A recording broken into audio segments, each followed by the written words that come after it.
Volume 3. 129 The Curse of the Split Symbol. What are you thinking about? I have been daydreaming on the rooftop of the residence building for a while now, and my thoughts were interrupted by Huan Qing, who walked over to be beside me. I looked up at him in a daze, shaking my head. He sat on the floor beside me, not afraid of dirtying his white suit at all. Li Xin, thank you. If you didn't try your best in stopping Gao Qingjui, who knows if it's still possible for me to live this happily here in the split zone. It was rare to hear Huan Qing thank someone. I gazed into the distance. Is she happy now? Huan Qing was silent. I let out a sigh. Huan Qing, there's no need to thank me.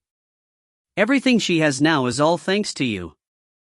Even if she doesn't like it, even if she isn't happy, you won't be able to change that. She'll be able to live well as long as she is wherever her heart wants her to be. As for you, you'll have to think about whether you want her to merely be alive, or to live a happy life. Huan Qing gave a wry smile.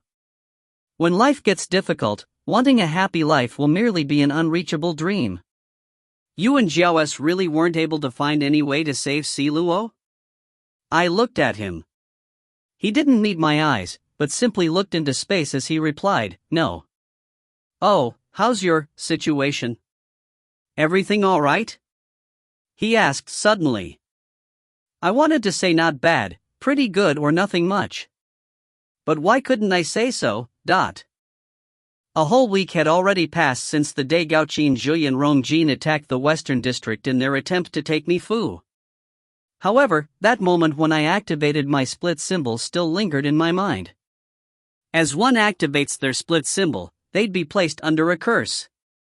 I believed that, and I did not activate it because I did not want to experience that curse either. Until that day, when I saw Gao Qingji charging towards Niezun with Shenqi in hand and a killing intent that seemed inextinguishable, I had no other choice but to do it. After activating my split symbol, I received power, and also a curse. That curse was able to destroy me. How long has it been since I've seen her? No, I should be saying, have I seen her before? People around me used to mock me. What a weirdo. Stay away from her. I heard she's a loony. Where were you in all those lonely years?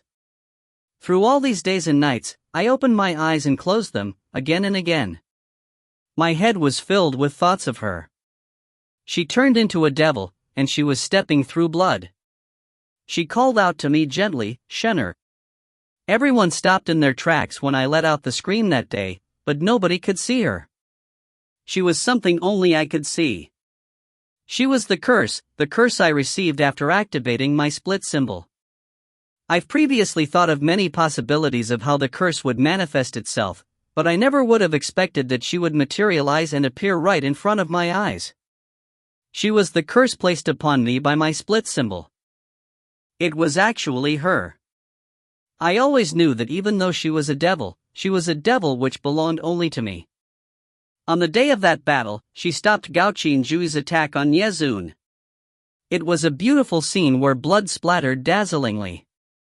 It might even be the most beautiful battle the split zone had witnessed, an attack that not even Shenqi could parry. But I couldn't remember a single thing. I simply fell apart when I saw her. I didn't know that bodies of consciousness could fall apart in the split zone. I only knew the results from the battle. She stopped Gao Qingjui's attack on Niezun, following which, Si Luo miraculously woke up. Since Si Luo was awake, taking our lives were no longer Gao Qingjui and Rong Jin's priority. With their unwavering loyalty, they once again went back to Si Luo's side. Loyalty is just like shackles that cannot be broken. Guan Ye was abandoned. Gao Qingji might have been aware that Guan Ye's injuries were not fatal, but I could tell that his choice made Guan Ye hate him once again. The depth of hatred can only commensurate with the intensity of love. To the others, I might have been the one who stopped Gao Qingjui, since they could not see her. To the others, I was the one who went berserk and turned into a monster. It was like I went insane. But she isn't me. That is something only I know. Though she helped finish what I started, I cannot accept her just because of this. She brought me years of loneliness when I was alive. I will never forget that pain she brought me by taking my love away. I'm already dead, with my consciousness stuck in this godforsaken place. Why can't she just let me off already? Why don't you just let me off? Don't even dream of me being able to accept you merely because of this bit of power you're able to provide. On that day, I passed out shortly after activating my split symbol. The circumstances were amusing when I awoke. Si Luo's condition miraculously improved, and he finally ordered Gaoqin Juyan Rongjin to stop attacking Mi Fu, and Mi Fu and Ku Fei were then finally able to come out of hiding. Instead of leaving immediately, Si Luo, with his two cruel subordinates, stayed in the Western District. Together with Mi Fu and Ku Fei, they waited for me to regain consciousness. He even used a special technique to summon Huan Sheng and Zhao S, who were at that point still searching for a method to save him. As Huan Sheng and Zhao S did not succeed, they were initially in disbelief when they saw Si Luo's much improved condition. I thought I was dreaming when I didn't see her as I woke up. When she reappeared, she was squatting on the floor, drawing circles. Her profile looked beautiful. Her red dress was identical to mine, and it flared out onto the floor, hiding those pretty ankles of hers. Her bright red hair was also identical to mine. It was long and fell over her shoulders naturally. She was a beauty. As I walked towards her, she looked up slowly, giving me a charming smile. I was being stared at by myself. Her smile was gentle and warm, and her profound eyes made it look like I was looking into a deep lake. She asked, "How are you?" How should I answer? I'm good. Without you, I'm good. From then on, I didn't know how I should answer such a question. I didn't know how to answer Huan Xing, who asked the exact same question as she did. Eventually, I decided to answer, "I'm great." Huan Sheng did not seem to read too much into this reply of mine. He simply said, "They said you activated your split symbol during that battle, and that you were a little weird after that." I shrugged. I've always been weird, you just need to get used to it. Though I answered this way, I thought to myself, I was weird, . Seems like as long as she's around, I'd be labeled weird? No. Huan Xing looked me in the eye with a serious expression. You know what I mean. Do you want to consider telling me about the punishment you received after activating your split symbol? I laughed. Huan Xing, curiosity killed the cat. Huan Sheng did not lighten up even after I laughed. He continued looking serious. He sighed. Anyway, as someone who hopes to use that power in battle from activating my split symbol, I know very well that the punishment is not an easy one to bear. Even though I didn't witness the fight that day, or your reaction after activating it, I can fully understand. Li Shen, no matter what the punishment is, it's definitely something unimaginably painful. But Huan Xing reached a conclusion regarding the effect of the activated split symbol. My dear Huan Xing, that isn't unimaginably painful. Pain can be felt. But what she brought me was destruction, of me losing all feelings towards this world. How could I let her out? How could I let her out in this place where I could escape and finally be independent? I then smiled at Huan Xing. I'm not in pain. She's the one in pain. I'll let her regret ever coming to this place which belongs only to me. Also, Huan Xing, how could you understand my pain? Who are you to understand it? My lips twisted into a cruel smile. Through his gaze, Huan Xing was trying to tell me that he understood, so that I wouldn't be so helpless.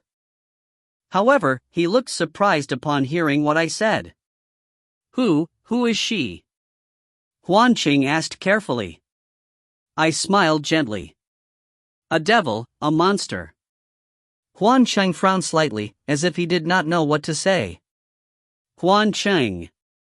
I looked down, a smile still on my lips. The punishment you received upon activating your split symbol might not be an unbearable one. But when I activated it, I didn't receive a punishment. I received destruction. I looked up gently at him.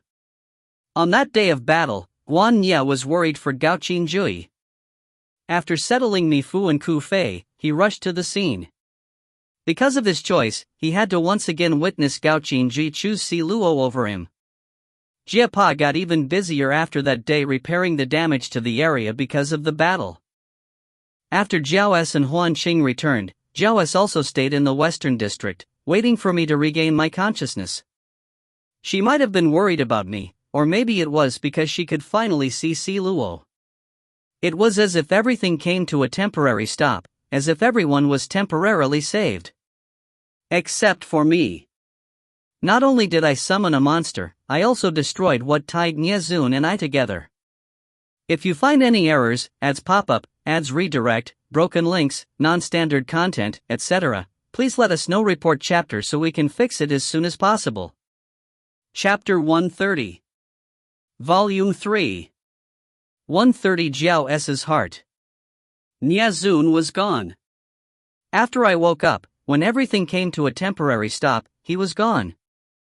More accurately, he was gone from the moment I activated my split symbol and saw her in battle. Not only was he gone, I could not find him anywhere. After I activated my split symbol, that restriction where we could not be more than 500 meters apart was also undone. I used to hate it, since I could never be more than 500 meters away from him from the first day I arrived in the split zone. It was a restriction that had no apparent reason, and it was gone so suddenly. Did I try to look for him? I didn't. Maybe I just couldn't believe that he'd just go missing and leave me like this. You couldn't wait to leave me once that restriction was lifted, Nye Zun? Nye Zun. As for Nye Zun's disappearance, Huan Qing seemed to hesitate. You seem to be able to read my mind. I looked at him, encouraging him to continue. Huan Qing looked worried. After you passed out, we looked at Guan Nye's injuries. They were more serious than we thought, and it caused some permanent damage to his MF. I don't know what Nye Zun did to cause such damage. Though I might not be able to accurately estimate Guan Nye's abilities, as a fellow illusionist, I know he isn't an ordinary one. One can escape from that physical illusion he created with MF, and it can also be undone, but it cannot be forcefully broken. However, Nye Zun was able to do just that. His eyes darkened. I don't know what you saw in the physical illusion, since it's meant to bring out the darkness in your hearts. No matter what you saw, Nye Zun probably broke the illusion by force because he was trying to prevent that darkness from devouring you. He accomplished something which isn't usually possible. Because of that, I have reason to believe that he is gravely injured. I opened my eyes wide.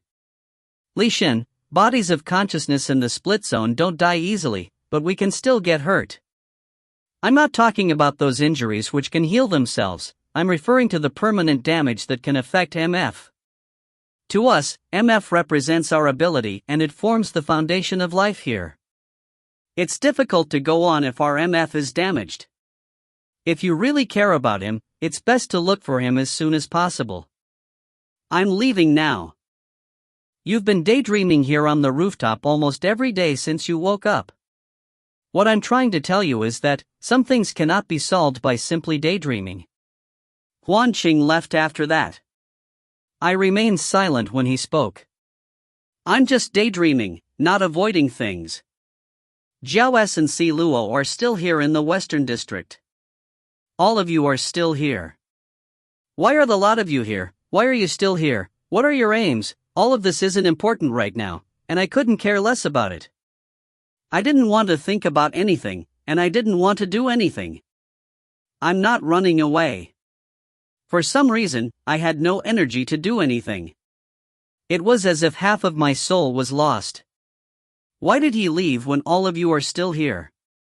I heard footsteps behind me. I knew immediately who it was. Nobody walks as stiffly as she does. Are you guys taking turns? Why, you're afraid that I jump off from here. Don't worry, I won't die from it even if I do. Although I didn't want to do anything and my emotions were in a mess, I regained a lively nature in front of Jiao S. Jiao S sat beside me. You've been sitting here without sleeping or resting for 2 days. I shook my head. I did rest. You're waiting for him? Jiao S asked in her hoarse voice. I remained silent, shaking my head. Jiao S and I both looked into the distance. I was finally able to see him in this western district of yours, after that huge battle, after you passed out from activating your split symbol, Jiao S said. I nodded. How do you feel when you could finally see him? You've admired him for a long time. Jiao S continued, how do you feel about Niezun's disappearance? He has always been by your side.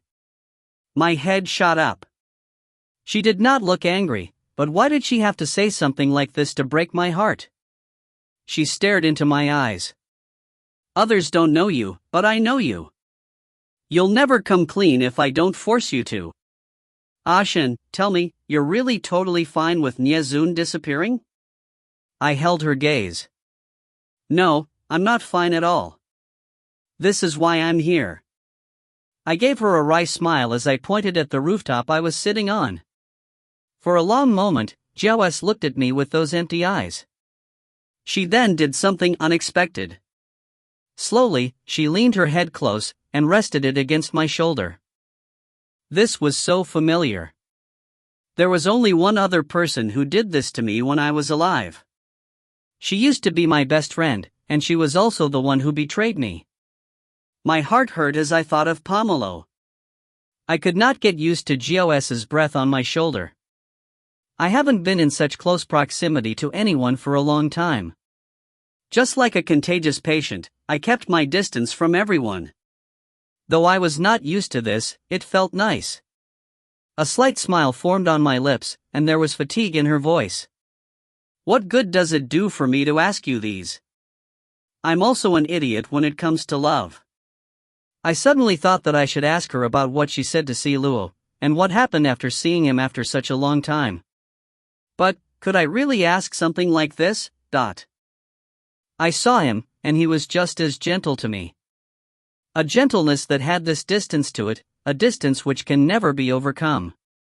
She spoke even before I could formulate my question. I was silent. Ashan, I've always known that he had countless admirers and loyal followers. He has this angelic aura, and he is always so wise. How could I be worthy of standing beside him, even if I was just a subordinate? I'm someone peculiar, and I know I'm known as the Queen of Annihilation here in the Split Zone, a cruel, ruthless, emotionless person. I'll just be spoiling the picture if a person like me were to stay beside him. But, why did I still want to be by his side?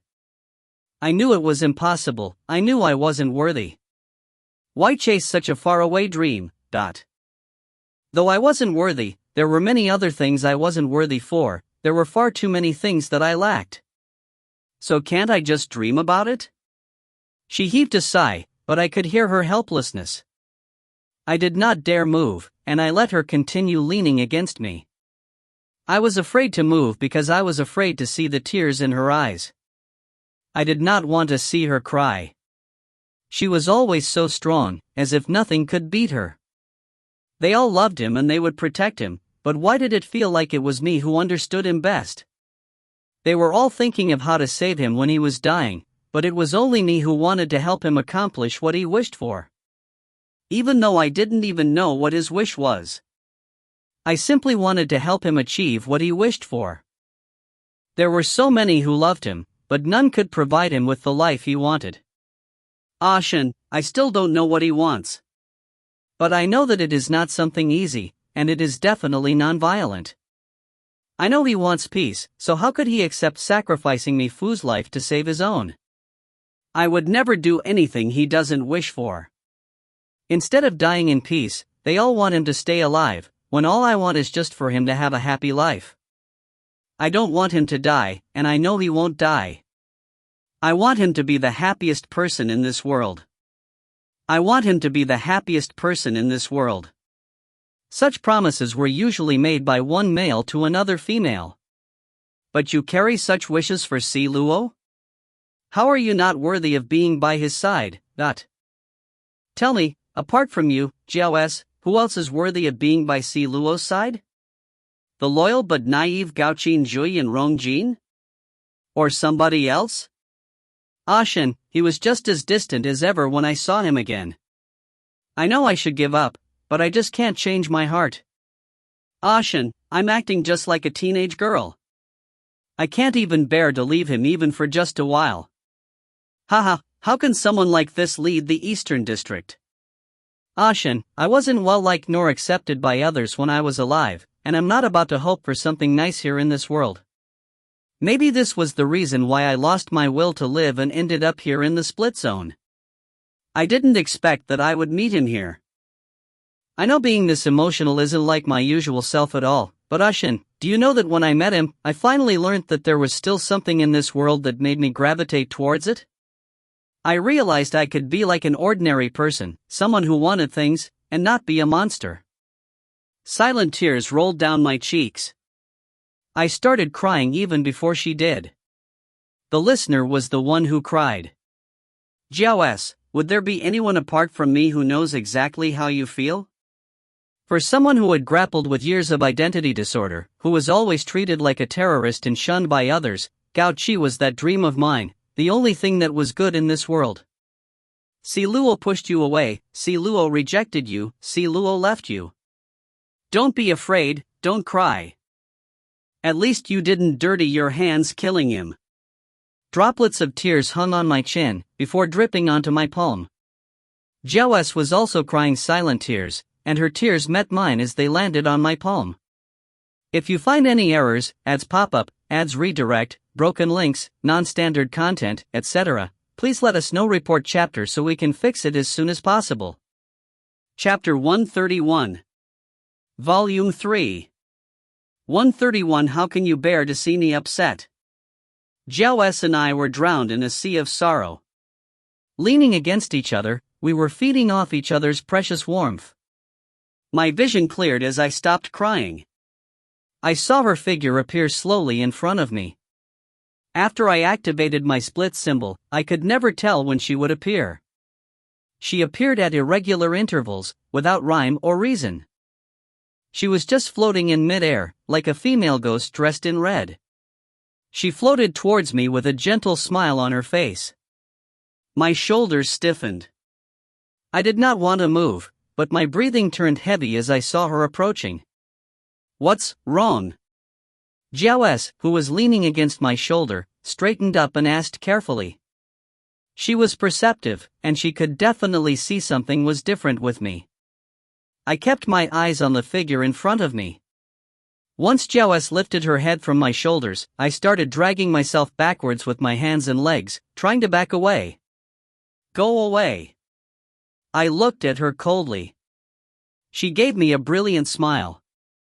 She glanced at Jiao S. with those bright eyes, as if to say, aren't you afraid that she'd find you weird if you talk to yourself like this? I smirked. Weird? I've always been weird. Jiao S. was not surprised at my actions, and she simply asked with slightly knitted brows, I wanted to ask, what exactly is your curse?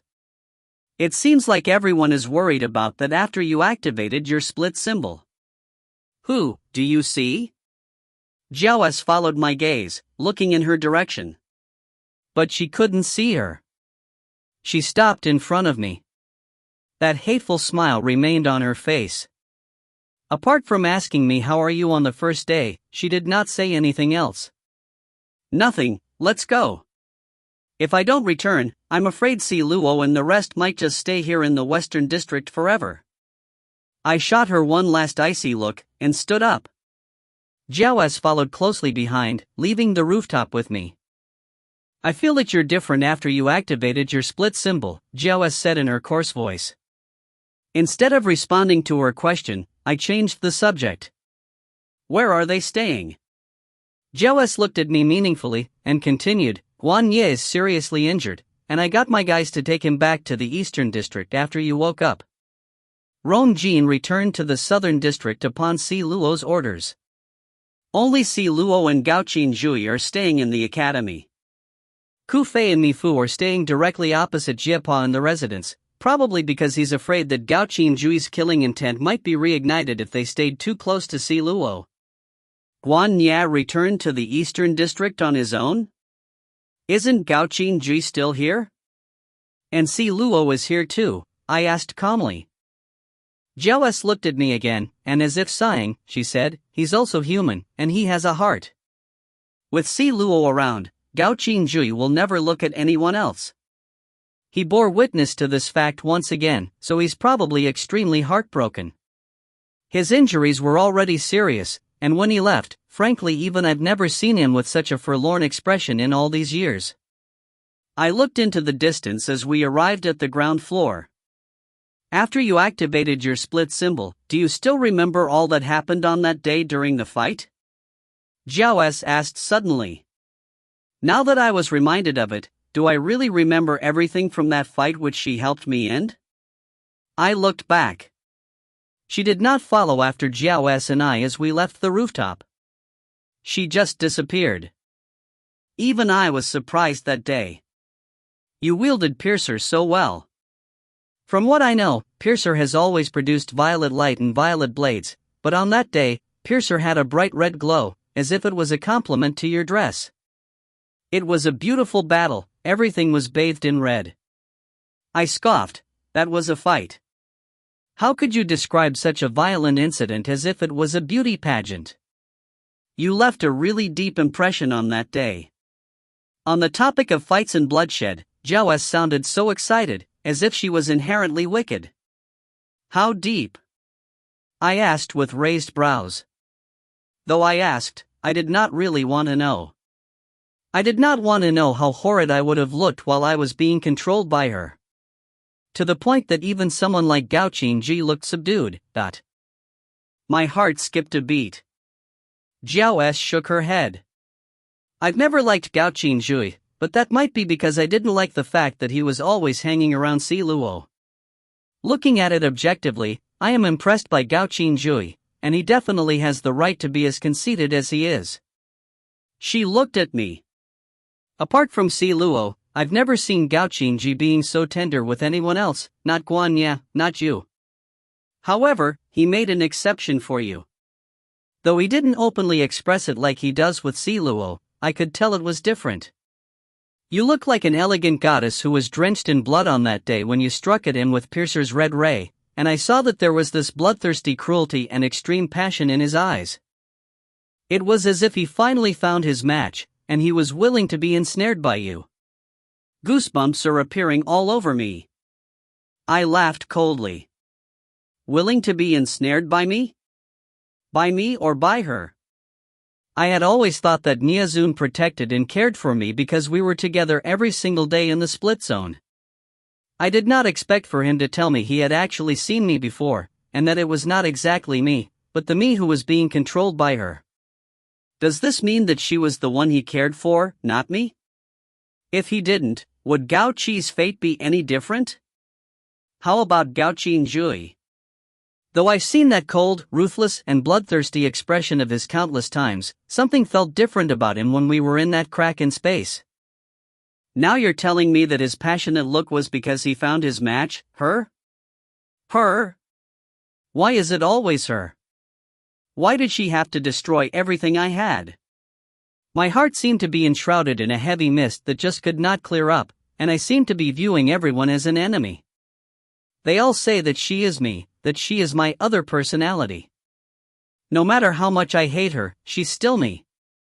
But I couldn't accept this. Even if she is me, she isn't who I want to be. Maybe it's because she always gets the attention of others, and this just makes my cowardice and weakness all the more apparent. How can someone who had always been unloved and ostracized suddenly turn into a strong person? I've been trying my best to change, but why did she always have to interfere? I can never surpass her, I can never wield Piercer as well as she can. You're so outstanding, while I'm just useless. Why can't you leave me alone? You look like you've given up all hope. Shin, I'm not blind. I can see that layer of dust over your eyes and your heart. Jiao S kept her eyes on me. I know you've changed because of Niazun. I sucked in a breath. Could you not say this name? I have already waited 3 days for him. 3 whole days without eating or sleeping. How could you bear to see me upset? Do you like her too? Didn't you always like her? Why did you have to leave then? Isn't she out now? Won't you take a look at her? I tried to regulate my breathing in an attempt to calm my surging emotions. A monster started to crawl out of my heart. Slowly, it was going to break out. I'll always protect you.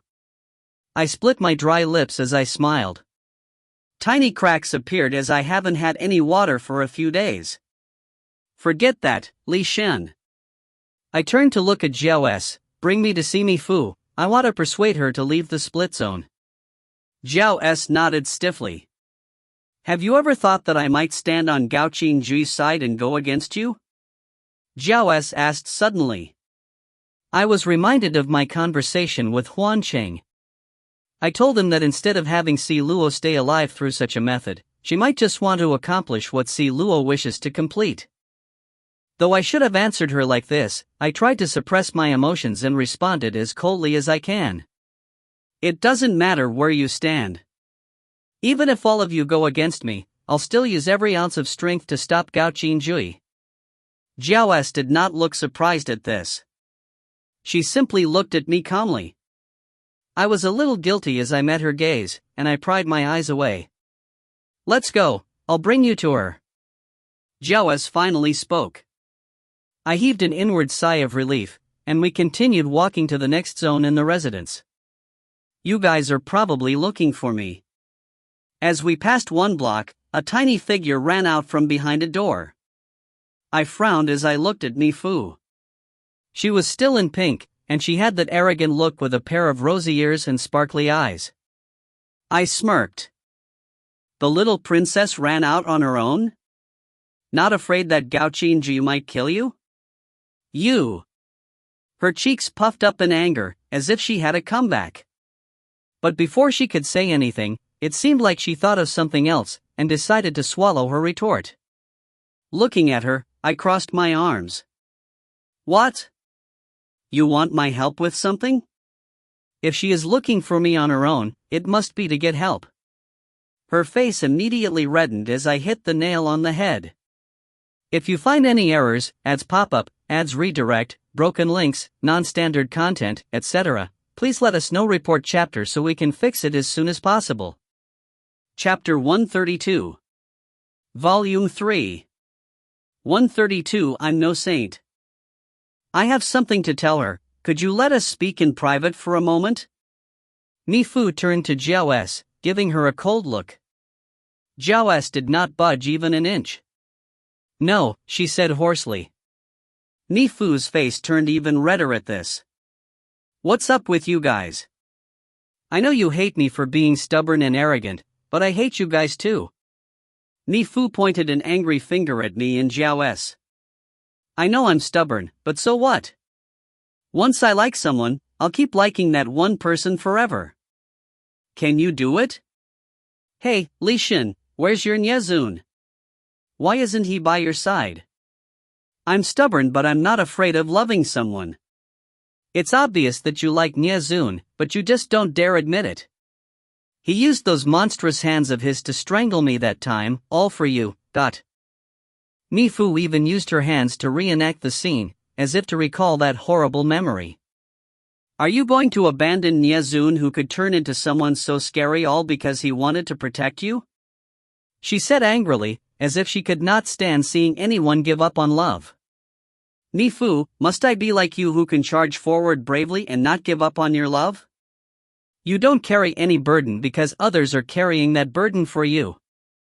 But why was I speechless when faced with these accusations of hers? Jiao S. scoffed, you're really brave, huh? Do you even know the price Wan Qing paid to protect this love of yours? I looked at Jiao S., signaling for her to stop.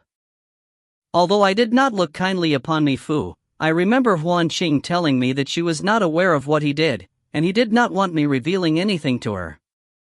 Even though I did not like Mi Fu, I respected Huan Qing's wishes. Mi Fu's arrogant expression turned slightly gloomy as Huan Qing was mentioned. I looked at her, wondering to myself if this little girl suspected anything. "This is why I'm looking for you guys," Mi Fu said in a lowered pitch.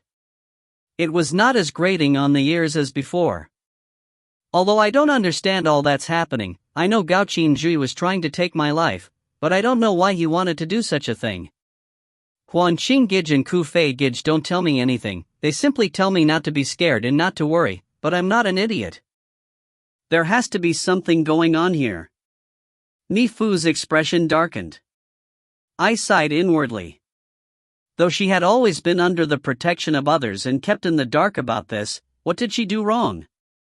She's just a victim who didn't even know the truth.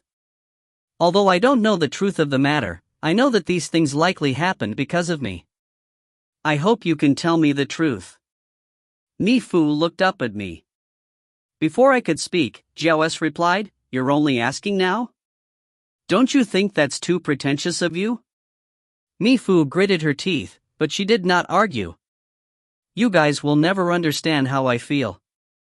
To you, I might just be a scaredy cat who knows only to hide and be protected. Do you think I'm happy about this? Everyone is keeping things from me, and I can only pretend to be happy because I don't want them to worry. Do you think I'm happy when I don't know the truth and I can't do anything to help?"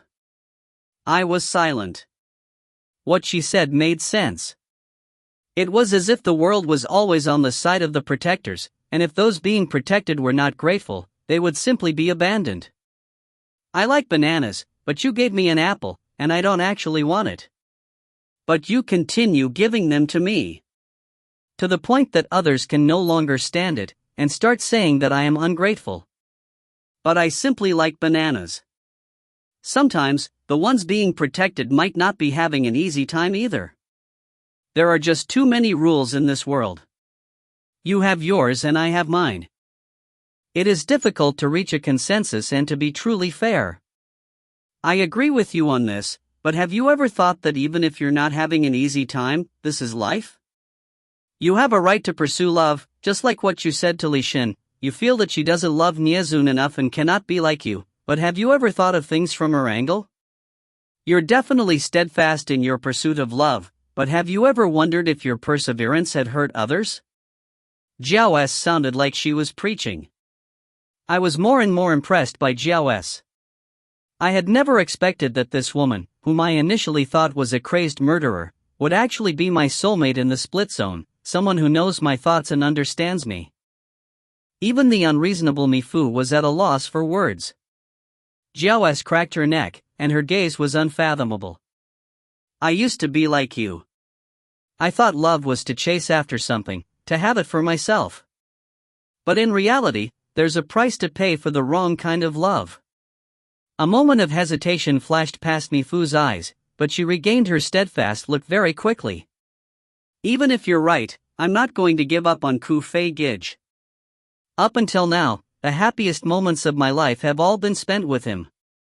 I have a feeling that if I miss him this time, there would be nobody else who can give me such happiness. Sometimes, there's only one person in the entire world who can give you such happiness, and you won't even want to take a second look at others. No matter what price I have to pay, I will not leave Ku Fei Gij." "Why are you so cruel to him then?" I recalled the first time I saw her, when she was torturing Ku Fei without hesitation. She tilted her chin arrogantly as she looked up, and there was a hint of pain in her eyes. "I want him to remember me, I want to be involved in every moment of his life. He might just run away if I'm not careful." I nodded. "Since you like him so much and have decided to follow him, why have you come to us asking about this? You have to make a choice. Your fate might change if you learn about certain things, but you might also lose that steadfast attitude towards your love. How would you choose if they were in conflict?" Mi Fu looked slightly distressed. "I've thought about this for a long time. If they've put so much effort in keeping this from me, they must have had sacrificed some things. What if Ku Fei isn't affected by this?" I asked abruptly. Mi Fu's eyes sparkled. "Really? Whatever they're keeping from me won't hurt Ku Fei Gij, right? Ku Fei Gij won't get hurt because of me, right? Yes. I nodded, keeping my eyes on her, observing her expressions. She looked worried at first, but relaxed once she heard that this would not hurt Ku Fei. However, as she thought of how it could possibly hurt another person, she had that worried look again, as if she was in a dilemma. In a dilemma. She was in a dilemma, she was hesitating. I looked at her without blinking, not wanting to miss any of her expressions. I was curious how such a pampered little girl would make her decision. Do you still want to know the truth? I asked. Mi-Fu wrung her hands in front of her pink dress, looking distressed. Since she was kept in the dark even if it did not hurt Ku Fei, this meant that it would hurt Huan Qing, but she did not know how much Huan Qing did for her. She wants to know the truth, but at the same time, she is afraid that her feelings for Ku Fei might be shaken after hearing it. Logically, I should have tried to lead her towards considering Huan Qing's position if I wanted Huan Qing to take her away, for her to leave the split zone. For some reason, I did not do that. Instead, I could see how determined she was in her love towards Ku Fei. Was this because I hoped for someone else to accomplish what I was never able to do? Even if I wanted her to leave, there were still other methods available. I could respect her decision on this. As expected, after thinking for a long time, she looked at me resolutely. It's fine, I don't need to know the truth anymore.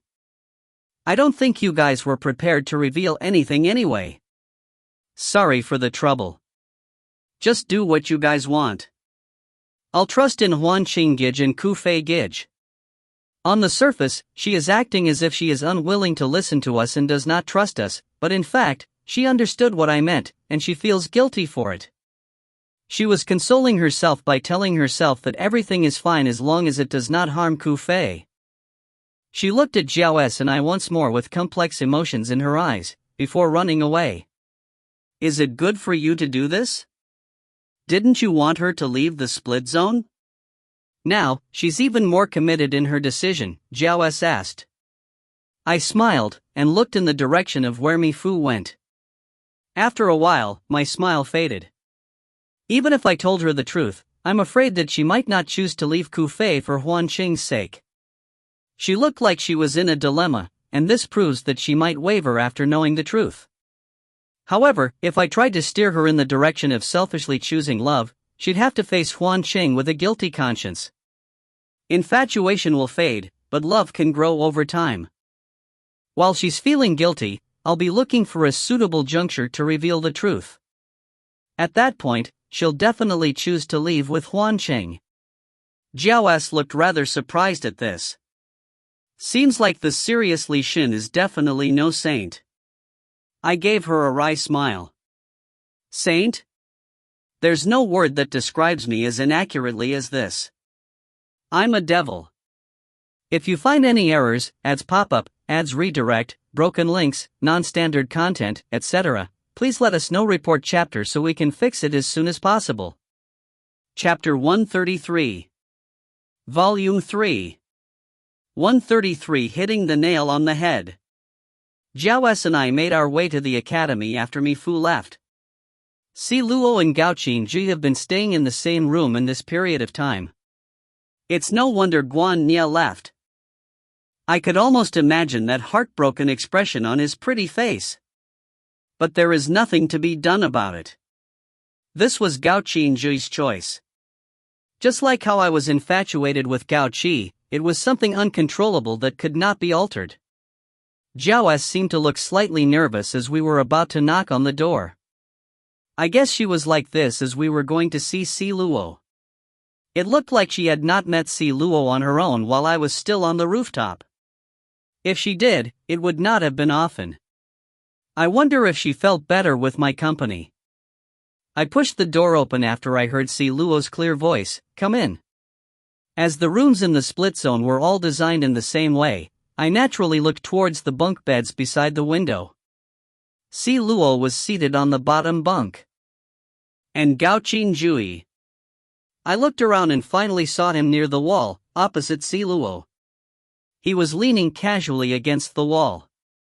That arrogance of his probably prevented him from asking Jiapa for some clean clothes, because his bright yellow sneakers were still stained with dirt and blood. He looked distant, shifting his gaze from Si Luo to me. I immediately thought of Niezun as I looked at that lonely figure against the wall. Has Niezun always been like this, standing in front of me like a protector and keeping me company in the split zone? Why did I not notice it all this while? My heart hurt at this thought. Why did you have to leave if you had kept me company for such a long time? Was it because I always ignored you and you finally couldn't stand it? Or was it like they said, you got injured, but did you have to leave because of that? Don't you trust me? Does the Western District Commander love daydreaming so much that you can do it anywhere regardless of time and place? Gao Qingjui raised his brows, looking at me sharply. My brows furrowed slightly.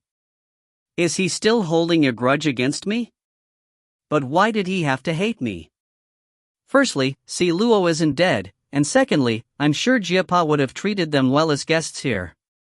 The ones who hurt my Western District residents in Niezun were them, so what did he have to hold a grudge against? Moreover, he's the soul splitter who captured me.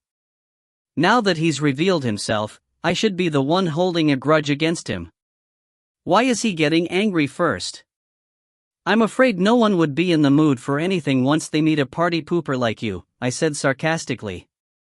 Gao Qingjui did not respond. I looked at Si Luo, not bothering to continue the conversation. Si Luo's silvery white eyes were glowing faintly, and he looked like he was being enshrouded in soft, white light in his white robes. Seems like you've recovered well. I smiled at him, seeing how he looked much better than before. He nodded. Yes, I didn't expect it either. I wonder if it's the air here in the Western District. I've been recovering really well these few days, but... Does this mean there's no longer any need for Mr. Gao Qingjui here to chase after me and make an attempt on Mi Fu's life?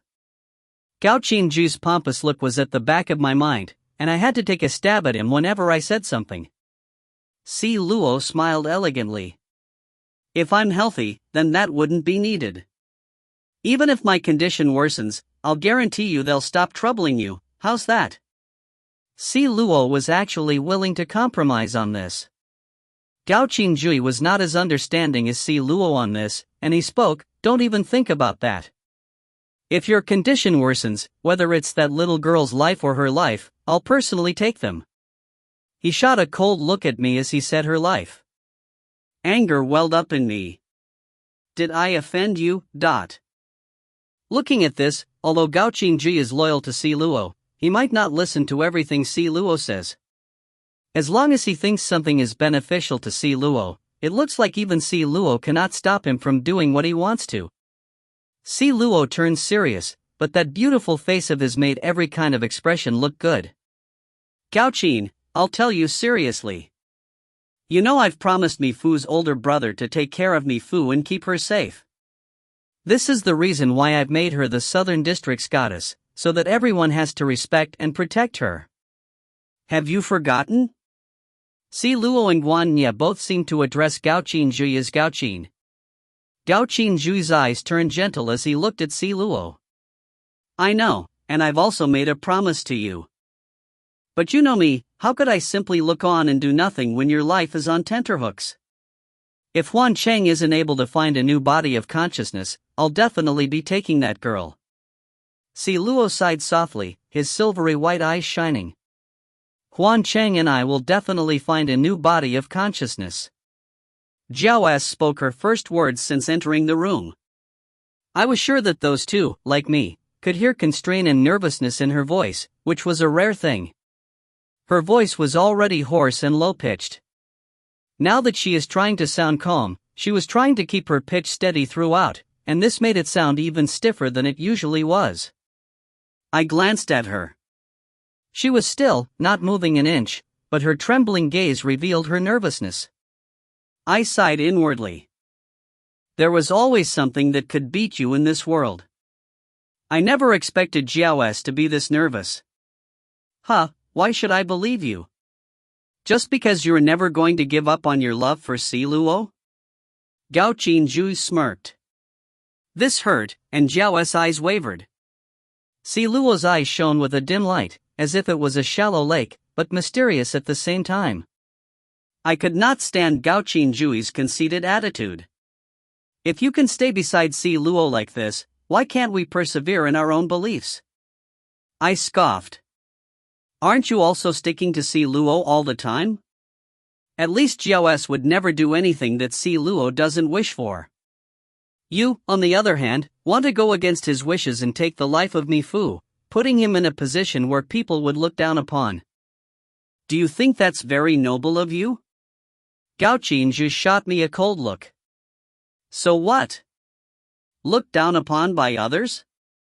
Li Shen, you think you're still living in your world? This is Split Zone 13 where the strong survive. May I ask who would dare to look down upon Si Luo? Who can look down on him? My lips twitched in a smirk.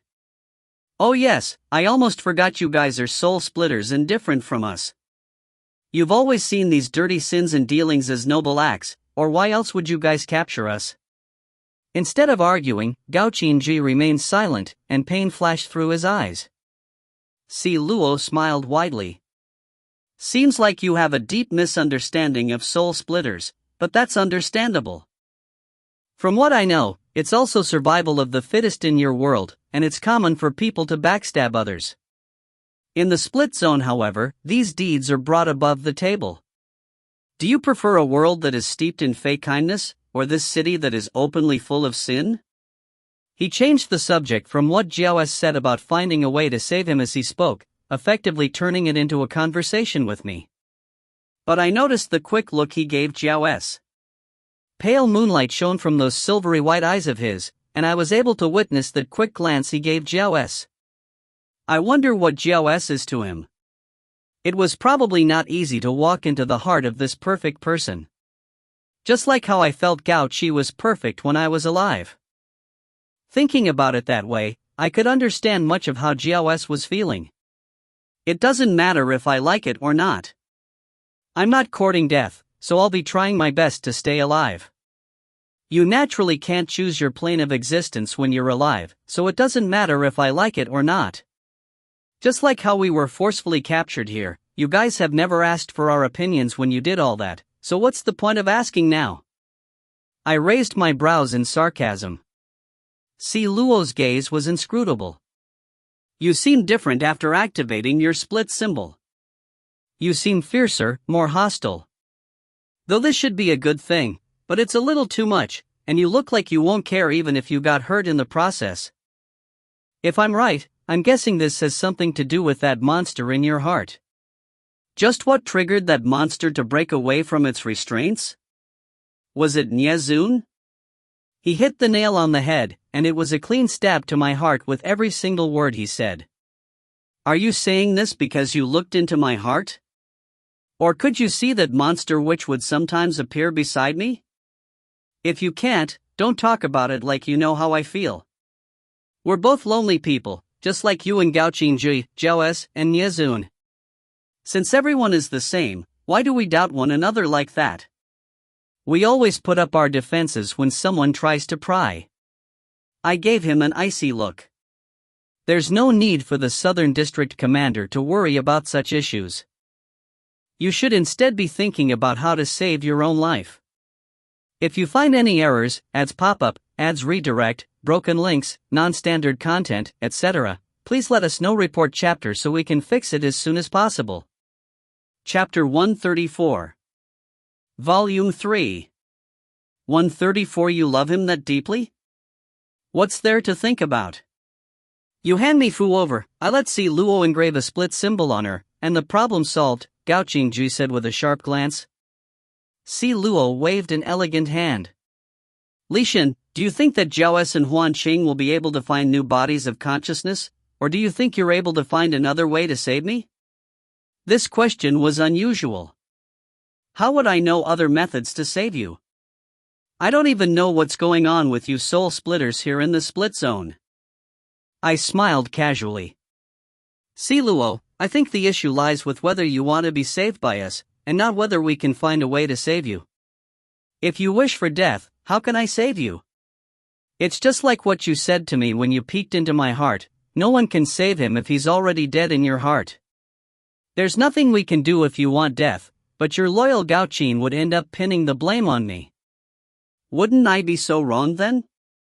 What I said seemed to cause both Jiao S and Gao Qinjui to look towards Si Luo for an answer. Gao Qinjui's eyes seemed to burn with a dim fire, as if he wanted Si Luo to deny it. Si Luo was silent for a moment, before breaking into a warm smile. Li Qing really had good foresight. You've already said this, I spoke calmly. How about this? Let me speak with you in private, and you can make a decision after that. Jiao S spoke abruptly, as if she finally found the courage to voice her opinion. Don't even think of coming close to him. Gao Qinjui stepped forward, showing clearly that he will intervene if we even dare take half a step forward. Si Luo looked at him gently. Gao Qin, let me speak with her. Si Luo, you. Gao Qinjui looked at Si Luo with a complex emotion in his eyes, and after a quick pause, he slowly retreated to where he was before. In this world, Si Luo was probably the only one who could get Gao Qinjui to come to a compromise. Si Luo, who was originally lazing against the bed, suddenly flew towards Jiao S. His movement was so quick that I could only see a flurry of white go pass. I was stunned. Was this the ability of the person with the highest MF in the split zone? Seems like he has recovered really well.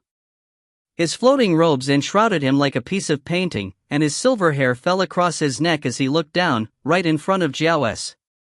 As he was only inches away from her, his long hair seemed to entangle with Jiao S's black hair when he moved. It was obvious Jiao S did not expect him to do this, and I did not expect it either. Jiao S looked dumbfounded, and also a little surprised. Her emotionless face seemed to light up in an instant, as if she was suddenly alive. It was like a sleeping princess being awoken by a kiss from her prince. I kept looking at the both of them. Si Luo was really beautiful. No mortal could compare to such beauty, which also carried with it a hint of nobility. Although the dubious and emotionless Jiao S was not usually described as someone beautiful, she always had a unique aura about her. Her black hair framed those huge, black eyes of hers, and though she looked like a young girl, she had that domineering air when leading the S-clan, a kind of queenly aura. Right now, there was slight surprise and bashfulness on her emotionless face. This was an eye-opener for me. Yes, that was the word, eye-opener. The contrast between the two was great. Their auras were totally different, but this scene made it difficult for me to tear my eyes away from the both of them. I happened to catch a glimpse of Gao Qinjui, and he had this dark, worried expression as he looked at the two of them. Si Luo kept his noble and gentle gaze on Jiao S, saying in his melodic voice, "You're still the same as last time." That's weird having to hear him say this to her. Joy blossomed in me. This proves that Si Luo had been thinking of her. My heart softened. I believed that Jiao S would feel happy at this, after having suppressed that loneliness for so long. I was really happy for her. To prevent anyone else from being the gooseberry, I walked over to Gao Qinjui and grabbed his hand. Let's go. Since your district commander has spoken, why not we give them some time to themselves? You don't actually think that Jiao S would actually hurt him, do you? Gao Qinjui was visibly shocked at my sudden actions, and he seemed to be momentarily frozen. I made use of this instant to pull him out of the room. We'll wait in the room beside. After speaking, I dragged Gao Qinjui out, and closed the door after me as we entered the adjacent room. Behind me, I heard Gao Qinjui scoff. So much effort to spend alone time with me? What, are you going to mistake me for Gao Qi again? I turned back and stared at him. Gao Qinjui, I don't understand what's up with your current attitude towards me. If I remember right, you pretended not to know me the very first time we met. Fine, that I understand if you might not want me to go any closer and realize you were a soul splitter. But why weren't you cold all the time? I'm not blind, so don't pretend. There was a time when you treated me like a friend, so why are you so against that? Huh, friend? I never have friends. It was as if he just heard a joke, his eyes full of self-mockery. I kept my eyes on him. Si Luo used a technique on me, I don't know what, but it backfired on him and I was able to witness the scene where the both of you met. I saw Gao Qingjui's eyes tremble. What did you say? I held his gaze. It's true. It was probably this that caused his condition to worsen at the time, and you appeared after he passed out. In his dream, I seemed to have seen the younger you beside a small river, and it looked like your first meeting with him. Before I could finish, Gao Qingji pushed me back against the door with his hands. Boom! He was not gentle about it. His eyes were on fire and it felt dangerous. He pressed on my shoulders with greater force as he asked, "What else did you see, huh? Li Shun?" I was perturbed by this sudden outburst, but I regained my composure quickly. After calming myself down, I looked at him squarely. What you afraid of me seeing? That you were originally also a lonely person who was ostracized? That you were cowardly and full of self-loathing when you were younger? Gao Qingjui did not get angry like I thought he would. Instead, he simply let out a sigh. So you only saw me at that age. I don't understand. Apart from those memories from your younger days, what else were you afraid of me seeing? I tried to pry. There was actually another person around. Gao Qingjui turned anxious again. Was it a he or a she? What? The suspicion in me grew. Just who was he talking about? Seems like I knew these people as well? Wait, a girl. Yes, wasn't he always a little weird with that, do you? I looked away as I answered as surely as I could, do you? Gao Qingji was stunned at first, but said, "That's not possible." He looked pained. How could you have seen her in Si Luo's heart? Are you trying to test me? Li Shen, I suggest you tell the truth. As he said this, his head moved closer to my face. He still looked cold, but in the moment when he approached me, I thought I saw a hint of gentleness there. Upon a second look, he still looked cold. When has Gao Qingjui ever been warm? I have never seen any warmth in his expressions. There was only complex emotions, pain and sadness even when others talk about Du Yu, who seemed to have a great influence on him, or about Guan Ye, who gave so much for him. It was only when he faced Si Luo would there be any trace of warmth. For some reason I was rather irritated, and I looked at him coldly. Why should I tell you?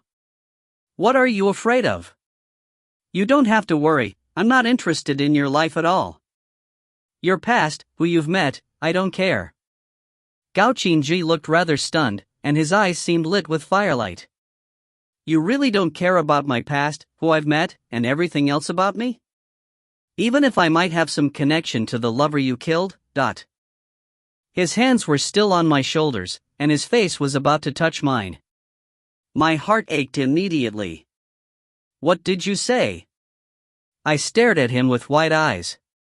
His lips were right in front of my nose, as if it could come into contact with my nose anytime.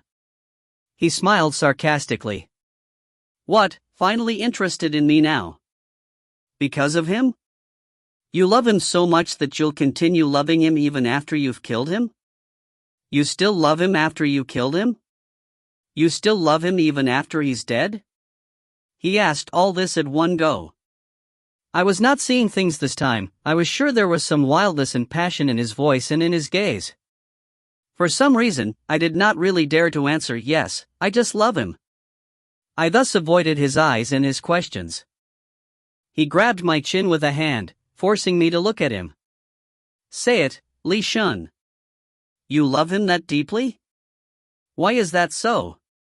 If you find any errors, ads pop up, ads redirect, broken links, non-standard content, etc., please let us know. Report chapter so we can fix it as soon as possible. Chapter 135. Volume 3. 135. A slap and a call. The air was heavy with our breaths, and his eyes were like a strong fire ready to burn me to ashes at a moment's notice. My emotions felt like it was a wild beast breaking out from my chest. You love him this deeply, Gao Qingji repeated in a lower voice, and I felt his lips trembling slightly. I did not know how I should answer, and I started avoiding his gaze, afraid to look directly at him. Li Shen, I'll help you out. Gao Qingji grabbed my hand and moved it towards my chest. What are you doing? I asked angrily. An evil smile appeared on his face. Where do you wish to go? I then realized he forced me to hold my splitting key in my hand. He moved even closer, keeping his wild eyes on me. I'm giving you a chance now. Quick, put it into my split symbol and you can leave this place. I did not expect him to say this, and I was dumbstruck. Why? Don't you always have something to say? You're going to back away this time? There was a wild mischief in Gao Qingji's eyes, and his smile looked like a challenge. For a moment I was stunned, but I calmed myself down and smiled back at him. Gao Qingji, I do want to go back, but not now. I have a friend to save, and I have to uncover the secrets of you soul splitters. How can I leave when I haven't done any of these? Li Shen, you'll die if you keep being this naive. The split zone didn't exist for a mere day or two now, and it's not as simple as you think it is. Just by your own ability, it might be possible to save your friend, but I'd suggest you give up on accomplishing anything else, like going against the soul splitters. I smirked. What, you're trying to convince me now? You want me to leave this place? Aren't you afraid of dying? Since you were the one who captured me, why are you pretending to be the nice guy now? Gao Qingji's expression stiffened. That's right. Just this once, I'm not afraid of dying as long as you leave the split zone, right now. It looked as if he made a certain decision in that moment, and he said it in a low and serious tone. I did not like it that I always seemed to be in a daze in front of him, but I was stunned once again. We looked at each other for a long time. Gao Qingji. You're really stubborn. What do you mean by this? Just what do you want me to do? There was a slight trembling in my voice. Gao Qingji, I was captured here by you, not by anyone else, but you. After capturing me, you even pretended not to know me when you saw me here. Wasn't that because you didn't want me to find you, so that I wouldn't be able to go back? Didn't you only care about Si Luo? What are you trying to do now, trying to get me to go back, releasing me even though you might suffer the same fate as Si Luo if you don't manage to find another body of consciousness? I might not think much of it if it was anybody else, but you're Gao Qingji, when have you ever had sympathy for me? I felt a little bitter, and this was not what I wanted to say originally. Do you actually have some compassion? I asked softly. A flash of helplessness passed in Gao Qingji's eyes. Yes, that's right.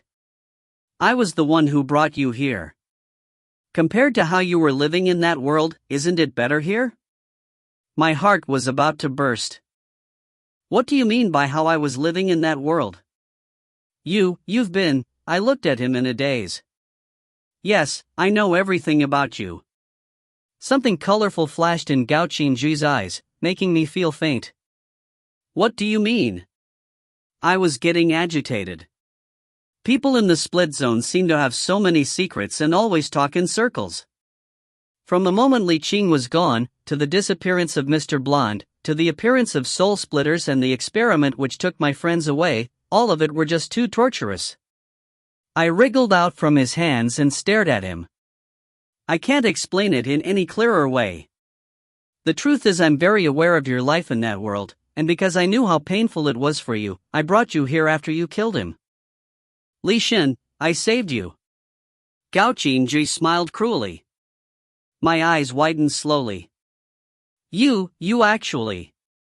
My eyes grew wet with tears, and I grabbed hold of his collar. Since you could see everything, why did you still let me kill him? Why didn't you stop me before I killed him? I asked with gritted teeth as I looked at him through tearful eyes. Gao Qingji gave a ruthless smile. Why should I do that? What has it got to do with me if he lives or dies? At least you could be of some use to me after I engrave a split symbol on you, but what use did Gao Chi have? Smack! I gave him a hard slap. Gao Qingjui's face tilted from my slap, his dark brown hair moving. My hand was trembling slightly, but it was my heart that was shivering. Nothing but our heartbeats could be heard in the quiet room. I still had not gotten the hang of manipulating my MF after my split symbol was activated, and I was not able to control my strength well. Blood appeared on the corner of his lips. My heart ached, and my slightly quivering lips revealed how much I regretted it. But I could not forgive anyone who spoke badly of Gao Chi. I might seem idiotic to others, but what is true love if it isn't ugly and stupid? I admit that my infatuation for Gao Chi had blinded me, but love just cannot be controlled. Right now, it wasn't only what he said that pained me, it hurt to know that he was putting himself down like that. Why did he want to let everyone think that he was such a cruel person? You're not someone like that. I know that, my tears flowed out.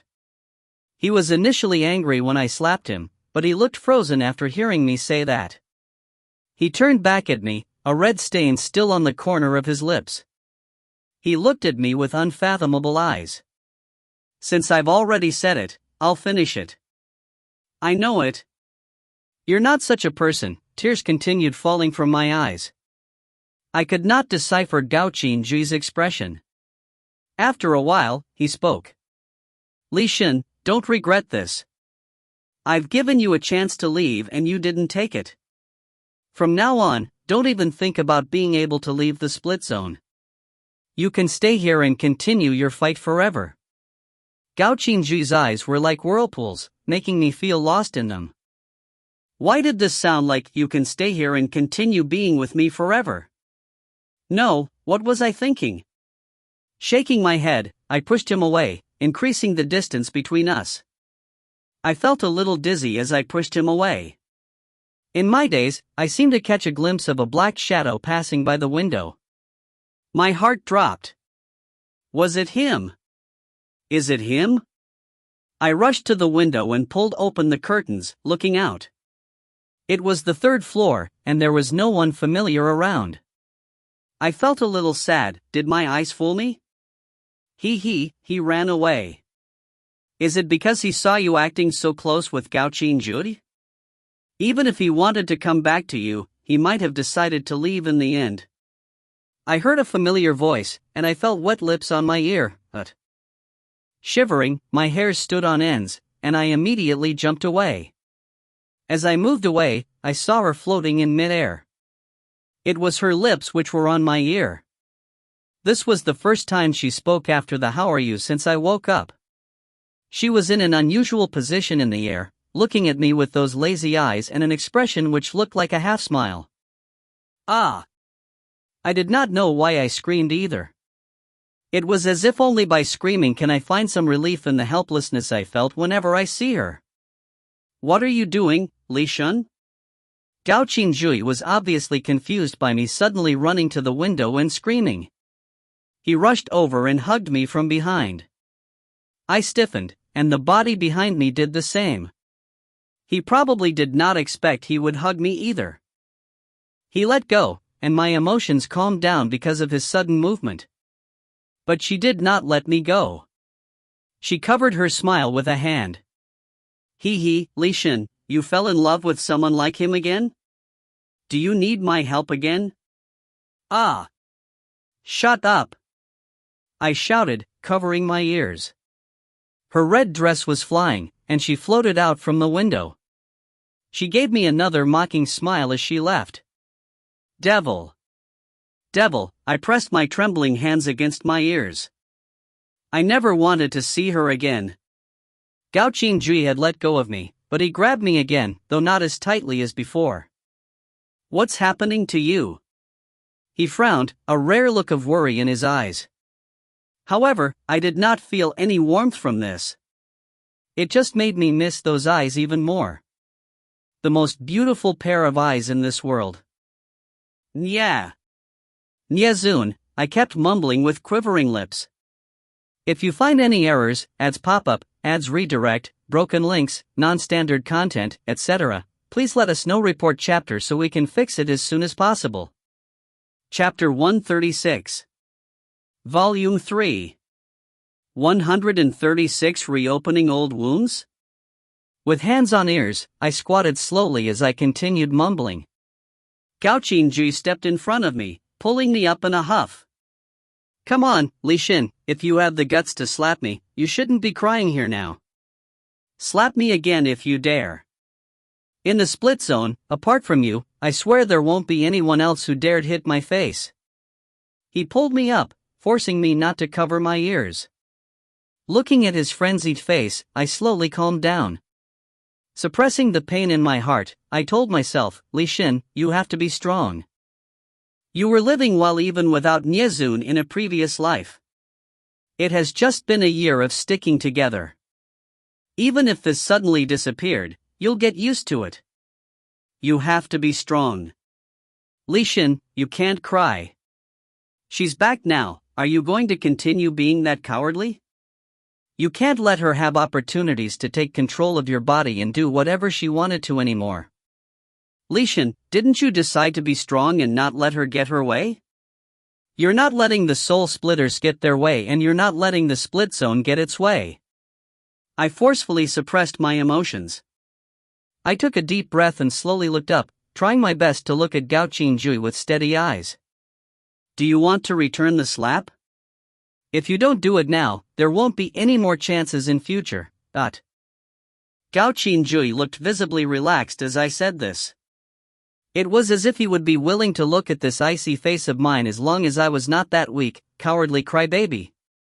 He smirked. I'm really generous. I'll treat this slap as a gift for you. I brushed my red hair back, and my gaze turned cold. Since you're not returning the slap, let's talk about something serious. Gao Qingji straightened up and looked at me with a cold smile. That's really some identity disorder there, changing in just a second. I raised my brows. Thank you for the compliment. Though my heart was hurting, who else would save me if I don't save myself? What did you want to discuss? Gao Qingji shrugged. I stared at him. 2 things. First, if I remember correctly, you know Zoan. Jiapa's men couldn't find him, and I want you to help me find him. Second, I want to save my friends. If there are things you know about Duyu, I hope you can share them with me. Since you can't stop me from doing these things, why not just help me out? Gao Qingji's eyes darkened. Oh? Why should I help you? I smiled casually. Of course, there would be conditions. Though I've been daydreaming a lot the past few days, and I don't quite remember what happened after the fight that day, I do remember some things. If I'm right, even you guys don't know why Si Luo's condition miraculously improved after I activated my split symbol, and you've witnessed it too, that he's been recovering well these few days he's here. Though none of us know why, I'm sure you're also suspecting that this has something to do with the Western District. I might not be able to promise that I can find a way to save Si Luo, but I can at least promise to keep him safe. As for you, you don't have to do anything but tell me a little more about Duyu and Zoan, and also don't interfere in what I do. Si Luo's condition has improved, but how would I know if his condition will not deteriorate? Unless you can promise me that you'll hand me Fu over right away if there are any changes to his condition. Gao Qingji's eyes shone. I could never agree to this, but I had to at this moment. To Gao Qingji, I might not be someone who goes back on my word, but it's just too bad that women are like villains, we're unpredictable. I pretended to nod in a serious fashion. Okay, I trust Jiao S and Huan Qing, and I trust in my own abilities. If anything goes wrong, I'll not stop you from looking for me Fu. That okay with you? Suspicion hung in Gao Qingji's eyes, but after seeming to consider that Si Luo was fine these few days, he probably thought this was not a bad deal. He then asked, "You're looking for Zoan because of Piercer?" I took Piercer in my hand to let him have a look. Have you noticed that the original purple skin is slowly turning red, as if it absorbs the blood from every battle? I can't wield Piercer very well now since I couldn't control it, but it's difficult for me to save my friends if I didn't have a living weapon with me. I need to find him to look for a way to solve this issue. Gao Qingjui looked at Piercer. So it's really because of Piercer. I've told you before that this isn't a weapon you can use. I asked you to return it to Zoan, but you just didn't listen. Yes, I should have suspected you when you told me about Piercer's story when we were in that crack in space. You seem to be familiar with Soul Splitters and Song Ming, and you could even rival him. I should have guessed that you were a Soul Splitter then. I smirked. But there's no use saying all this now. Since I've used it, I'm not giving up. It's difficult for the owner if the weapon doesn't listen. I must find a way to subdue it. It might not be as easy as you think it is. Gao Qingjui looked at me. I know that's why I'm looking for you. Since you could save Zoan and his wife from Song Ming, if there's anybody in the split zone who knows his whereabouts, it would be you. Also, from what you said about the living weapons, you seem to know some things about Piercer too. You can either tell me how to solve this problem, or tell me how to find Zoan. Gao Qingjui shook his head. I don't understand Piercer that well, I just know that it was created with the full skin of a soul belonging to a female. I happened to witness the scene when Piercer had an outburst, so I know how much damage it can cause. Apart from that, I don't know how to solve this problem of yours. As for Zoan, I can definitely find him. But you need to be sure about this, since both of you aren't on friendly terms. He thinks that you caused Wen's death even though I've looked into it and explained it to him, and he still hates you. Do you think you'll be able to find an answer even if you look for him? This is the question that's been bugging me. I shrugged. Gao Qingjui looked like he suddenly thought of something, and he said, "All right, weren't you able to control Piercer very well on that day when you activated your split symbol?" To be honest, I haven't seen anyone who's able to forcefully suppress Piercer and make her cause such great damage.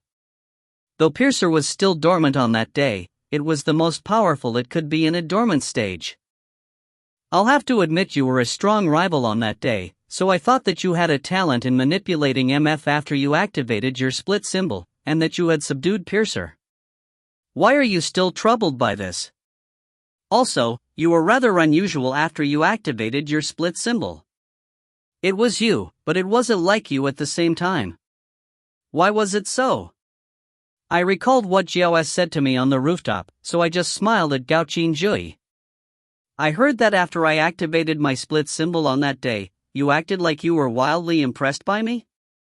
Surprisingly, the usually conceited Gao Qingjui did not argue, but simply shrugged and nodded. Yes, you looked extraordinary that day, like a war goddess. Even I couldn't help but admire you.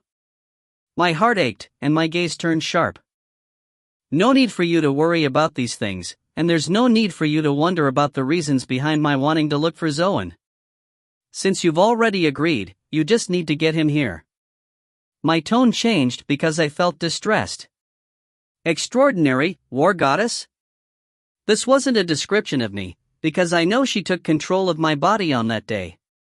So, the person who impressed Gao Qingjui was her, not me, Li Shun. Your mood swings are crazy. Or is this an after effect of activating your split symbol? Many others have asked this, and I'm not interested in answering any of you. If you've agreed in helping me look for Zoan, I'll move on to my second point. Gao Qingjui smirked. Go ahead. I gave him a half-hearted smile. I want to talk about your old lover, do you? Are you sure you can tell me about her? Gao Qingjui's gaze tightened. Who said she was an old lover? I waved a hand. Save it, Gao Qingjui. Are you soul splitters trying to act all innocent? You look different every time someone mentions you. I'm not stupid, and any woman who could move you in such a way would definitely have some sort of connection to you. It's not that I'm trying to pry into your affairs, but 2 of my friends are held hostage by her, and they might currently be treated cruelly as experimental subjects. Laurel also disappeared because of her experiment, so I naturally would be looking for someone like you, who has some sort of relation to her, to try and learn more. I hope you understand. I even blinked at him as I said, I know, love is something that's difficult to look back on. But since you've already agreed, just endure for a while and reopen those wounds, please? Gao Qingju's dark eyes turned bright all of a sudden. It's really not like what you think. But I've never liked to explain things. Let me just tell you more about you, to prove that you think too highly of yourself if you really thought you can see through others. If you find any errors, ads pop up, ads redirect, broken links, non-standard content, etc., please let us know. Report chapter so we can fix it as soon as possible. Chapter 137. Volume 3. 137 An attack on Yuan Shen. Before Gao Qingju could finish, there was an urgent knocking at the door. Miss Shun, are you inside? I waved a hand at Gao Qingju after hearing Jiapa's voice, and walked over quickly to open the door. Jiapa adjusted his glasses and looked like he was about to say something, but stopped as he saw Gao Qingju walking towards me. Jiapa's gaze changed a little. Gao Qingju gave a self-mocking laugh. No issue, both of you can speak outside, I won't eavesdrop. Why do we have to leave, can't you wait outside instead? This is the Western District, bro. I heard a cracking sound while I was rolling my eyes in contempt of a certain someone's excessive self-confidence. The door to the adjacent room opened, and Jiao S walked out with a funny expression on her face. Great timing. You come over, I go back. Gao Qingju signaled to change places with Jiao S. Without waiting for any response, he moved over and opened the door Jiao S just closed, closing the door behind as he went in. You sure he's not in love with Si Luo? I pointed at that door as I asked Jiao S. Jiao S just smiled. Oh yes, Jiapa, what did you want to speak about? Jiapa nodded and said, let's speak inside. The three of us went back into the room. Miss Shun, do you still remember the Yuan siblings? I nodded. Of course I remember them. Didn't I get them to stay by your side to protect you? Jiapa nodded in response. Yes, but since I think Yu is more experienced in battle, I got them to help look for Laurel. The two of them were assaulted at the East-West District border, and because of protecting Yuan Shen is now gravely injured and unconscious. From what I've heard, it seemed like Yu Liang was the one who attacked them. I opened my eyes wide. Yu Liang? Didn't you go back to the world of soul splitters with Ta Lai? Or did they leave Yu Liang in their Southern District experimental grounds? Jiapa looked grim. This is also the reason I'm looking for you. I think we should work with Mr. Si Luo to thoroughly look into the Southern District's matters. If there's still an experimental ground, it would probably be in the Southern District. Jiao S said, yes, I've looked into it. There's not much of an issue in that Eastern District of mine, maybe because the MF of the average person is rather high there, so they didn't do much in the Eastern District. If, like what you said, the experimental grounds in the Western District have been destroyed, then it's highly possible that there's something still hidden in the Southern District. I frowned. That horrible experiment, I really did not want to see that again. Apart from that, Miss Shun, I didn't ask because your emotions were a little unstable before, but I'll have to ask now. Nia Zun had never once looked for you after he disappeared? Jiapa was visibly worried. I took a deep breath. No. The scene of that black shadow flashing by the window when I was still in the room with Gao Qingju replayed itself in my head. Could it be him? Jiapa said in an exhausted manner, Nia Zun, always making others worry. It was only now that I realized that the gentlemanly Jiapa, who was always in clean clothes, looked tired and a little dismal. His suit was not as tidy as before, and there were specks of dust and bloodstains on his shoes. The ever-polite Jiapa would probably only say things like that when he was talking about Nia Zun, as if he was chastising his own child. I felt a little gloomy. After my friends left me one after another, he was the one who had been helping me out all this while, and I have just been piling these things upon him. Li Shen, even more than Niezun, you are the one who makes others worry about you.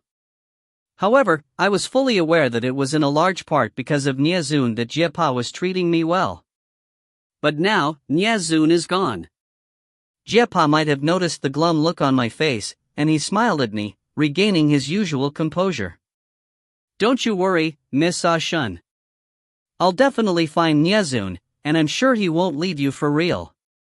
For some reason, my face reddened at this.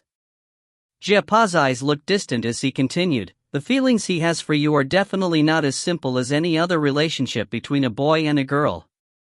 He's not good at expressing himself, and he never talks about the things that bother him. He won't even say it if he's hurt, and he'll just hole himself up somewhere. No matter what happens, I'll help him undo the knot in his heart and bring him back. Miss Ah Shun, I hope you can go back with him as well. Though the invisible leash tying the both of you together is now broken, we still can't be sure if the both of you will need to undo the split symbol curse at the same time to go back. I hope you don't give up. So bringing Niezun back and undoing that knot in his heart were the real reasons Jiepa remained in the split zone. I'm impressed, and also a little envious that Jiepa could come to the split zone just for you, Niezun. There's someone with you, you shouldn't let your eyes be lonely anymore. I won't give up. This was the only thing I could say. Jiao S then interrupted, Si Luo has made his intentions clear. He'll be staying in the Western District for some time, together with Gao Qin Jui. As for me, I'll be going with Huan Qing to look for another suitable body of consciousness. Jiao S, does Si Luo really wish to continue staying alive? Though I know I shouldn't be asking this, but I have this nagging feeling that it might not be that difficult to find another new body of consciousness. I just feel that he seems to be tired of such a life, I said with knitted brows. There was a resoluteness in Jiao S's emotionless eyes. That's right, he's exactly like this. I know that he's pushing me away, he doesn't want to live, and that he's tired of the split zone. But I'm not going to give up. He can give up, but I won't. Ah Shen, I'm begging you, no matter what, help me change his mind on this. This isn't something I can do, but I have a feeling that only you can. I was stunned. She continued, you're unique, just like Si Luo is. I've never been able to tell what he was thinking after all these years, though I know that he's getting tired of all the drama here. Probably because he's also a rare breed here, whatever is hidden in his heart, be it loneliness or solitude, I can't see it. Maybe you can help him understand it. Do I really have such an ability? I hate this world too. But, why do we hate this world? This world is beautiful too. Even though it's full of killing and bloodshed, aren't we all still alive? Go ahead. I'll help you look after him, I won't let him die. I flashed her a brilliant smile. Though my heart was feeling bitter, I know she needed my encouragement. I am not going to let Jiao S become the next person hurt by me. I will do whatever she needs me to. Thank you. Jiao S's eyes shone. I looked back at Jiepa. Where are the Yuan siblings now? Jiepa adjusted his glasses. They're at the accommodation in the residence, in another block, probably about 10 minutes or so away from here, if we use MF. There's no need for you to go over, I'll take care of Yuanshan. It's just that we don't know when he'll wake up. What I hope you can do now is to discuss matters with Si Luo, and it's best if he can go with you to the Southern District to investigate matters. Our chances against you will be better if we cooperate with him, Dot. What do you think? I asked Jiao S for her opinion. Si Luo is a soul splitter too, but he didn't reveal any secrets about them during my conversation with him. I'm thinking that he might have some difficulties, or someone like Si Luo would definitely not allow them to continue their absurd acts in the Southern District. I thought about it before, that as a soul splitter, Si Luo had been staying in the Southern District for years, protecting the ordinary and weak residents. I have also witnessed the Southern District residents living happy lives. He might just be different from the other soul splitters, but I cannot give up on trying to pry some information out of him just because he seems to be a neutral party. He is the only clue we have now. Oh yes, I forgot to tell you guys. Huan Qing told me some things about the split symbols previously. I suddenly recalled what Huan Qing said, that soul splitters captured souls and engraved split symbols on them, forming a three-way contract between the human, the soul splitter and the split symbol. I explained this to Jiao S and Jia Pa in detail. So it's like this. Jia Pa looked shocked. You thought of something? I asked hastily. Jia Pa said, I was a psychologist, so I naturally didn't buy into the supernatural. I thought that the existence of the split zone could be some sort of separation from our consciousness. What we can confirm is that we still don't know enough about the split zone, so all the contradictions and all our suspicions hinge on this secret. As long as we uncover it, we'll be able to link everything together. Right now, you have to look into the experimental grounds. I have my own deductions based on what we saw, but they've destroyed most of it, and we don't have much to work with. Miss Ah Shun, it's best if you could find Yu Liang, or bring back an experimental subject from the experimental grounds in the Southern District. I'll be able to find out more then. Yu Liang escaped after attacking the Yuan siblings?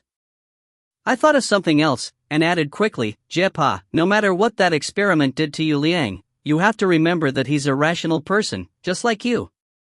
His character will not change. So, why did he suddenly attack one of us? Was he trying to tell us something? Maybe, you might want to take a closer look at Yuan Shen's injuries. Jia Pa nodded in response. You're right, Miss Ah Shen. I might have neglected this fact, that he might have a reason for doing so. If you find any errors, ads pop-up, ads redirect, broken links, non-standard content, etc., please let us know. Report chapter so we can fix it as soon as possible. Chapter 138. Volume 3. 138. You cannot kill him. I'll go convince Si Luo and Gao Qinjui, and get them to go to the Southern District with me. If we discover that Yu Liang is in the Eastern District, I'll send someone to you immediately. But are you okay on your own, now that Niezun isn't with you? Do you need me to get Tao Lai or Muli to go with you? Jiao S asked. I shook my head. There's no need for that. I know you've sent many people from the S-clan to defend the east-west border. If not, there's no way that Jia Pa would learn about the attack on the Yuan siblings so quickly given how busy he is now. Your people have already helped me out so much, and the defenses on your side might weaken if you send more. I can't trouble 2 more of your B-rank officers. Jia Pa nodded. Miss Ah Shen is right. Miss Jiao S, I haven't been able to thank you properly. Your people from the S-clan have been a great help to us. Jiao S moved her neck stiffly. No problem at all. What's important is that we all work together in uncovering the secret of the split zone. After going through so much, I'm sure that this isn't the place for people to live forever. We have to go back someday. That's right, we're going back someday. At least, you guys are going back. I looked around involuntarily, and I did not see her. Ha, a bitterness welled up in my heart. Can I still escape from here? Right, Ashen, if I remember correctly, you haven't slept in about a week. Though people in the split zone can go without food and water, our consciousness still needs rest. If you don't sleep, it's more difficult for you to manipulate your MF. You should rest up before you go, Jiao S said. I shook my head, saying, I don't want to sleep. Jiao S and Jia Pa looked at each other, and then back at me with worried gazes. I did not want to sleep, and I could not fall asleep either. It had been almost 2 years, 1 day, and 60 hours. All this time, Niezun was always by my side as I fell asleep. In that time, he was always lying quietly on the top bunk, being still most of the time. Many nights ago, he followed behind me as I ran around in the split zone. As I came back, he returned as well, and we always went to sleep at about the same time. It became such a habit that I forgot he was always beside me, keeping me company. Now that such a person has left, how do I break this habit? How do I fall asleep without him around? I forced myself to smile. It's fine. I can manage, trust me on this. Furthermore, if Si Luo and Gao Qingji go with me, what do I have to be scared of with the both of them around? Gao Qingji might not let you leave the Western District with Si Luo, unless you bring me Fu along, Jiao S gave her analysis. This was definitely a problem. Jiapa, what do you need me to do? Find the experimental grounds and bring back an experimental subject, right? Jiapa took a bottle from his jacket pocket. The Yuan siblings are good at using poison. Though their combat ability might not be great, it's not difficult for them to leave a trace on Yu Liang. This is something which can track him. Try your best to bring him back too, if you can not. I stiffened as I took the bottle in my hand, because I thought of that bottle we used the last time we were tracking Laurel. This has to be dabbed on the nose again? I asked awkwardly. Jiapa nodded without hesitation. Miss Sashun, there are no animals here in the split zone, so we can't use animals like dogs for tracking. I'll need to trouble you for this. The way you say it. The emotional quotient of a doctor is really high, very good at socializing. Jiao S laughed. Your subordinate can come up with some really good things, I'm quite envious. You use it then. I took the bottle with an unwilling face. There wasn't even any place for me to keep it with this dress of mine. I guess I'll just have to put it on my nose later. I'm guessing Gao Qingji will never let you leave with Si Luo if you don't bring me Fu along. I nodded. But if I bring me Fu along, Gao Qingji will definitely take her life if Si Luo's condition worsens when we're on the road. What do I do if both you and Huan Qing will be away looking for other bodies of consciousness? Oh, I also forgot to ask, did you go to the Northern District with Huan Qing? Jiao S said, we didn't enter the Northern District, but Huan Qing did bring me to that blood-red border. He didn't expect Gao Qingji to find you guys so quickly, so we turned back. I don't know the way to that blood-red border line either, since Huan Qing used an illusion when he took me there. I don't know what relationship he has with Si Luo, but we returned when Si Luo directly summoned him, and we weren't yet able to enter the Northern District. How about this, Ah Shun? Since Huan Cheng and I are going to the Northern District again, he'll also be more at ease if we bring Mi Fu along. How about we go to the Southern District with you to find the experimental grounds, and after that, Huan Cheng and I can head for the Northern District, Jiao S continued. This was a pretty good idea. This is definitely a good idea, Miss Ah Shun. I'm a little worried if Miss Jiao S isn't with you too. Both of you can go together, and the priority is to bring Yu Liang or another experimental subject back. Don't head for the Northern District impulsively, Jiapa said. Okay, you go ahead to take a look at the Yuan siblings. I'm throwing everything here to you again. I'll try to be back as soon as I can. I felt a little guilty as I looked at Jiapa's tired face. You need some rest too, Jiapa, don't be too hard on yourself. Jiapa smiled. Don't worry about me, Miss Ah Shun. Jiapa was about to leave, but turned back as he seemed to think of something. Miss Ah Shun, if you happen to find Niezun while you're on the road, you have to bring him back. I'm afraid that he might be hurt from that fight. My heart hurt once again. I nodded slowly. Initially, I wanted to discuss matters regarding the trip to the Southern District together with Si Luo, Huan Qing, and the rest. But as we were all gathered, Si Luo requested to first speak with me in private. Recently, it seemed to be private negotiation time. I wonder why people in the split zone have so many secrets. I felt like heaving a sigh. Humans are really simple. Si Luo laughed softly. Seems like I'm not the prettiest man in the split zone. Not expecting him to say something like that, I asked, how could that be? Who else can be prettier than you? His silver eyes shone with a dim light. Then why do you look distracted? Others won't be distracted if they were looking at the prettiest person. Did he get infected with Gao Qingjui's narcissism? But I have to plead guilty for this. As someone with an identity disorder, I was always distracted and daydreaming.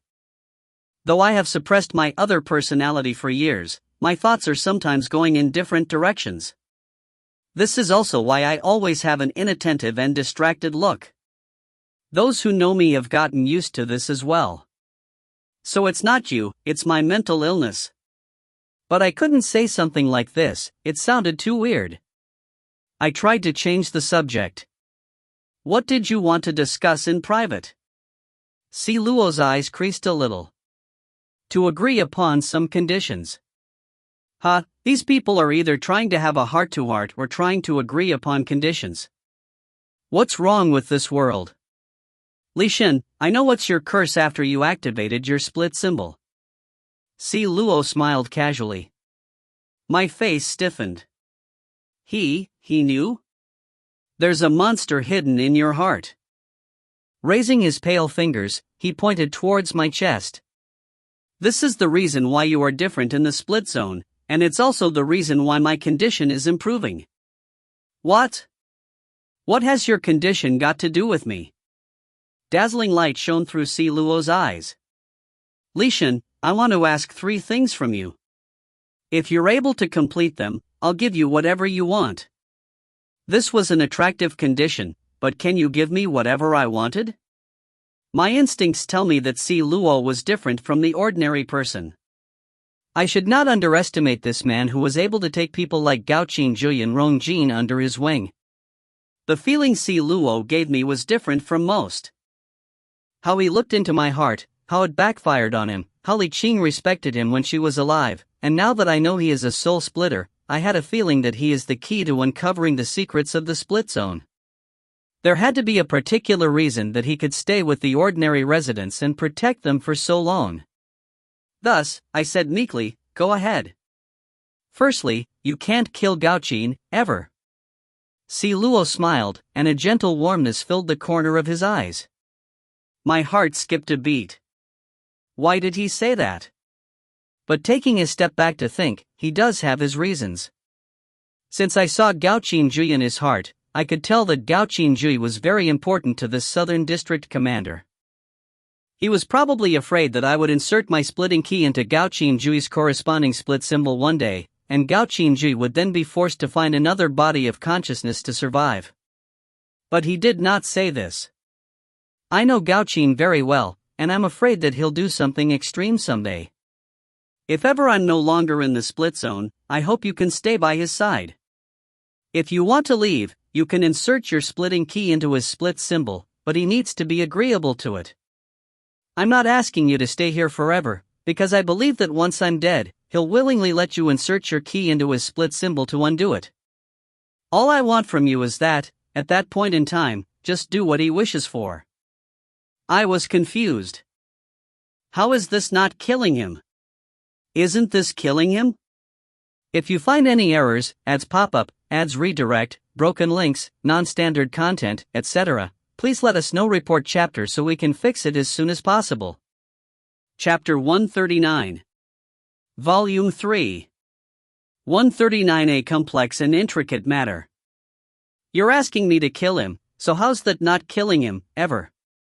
Si Luo smiled elegantly, a complex look in his eyes. How do you define killing someone? Is plunging a knife into your lover's chest killing him? Li Shen, the reason you can't run away from the split zone is not because it has entrapped you, but because it's you who's trapping yourself. Why did Si Luo know everything?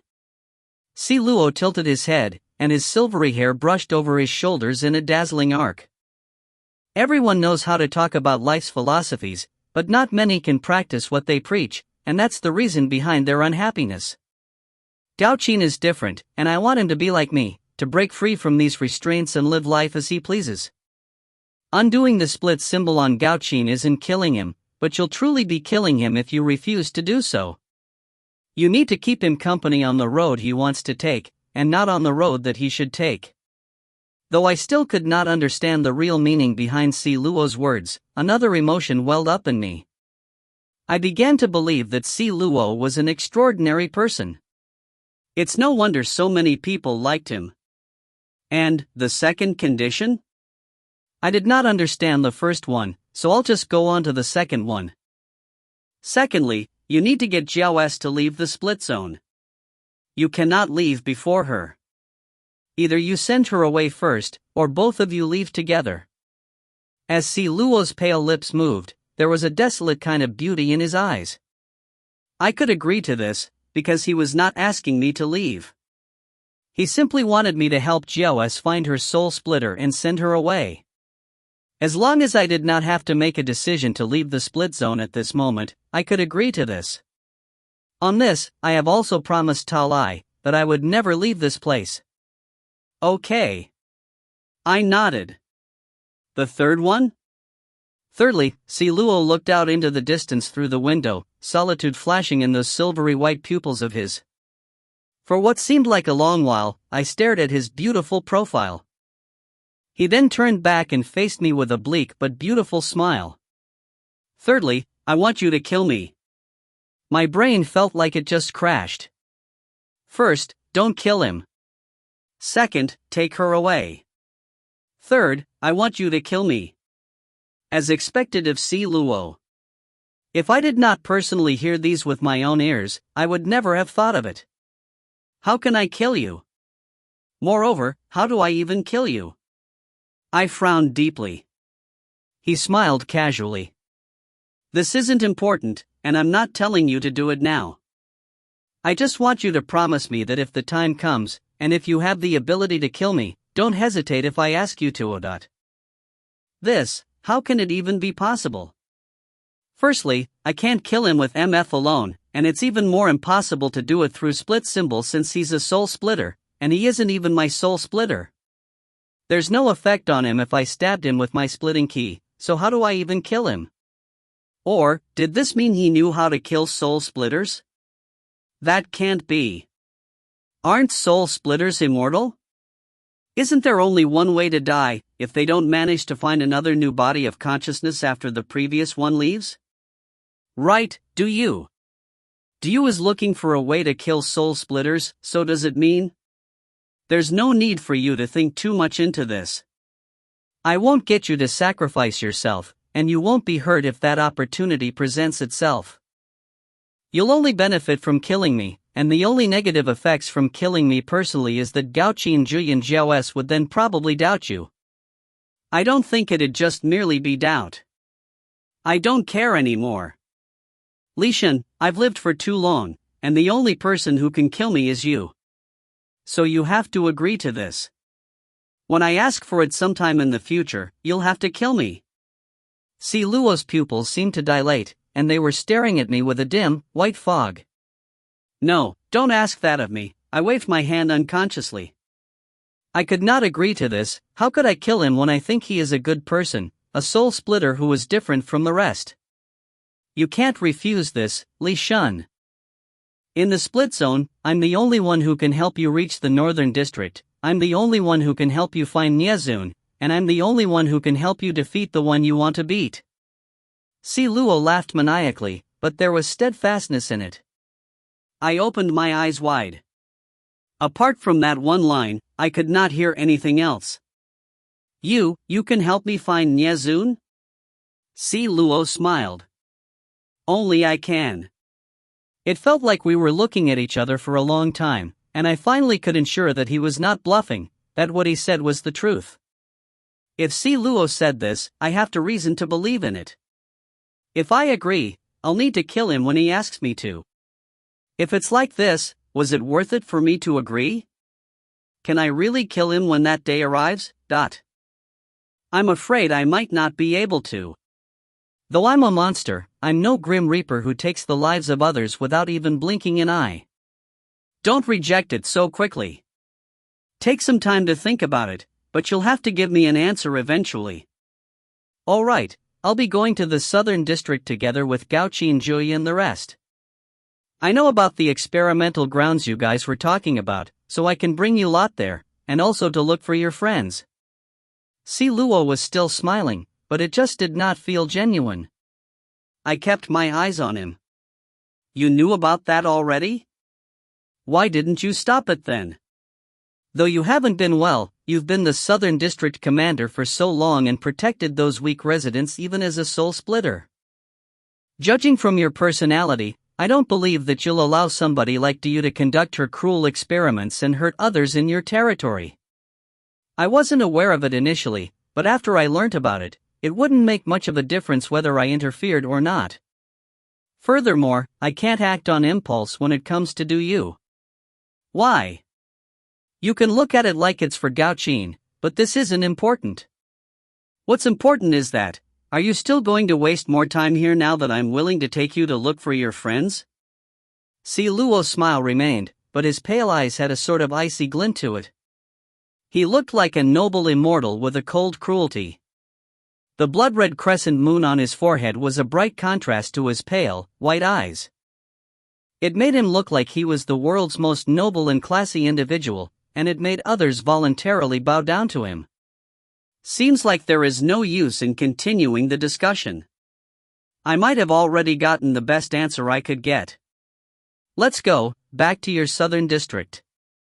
As the deal was sealed, I opened the door, wanting to involve the rest in the conversation. But when I opened the door, I saw Gao-Qin, Jui, Jiepa, and Jiaoes simply standing there with shocked expressions. What's wrong with all of you? I asked, confused. Gao-Qin Jui's complicated gaze brushed past me and he looked towards Si Luo, who was just behind me. Si Luo seemed a little surprised by their expressions as well, and looked towards Gao-Qin Jui for an explanation. Jiaoes was the first to speak. Huan Cheng and the rest, with Ku Fei and that girl, Mi Fu, they're gone. What does it mean they're gone? Weren't they just standing outside? Si Luo was obviously much calmer than I was. Though there was still surprise in his eyes, he went back to his usual self quickly. Explain it in detail. Gao-Qin Jui had a complex gaze. In the same instant when you opened the door, a bright light appeared around the three of them, and before they could react to it, they disappeared right in front of our eyes. I was shocked. Light? Could it be Mr. Blonde? Jiepa looked grim. Yes, it was the same kind of light that Mr. Blonde uses when he takes us to the Northern District, but its speed was 100 times faster. Gao-Qin Jui kept his eyes on Si Luo, looking even more worried. Si Luo's eyes darkened, and said to Gao-Qin Jui, could it be? A storm seemed to rage in Gao-Qin Jui's eyes, and he did not answer Si Luo's question. What are the both of you hiding from us? You'd be familiar with the Northern District since you are both soul splitters. What happened to Mr. Blonde, where is he now, and why did he do that? I asked a flurry of questions. Si Luo looked at me. This isn't the best time to explain all this. We should make our way to the Southern District to look for the experimental grounds. Li Shen, if you don't move fast, there might be even more unexpected incidents that will never have an explanation. My heart sank. Jiepa stepped forward. Miss Shun, since it's like this, go ahead with Miss Jiaoes. Make it a quick trip, bring back Yu Liang, and let's not think about anything else for the moment. I glanced at Jiaoes and saw her gaze on Si Luo. She seemed confused, as if she was feeling glum that she could never understand Si Luo. Right, I'll have to leave the Western District in your hands again. I nodded at Jiepa. Jiaoes, if you could send Tao Lai and Muli to help protect Jiepa, please. Now that the Yuan siblings are hurt, there's only Chouyu and his intelligence network, I just can't put myself at ease. I was too worried about Jiepa getting hurt as his body is now just like that of a normal human being, and I had no choice but to borrow manpower from Jiaoes. I'm fine, Jiepa hastily said. I did not bother about him, while Jiaoes nodded quickly.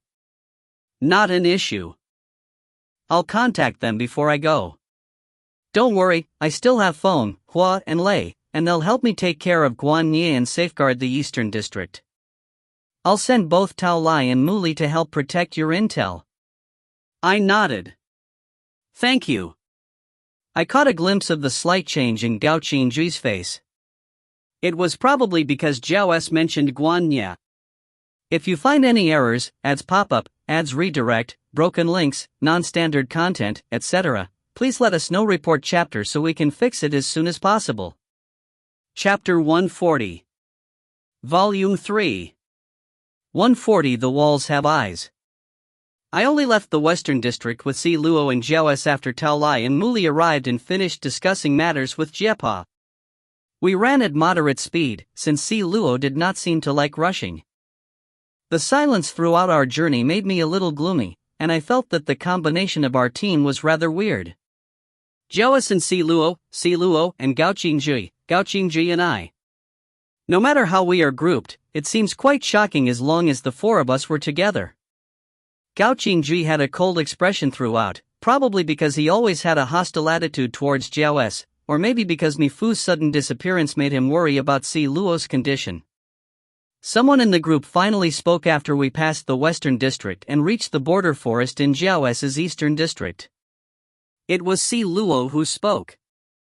Si Luo's long, silver hair formed a perfect, dazzling silver line as he ran, and I could not pull my gaze away from how he looked as his hair fell across his shoulders as he stopped. He turned back, smiling at Jiaos. The Eastern District is always so orderly under your command. Something flashed past Jiaos's eyes, but she did not respond. Right after Si Luo spoke, 5 Spider-Men lowered themselves from the tree in front of us. Yes, these 5 are among those 10 cute Spider-Men. This scene was too much for me, and I rested my forehead in my palm to prevent myself from taking in the scene. District Commander, you're back. There were 5 voices, and there were only eyes and mouths to be seen under those masks. Jiaos moved her neck stiffly, nodding. Where's Feng, Huai, and Lei? District Commander, Lord Feng led the other 5 to the border on the other side, and Lord Lei is settling Eastern District matters on level 30 of the residence where you live. Lord Hua is currently gathering the rest from the S-Clan, possibly for training. The leader of the Spider-Men spoke. Right, no need to bother them about this, I'm just passing by this time. Tao Lai and Muli are both in the Western District now. Same rules apply, protect the east-west border and the southeast border, and once Tao Lai summons you guys to help out in the Western District, go immediately. Yes, District Commander. All of them answered at once without any hesitation, as if they received training in the army. Just that, these were a bunch of well-trained Spider-Men. Jiaos addressed the rest of us, how about resting for the night in the Eastern District's academy? We won't make it in time if we were to head for the Southern District now anyway, it's going to be dark soon. I suddenly thought of something, and abruptly asked Gao Qingjui, right, Gao Qingjui, why were you able to cross the border at night the first time I saw you? Jiaos's pupils seemed to grow big, as if I reminded her of her suspicions, and she looked toward Gao Qingjui for an answer. Gao Qingjui's gaze remained cold as he looked at me, smiling with malice. Because I'm a soul splitter. Jiaos and I looked at each other, then we both looked at Si Luo. Si Luo laughed in his elegant manner. That's right, soul splitters are not restricted by the borders. As if we had telepathy, Jiaos and I looked at each other again. Though Jiaos could not pull herself out of her love for Si Luo, I know she is a very rational person, and her love would be rational as well. A rational love is true love. Because of this, I believe that her suspicions were the same as mine at this very moment. However, we could not voice our suspicions now as we were faced with 2 soul splitters whose abilities were far above us, and one of them was even my soul splitter. What I suspected was that, if soul splitters had such power, did it mean that everything in the split zone was an elaborate set controlled by them? Si Luo suddenly looked at me with those white, misty eyes. Still remember our agreement, right? Don't worry, your questions will be answered when it's time. Jiaos gave me a questioning look. It was obvious she wanted to know what my agreement with Si Luo was. I sighed inwardly. There was no way I could tell her that your lover's agreement with me was for me to kill him when he wanted to die someday. Therefore, I gave her a look that said, don't worry, I'll tell you when I get the chance. Sometimes, consolation is also a form of deception. When the victim finally realizes they have been deceived, they seldom look upon it as a kind lie, but rather, just a lie. Though the two of us are not restricted by the borders, the both of you would be. It's not too late if we rest for a night in the Eastern District and set off tomorrow morning either. Si Luo was the one who made the final decision, and the rest of us agreed in silence. Jiao S roomed with me and Si Luo roomed with Gao Qinjui in the Eastern District Academy building. Even though we were two pairs of males and female, 2 males stayed in a room, and 2 females stayed in a room. The 4 of us were a perfect description of the phrase true love can only be found with someone of the same sex. T/N, a modern phrase in Chinese, it is sometimes used sardonically. It says that couples got together just to produce offspring and that real, true love can only be found with someone of the same sex. What is weirder is that Jiao S disguised herself under a bamboo hat, as if she did not want to be recognized by her residents. She told me that many of them recognized her, and many still think that her absence was because she was still investigating the death of her B-rank officer. She did not want to let her residents know that she is trying to uncover the secret of the split zone, so that everyone can leave. The people in the Eastern District were quite different from those in the Western and Southern District. Most of them were always up for fights and they were relatively more ambitious. Because of this, they might not want to return that badly. Even though Jiao S might have gotten tired of the killing and the fights in the split zone, it did not mean that the Eastern District residents felt the same, since they have also been living here for a while. Before she gets to the bottom of that experiment, it might be a better decision to keep this a secret. I thought it still looked awkward with that bamboo hat of hers. It seemed like not many recognized Si Luo and Gao Qinjui, and probably not that many recognized me either. The 4 of us, a stunningly beautiful man was rooming with a malicious, cold man, while a bright, fiery red girl was rooming with a lady in a bamboo hat. Even in such a place like the split zone, a weird combination like this would probably set some tongues wagging. The glum me had no choice but to awkwardly enter the same room with Jiao S under the curious gazes of the peculiar-looking Eastern District residents. You need to sleep. You haven't been sleeping for days, it just won't do. You think I can go against both Si Luo and Gao Qinjui at the same time? Jiao S finally took off her bamboo hat in the room. I laughed bitterly. It's not that I don't want to sleep, I can't fall asleep. Jiao S put her bamboo hat on the table, looking at me with her huge eyes. Because of Niezun? She knows me really well. I nodded helplessly. Well, a tiny, feminine smile appeared on Jiao S's usually emotionless face. I've always wanted to ask you this. Do you love Niezun? I choked a little on the water in the glass which I poured for myself. My lips froze for a second. Love. Why do you ask this? I looked down, placing the glass back onto the table. You're different from me in this sense. I dare to love and hate with passion, how about you? Even in the split zone, there won't be that much of a difference in a relationship between a man and a woman. I won't believe it if you say your relationship with Niezun is purely platonic, Jiao said confidently. But what's the point of saying all this now? So what if I answered that it's love, how would that change anything? He has already left, and no one knows where he is. What right do I have to love someone? I hoped that there would be a nice beginning and ending to my love. The previous person I loved, who was the only person I loved, had his life cut short personally by me.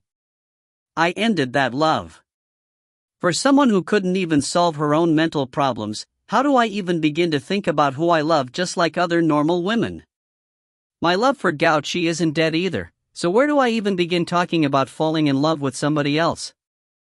Could you treat this question seriously?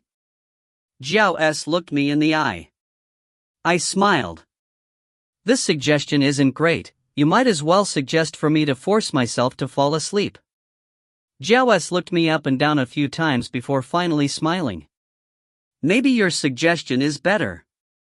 I might have wanted to avoid the question, so I walked over to the bottom bunk and lay down.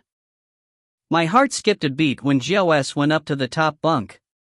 It reminded me of how Niezun went up to the top bunk, something which I have never put too much attention on. My eyes started to tear. I hated myself like this. I turned and faced the wall.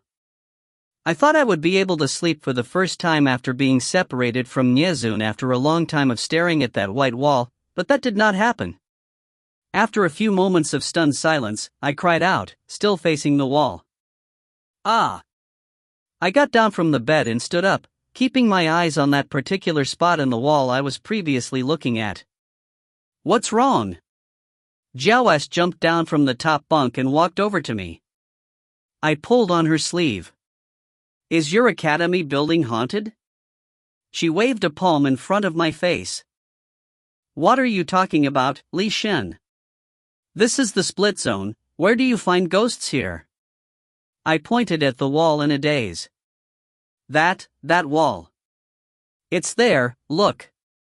Jiao S bent down to have a clearer look at that particular spot I was pointing at. I pointed at this tiny hole, which for some reason, existed in the wall. When I lay down and faced that wall, I saw an eye in there. If you find any errors, ads pop up, ads redirect, broken links, non-standard content, etc., please let us know. Report chapter so we can fix it as soon as possible. Chapter 141. Volume 3. 141. An octopus. Jiao S's hair touched the floor as she bent down, and I almost stepped on that long, black hair of hers as she bent down to look. She stared with her dark pupils as she straightened up. Crackle, dot. An air current formed into a slender air needle, stabbing the eye in that tiny hole. Poo-tch. The eyeball burst as the air needle passed through it, and a small stream of blood flowed out from that hole, dripping down the white wall and staining it red. I shivered. This witch was really decisive in her actions. What else do I have to be scared of with her around? I bet demons and monsters did not even dare come close.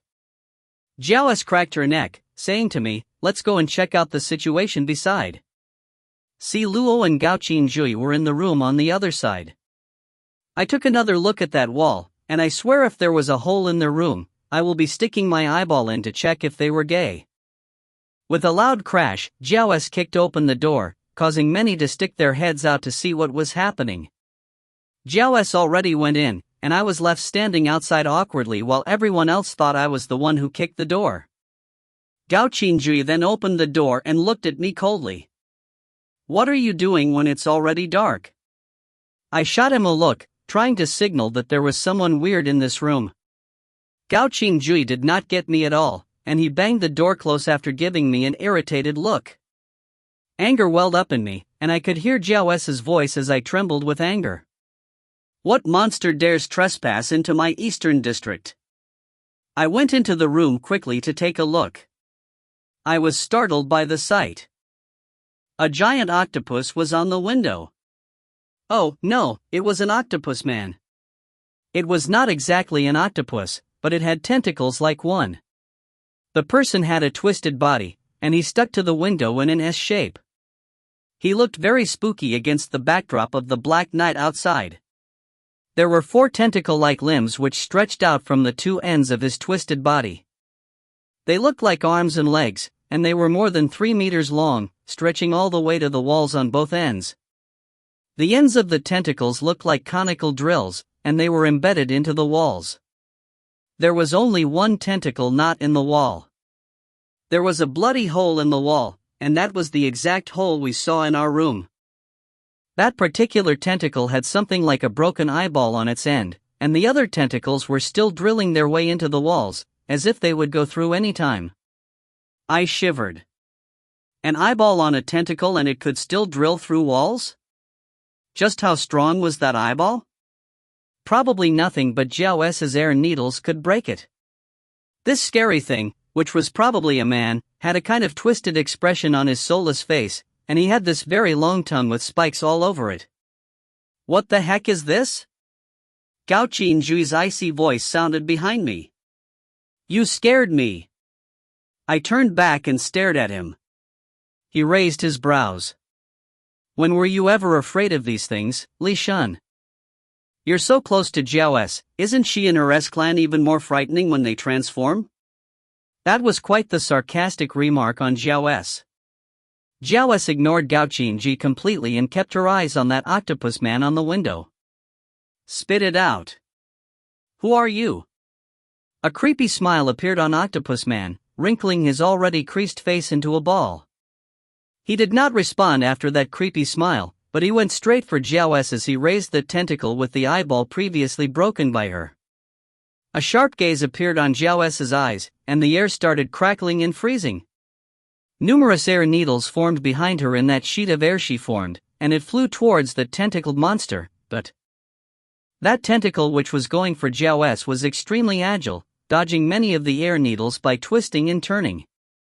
Not caring about the other air needles which stabbed into his body, he continued reaching forward with that tentacle towards Jiao S's breasts. Yes, her breasts. Ka! At this point, there was a perverted, dirty smile on his face, and he produced a creepy laughter. A huge blob of saliva dripped from that twisted mouth of his, and it was dripping onto the floor. Disgusting. I shivered involuntarily. That tentacle was about to touch Jiao S's breasts, and she was enraged. The air currents on her right instantly became a whirlpool, and she drew a sword from that whirlpool and hacked at that tentacle which was already in front of her face. Jiao S's sword was very sharp, and that tentacle was cut off as she swung her sword. The cut-off tentacle was still going forward, and it was now coming for my head. I backed away as I looked at that slimy thing, and pushed Gao Qingji in front of me. Gao Qingji was stunned by my actions, but he could only stare at me with anger as he pushed that tentacle to a corner with a frozen air current. I shrugged at him, indicating that there was no choice for me to do so, since I could not use Piercer at will, and I will not take it out if there were other options. Arrows cannot stop this thing either, so I could only use him as a human shield. Ka! It did not seem painful for the creature to have one of his tentacles cut off. As he produced more creepy laughter, he removed the other 7 tentacles from the walls. There were eyes on each and every one of these tentacles. Damn! This is too disgusting. Although people in the split zone, especially those from the Eastern District, like to style themselves in pretty peculiar ways, it was still rare to see someone make themselves look this creepy. More importantly, my gut was telling me this was not a look created through MF, it was how his body of consciousness originally looked like. There was no time for me to think about all this as all the tentacles were going straight for the 3 of us. As they reached out towards us, the eyes on their ends became a few times larger, and there were even more tiny tentacles which started coming out of their pupils. It was just like an eye of a devil which could endlessly produce tentacles. Those tiny tentacles could reach out in all directions like a jellyfish, and they were coming towards us. There is no way I will allow these horrid things to touch me. Of course, I did not want Piercer to be in contact with these things either. It was not a matter of whether I dared to use Piercer or not, it was that I just did not want these things to be in contact with any part of me. Thus, I grabbed Gao Qingji's belt from behind. Gao Qingji was in a pair of black pants, and his belt was that long, flexible sword, Shenshi. I was so disgusted with that thing that I forgot his belt was Shenshi, simply grabbing it at one go. Gao Qingji did not expect that I would once again treat him like a shield, and that I would even grab his belt. But he could not turn to stare at me this time, because there were 3 tentacles going straight for him. I hid behind him and bent down, looking at those 3 tentacles like a timid rat, holding on to Shenshi behind his waist. I was surprised that the sword did not cut into my hands. It was as if Shenshi was sealed when not in use. There was no time for me to bother about such things now, and I kept muttering, "What are you doing? Quick! Cut this disgusting thing down quickly!" Gao Qingji let out an angry roar, and all that coldness turned into a rage. "How do I cut it when you're holding on to Shenshi?" "Oh, sorry about that." I let go of his belt with an apologetic look. It was too late, the tentacle already reached the top of his head. I squatted as I tried to avoid it. Gao Qingji was still turned towards me, and it made him even angrier as he saw me squat down without any intention of helping him. That anger made the air currents around him freeze at a much stronger and faster rate. This room seemed to be a storage filled with huge blocks of ice right now. Jiao S and Gao Qinji activated their MF to freeze the air currents in the room, surrounding those tentacles with pieces of frozen air currents that looked like ice. Jiao S backed away a couple of steps, and raising the sword in her hand, she swung it multiple times at that frozen tentacle in front of her, smashing it into smithereens. But Gao Qinji also took Shinqi in hand, and it produced a beautiful black ray which smashed the tentacles. I was marveling to myself about how intelligent a living weapon Shinqi is. It seemed to be dead when worn at his waist, as if it could do no harm, but once it was in his hand, even if it didn't come to life, it was instantly a killing machine. Pieces of broken tentacles fell to the floor, but there seemed to be no agony on that octopus man's wretched face, who has now lost his tentacles. He still had that filthy and greedy look, and the saliva continued dripping from the corners of his mouth onto the floor. If you find any errors, ads pop up, ads redirect, broken links, non-standard content, etc., please let us know. Report chapter so we can fix it as soon as possible. Chapter 142. Volume 3. 142 The Hatred in Yu Liang. TSK, this thing is really gross. I looked at that saliva-dripping octopus man in disgust. Gao Qinji stared at me, incensed. And you use me as a shield for this gross thing? I feigned a smile, tapping on his shoulder. We're all so familiar, no need to take it to heart. Furthermore, you had the opportunity to save a beauty and show your heroism. Gao Qinji just deadpanned. Jiao S did not seem to pay attention to our conversation, as she was still focused on that creepy thing on the window. I'll give you one last chance. Stop that shameless laughter of yours and tell me where you are from and what are you? If not, it's not only those fine hairs that would be cut off. Jiao S's hoarse voice was sharp, and she pointed at that octopus man with sword in hand. The corners of my mouth twitched. My dear Jiao S, aren't those things tentacles and not fine hairs? Octopus man did not seem to understand what Jiao S was saying at all, and he continued that creepy laughter. The tentacles which were cut off did not show any signs of healing either. Looking at this weird creature, I thought of something else.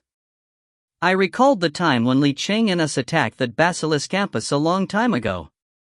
Yes, that basilisk campus was just like this creature in front of us. It was a weird combination of animal parts, and looked as if it did not have an awareness like humans did. It looked like it could not heal, but it had this inherent ability to attack humans. Would these creatures happen to have some sort of connection? I was upset with the fact that this creature made me think of Li Qing, and my smile receded into a cold gaze as I stared at that octopus man who was still twisting and turning on the window. Suddenly, a head popped up from the window behind the octopus man. The head slowly snuck in through the window pane, as if it melted the glass and went through it. After which, her neck, torso and two hands appeared. Her hands grabbed the neck of Octopus Man softly, and she rested her chin on the top of his head. She had a dazzling smile on her, and she was looking at me gently. She tightened her grip on the Octopus Man's neck while keeping her eyes on mine. I knew her. It was my other personality. Because of this, I drew Piercer out without hesitation and a violet light flashed as I activated my MF. I was either too agitated, or I still did not get the hang of manipulating MF properly after activating my split symbol, causing a high amount of MF to concentrate in one location. When I swung Piercer, it produced a ball violet fire instead of a violet blade. The violet fire flew towards her. However, her face, her head and her entire person was already gone as the violet light appeared. That violet fire then went straight for the octopus man, bursting open in his face. Boom! There was a loud explosion, and even Gao Qinji and Jiao S backed away. In the smoke, I could see the octopus man and the window both smashed to pieces, and some of the broken pieces fell out of the window. Gao Qinji shot me a look. What's with that sudden rage of yours? Instead of looking at him, I kept looking at the pile of rubble. There is no use telling him this, he could not see her and he would never understand why I attacked so abruptly and mercilessly. Jiao S looked at me with worry, but she did not say anything. I did not feel anything when I used Piercer, but this time when it was in my hand, I felt an icy pressure stabbing into my palm. I frowned slightly, feeling beads of cold sweat forming on my forehead. I then tried to tie Piercer around my waist as naturally as I could. Ha, Piercer's power is definitely extraordinary, but I heard a familiar voice from the broken window. Upon hearing this voice, I froze in the midst of adjusting Piercer on my waist. This is. I snapped my head up, and a somewhat familiar face appeared in the window. He looked like he jumped up here. He was well built, and both his hands were holding onto what was left of the windowsill. He popped his head in before hopping into the room. "Yu Liang," I mumbled. He was in light gray. His facial features were sharp like before, and his eyes were calm and rational. It was definitely Yu Liang. Apart from those eyes, nothing about him had changed. His eyes were now a bright red. He looked at me with a frigid gaze. "Been quite a while, my district commander." As expected, "been quite a while" is always an unfriendly greeting. I stepped forward, not minding the clear animosity in his eyes. "Yu Liang, where did you go all this time? How are you doing?" Though I was a little emotional at seeing Yu Liang after worrying about him for so long, I calmed down as I felt Jiao's reach out a hand to grab me. That's right, I had to be alert. Although I didn't want to doubt old friends of mine, I had to stay alert right now. Jiapa wanted me to find Yu Liang on this trip, and he even said Yu Liang hurt the Yuan siblings. Yu Liang will not appear here without rhyme or reason. I suddenly recalled something else, making my heart sink a little more. I dabbed that drug on my nose before I left, but there was absolutely no whiff of Yu Liang, and Jiao's subordinates reported that there was nothing out of the ordinary in the Eastern District either. I thought we would have to reach the Southern District before we could have some idea of where Yu Liang was, but why did I not sense it when he appeared? I don't doubt the Yuan siblings' abilities in using poison, and usually, he wouldn't have realized if there was a tracking drug used on him.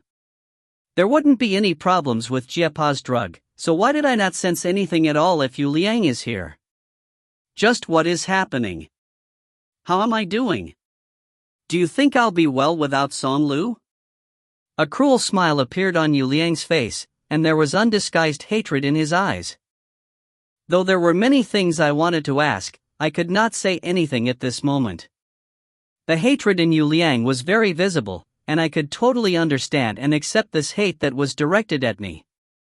When he was taken away with Song Lu, according to Song Lu, he was assassinated right in front of her, and she thought him dead. However, based on Jiapa's deductions, we thought he is very much alive. But there is no use in knowing he was alive, because I did not do anything to rescue him.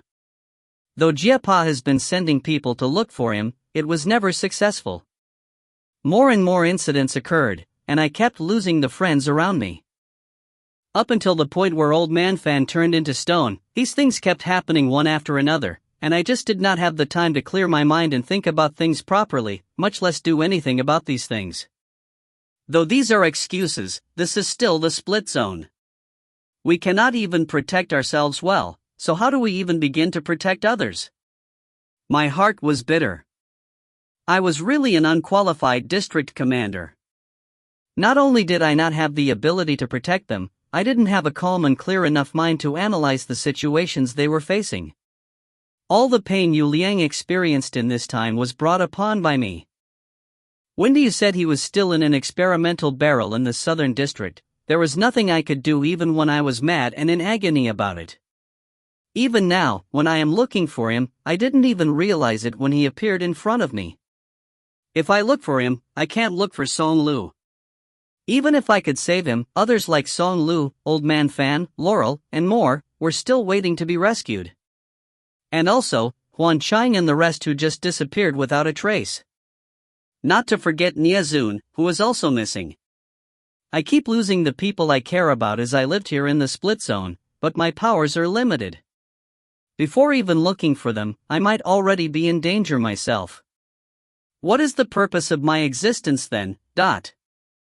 Why didn't I realize that I couldn't even find my friends when I made those mighty promises of uncovering the secrets of the split zone, taking them away by undoing the restraints of our split symbols, and overthrowing the rules in the split zone?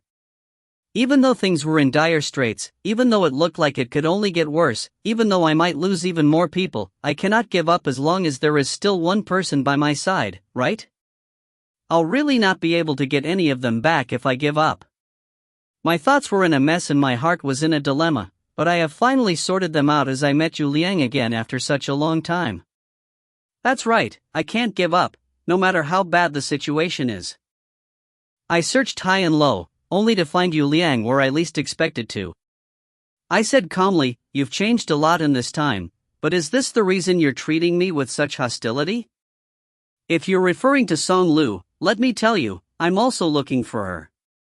The more time we waste here, the less we have to find her. Why not get to the point? Why did you appear here out of nowhere?" I had no choice but to use such a tone and attitude with such an old friend. He was just like a brother-in-law to me, and he was someone important, but in this world where only the fittest survive, people change easily. No matter how my heart hurt, I had to endure it for the many others who were still waiting for me. If you find any errors, ads pop up, ads redirect, broken links, non-standard content, etc., please let us know. Report chapter so we can fix it as soon as possible. Chapter 143. Volume 3. 143. A deficit in MF. Yu Liang burst out laughing as he heard me mention Song Lu. "Li Shen, you have the cheek to say that Song Lu is waiting for your rescue? It doesn't matter that you didn't look for me, I wouldn't hate you even if I died, but how could you let them take Song Lu? They are such a cruel bunch. Song Lu already went through so much hardship when she was alive, how could you bear to let her go through so much pain again?" I zoomed in on what he said. "A bunch? Who are they? It's Du Yu, right?" Yu Liang's face darkened. He raised a hand and said, "There's no use talking about this. I'm going to rip your heart out today, to see for myself if you even care about Song Lu at all." After saying that, the fingers on his left hand started melting, bone and flesh blending together. His hand was gone and it was now a circular stump. Pussst. A tentacle came out of that circular stump, and like a loach which was being electrocuted, it wriggled nonstop. The tentacle seemed retractable, and it extended and retracted with a wave of his arm. I was stunned by this scene which could only be seen in science fiction movies when we were alive. With my mouth hanging open, I saw his other hand going through the same transformation. Jiao seemed to hate these tentacle-like things even more than I did. She did not wait for Yu Liang to be ready for the battle, she just raised her sword and slashed it towards his elbow without hesitation. The tentacle from Yu Liang's arm sensed the danger from Jiao's sword, and before her sword could reach him, it shot forward, wrapping itself around Jiao's wrist with amazing speed. I could see raging white fog surging in Jiao's eyes as her wrist was trapped by that slimy tentacle, and the air condensed in the entire room. Gao Qingjui was not slacking either. With a fast movement, he swung Shenqi, but Yu Liang was even faster. The tentacle from his other hand wrapped itself around Gao Qingjui's wrist at lightning speed. It seemed like I was the only one who just stood there in a daze. The rage from Jiao's and Gao Qingji made the air in the room shake as white fog surged in their eyes. But there was a sudden calm before the great storm. All the wild air currents in the room stopped in an instant. It was as if everything went silent in the room, even the sound of breathing was absent. I looked to my sides at Gao Qingjui and Jiao's, and saw that they both had shocked expressions on their faces. Yu Liang laughed coldly. The slime on this tentacle can paralyze movement of the consciousness. No matter how great the value of your MF is, this is the price you have to pay for underestimating your opponent in battle. Sorry about this, but I know the two of you have pretty strong abilities, so I had to attack and paralyze you guys first. It'll be an easy job after this. I smirked. Easy job? You think that I'm still the old Li Shen? I was already holding Piercer tight in my hands at this point. Gao Qingji gave a malicious laugh. Even if you don't see her as much of an opponent, the person with the highest MF in the spit zone is now in the adjacent room. Do you think you have any chances of winning this fight? Yu Liang's icy smile remained. You think I'll appear without preparation to face the four of you? If I'm right, the one in the adjacent room only has half of a split symbol left, right? The person who had a corresponding split symbol undid it and returned to the real world, and he hasn't been able to find another body of consciousness. Have you forgotten what a soul splitter who's left with half a split symbol most afraid of? As if recalling the world's most horrific incident, Gao Qingjui's eyes sunk into the abyss of hopelessness. You've been here for quite a while now, why didn't he come over? You think he's just lazy? Gao Qingjui could no longer bear to hear anymore, and with a sharp gaze, he used his MF to cut off that tentacle wrapping around his wrist with a moderately powerful air current. After which, he staggered towards the door. I swung Piercer at this moment. Yu Liang quickly grew a new tentacle after the last one was cut off, and it entangled itself with Piercer.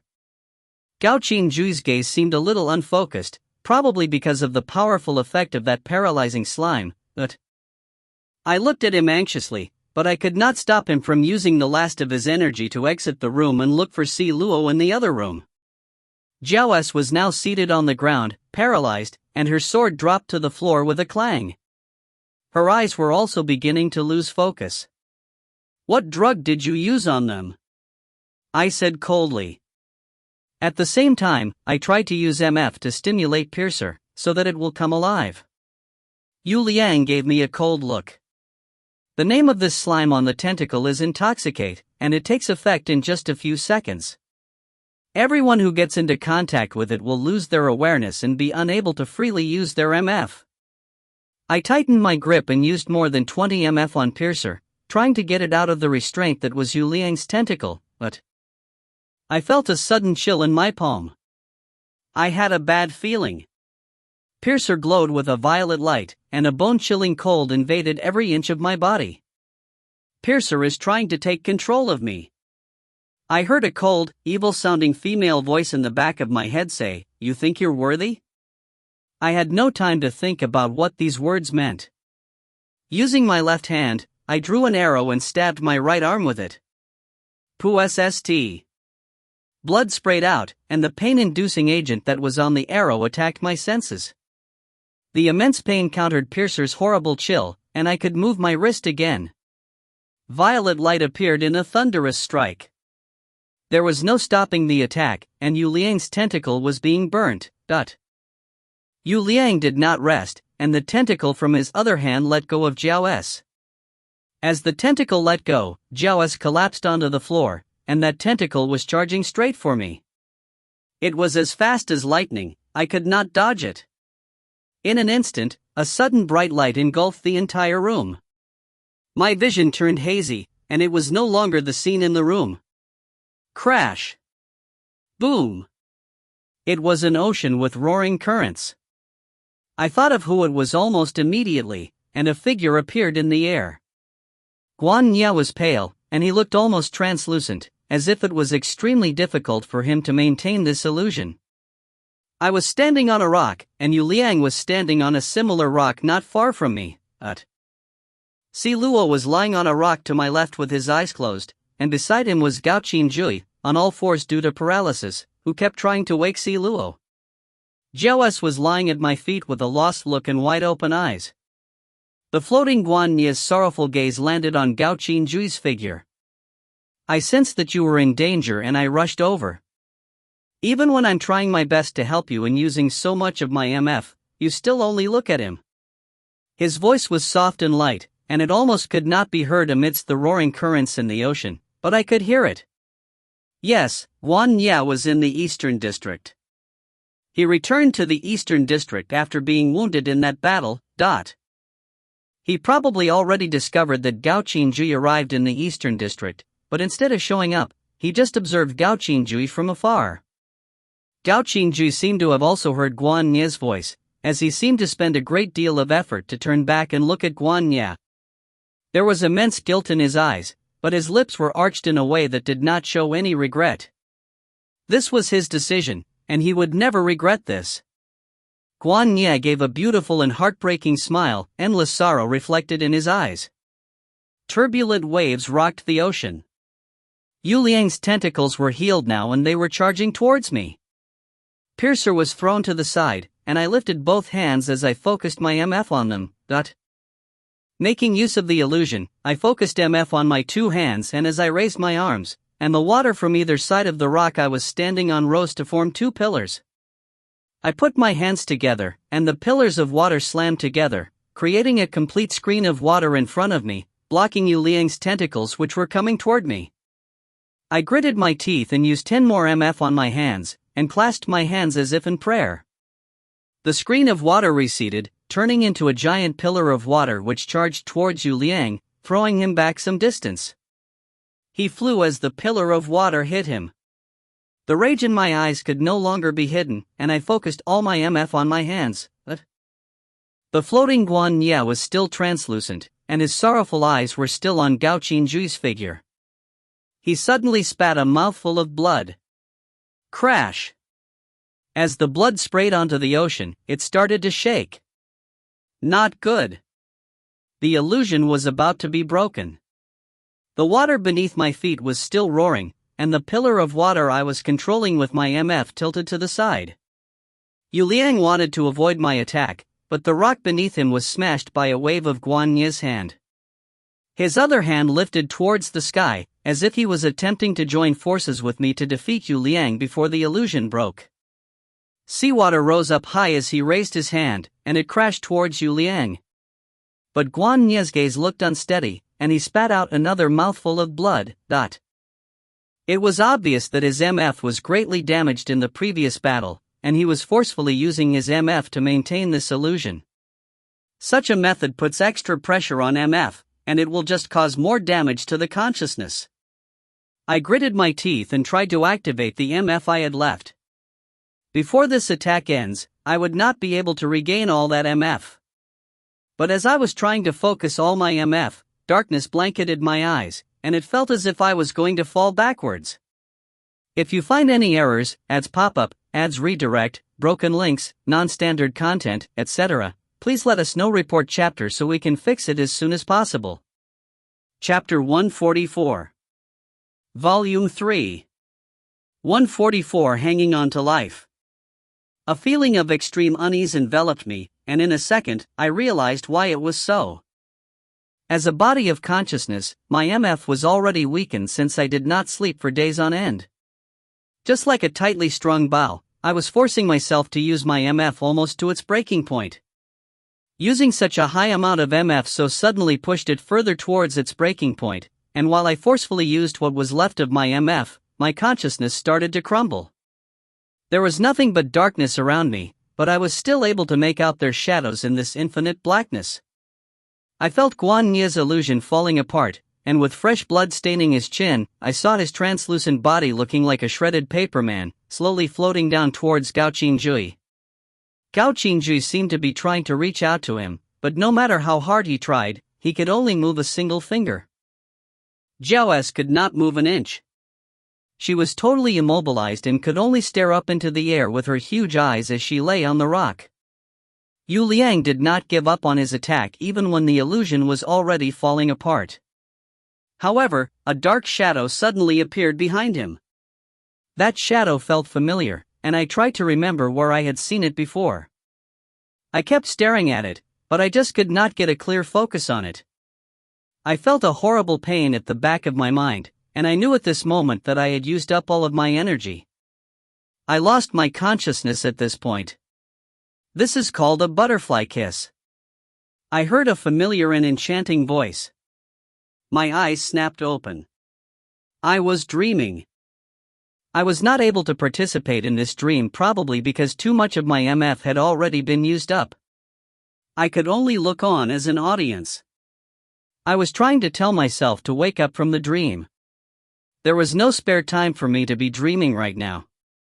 The rest are not able to fight currently, and that dark shadow which appeared, could that have been him? No. Wake up. This did not seem to work at all, and the scene in front of my eyes was clear as day. This is the laboratory. It was the laboratory at the end of the hallway that Gao Qi had previously brought me to. The me in the dream was facing Gao Qi, and we were both seated. Gao Chi took both my hands in his, and I could see that I was about half a head shorter than him. Gao Chi leaned forward, towards my face, with a smile. I had a shy expression on my face, and I looked down. My lashes fluttered, and my eyes finally closed. Gao Chi's thin and cold lips then landed above my right eye. "This is called the butterfly kiss," Gao Chi said softly as he kissed my right eye tenderly. My lips trembled slightly as I said, "Senior Gao Chi?" "No, don't call me senior, just call me Chi." His voice was enchanting, and his eyes were shining with an enticing light. Still on my eye, his lips moved as he answered. "Chi," I muttered. Gao Chi finally moved back a little, putting a minor distance between my eye and himself. I gave my favorite thing a very nice name. "What's it called?" I opened my eyes slowly, and it looked like I did not want the previous moment to end. "Shun-Chi." I felt a brutal chill from the bottom of my heart, and I tried again to wake myself up. What kind of dream is this? All dreams in the split zone are memories from when we were alive. But why did I not remember a single thing? "I'll show you Shun-Chi the next time you come over to the laboratory," Gao Chi promised with a smile. "Wake up." The scene then changed abruptly. I went back to my room on my own, and I was met with huge red graffiti on my door. "Go to hell, crazy person." As I was still in shock, the door opened suddenly. The person who opened the door was obviously shocked by me standing there. "Ah! You scared me, Dot." She stared at me angrily, and walked away while avoiding me, as if afraid I would infect her, only to call out again as she was rudely surprised by the red graffiti on the door as she turned back. She then walked back towards the door. Another girl came out as she heard all the noise. "What's happening?" The girl who came out earlier pointed at the door. It was now the other girl's turn to be surprised by me. The girl who came out earlier then pointed at me, telling the other girl, "We'd also be seen as lunatics if we keep rooming with this crazy person." The other girl seemed to have a friendlier demeanor, and she nudged the girl slightly, signaling for her to not be so direct about it in front of me. The girl who was nudged then got angry. "What are you afraid of? Do you know who she pissed off?" "Duff, the principal's daughter." "I heard that for our class, there's only one vacancy for scholarship applications this year. It's all because of her. We'd be embroiled in this matter sooner or later since we're roommates with her." "How could that be? And why would Duff hate her anyway?" "It's because this crazy person got together with the most handsome senior in school, the one Duff attempted to pursue but failed. To let others know that Duff, the principal's daughter, isn't even comparable to a crazy person, how embarrassing would that be?" "But isn't this too much?" "This isn't too much, look at the words on the door." "Ah! What, I didn't even realize it, Dot. We should leave this place as soon as we can, to rid ourselves of this bad luck." A crowd was beginning to form along the corridor as students started poking their heads out to see what the commotion was all about. I was still standing there expressionless, and I did not say anything either. Another girl then stepped out of the room suddenly. My expression changed slightly. It was Pomelo. Pomelo stared at the two girls coldly. "Nobody is stopping you if you want to leave. She does have a mental illness, but she's still 10,000 times better than the both of you. Look at you two, one looking like a prostitute with that thick makeup you put on every day, and the other a bitch who knows nothing about filial piety, ordering her parents around through the phone all day long. What right do the two of you have to talk like this? She has mental issues, but you guys are just rotten to the core. What the EFF are you saying?" One girl pointed at Pomelo angrily. Pomelo scoffed. "I'm effing talking about you, prostitute." The girl was incensed, and using both her hands, she shoved Pomelo back into the room. Though the other girl was not as fierce, it was obvious she was angry with Pomelo, and she walked into the room quickly, as if she wanted to argue with Pomelo. I followed behind them silently, closing the door behind me as I entered the room. I looked at me. My face was without any expression, and my eyes were on the other three in the room. It looked like I was just a stranger to this situation, as if it was totally not because of me that these girls started arguing. Say that again if you dare. I'm telling you, Jiangyu, I've had enough of you. You're always together with this mad woman. I'm really effing down on my luck to be rooming with you too. Since we're already at this point, don't blame me for not taking our relationship as roommates into consideration. T/N, Jiangyu is Pomelo's full name. Li Shan usually refers to her with her nickname, Yuz, which means Pomelo. Relationship as roommates. The other girl chimed in, that's right, Jiangyu. You didn't have to say things like that. We weren't going to do anything to her anyway. Pomelo smirked. Since you guys have had enough of me, how about I help you dig your dirty eyeballs out?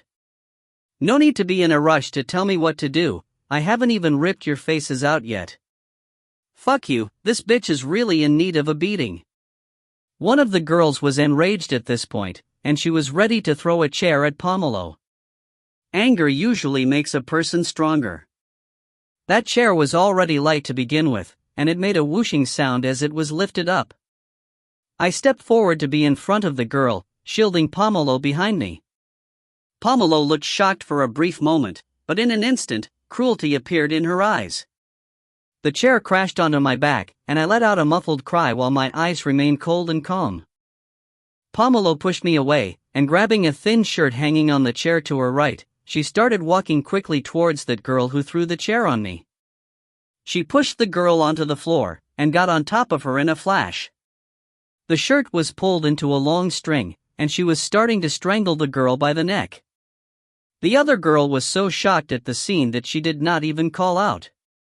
Ugh, the girl was now being strangled by Pomelo, but Pomelo simply looked on coldly, with an evil malice in her eyes. Her hands were strong, and she continued pulling that shirt in opposite ends while she stepped on that girl's hair, which was now spread on the floor. After being pushed away, I seemed to be off-kilter for a few moments, but after regaining my balance, I walked over quickly to be by Pomelo's side. I bent down in a half-squat to hold onto Pomelo's arm, saying my first words in this dream, leave it. Pomelo loosened her grip slightly and looked towards me. A light flashed in her eyes. Cough cough cough cough cough. The girl had no strength to push Pomelo away, who was still sitting on her. She could only cough as she held onto her neck. Pomelo looked at me for a brief moment, before saying, I'll leave it since you said it. Aren't you lucky to have hung on to your dear life because of this crazy person? She stood up, looking down on the girl who was still curled up on the floor, coughing non-stop. If you find any errors, ads pop up, ads redirect, broken links, non-standard content, etc., please let us know. Report chapter so we can fix it as soon as possible. Chapter 145. Volume 3. 145. Yu Liang's Intelligence. As I opened my eyes, all I could see was a pile of rubble. That dream felt long, but not much time seemed to have passed. I looked up to see the room we were originally in, and Jiao S and I were now able to see Gao Qingjui and Si Luo through a huge hole in the wall. Gao Qingjui was beside Si Luo, who looked very peaceful with his eyes shut. Jiao S was still lying on the floor, and Guan Ye was crouched near Gao Qingjui, spitting out mouthfuls of blood. I struggled to get up, and I saw Yu Liang leaning against the wall below the window. It looked as if he was also gravely injured. If I remember right, the last attack Guan Ye and I used on him did not inflict so much damage, so why was he hurt so badly? I staggered over, squatting in front of him. He looked up at me with an unfathomable smile, bloodstains still visible on the corners of his lips. Li Shan, in the end, you'll still lose what you're most afraid of losing. No, actually, you're already losing it now. A light appeared around him after he spoke. Following that light, something like a layer of ice appeared above him, slowly encasing him and finally freezing him entirely. He was just like a human, frozen and encapsulated in amber.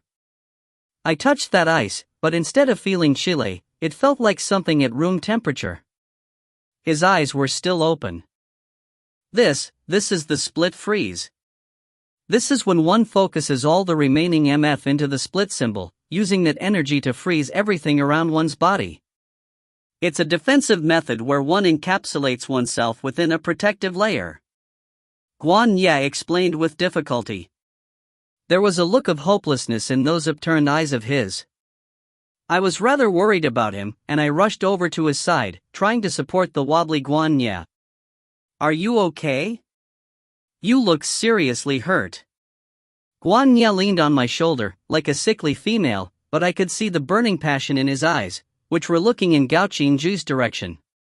But he only managed to look before he fainted in my arms. Hey, Guan Ye! I called out. Gao Qingju was crouched beside Si Luo, and hearing me cry out, he forced himself to turn and look back at Guan Ye.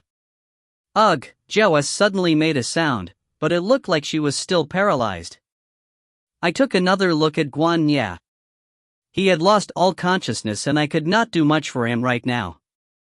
I lay him on the floor and ran over to Jiao to help her up. Gao Qingju seemed to be regaining mobility as well. The split freeze, huh? Seems like that MF he used to paralyze us has also been frozen. As he said this, Gao Qingju shot a cold look at Yu Liang, who looked like he was fossilized in amber. He tried to support Si Luo up, but Si Luo still had that calm and peaceful expression on his face, like a toddler who was in deep sleep. He did not look like he was about to wake up anytime soon. Jiao moved her neck stiffly. It seems as if they are recovering their mobility very quickly. Doesn't that slime on the tentacle cause paralysis? How can you guys move so quickly? I looked at Gao Qingju, while helping Jiao to loosen her joints. Gao Qingju gave me a sideways look. Because that wasn't caused by any drug, the slime was MF itself. You can look at it like it's a kind of filthy MF. Once that MF is sullied, it can become something that can directly inflict a huge amount of damage. But if the body of consciousness can no longer use that MF, just like how he is now, or if they die, then such MF will lose its effectiveness as well. What's wrong with Si Luo? These were Jiao's first words after regaining her mobility. Gao Qingju's eyes darkened. Yu Liang's splitting key was inserted into his split symbol. Shocked, I asked, Yu Liang's splitting key? But Si Luo isn't Yu Liang's soul splitter, would that key have any effect on Si Luo? Gao Qingju nodded gravely. That is usually the case, but it's different with Si Luo's current condition. Let me explain it like this. To soul splitters, all the souls captured by us are called heirs, and once we engrave a split symbol onto the heirs, we'll be able to obtain the power granted to us by the split symbol, and at the same time receive the curse of the split symbol. If the heir is able to find us and insert their splitting key into our split symbol, they're effectively ending that curse by locking the split symbol, and they can then leave the split zone. As for us, since we're only left with half a split symbol, we'll have to find a new heir. Now that Si Luo is without an heir and there's currently no new heir for him, any splitting key will be able to freeze his split symbol in his consciousness. He will also continue to be in this state until the splitting key is taken out by that particular heir who inserted it. Jiao stood up after cracking her neck. But now that Yu Liang froze himself with that split freeze, how do we help Si Luo recover? I understood what Gao Qingju was trying to get at from what he said, and that was also why he had such a grave expression. This means, Yu Liang has to personally do it for Si Luo to recover, right? But now that Yu Liang is like this, how do we solve it? Gao Qingju looked at me. From what I know, the split freeze is the final line of defense of any body of consciousness. So if the consciousness itself is not willing to undo it, there's nothing we can do. Nothing we can do. If the consciousness is willing? You mean Yu Liang can hear our conversation even in such a state? I frowned. Gao Qingju shook his head, saying, I don't know. But he might be willing to do it if we can find Song Lu. Song Lu. Song Lu was taken away by Li Wen, and Li Wen seemed to be in cahoots with Du Yu. Where do I begin looking for Li Wen when I cannot even seem to find any traces of Du Yu? Seems like the first thing we should do is to make a trip to the Northern District. To be honest, I was making a selfish decision here. I did not know Si Luo that well, so it will be a lie if I said I wanted to help him recover because we were friends. In reality, my goals would be easier to fulfill with Si Luo helping me. Now that he had already agreed to help me out, it would be a huge loss if he could not do so. I looked at Gao Qinjui squarely. Gao Qinjui, only you can bring us to the Northern District now. How about you lead the way? Song Lu is with Li Wen, so as long as we know where Li Wen is, we can definitely find Song Lu. And since Li Wen is Li Qing's soul splitter, she's definitely in the Northern District now. Jiao S interrupted me. Don't you remember what Jiepa said? You have to bring Yu Liang back to Jiepa. Yes, this was too complicated. There'd be no use bringing Yu Liang back to Jiepa in this state. Since Si Luo is also not awake now, he won't be able to bring us to the experimental grounds either. You're the only one left.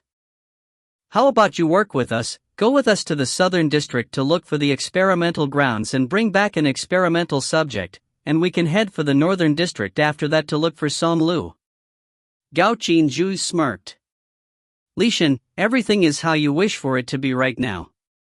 You're using this opportunity to get my help in saving that friend of yours, and you're also able to borrow Jiao S's and my abilities to help break into the Southern District's experimental grounds.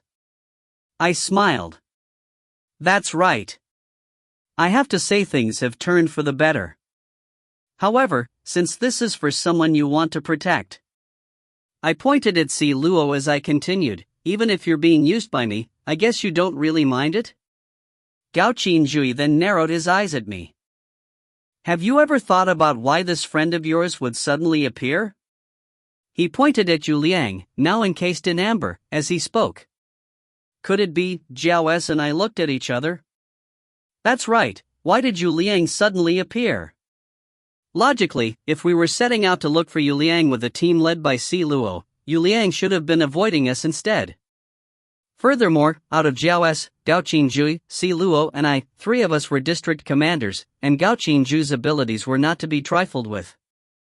An ordinary individual would likely not be able to do any great harm to us, and if Yu Liang was alone, it would be almost equivalent to using an egg to fight with someone who had rocks. So why did he do that? However, from that previous battle, Yu Liang did seem to be gaining the upper hand before Guan Nye appeared. I looked towards the blood-stained Guan Nye, who was lying beautifully on the floor. Gao Qinjui followed my gaze, and he looked pained. He's gravely injured. We'll need to go to the Northern District to find a healing expert among the soul splitters to save him. The slime on the tentacles is only one part of Yu Liang's sullied MF. If Jiao S and I forcefully focused our MF, there was no way he could have gained the upper hand. Guan Nye's appearance just made it all the more chaotic. But that's not the point. The point is, why did Yu Liang still appear even though he would know this was a battle he cannot win?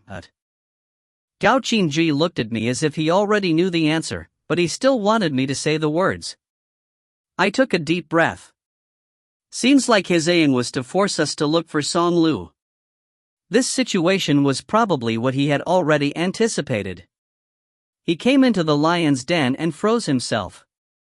In this way, he wouldn't reveal where the experimental grounds were, but at the same time, he'd be able to force us into a position where we had to look for Song Lu in order to save Si Luo. I marveled at Yu Liang's equanimity and intelligence. This was probably all planned beforehand. Even someone as intelligent as him couldn't find his lover on his own and had to resort to such methods to force us to find her instead. This will not be an easy task, Gao Qinjui said calmly.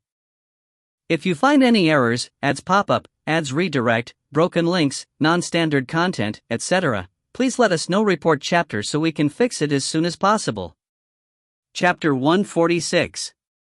Volume 3. 146 Not going to look for him? Jiao S nodded slowly. That's right, this is no easy task. But since it has already come to this, I guess we don't have any choice. Guan Nye is gravely injured. Gao Qinjui, you really don't care about him at all? Though Guan Nye and Zhao S are working together because of their own personal goals, I could understand Zhao S's desire in wanting to protect Guan Nye after having worked with him for such a long time.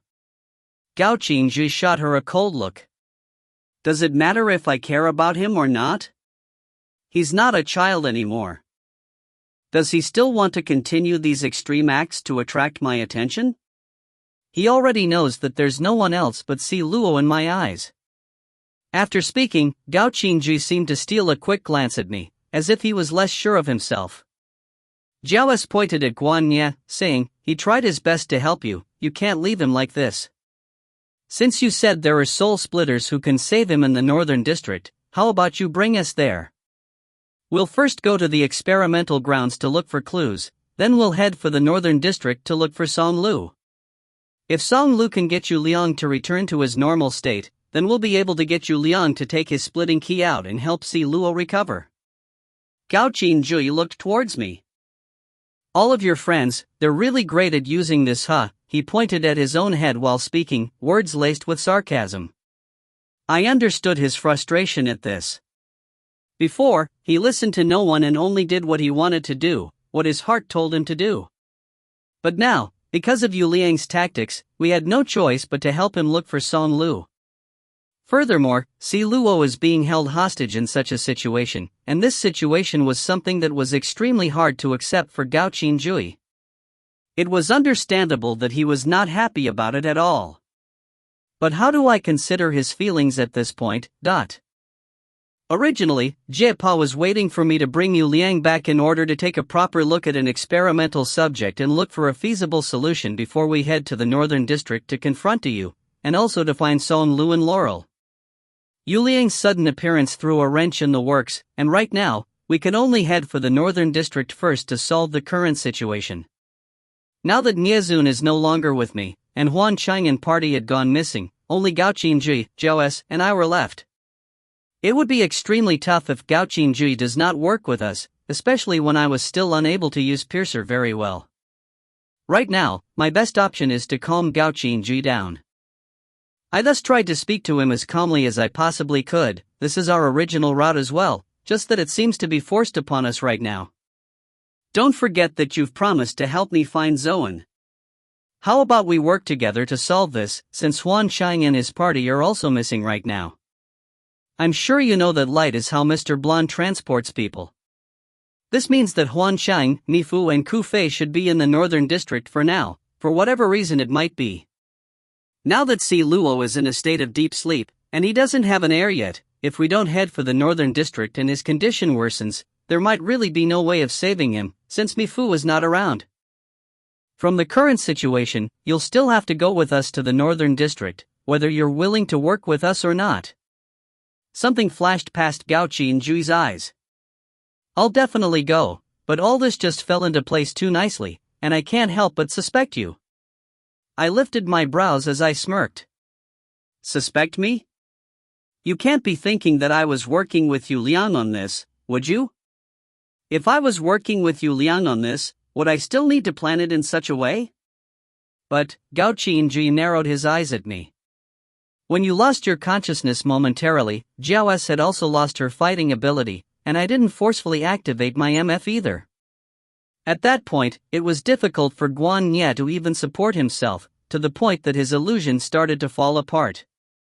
So who inflicted so much damage upon Yu Liang? I frowned as I began to understand what he was trying to get at. How would I know? You said it yourself, I lost my consciousness momentarily. I looked at him, but my heart was doubtful. I lost my consciousness because I went too many days without proper rest. That dream felt long, but it felt like I woke up rather quickly. But if I had lost all awareness and was in such a deep state of unconsciousness, how did I manage to wake up so quickly? Gao Qingzhi kept his eyes on me. Li Shen, at the point, I only saw a dark shadow pass in front of the window, and when I tried to focus on it, Yu Liang already collapsed on the floor. Dark shadows are pretty common here in the split zone, but if I remember right, Niezun is someone who loves wearing black, right? My heart skipped a beat. Gao Qingzhi's gaze was frigid. After that battle, was it really like what you said? That he went missing, but actually he's still trying to protect you secretly, or was this all just a sham, something that you designed, something that you planned together with him so that Mi-Fu can escape? I found his words ridiculous and felt incredulous. I will do whatever I want to do. I walked towards Gao Qingjui, who was currently still crouched on the floor beside Si Luo. I bent down slightly, looked him in the eyes and gave him a brilliant smile. Gao Qingjui, if I can find Nie Zun now, as long as he can return to my side, I don't even care about anything else that's happening. Instead of working with him secretly, to me, it's more painful not being able to see him. I'm already too used to seeing him in front of me every day.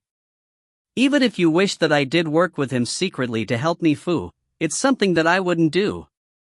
This Li Shin isn't so noble to the point that she can endure so many days without Nie Zun, just for a little girl. For some reason, there was a clear agony in Gao Qingjui's eyes after hearing me say these words. I was rather surprised at such a reaction. He kept his cold eyes on me, with a slightly furrowed brow. You really admire him. He seemed to be referring to Nie Zun. Why did it feel like he was a little jealous? And to even say such words in this situation? Jiao S walked over and pulled me away, addressing Gao Qingjui. We should stop wasting time discussing other matters. Si Luo will be in greater danger with every minute we waste. How about you help Ashen find Zoan quickly, so that she can wield Piercer again, and then we'll head for the southern district to look for the experimental grounds and clues, before going to the northern district to solve all our problems. Gao Qingjui shifted his suspicion to Jiao S. What I'm more interested in is that, Jiao S, aren't you in love with Si Luo? Why do you not seem to be putting him as the first priority? Li Shin has her reasons for doing so, because she wants to save her friend, but how about you? Just why are you doing this? Jiao S's expressionless face seemed to turn a little livelier, but her smile still seemed rather unnatural. She's doing this to save her friend, I'm doing this to help a friend. She looked at me after saying that. I felt a rush of warmth in my chest. A light flashed past Gao Qingjui's eyes as he looked at me. Li Shin, you really have many protectors. I laughed. I would say I'm quite a selfish character, so it's just nice that I'm playing the role of someone who's protected. I'm not as noble as you though, you've always played the role of the protector, to the point that you don't even care if you hurt others while protecting someone. My eyes swept past the prone one very briefly. I initially did not want to rile Gao Qingjui up like this, but for some reason, when he starts taking an aggressive stance, I just wanted to fight back. We were like two hedgehogs about to freeze to death, and the only way to keep ourselves warm was to use all our spines to prick at each other. Jiao S walked over to Guan Nie's side, looking at him with slight sadness in her eyes. Poor thing, your persistence does not lose to mine. Seems like I didn't know you well enough, Gao Qingjui's gaze wavered, and there seemed to be a split second where I could see exhaustion in his eyes. I felt a bitterness in my heart. It was definitely not easy for this proud man. There was nobody he offended, but there was still no way to cure that loneliness, and the people around him even had to get hurt. I gritted my teeth inwardly and told myself that I cannot feel any sympathy for Gao Qingjui, because he is a soul splitter, and he was the one who captured me. I looked at the quiet Yu Liang, Si Luo, and Guan Nie, and that sympathy was overwhelmed by various other emotions. What did Guan Nie do wrong? Why did he have to face this? Si Luo is someone who seems to ask nothing of this world. Though he is a soul splitter, he probably wouldn't have been embroiled in this if he did not have other desires. And Yu Liang. He's just an innocent bystander. I know him. He treats me well and I know that he isn't a bad person. Just like how my heart felt like it was stabbed 1,000 times after losing Nie Zun, I could understand how desperate he must have felt when he lost Song Lu, his longtime lover. I wouldn't be surprised if such a loss caused him to change greatly.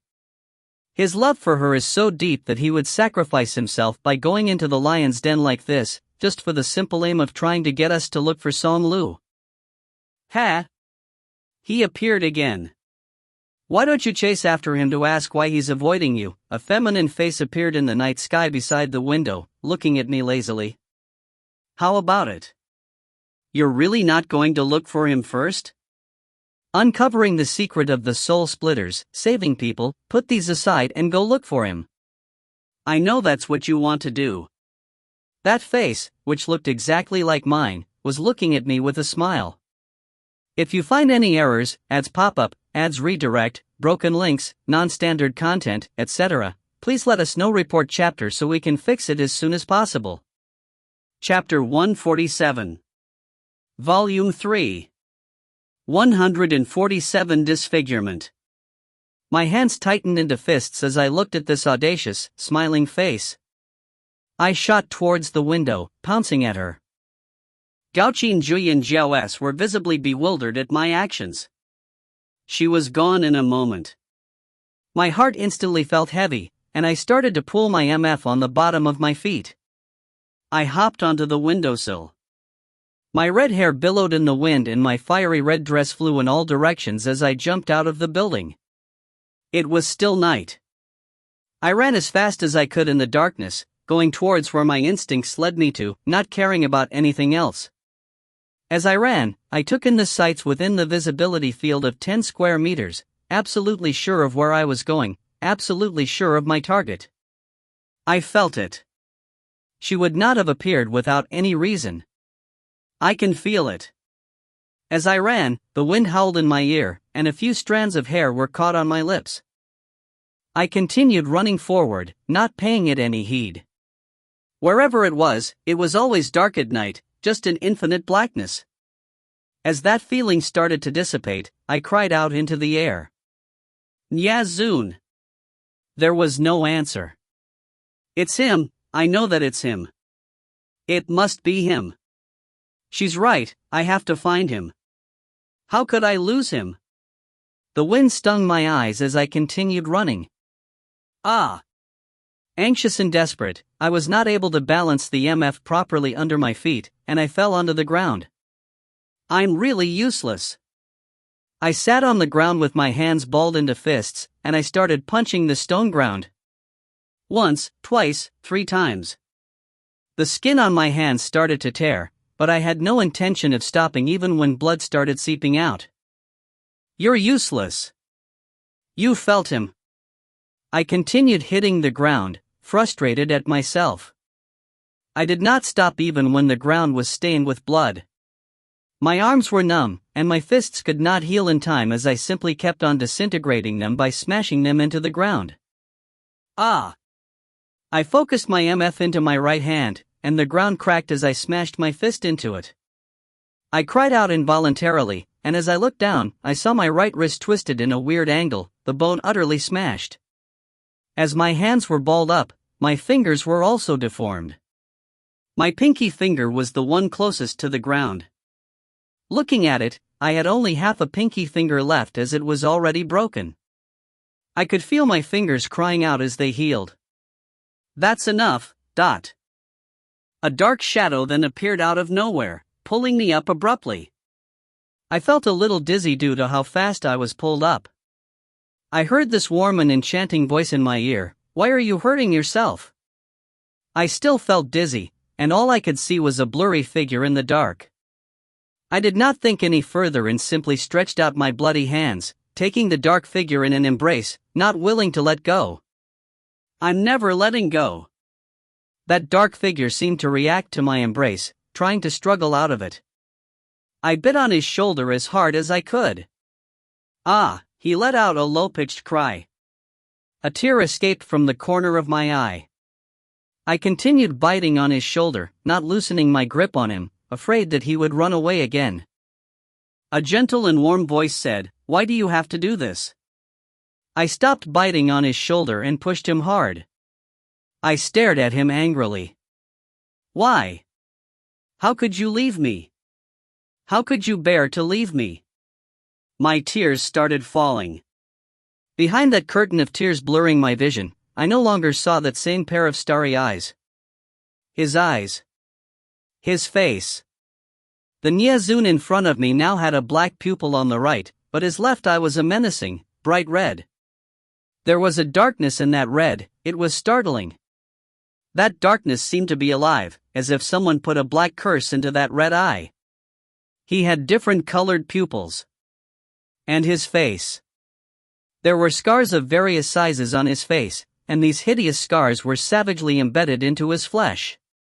He still had those thin, wispy bangs. It hid part of that black pupil of his, and it also hid the vulnerability and avoidance in his eyes. As he looked at my astonished face, there was this resoluteness that appeared in his eyes, and he turned to leave. Without hesitation, I grabbed his hand. He was still wearing that pair of black gloves on his hands. I grabbed his hand, wanting to speak, but why did this hand feel?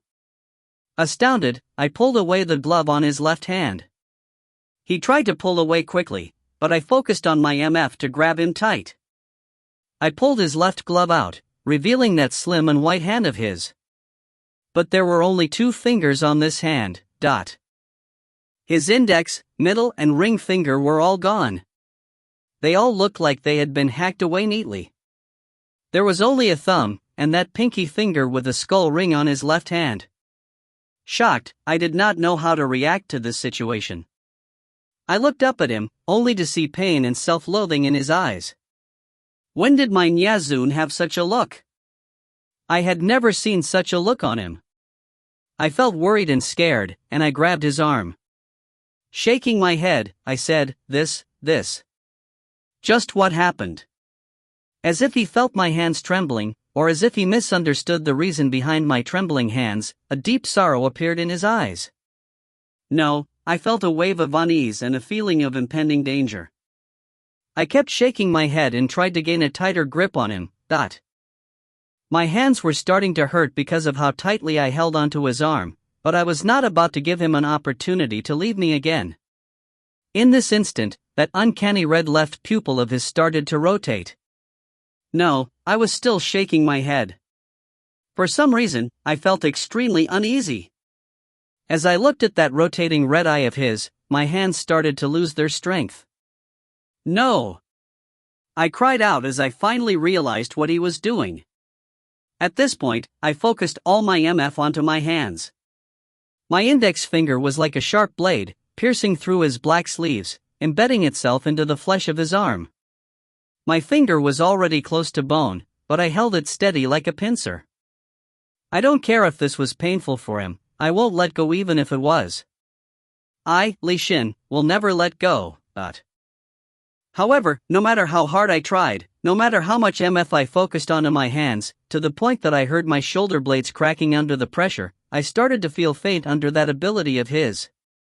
It felt as if I was about to lose something extremely important, and tears rolled down my cheeks as I felt like I was about to lose all awareness. No. Don't leave me, I was almost begging him, choking on my words. He was biting on those pale lips of his. I felt devastated as I looked at his hopeless gaze, full of agony. In the end, he was still able to use his ability to immobilize me, leaving me. My head was still fuzzy, and I saw that he looked at me with a gaze that felt like it would be the last time I saw him. Following which, he disappeared into the darkness. He was gone. No! Still under the influence of his ability, I was not fully functional yet, and that cry felt like it tore my throat apart. I heard a whirring sound in my brain, as if there was something inside which suddenly stopped functioning, something that suddenly broke. I collapsed onto my knees. Nya Zun. A figure appeared behind me in the darkness, grabbing me. Li Shan. Li Shan, what's wrong? Gao Qinjui took me in a tight embrace from behind, trying to pull me up. But my knees felt weighed down with 1,000 pounds, and they stubbornly stuck to the ground. I tried hard to struggle out of his embrace. But he did not loosen his grip. I tried my very best to get out. I felt like I was at the edge of my sanity, but let go of me. I'm going to find him. I want to look for him. Ah! I cried out as I did not manage to escape, and there was no other way for me to express the pain I felt. Li Xin, calm down. Who are you talking about? Gao Qingjui sounded worried and anxious. Nyazun. It's Nyazun. Let go of me. I want Nyazun.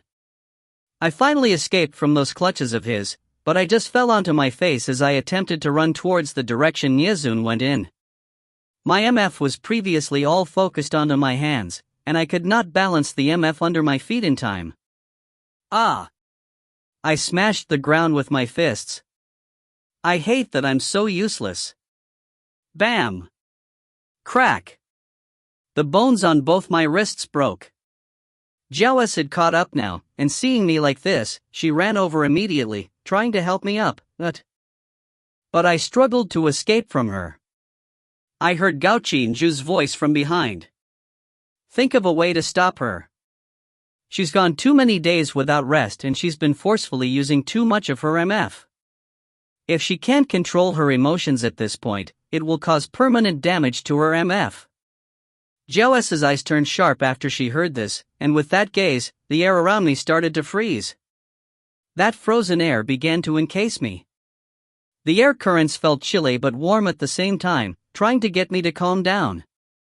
If you find any errors, ads pop up, ads redirect, broken links, non-standard content, etc., please let us know. Report chapter so we can fix it as soon as possible. Chapter 148. Volume 3. 148 Can't live without him. Calm down, Li Shun. Jiaoes shouted at me. My mind was caught in a flurry of emotions, and I could not deal with losing Nyazun a second time. It felt like the only reprieve to such agony was to inflict pain on myself, so that it could replace the pain in my heart. I had never expected that I actually relied on Nyazun so much that I could not pull myself out of this. I hated him initially. I blamed him for all my shortcomings, and piled all that pain upon him, as if that was the only way for me to lessen the agony I felt. Even as a mental patient who had already been ostracized for years, I knew the problem did not lie with me. I love my family and my friends, so what right did this world have to abandon me and treat me like a monster? But even if she shared a body with me, and there were two different personalities in me, who did I let down in all these years? It was the world that let me down, while I only let one person down, the one I loved. Yes, I killed Gao Qi and I am paying the price for it now, right here in this place. But Nyazun was not at fault. It was only until today did I realize Nyazun did not do any wrong. He felt even lonelier than me, but who did he blame for it? Everyone avoided him when he was alive, and even here in the split zone. He did not do any wrong. Even if everyone around him ended up dying, this didn't mean that he caused those deaths. What did he do wrong that people had to treat him in such a way? What did he do wrong that I had to treat him like this even after he arrived here in the split zone? He was always behind me, looking at me silently. Now that I think about it, when was I ever lonely after arriving in the split zone? Never. Because he was always by my side, always behind me. Did anything harm me after I arrived in the split zone? Nothing. I had my MF, and I was always being protected by him. I was never hurt. He and Li Qing had always protected me, even when I became district commander and received the support of the Western District residents. There was nothing I was particularly unhappy with, nor was there anything that upset me. What bothered me was what happened when I was alive, my past. When I started my new life here in the split zone, there was nothing which caused me pain. But this was not the case for Nyazun. It was because of me that he ended up with a chance of getting hurt.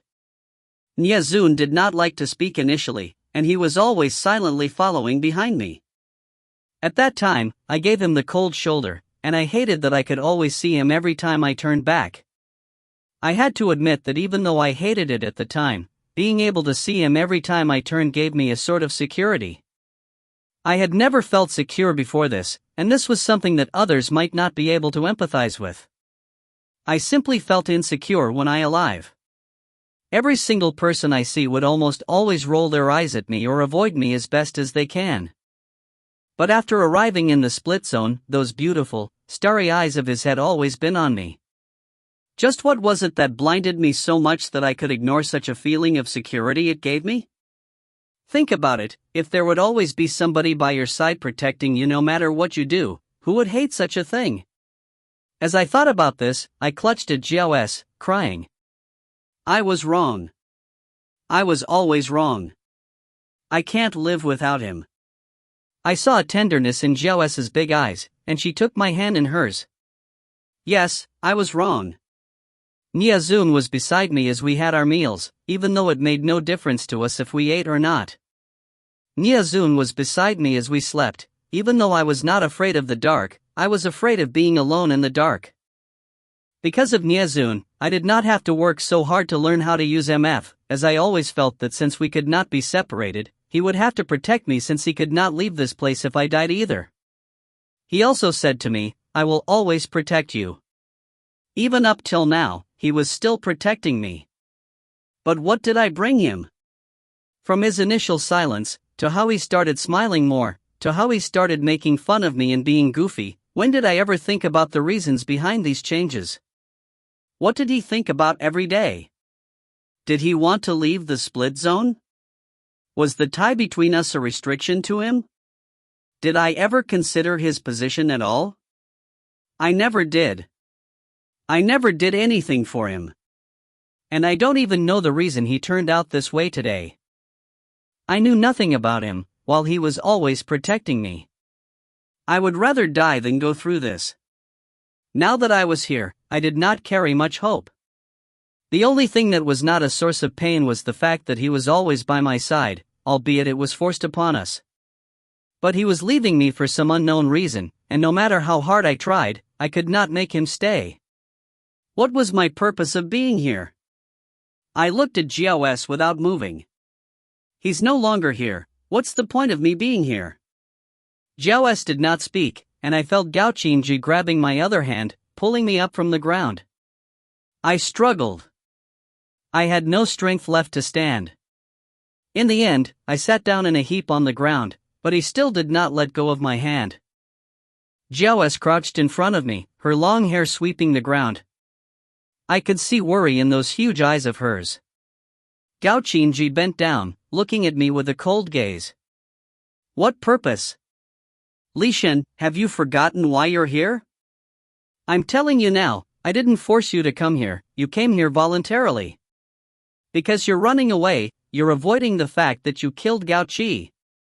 Now you're asking me about your purpose of being here. Does this mean that you're finally sick of this place and you want to leave? Why did you choose to stay then? Back when I gave you a chance to leave? Since you're sick of this place, why didn't you leave? Gao Qinjui was extremely agitated. My tears were already dry by now, and I looked at him, stunned. Yes, why did I stay? I muttered. Why can't you be more like me? I'd rather let everyone down, rather than have everyone let me down. Gao Qinjui looked at me with pained eyes. Why were you never selfish when you were alive? Even after arriving here, you're still not allowing yourself to be selfish? I was still stunned. What are you talking about? Gao Qinjui looked me in the eye squarely. What I'm saying is that, you've never thought for yourself when you were alive, even when everyone let you down, ostracized you and hated you. If I were you, I'd kill every single one of them. But you, I should be happy that you finally killed him, but you kept blaming yourself, and you've avoided the matter by escaping here. It's hell here. There's nothing wrong in killing him. Why did you have to go to hell? Why can't you just be a little more selfish? Jiaos looked at Gao Qinji calmly, before taking another look at me. My emotions began to stabilize because of Gao Qinjui's sudden outburst and his words. What did it mean by thinking for myself when I was alive? I grabbed him. Just who are you? Why do you know everything about me? Gao Qinji paused at my question, and that emotion and the fire in his eyes seemed to have been largely smothered. His expression then changed in a second, to one that looked like it belonged to someone who had seen too much of this world and was already tired of it. Li Shen, have you fell in love with Niazun? Have you fell in love with someone else again? His eyes were full of despair. My heart hurt. Why did it hurt so badly? It felt like an emotion that was usually ignored, but it was appearing now. I did not understand this, and I could not tell what it felt like. Have I fallen in love with Nyazun? I turned to look at Jiaos. I can't live without him. Help me look for him, holding her hand as I said so. Jiaos looked at me, nodding slowly. I felt Gao Qinjui's hand turn stiff, and he let go of my hand abruptly. You said you will only love Gao Qi. He looked at me woefully. I looked at him stubbornly, saying, You also said you only care about Si Luo.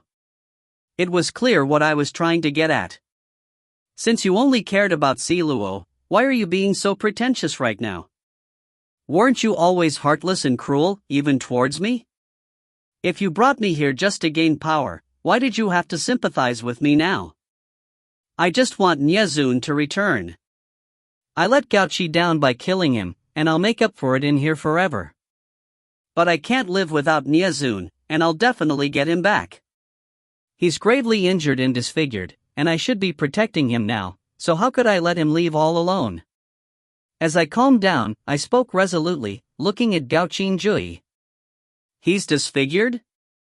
Jiaos asked with a frown. It hurt, but I nodded, answering her. I just saw him, and something's off about him. He was disfigured, and 3 of his fingers are gone. One of his eyes also turned red. Bodies of consciousness in the split zone don't usually get injuries that can't heal. Disfigurement and losing his fingers?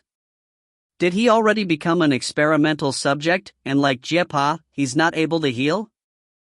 Jiaos voiced her thoughts. Gao Qinji asked abruptly, I'll ask you again. Do you really not wish to leave this place? I smiled at him. I've already told you, I'm not leaving. Even if I wanted to, I wouldn't be doing it now. If you find any errors, ads pop up, ads redirect, broken links, non-standard content, etc., please let us know. Report chapter so we can fix it as soon as possible. Chapter 149. Volume 3. 149. The people in bamboo hats. I grabbed Gao Qinjui's hand, smiling at him as I held onto his palm tightly. Gao Qin, bring me to Zoan now. Gao Qinjui's gaze narrowed. Jiaos tried to stop me. Shen, we left Guan Nye in the building to chase after you. I'll need to go back to make sure he's being well settled. You shouldn't be rushing now either, you need rest. I shook my head. No, there'd be a higher chance of Nyazun leaving me the longer I wait. I need to head for the northern district as quickly as I can. How can you be sure that he's also headed for the northern district? You saw him here today, so he's definitely still here now. Jiaos's voice was getting higher pitched, and she sounded rather strict, as if she was upset that I did not want to rest. Jiaos's words reminded me of something else. Jiaos, get people to guard the border between the eastern and southern districts, don't give Nyazun any chance of leaving. Jiaos took a deep breath. I'll definitely do that. But, Shen, you have to know that Nyazun, Yu Liang, and that weird octopus monster were all able to enter the eastern district without the knowledge of my subordinates. So I'm afraid such security will not have any effect on them. I tried to suppress the anxiety and frustration I felt, trying to think of the most efficient way I could find Nyazun. The more I thought about it, the more tired I got. I didn't think too much about the tie between us before this, and I took it for granted that we would always be less than 500 meters away from each other. It was only now that I felt useless. It was so difficult for me to find him and to even take one look at him. But I knew I had to remain calm in such situations. I hugged my legs, slowing sitting down onto the floor, staring at it blankly. I didn't realize that I was doing something so similar to what she did that day when she was drawing circles on the floor. I spoke softly after looking at the floor for a while. Jiaos, go take a look at Guan Nye first, he's probably really badly injured this time. Give me some time to think about this, I'll go look for you after. Jiaos looked at me with worry.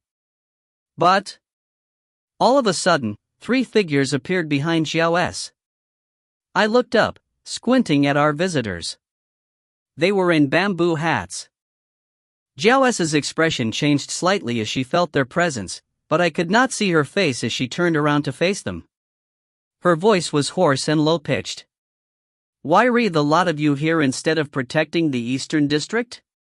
The me now was no longer as lazy as I was before Nyezun's disappearance, and I started to put more thought into things recently.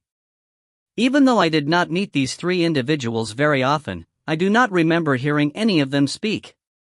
But these figures were uncannily familiar. I narrowed my eyes as I observed the 3 of them. The funny thing is, no one spoke even after Xiao S asked the question.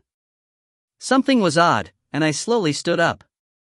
Those 3 did not move an inch. Xiao S seemed to turn back a little, as if she felt my movement. She spoke in a low tone, "It's okay, just say what you have to." The one in the middle of the bamboo hat trio then spoke up. It belonged to a male, and his voice sounded steady and dependable. "Our mission is to protect you. You've been too willful recently. We can't let that happen from now on." I narrowed my eyes at them again. This voice was so familiar, but I just could not recall who it belonged to. Xiao S waved a hand. "No. I'll definitely make this trip to the Northern District. Tao Lai and Muli are both stationed in the Western District now, and Guan Nye is badly injured. If the 3 of you leave with me, wouldn't the Eastern District be left unprotected?" The one in the middle continued, "Tao Lai and Muli are your top subordinates. Since you've already moved the most powerful people away from the Eastern District to protect the Western District, why are you worried about the Eastern District being unprotected?"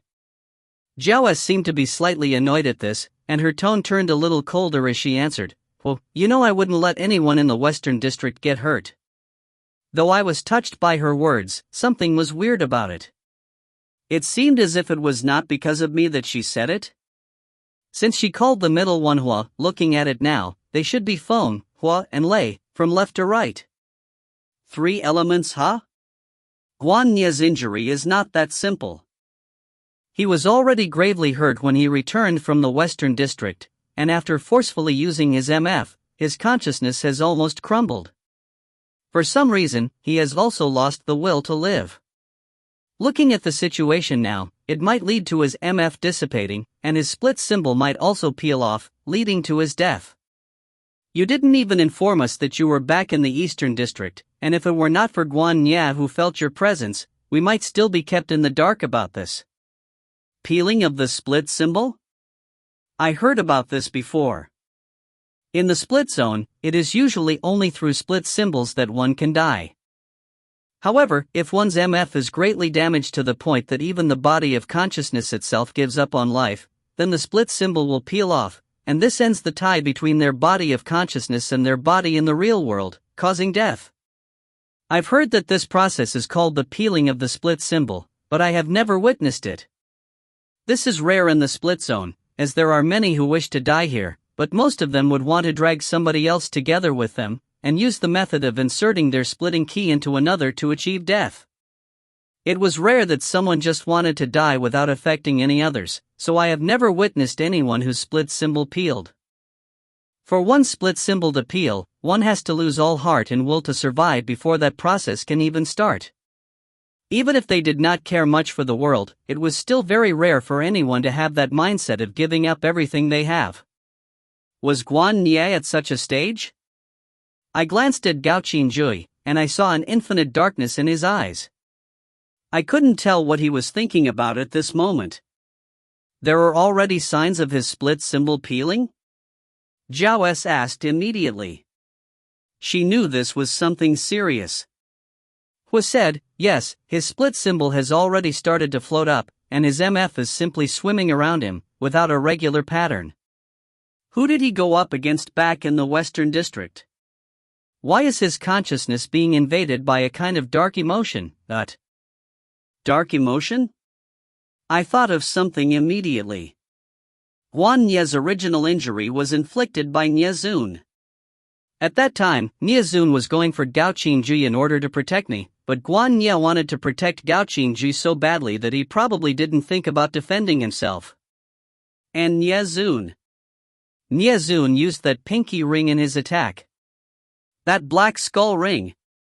Yes, I found that ring familiar, but I don't recall where I had seen it. Nie Zun's hands had the ability to invade the consciousness of others, and anyone in contact with his hands would feel a menacing pressure upon their consciousness. How about that ring?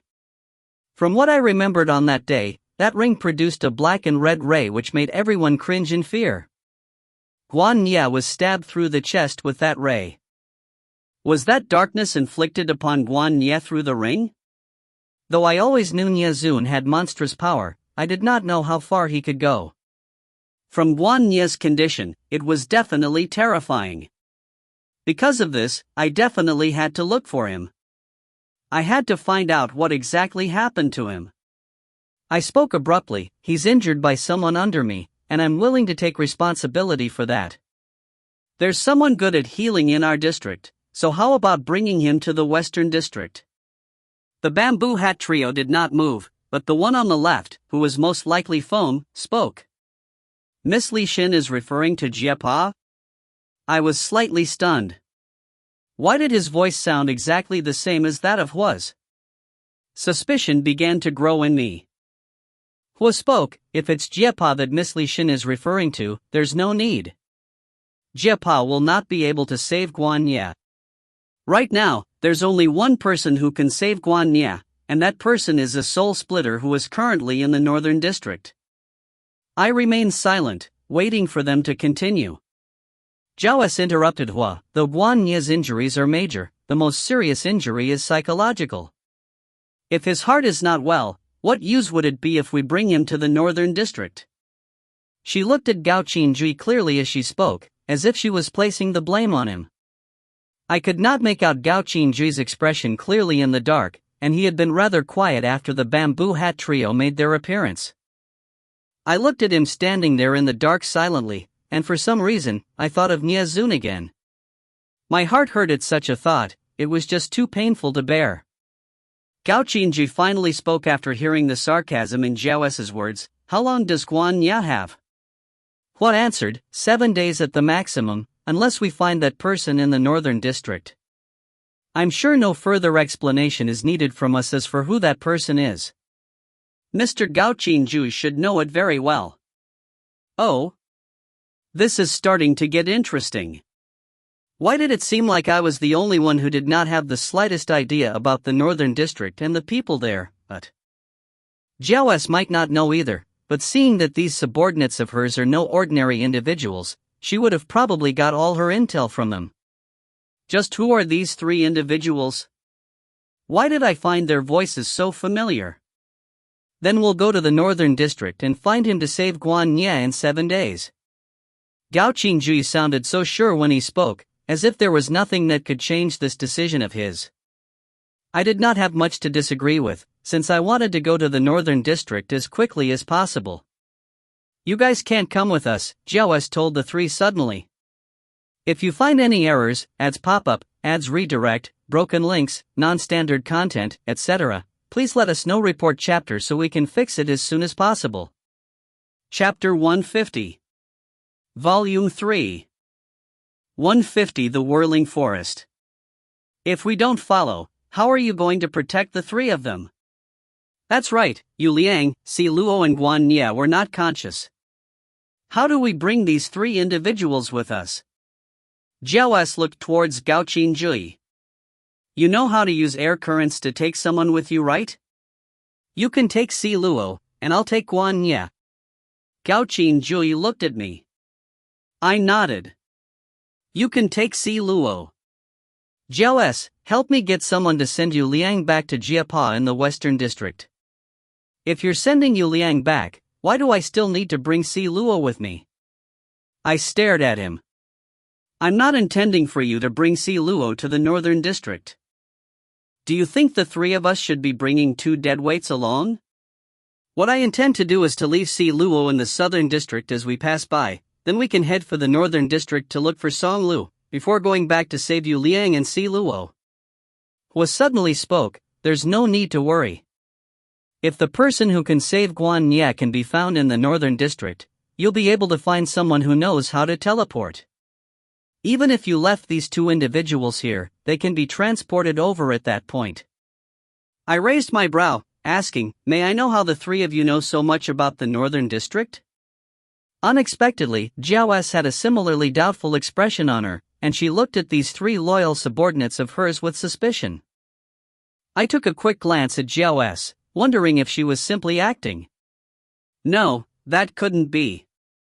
It's unlikely that she's lying to me. However, these are subordinates who've been with her for so long. Was she really unaware of who they were and what they knew? Feng, who was standing on the left, spoke. Miss Li Shun, it's understandable that someone in your noble position will forget minor things. There's no need for us to make too much introduction about ourselves. I smirked. What? Understandable that someone in my noble position will forget minor things? Aren't you guys too unreasonable about this? You don't even dare to show your face, and you blame it on me? Feng shook his head, bamboo hat wobbling as he did so. If Miss Li Shin did not forget, then you would have been able to identify us when you heard our voices. I was speechless. From this, I could tell I definitely would know who these people were. There were three of them. Two of them had identical voices, and I should know them.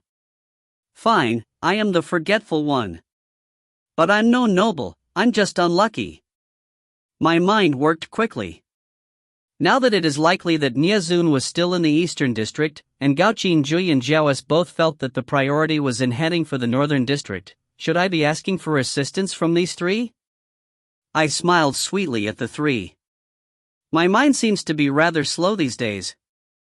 How about this? I lost a friend in the Eastern District, and I know all of you have extraordinary abilities since you followed Jiaoes for so many years. Might I request for your assistance in locating this person? Feng answered speedily, you're referring to Niazun? My face froze. It was hard for me to remain calm when I heard his name. Hua continued, Niazun should already be on his way out of the Eastern District, and he'll probably be at the Southern District's borderline at daybreak. If Miss Li Shin were to go after him now, you might be able to meet him in the Southern District. This sounded rather sarcastic when he said it. I answered in a cold voice, since all of you knew, why didn't you stop him? Lei, the third individual in the bamboo hat, finally spoke this time. Miss Li Shun, our job is to protect Miss Jiaoes. It is not to protect the Eastern District, nor to protect you. Jiaoes's gaze shifted. I shrugged and laughed. That's true. Now it seems like I'm asking too much of you guys. Miss Li Shin is used to taking things in her stride and doing things without too much ceremony. We believe that as long as Miss Li Shin puts her heart and mind to it, you definitely wouldn't need us to help look for Niazun. My smile slowly faded. Jiaoes waved her hand, interrupting our conversation. Enough, let's stop discussing this.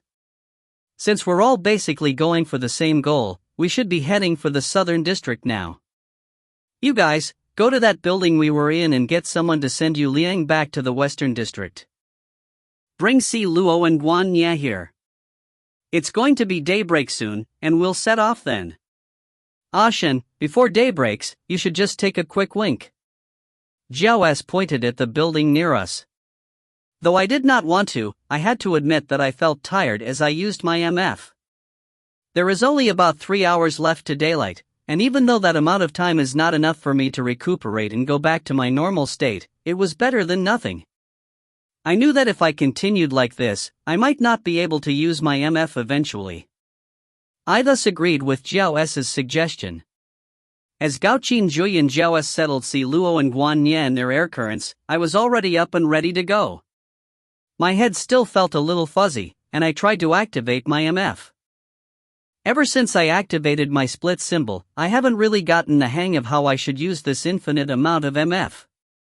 Sometimes I would use too much of it, but sometimes it felt as if it was difficult to draw MF out. Furthermore, since I did not get much rest, it felt slightly tiring to use my MF. But I had no time to think about this, because Niezun is still waiting for me. He's waiting for me. I calmed myself down and opened the window, jumping out of the building. Gao Qinzhui and Jiao S were already waiting for me downstairs. I looked back at that window, and a bitter smile appeared at the corners of my mouth. This was the first place where I fell asleep on my own, after Niezun left. Though it was only for 3 hours. Seems like I can only manage to sleep 3 hours without him. Let's go, I said to the two of them. The bamboo hat trio did not appear again. I wonder what Jiao S said to them.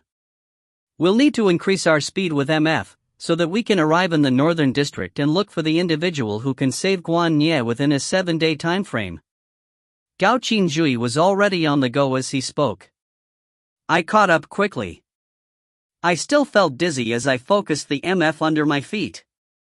We were able to move faster now that it was day and there was greater visibility, and the three of us moved at our top speeds, arriving at the border in just 8 hours. Before we stepped into the southern district, Gao Qinzhui said to me, "Don't forget that Rongjin is still in the southern district. He doesn't have such a good impression of you." Ha, there are many people who don't have a good impression of me. Didn't I still survive till this day?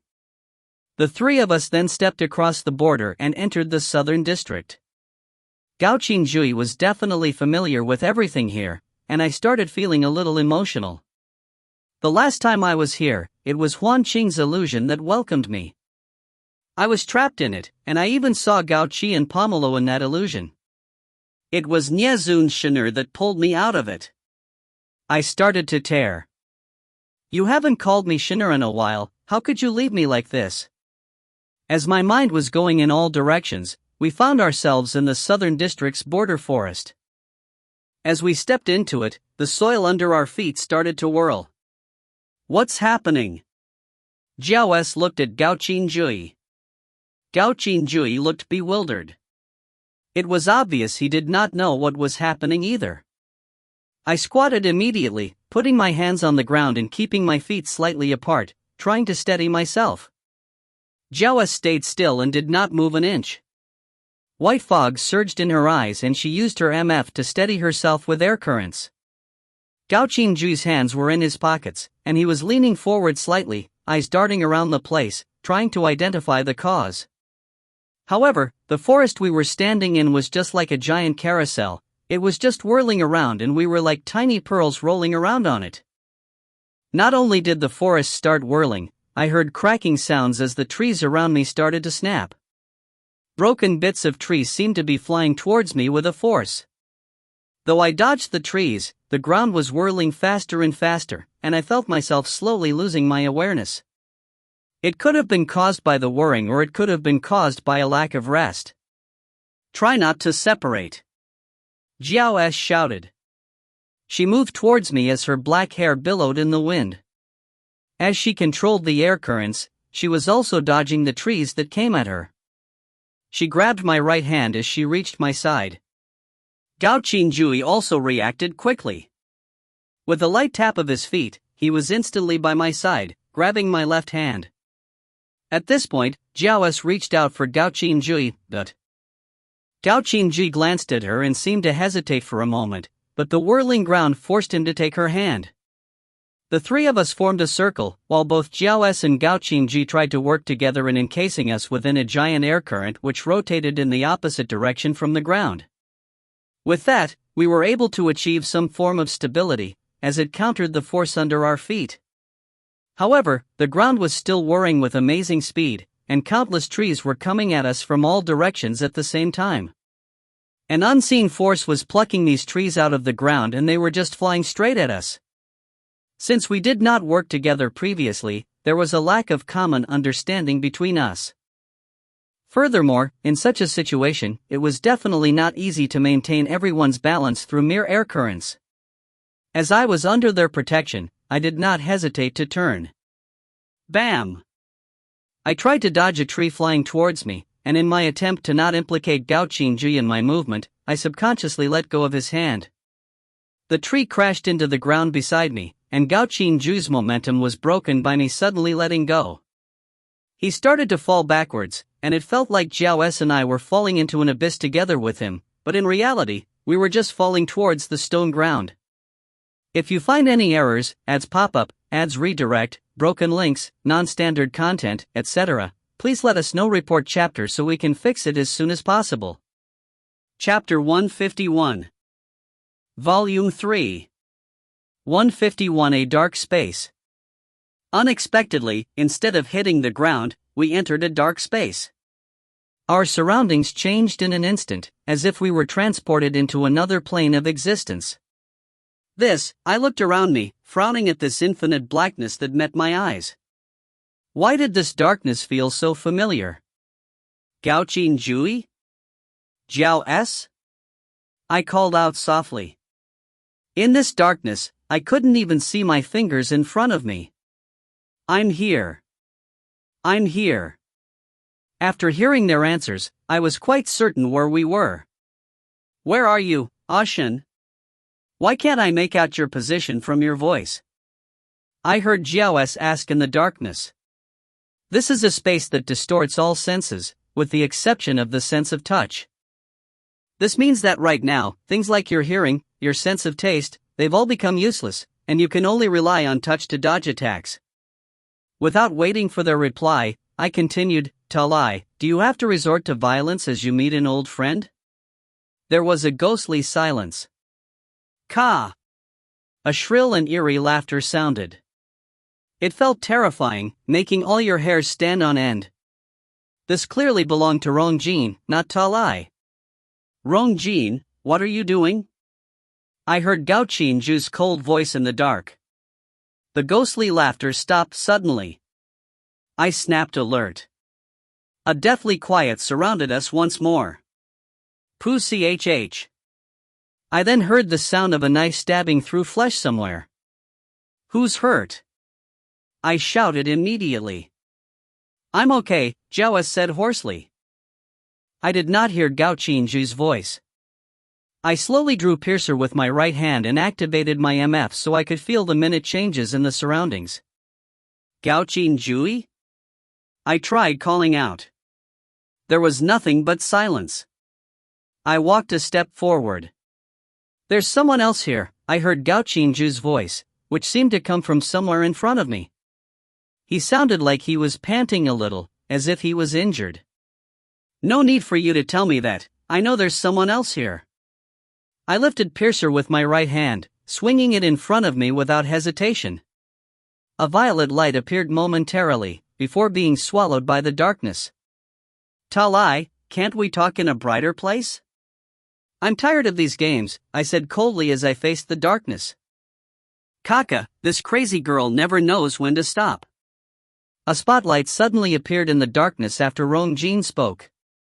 Gaoqin Jui was under this bright spotlight that had a diameter of about a meter.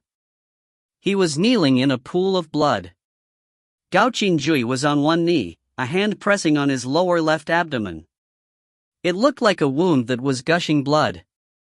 He was looking down. His hair covered most of his features, but his lips were tightened in a straight line. I wanted to rush over in a moment of worry, but rationality stopped me from doing so. Even though I could see that spotlight, I was not able to estimate my distance from it. As long as we were in this darkness, we would probably not be able to use our sight effectively.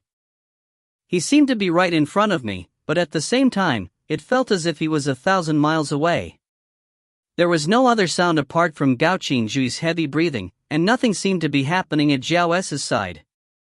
Right now, Jiao S might be able to see Gaoqin Ji just like me, but she is probably thinking of the next step. In such a situation where the odds are stacked against us, doing anything on the spur of the moment might cost us our lives.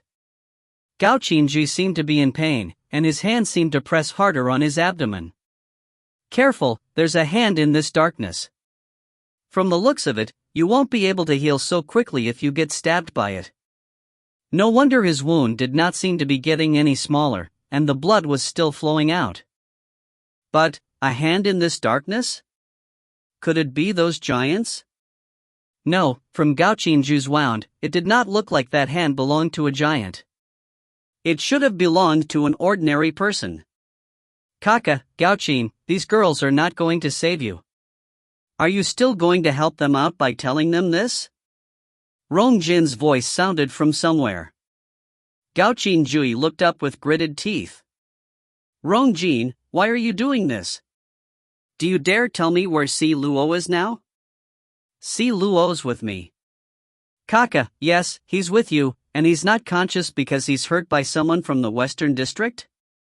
Gaoqin Jui, you have the gall to come back here? Hand Si Luo over and don't step foot into the Southern District ever again.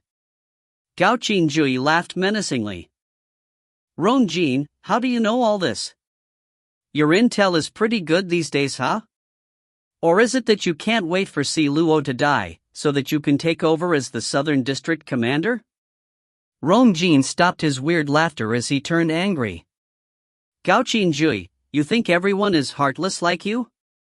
Only I can save Si Luo, you lot will only harm him. Is that so? Gaoqin Jui smirked.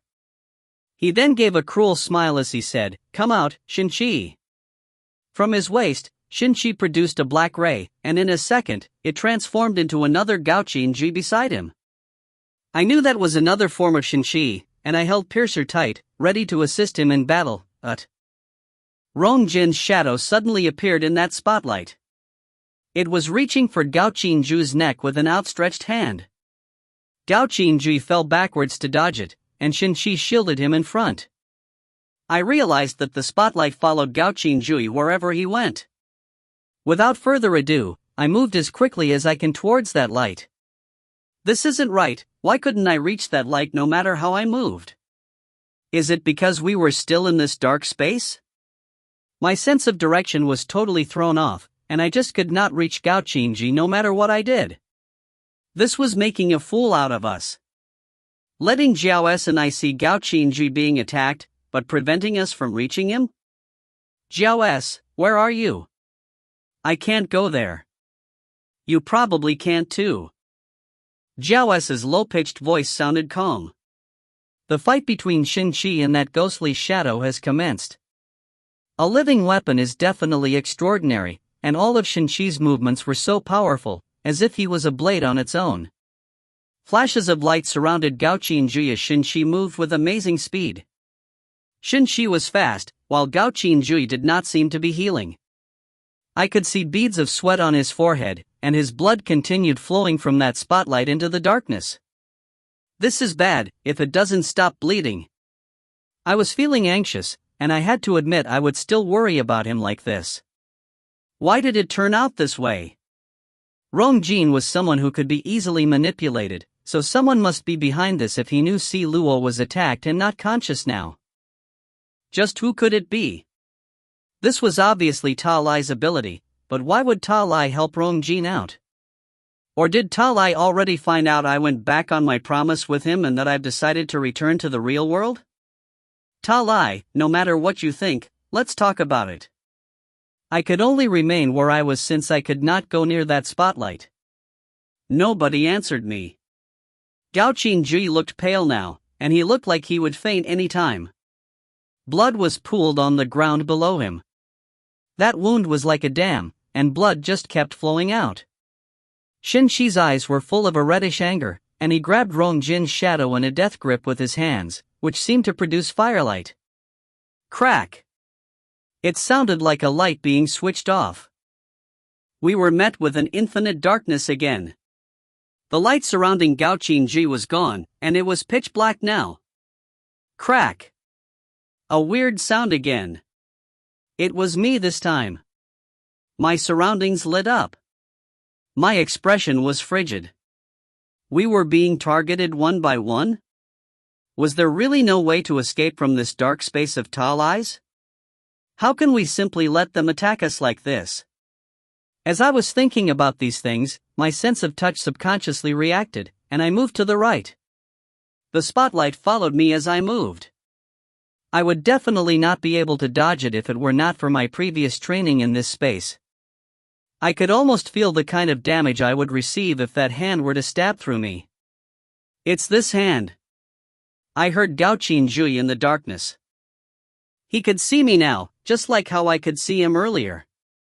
I grabbed that hand with one of mine, and with my other hand, I swung piercer at the individual, trapping the attacker. I pulled the individual towards me, and the attacker was right in front of me. Ha, I smirked inwardly. I wonder who it is whose hands have such ability that it could even skewer Gaoqin Jui through the abdomen. I was still smirking when I saw that face. But I lost that smirk in a second. I was stunned. I was still grabbing tightly onto that hand which had attempted to stab me, and piercer was still around his neck. We were face to face, looking at each other. Our noses were almost touching, but I could not believe my eyes. I moved my head back a little, and that face with scars of various sizes could be clearly seen now. If you find any errors, ads pop up, ads redirect, broken links, non-standard content, etc., please let us know. Report chapter so we can fix it as soon as possible. Chapter 152. Volume 3. 152. A Living Puppet. Nya. Nyazun, my eyes widened. Nyazun. I heard both the voices of Gaoqin Jui and Zhao S at the same time. That's right, the attacker whom I had trapped with piercer was none other than Nyazun. At this moment, his gaze looked so hopeless. There were many tiny black lines in that bright red left pupil of his, and they looked like a mark left behind from a curse. His other eye was still as starry as before, and it was looking at me with so much gentleness. Scars of various sizes were all over his face. Even with those scars, I was still able to recognize that he was Nyazun. He was still in that black, high-collared windbreaker, and his hair seemed to be a little messier now. A funny feeling overcame me as we looked into each other's eyes. Nyazun. I called out to him, forgetting that we were still in the midst of a fierce battle just moments ago. I let go of his arm, and pulling his elbow towards me, I tried to get him to come closer, just in case he wanted to disappear on me again. Right at this moment, a desolate look flashed in his normal eye, and before I could decipher what it meant, I felt something at my lower abdomen. My eyes opened wide. Ah Shen. Li Shan. I heard Zhao S and Gaoqin Jui's anxious voices. A bittersweet smile appeared on my face. Nyazun's right hand was currently embedded in my lower abdomen, and it jutted out of my back like a sharp blade.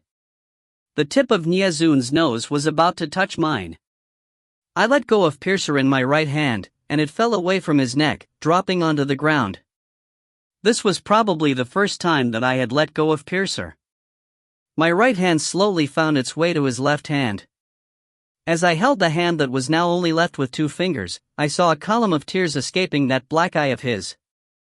I smiled at him, right hand holding on tightly to his left hand, while my left hand was at his waist as I held onto him. His left hand was in my palm, and his right hand was still embedded in my body. Li Shin, you have to wake up. He might be a fake. I heard Gaoqin Jui's shouts in the darkness. No, Gaoqin Jui, you're wrong. I'm sure this is him. This monstrous, disfigured man was my Nyazun. Why did you have to do this? I smiled as I moved my lips closer to his lips as I asked. The tip of his nose brushed against mine as he attempted to move his head backwards. As he moved, I felt a sharp pain in my lower abdomen. The pain caused me to fall forward a little, and my lips brushed against his cheek. My lips felt wet. I tasted his tears. He remained silent even though endless tears were gushing out of his eye. An emotion flashed in his eyes, and that bright red left eye of his seemed to turn a bloodier red. It was so red that it looked like it could bleed any time. He drew his left hand out of my abdomen suddenly. Puch. Blood sprayed out from the wound in my lower abdomen. Ugh, I was starting to feel unsteady on my feet because of the pain. But my right hand held on tight. I refused to let go of his left hand. I saw a look of consternation and despondency in his eyes, as if he wanted to turn and run away again. Though it was painful, I tried my best to speak. It felt as if my body was slowly crumbling to the ground. Ah!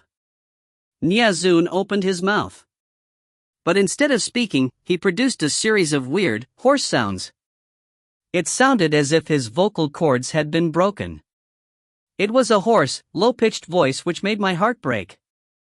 Freeing his left hand, he used both hands to grab onto my shoulders, staring at me with anxious eyes. What a resilient lady. The darkness was gone in an instant with Ta'alai's elegant voice. We were in the southern district's border forest again.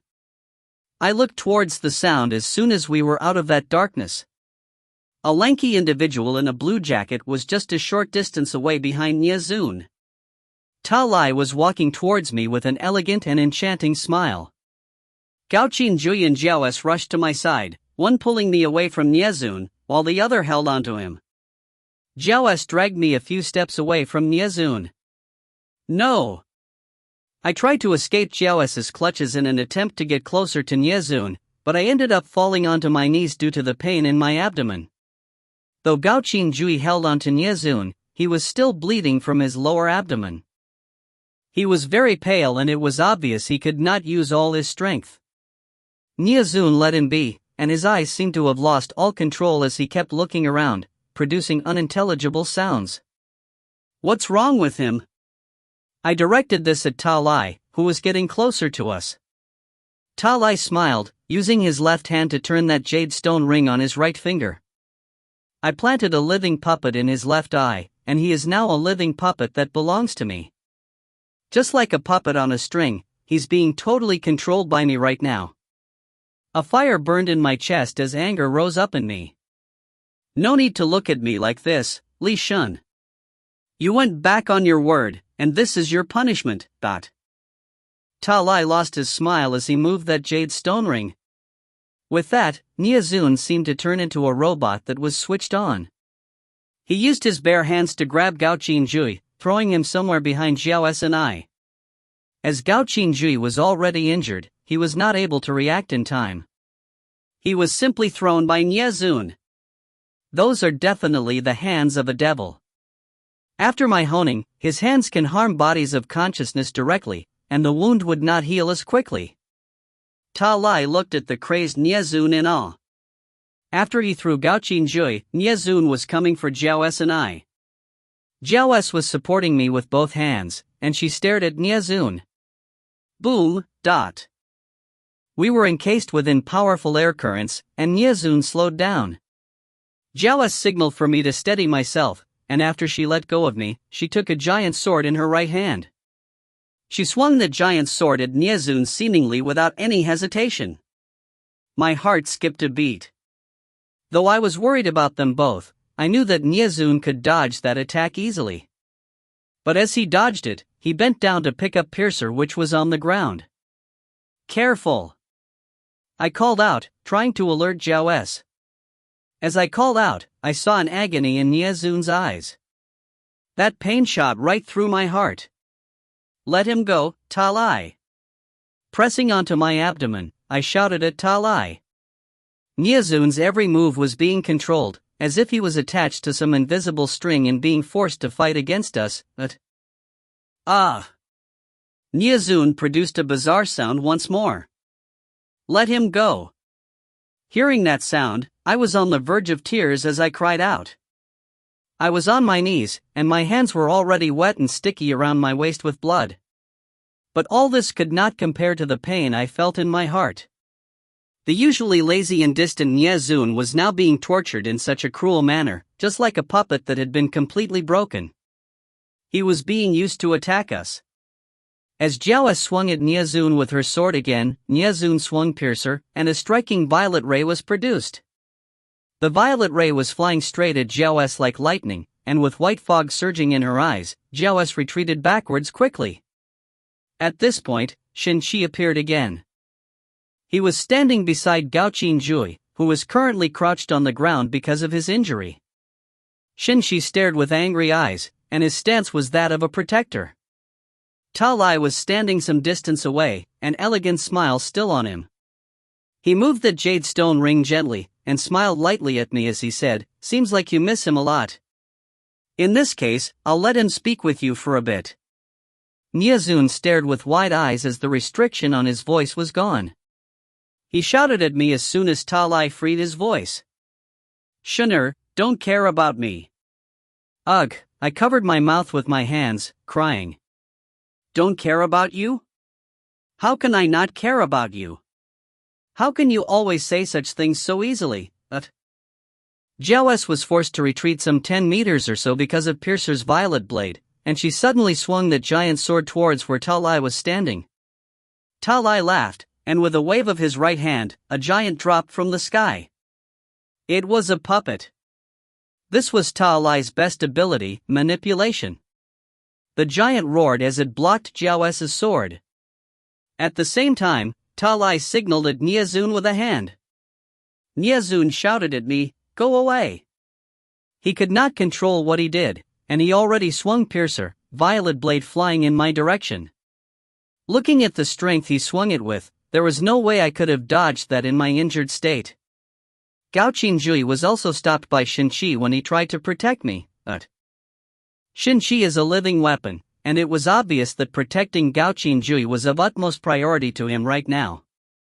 He wanted to ensure Gao Qinjui's safety. "Shinqi, move." As I heard Gao Qinjui's chilly order, the violet blade was already right in front of my eyes. A look of indescribable agony appeared in Niazun's bright red eye. If you find any errors, ads pop up, ads redirect, broken links, non-standard content, etc., please let us know. Report chapter so we can fix it as soon as possible. Chapter 153. Volume 3. 153 The Light of the Scorpion Ray. In that same instant when the violet blade was about to reach me, I felt a warmth emanating from the skin on my back. This reminded me of my bow immediately. That's right, I still had my bow. Now that I think about it, after getting stronger, I seldom used my bow since Piercer was always used for close-range battles, and the bow was more suited for long-range fights. This bow was given to me by Li Cheng. On its own, the bow was not as beautiful a weapon as Piercer was, and it did not look very unique either. Only the device that kept it behind my back was exquisitely made. I liked the bow, but I did not think it was very much different from other bows out there. Until today, the bow simply seemed like an ordinary bow. However, it seemed to change in the moment when I was about to be attacked by Piercer's violet blade. A light appeared from behind my back, shielding me from Piercer's violet blade. It was bright like a comet, and it turned into a bow and arrow as it met the violet blade. Bright light flashed. I was blinded by the white light, and I could feel my nerves trembling from the impact. I automatically lifted my left arm to shield my eyes from the light. As I lifted it, I felt something hot on my wrist. I looked at my arm. Something out of the ordinary happened. The white light transformed into a huge mouth, swallowing all the bits of Piercer's violet blade, turning it into white smoke. All the light then seemed to condense into that spot on my wrist. As the white light dissipated, something resembling the tail of a scorpion appeared on my left wrist. It was engraved deeply in the flesh, looking quite translucent. Looking at it, it slowly combined with the flesh, and formed a palm-sized pattern embedded deep within my skin. I stared at my arm, dumbfounded at what just happened. I felt a chill on my back, and with my hands, I reached backwards. The bow was gone. Did the bow turn into this insignia on my arm? The Scorpion Ray. You actually conquered the fifth living weapon. Ta Lai no longer looked as calm as before, he seemed rather serious now. The fifth living weapon? Weren't there only 4 living weapons here in the split zone? I narrowed my eyes at him as I asked. His usual expression returned with an elegant smile. Well, this fifth living weapon is actually a failed product. How else do you think you'd be able to conquer it if you weren't able to resonate with its soul? It's a defective product, and it awakened at a crucial moment to protect you. I frowned slightly. I did not care about this. Niazun is all I cared about right now. And I did not really understand all that he said anyway. As I looked towards Niazun again, he seemed to have changed. His hair seemed to be moving, though there was no wind currently. That black windbreaker of his was also flapping about on its own. A dark shadow appeared in that bright red eye of his, as if it could swallow that blood red any time. A dark and evil aura began to surge in his right pupil. "How could I hurt you?" Nyazun spoke, his voice full of misery and self-loath. I knew something was wrong in an instant, but I just did not know what to do. Ta Lai squinted as he said, "Stop struggling and just rip her heart out." The jade stone ring on his right hand moved on its own after he finished speaking. Nyazun raised Piercer again, prepared to attack. I kept my eyes on Nyazun, telling myself to stay calm and look for an opening. If Nyazun could be controlled like this, there must be an opening somewhere. But as Nyazun swung Piercer, it did not simply produce a single violet blade. More than 10 dark purple blades of light flew out, looking like beautiful auroras, full of killing intent. All of them were flying straight at me. Something was weird about Nyazun's gaze. A dark shadow was moving around in both his pupils, as if all the darkness in the world was being absorbed by them.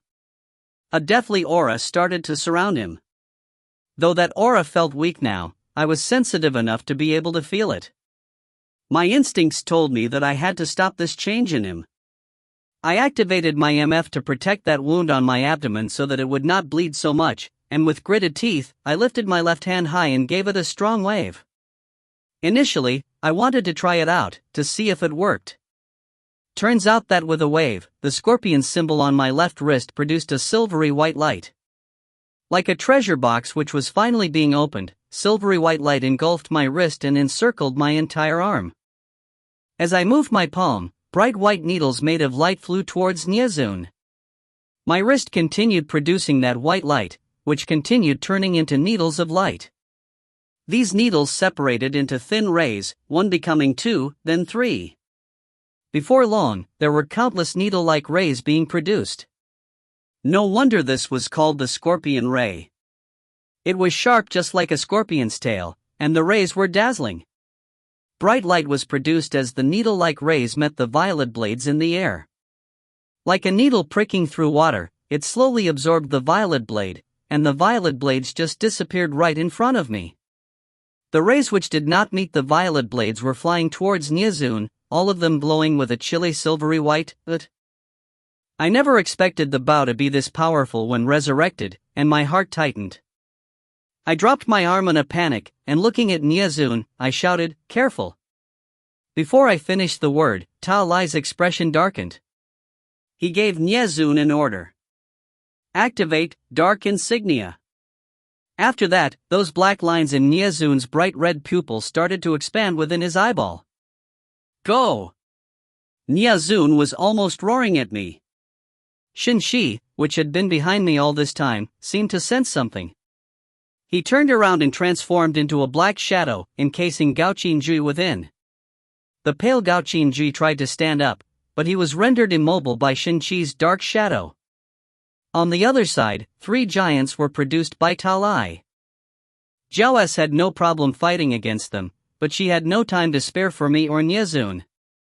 Squiggly black lines started to cover Nyazun's bright red eye, and these lines extended from the corner of his eye onto his temple, starting to grow all over his face like tendrils. As he bit his lip, I saw his other eye tremble, as if he was being put through the worst torture ever. "No!" I shouted in a panic. I could almost feel his pain just by looking at his eye. The scars on his face were slowly being covered by those black tendrils, and his bright red eye was flashing with a demonic scarlet light under those black lines which resembled spider webs. My brain felt like it was being scalded as I looked at that scarlet light. "Ah!" I cried out loudly. Something seemed to be controlling me from the back of my mind, and I started to feel a massive pain spread throughout my body. My left hand started to throb with pain, and the scorpion insignia on my wrist produced countless rays of light which flew towards Nyazun. The left side of Nyazun's face seemed to be covered entirely with the black tendrils now, and he suddenly moved at lightning speed. It was so fast that I almost could not follow his movements with my eye. All I could see was a black windbreaker flitting through the forest under the gray sky. "Go!" Ta Lai instructed Nyazun as he looked at me coldly. The side of Niazun's face, which was covered with black tendrils, was cold and devoid of any expression. On the other side of his face, however, that starry eye of his still emanated warmth, even though it looked like it was in agony. Two different faces, two different expressions, two different individuals. Just what did he do to Niazun? What had my Niazun become? Rage welled up in me, and my red hair and red dress started to fly around in my anger. I activated my MF on my right hand, and aiming it at Niazun, I made a grabbing motion in the air. A force of MF blasted Piercer, which was still in Niazun's hands. "Come back, Piercer," I said in a chilly tone as I felt rage surge through me. Under the influence of MF, Piercer looked like it came alive as it flew back into my hands, looking like a dark purple water snake.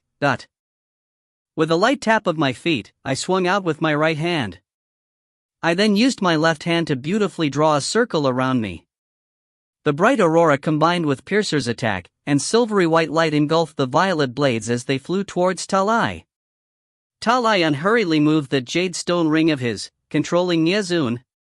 SSS, the black tendrils on Niazun's face seemed to come alive, producing a horrifying ripping sound as it combined with the skin on Niazun's face.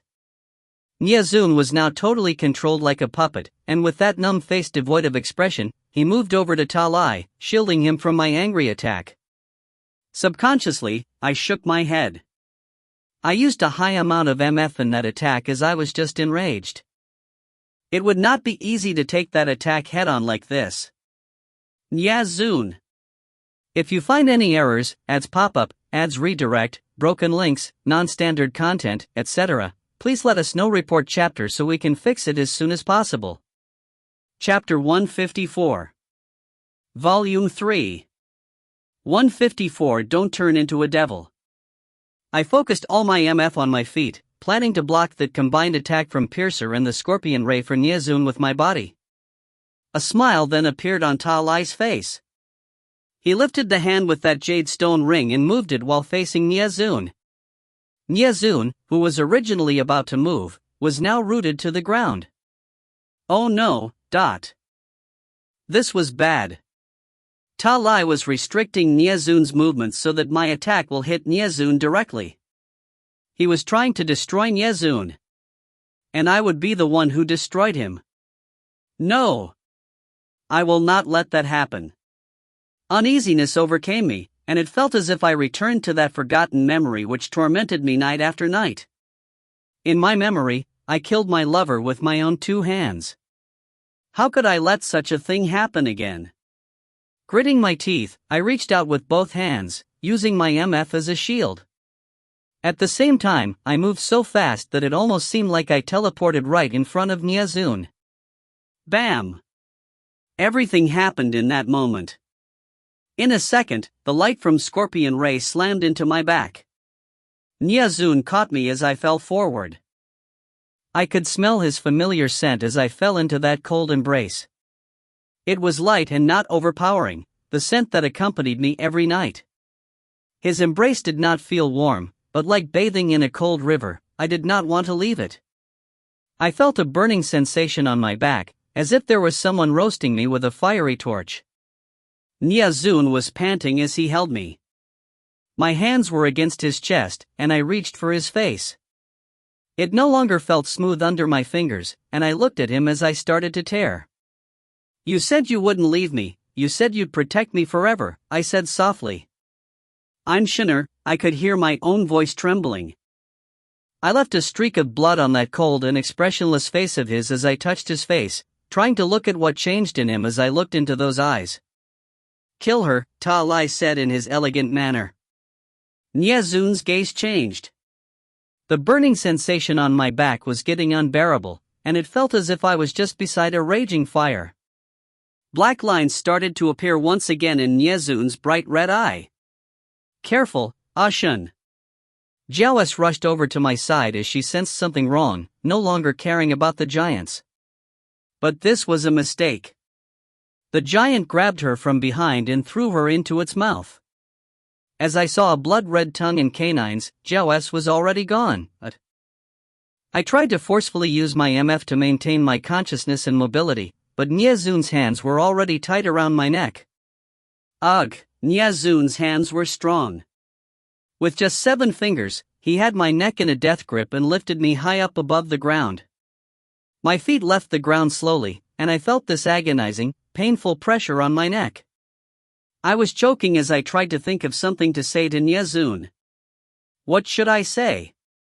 Don't be afraid, I'm still here. Don't be in pain, don't be sad, I won't die. Don't blame yourself, it's not your fault. Don't cry, we'll always be together. I saw Nyazun's tears as I thought of that last phrase. He looked like he had already given up all hope as those tears were flowing from both his eyes. His tears were dripping down his face, and they were dripping into my heart. Those hands of the devil were on my neck, lifting my entire person up. I knew this could not kill me, but I still felt like I was about to die in the next instant. I was not scared, nor was I sad. I was just worried about him. Admit it. You love him, a lazy, feminine voice sounded in my ear. I felt a pair of hands move up my back, leaving a chilly feeling as it moved. That pair of hands moved up from my back, then through my neck and through Nyazun's hands, and finally, they covered my eyes. I felt wet lips near my ear, as she asked, "Need my help?" No. Not even when I die. I shouted in my heart, but choking sounds were all that came out of my mouth. Nyazun's expression changed as he heard me struggling while being strangled. That black mist which surrounded him in a thin layer suddenly became a thick fog, as if trying to pull me with him into it. A horrifying aura emanated from his eyes. He let go of me suddenly, and I crashed onto the ground. Cough, cough, cough. I held onto my neck as I coughed, tears in my eyes. As I regained my vision, I saw this lonely, dark and twisted aura which surrounded Nyazun. It looked like black fog and a viscous black liquid. Nyazun's eyes were now absolutely devoid of humanity. Talai's eyes widened. Using his left hand, he moved the jade stone ring a few times. There was no use. Nyazun seemed to have lost all control, and that dark aura around him seemed to be getting stronger. A rage was emanating from that dark fog around him, and anyone who was at the scene would be overwhelmed by an impending sense of death. Even I was quite surprised. The Nyazun right now is the devilish Nyazun. This felt like that time when he protected me after having recently arrived in the split zone. But he was more like a devilish infant at that time. Today's Nyazun had one bright red eye shining in that dark fog, and his eyes looked like the most cruel and heartless pair of eyes in this world. The corner of his lips then started to turn up slowly in an evil, menacing smile. I was on the floor, and my lower abdomen already felt numb.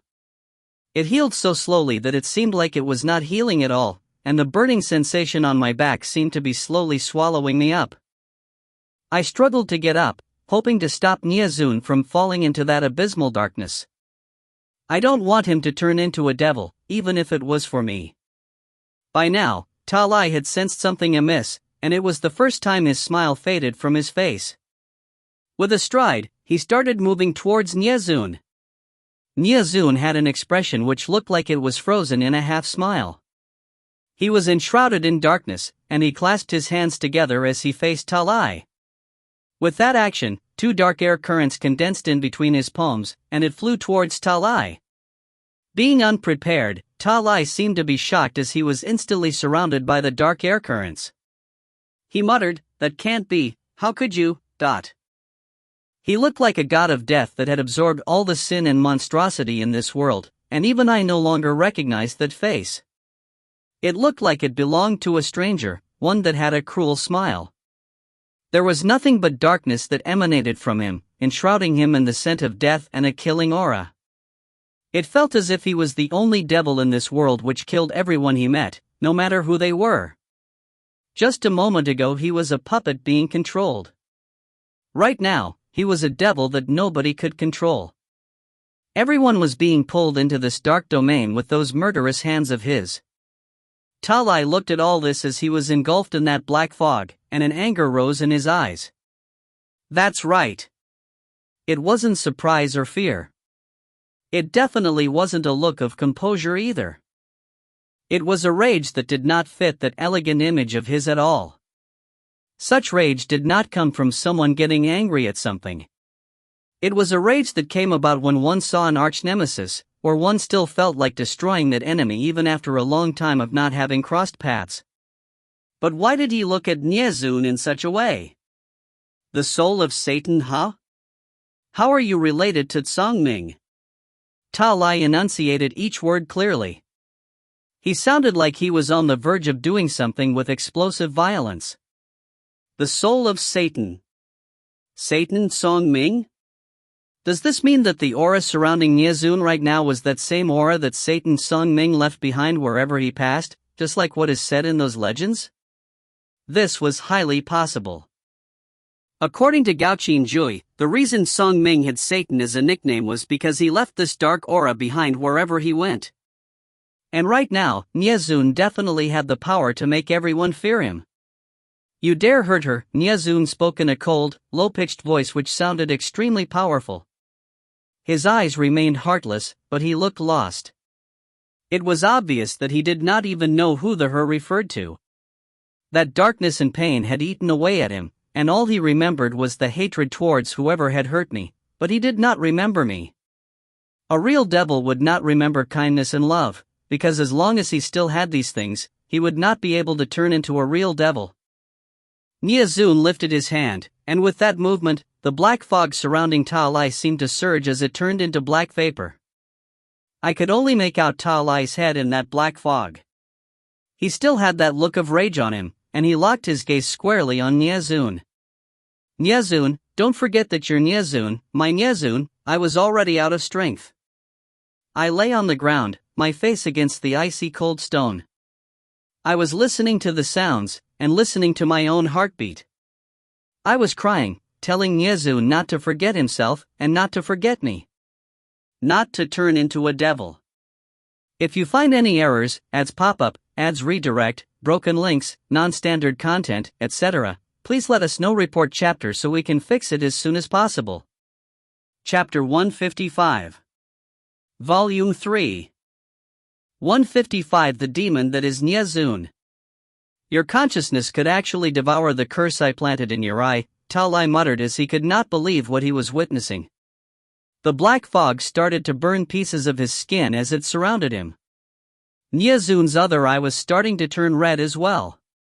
A bright scarlet layer enveloped his black pupil, and his pale hands continued to produce black fog. That fog surrounded his fingers, and white bones appeared from where he lost those 3 fingers.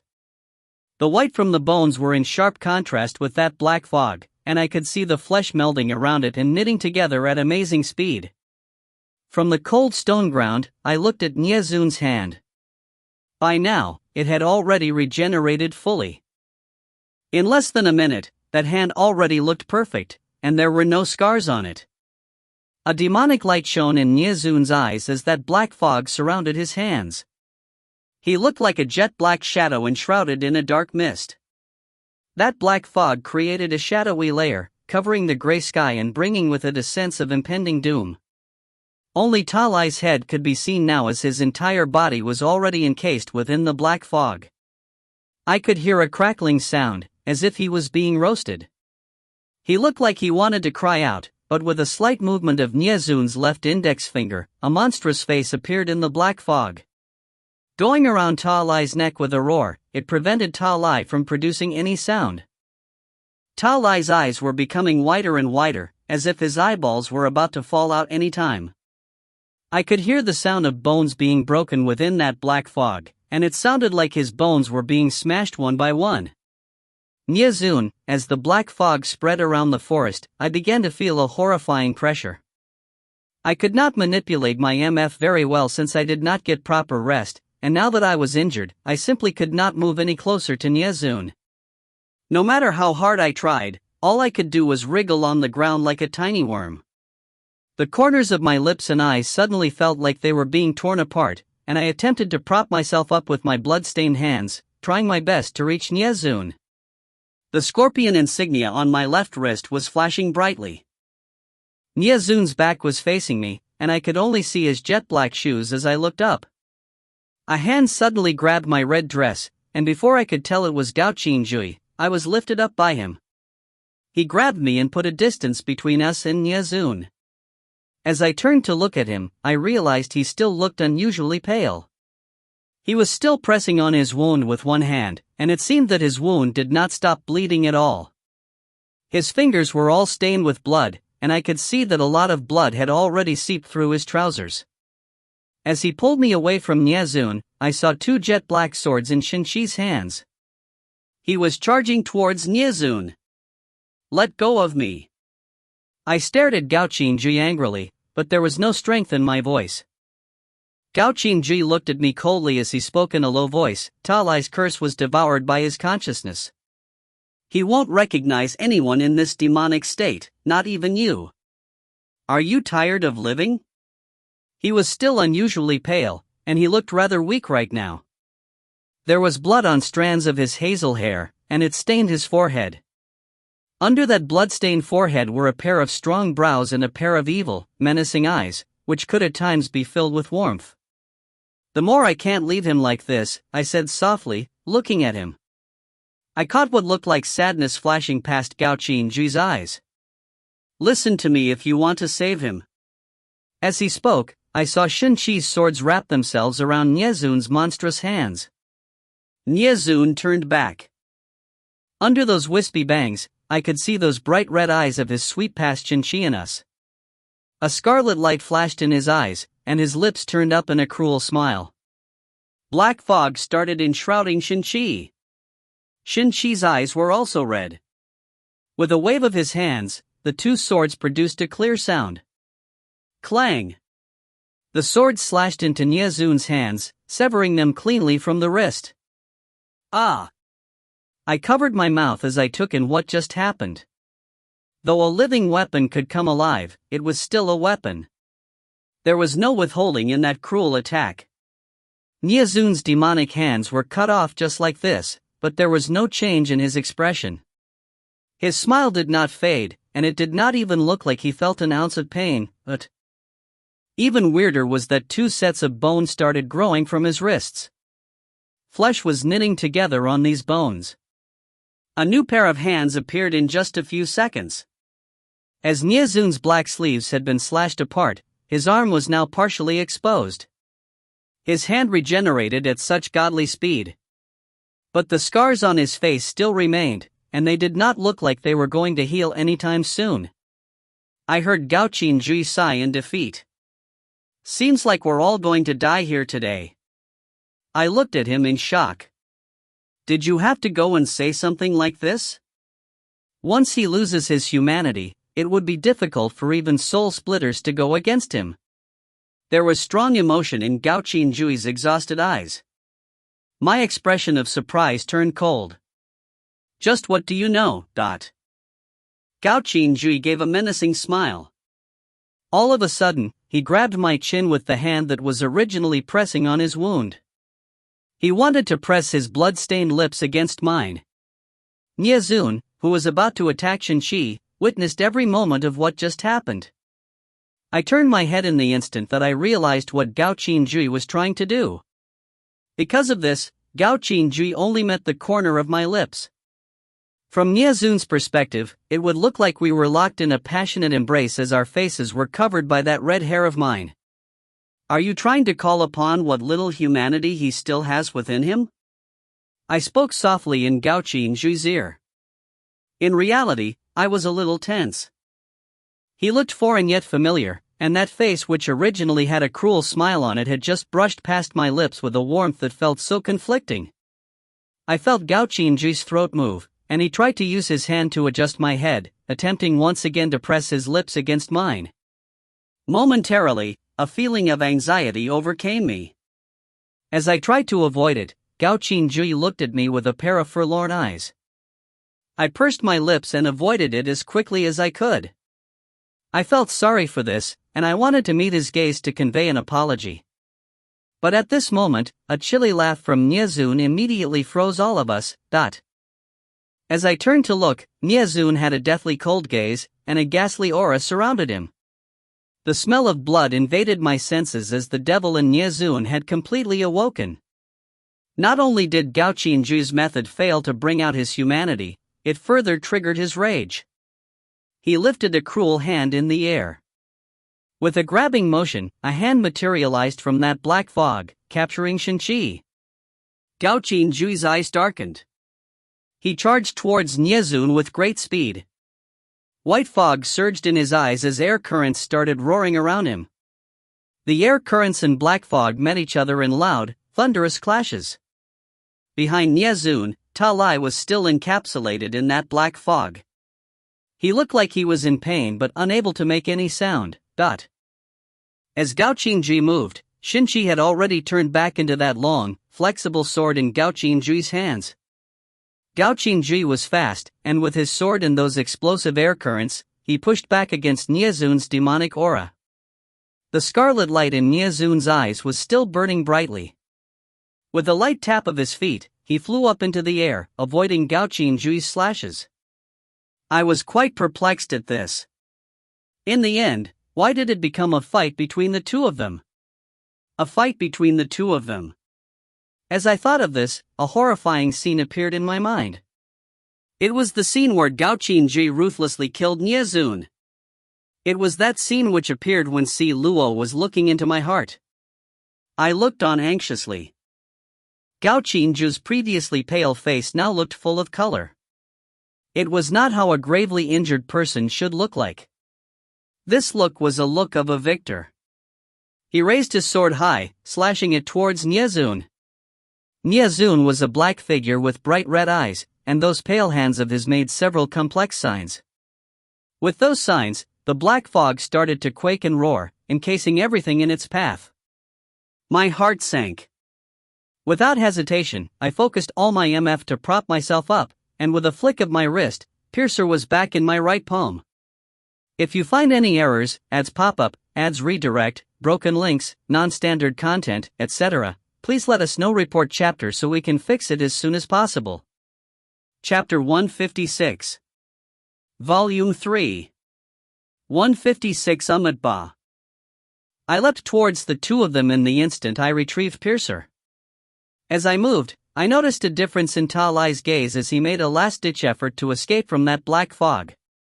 Boom! Our surroundings turned pitch black once again. I stopped focusing my MF and tried to remain steady with both feet on the ground. I contemplated this, realizing that there had to be a reason Ta Lai could not sustain this dark space for too long, since he ended it rather abruptly before. There had to be some weakness, or there should be something which could cancel its effect. He might not be using his ability to attack us this time. It was likely that he was trying to escape. As I realized his intentions, the surroundings lit up again. Gore! A fiery qilin appeared in the air. The jaws of the fiery qilin was producing fireballs, dissipating the black fog around Nyezun. There was no humanity in Nyezun's eyes, only a bloodthirsty ruthlessness. Both he and Gao Qinjui retreated quickly in my direction. Riding that fiery qilin was a striking woman dressed in purple, with a high-waisted pair of trousers that showed off the silhouette of her long, slender legs. It was Du Yu. Du Yu had a cold and arrogant look about her. With one hand controlling the fiery qilin, she flicked her other wrist in a motion that pulled Ta Lai out of that black fog. Ta Lai was charred. Everything was burnt from his neck down. A look of suppressed pain appeared on Ta Lai's usually elegant face, but he looked more shocked at the appearance of Du Yu. Du Yu looked around and stared at me. I felt an immense killing intent. Ta Lai, I've told you this before. You shouldn't have spared her life. As she spoke, I was overcome with an impending sense of doom. At that moment, I heard a voice of a middle-aged man behind me. Ba, be good. That draggy, low-pitched middle-aged voice seemed to come from somewhere around us. Du Yu's eyes widened in shock as she heard it.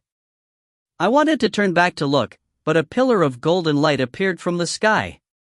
The golden light was dazzling, and it shone directly onto Nyezun, who was still surrounded by the black fog. Niazun's eyes narrowed as he was encased in that golden light. An incredulous look appeared on Gao Qingjui's face. The sense of doom I felt coming from Duyu was also dissipated by this golden light. As I looked back, I saw a middle-aged monk in a kasaya walking towards us slowly with prayer beads in hand. T/N, a kasaya is a term that refers to the robes worn by Buddhist monks. Though his pace seemed slow, he was able to reach us in just a few steps. He had a slightly chubby face which had a very calm expression, looking like he had seen everything and had had enough of this world. His prayer beads shone with a bright light as he moved. The light shot in Duyu's direction, and Duyu waved a hand. The fiery Qilin roared. With the injured Ta Lai and Duyu on its back, it turned and left in a haste. All of this happened within a split second. As air currents continued to explode and collapse around us, Duyu and the fiery Qilin were already gone. The monk looked like he was able to bring calm into any storm. He had a smile on his face that was gentle, but at the same time, it seemed to bear down on people with an unknown pressure. Amit Ba. With that Buddhist greeting, the monk passed by slowly without looking at me, and he disappeared in front of my eyes. What sorcery was this? In another second, everything went back to normal. Ta Lai was gone, Duyu was gone, and the monk was also gone. What? Niazun was now lying unconscious on the ground, and Jiao S had reappeared. She was also laying on the ground, unconscious. Xinshi was already back at Gao Qingjui's waist. He was very pale, and he looked exhausted as he stood beside Niazun with a hand on his abdomen. Two figures suddenly dropped from air currents that appeared out of nowhere. Like discarded toys, Si Luo and Guan Nye dropped onto the ground beside Gao Qingjui and Jiao S. Gao Qingjui looked like he could no longer bear with his injury as he sat down on the stone ground. The sudden calm made me slightly anxious, and I looked around, my gaze finally landing on the prone forms of Si Luo and Guan Nye. One had long, silvery white hair, while the other had white hair spread out messily across the blood-stained ground. They looked like a gift from heaven, two beautiful individuals sleeping peacefully in this quiet and spooky forest. Exhaustion overcame me, and I fell backwards. All I could see was my red dress as I closed my eyes. 2 years ago. I heard Mr. Blonde say the value of your MF is 52. Li Qing was beside me. I had been daydreaming on the rooftop for quite a while now. Yes, I answered calmly as I continued looking into the distance. You don't like the Western District? I looked at Li Qing, who had a dashing smile on her face. Why do you say that? I gave a slight smile. So this means you're admitting that you like this place. Li Qing gave me a charming smile. Since you like it here, you have to learn how to protect yourself so that you can continue living and surviving here. She put more emphasis on the last 3 words, and surviving here. We won't die here anyway. I laughed casually, though I did not feel lighthearted about this at all.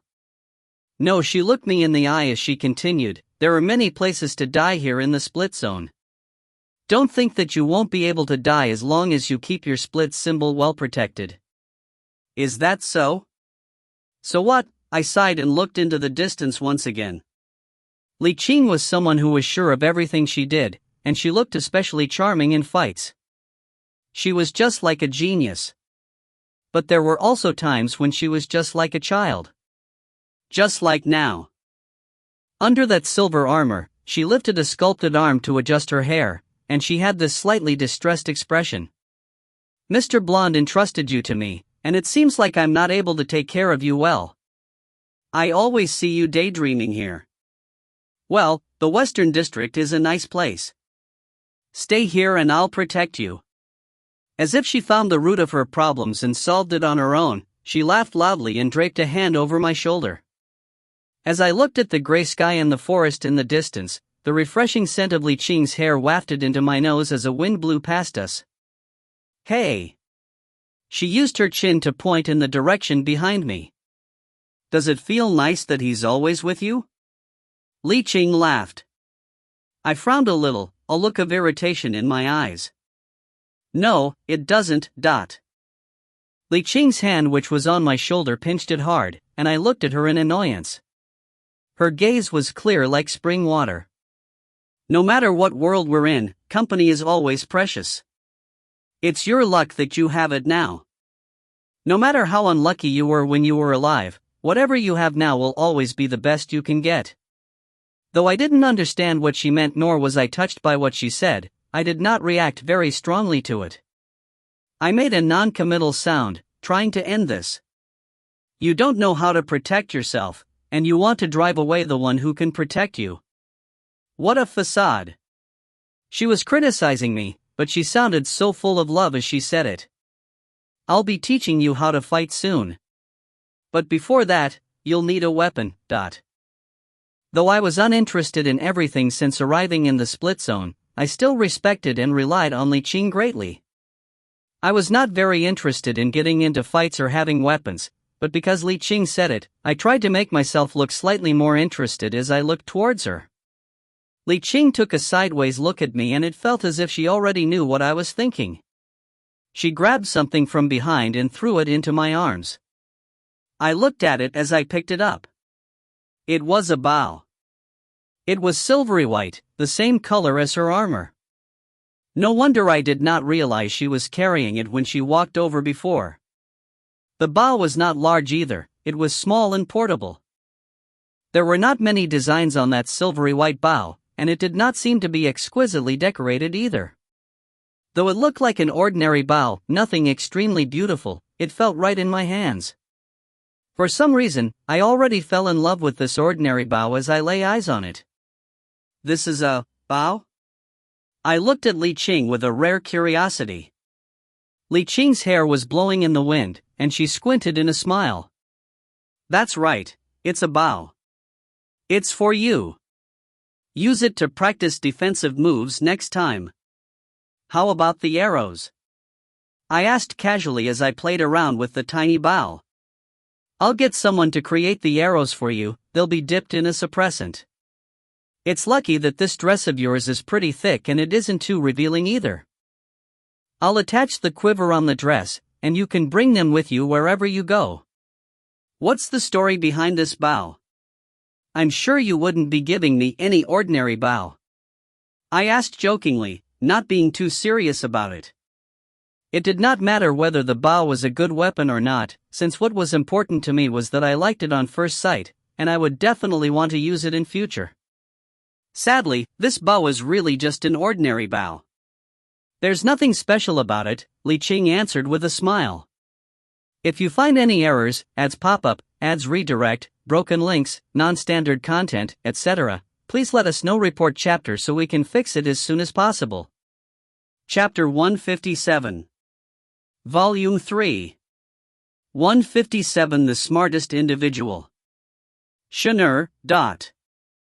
A pleasant, familiar and slightly husky voice was calling at me.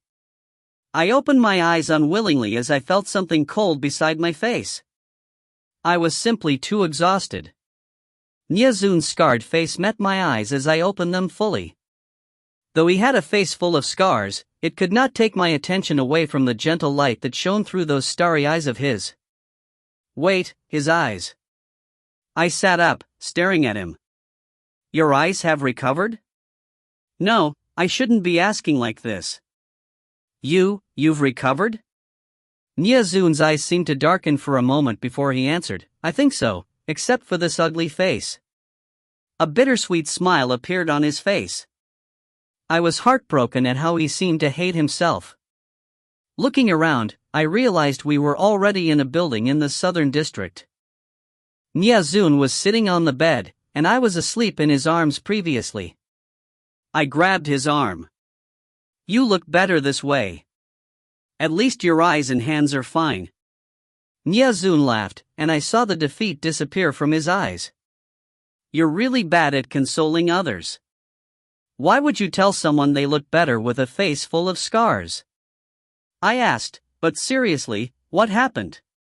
Something flashed in his eyes. Nothing. With a slight frown, I pulled his arm towards me in a sudden motion. He was caught unawares as I pulled him much closer to me. It was the first time I saw an expression that looked like embarrassment on his face. I stared at his face, still holding onto his arms tightly with my hands. I asked in a severe tone, "Tell me what happened. Why did you disappear after I activated my split symbol? What happened in this time? I'll bite you if you don't tell me." I was trying to be a little bit more girlish, hoping that I could lift his spirits a little since he did not feel good about the disfigurement, and he was definitely blaming himself and regretting that he attacked me when being controlled. Nyazun's gaze softened as he sighed. "Nothing much, actually. I was badly injured that day, and for some reason there was this demonic energy leaking from my hands. You know that this pair of hands had already caused the deaths of so many around me when I was alive. I was afraid of it happening again.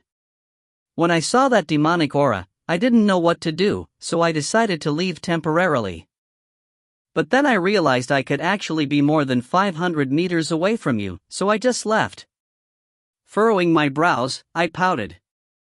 "You just left? What do you mean you just left? You left me merely because of this?" It was only after I finished speaking that I realized I was acting like such a little girl by asking such a thing. I was a little tense, and my face seemed to be a few degrees hotter. With Nyazun's disappearance, I was now very sure of his place in my heart. Though I didn't dare admit it, what I felt for him was what I felt for Gao Qi at that time, or rather, I should say that this was completely different. I couldn't tell whether it was love. But I knew that I couldn't live without Nyazun. Subconsciously, I squeezed his arm as I felt a little upset. Nyazun's eyes shone, as if he felt a slight change in me. "I never thought of leaving you.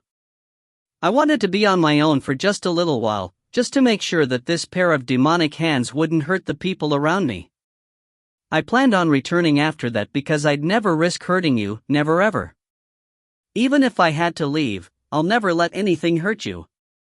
Nyazun's voice slowly regained that unique steadiness and confidence he had, and I began to find familiarity in him again. "Never knew you were this good at sweet talk." I just had to chide him. I rolled my eyes at him, but my hands were still holding onto him firmly, not letting go. Nyazun's lips turned up in a slight smile. "Never knew you could be so adorable either. You were always ignoring me, and even though you were such a weakling, you were so ill-tempered it was crazy. Weak, ill-tempered and egoistic." My lips twitched. How could I have forgotten that Nyazun was a devil that could never say anything good? What happened in the end then? I changed the topic since I did not want to discuss how not adorable I was in the past. I could feel Nyazun freeze a little, so I waited patiently for his answer. In the chaos, I passed through the east-west borderline and arrived in the eastern district where I happened to meet Talai. The demonic aura was spreading continuously from my hands, and I was badly injured. He told me that he'd be able to help, and since I knew him from before, I didn't suspect anything and simply went with him. I lost my consciousness as I entered that dark space of his, and he already planted the curse in my left eye when I woke up. I listened quietly, but my heart was hurting. I knew Nyazun too well. He had amazing endurance and an ability to not crack under pressure, possibly because he had always been living under a certain kind of pressure when he was alive. This could also be the reason why he looked at everything in such a cold and calm manner. However, to protect me, he lost his restraint in that battle with Gao Qinjui, causing that demonic aura to be released from his hands. This might all be because of me, and I just might be the trigger. Not only did Nyazun have amazing endurance, he did things carefully and he was a rational person. When that demonic energy seeped out from his hands, the first thing he thought of was not of what will happen to him, but of whether he would hurt me with it. To protect me and to prevent himself from being a ticking time bomb if he was by my side, he chose to leave, and he did not even think about going to Jiapa to treat his wounds first. As long as I was implicated in some way, he was no longer able to think through the next steps calmly. How else would he have run all the way to the Eastern District and get taken away by Tao Lai so easily? He was always intelligent and cautious, calm and collected. If it were not for me, how else would Ta Lai be able to convince him with just a few words? All this was because of me. I started tearing up, and I tried to silently take a deep breath to control my emotions. I knew something was wrong after he planted that weird curse in my left eye, so I decided to go against him. At that time, my injuries had not healed, and I was tortured by him under the restraints of that curse. Niazun used a light-hearted tone to say this, and he kept his eyes on me the whole time. I knew he was afraid I would be upset to hear this if he didn't use such a tone. But what he didn't know was that I would still feel heartbroken no matter how he told the story. I was already heartbroken when I saw him again with his face full of scars and a hand that was missing 3 fingers. I could not imagine these horrifying things happening to him. I could not imagine it could change him, my Niazun, in this way. Niazun's eyes regained their calm gaze as he continued his story. He has this knife he specially uses to carve those wooden puppets that become giants. These scars were left by that knife of his. That demonic energy was still seeping from my hands, and though I tried strangling him, I couldn't beat that curse he placed, and he was able to cut 3 fingers off my hand. Why don't these wounds heal then? I looked at him in worry. He shook his head. I don't know either. It could be because of that knife. I was shocked at the time, but I didn't have much time to think about it. He kept controlling me through the curse. I tried to oppose him initially, but in the end, he used that knife to leave a mark on my face every time I tried to oppose him. He laughed at himself. Though I'm a man, I'd be lying if I said I didn't care about my appearance at all. So as time passed, I began to be controlled by him entirely. Why did Ta Lai do such a thing? My voice was trembling slightly, heartbroken at how he was tortured by Ta Lai. Niazun shook his head again. I don't know. He said it was because of your betrayal, saying that you're making plans to leave the split zone even though you promised not to leave. But I'm sure it's not because of this. Ta Lai is an intelligent person who's great at mind games. There's no way he would do this to me just because of this. That's right, he doesn't look like someone like that either. There must be some other reason to it. Yes, and Ta Lai returned to the Northern District with Du previously. So why did he appear in the Eastern District so quickly again? I suspect he has his own reasons for doing so, but I can't tell if it was by mere chance that he met me. What I can be sure of though, is that there's something else going on, something he didn't reveal. Also, he seemed a little different when he first met me, when he used that knife to scratch my face. There was no longer pain and self-loathing in Niazun's eyes.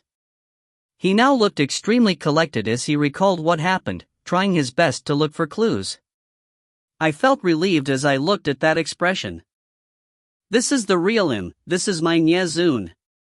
Niazun is not someone who can be easily defeated. If he was a devil, then he would be the most intelligent devil I've met. If you find any errors, ads pop up, ads redirect, broken links, non-standard content, etc., please let us know. Report chapter so we can fix it as soon as possible. Chapter 158. Volume 3. 158. Who changed these clothes? What's different about him? I asked. Niazun's eyes were shining, as if he was speedily recalling everything that happened before. Something was off about him. Ta Lai has always been calm and composed, you know that too. But he looked different that day, as if there was this hatred in him, and he looked a little agitated. Hatred? Agitated. Ta Lai was like this too when that demonic form took over Niazun. He should have been shocked, but after just a split second of looking surprised, there seemed to be this immense hate and anger coming from him. Yes, he was talking about Satan's soul at that time too.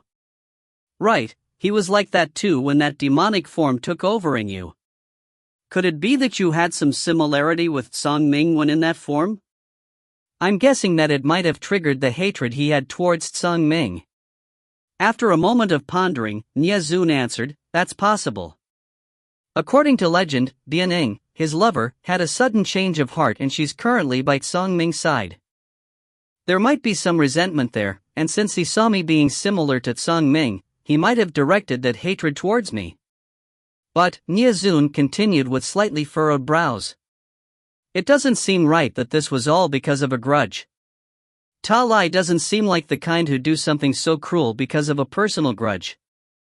I think there's definitely something more to this. Since he looked different, could he have been under some sort of restraint?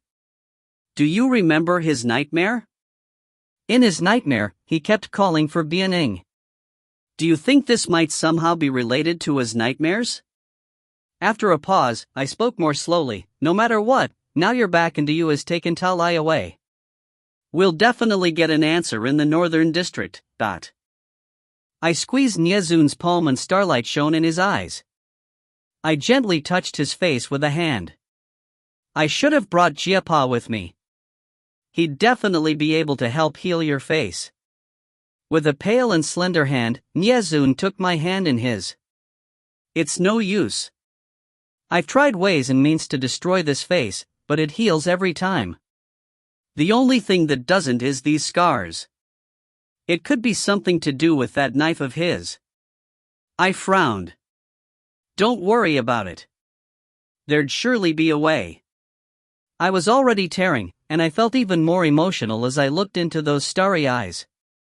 Right, since your eyes have recovered, does it mean that the curse has been removed after that demonic form took over? From what Ta Lai said, you devoured the curse. But there wouldn't be any side effects from that, right? I looked at his left eye in worry. Nyazun smiled. There shouldn't be any. I'm still worried about it. Let me take a look. I leaned in closer to his face, focusing on his left eye as I tried to look for traces of that curse. This action of mine closed the distance between us, but I did not notice it at all, or it might have turned a little awkward. At this point though, I saw a tiny red dot in the pupil of his left eye. I blinked and focused my MF onto my eyes. In a bid to get a clearer look, I leaned in further. All of a sudden, Nyazun's eyelashes fluttered as he took a deep breath. Our eyelashes brushed against each other. I blushed as soon as I realized how close we were to each other. This was rather awkward. What should I do now? If I back away, it would seem like I was trying to hide my feelings. I hated girls who did that, and I was not one to hide my feelings either. But would it be too much if I went forward? As these thoughts were racing through my mind, I suddenly found Nyazun grabbing my hand. I felt a cool air on my face as Nyazun breathed out. I blinked.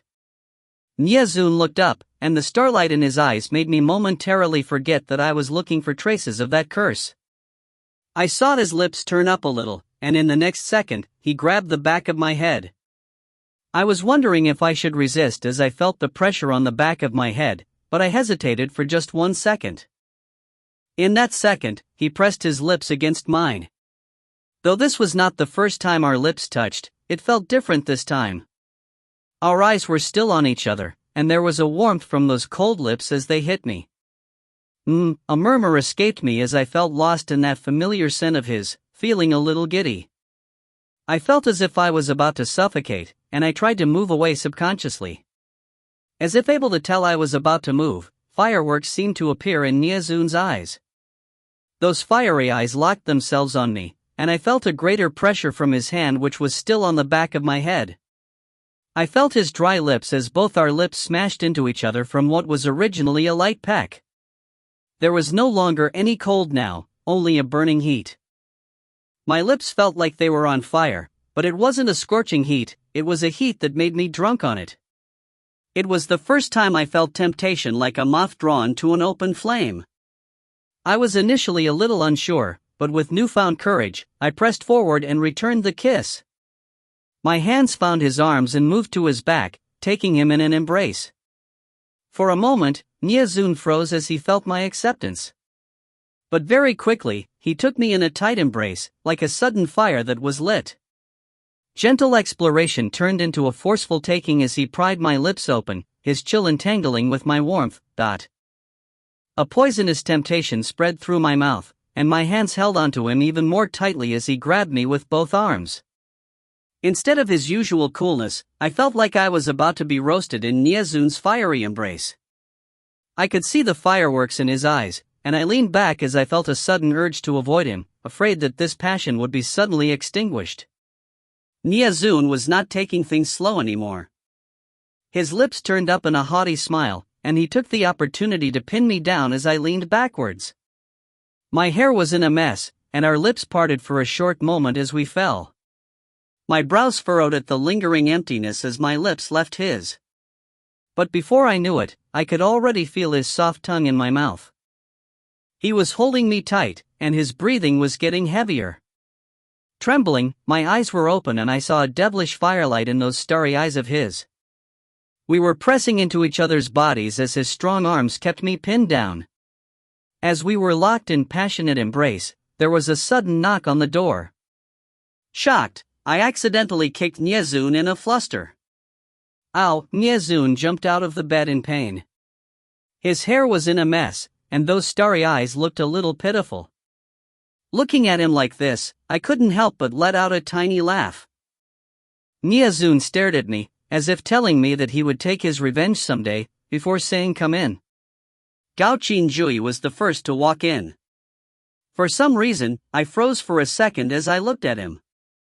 Gao Qinju swept his menacing gaze past Niazun and I, finally stopping on my rosy cheeks and slightly messy hair. He looked mysterious and dangerous with those narrowed eyes and both hands in his pockets. After a moment, I heard Niazun laugh. He was back to his usual self as he said, "Come in and have a seat." That sounded a little out of place, but it sounded as if we were newlyweds, while Gao Qinju and Jiao S, who was behind him, were our guests. No, what newlyweds? What am I thinking about? The petite Jiao S came forward quickly after hearing Niazun. She was by my side in a second. Are you okay now, Ashen?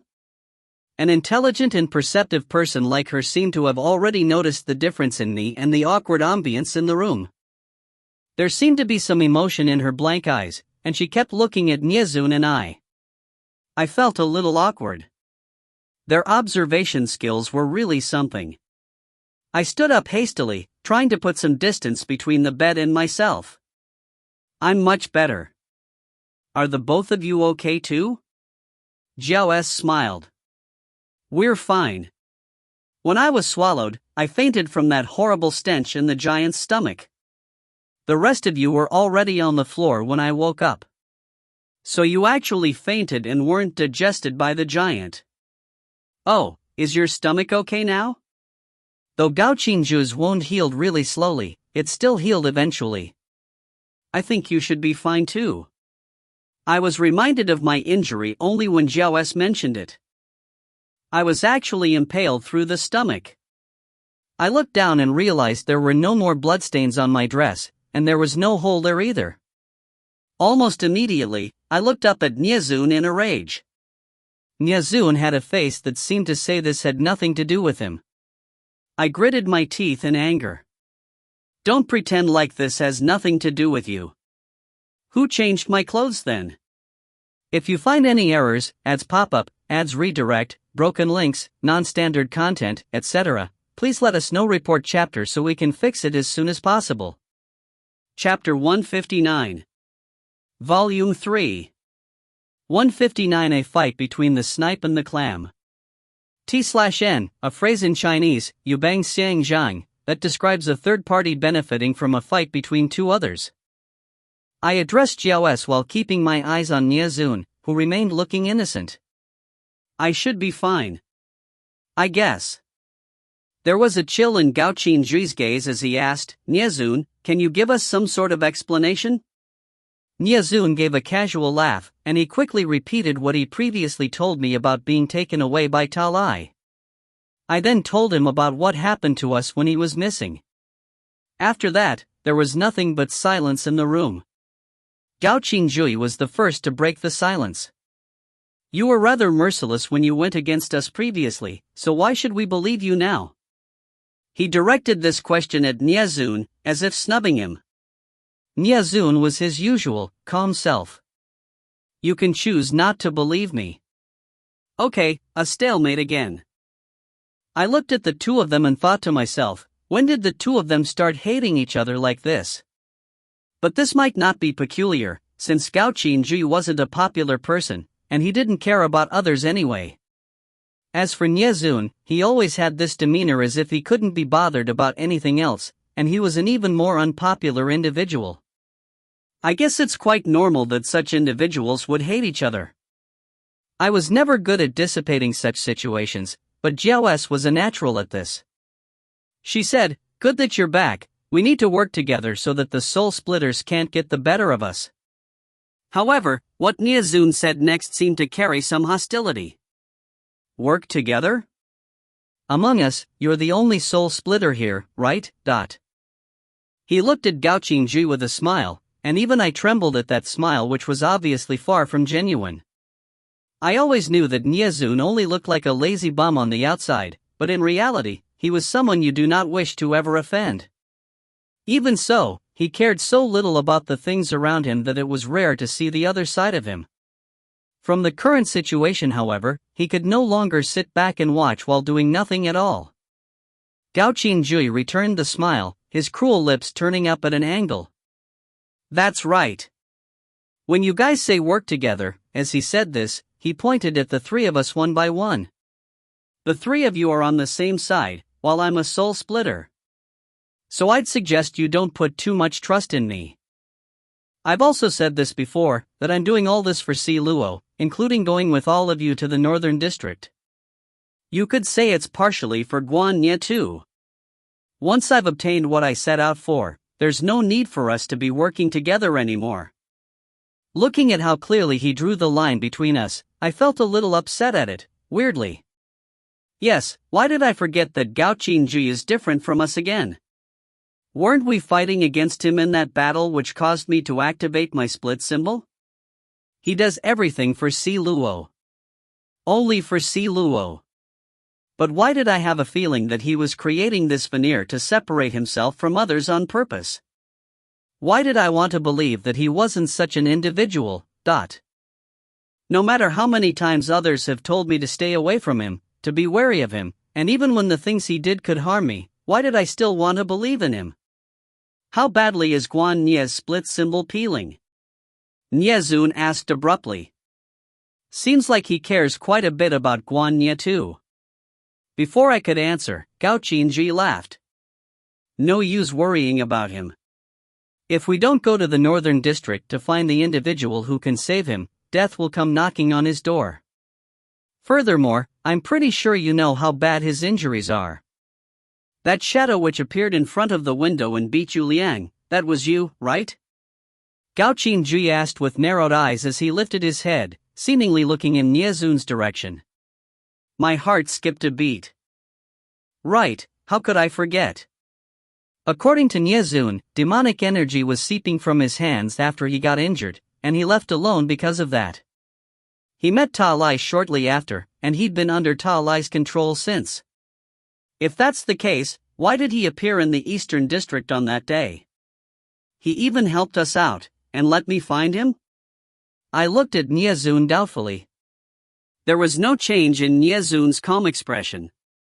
Ta Lai let me go on purpose that day, and it was a coincidence that we met.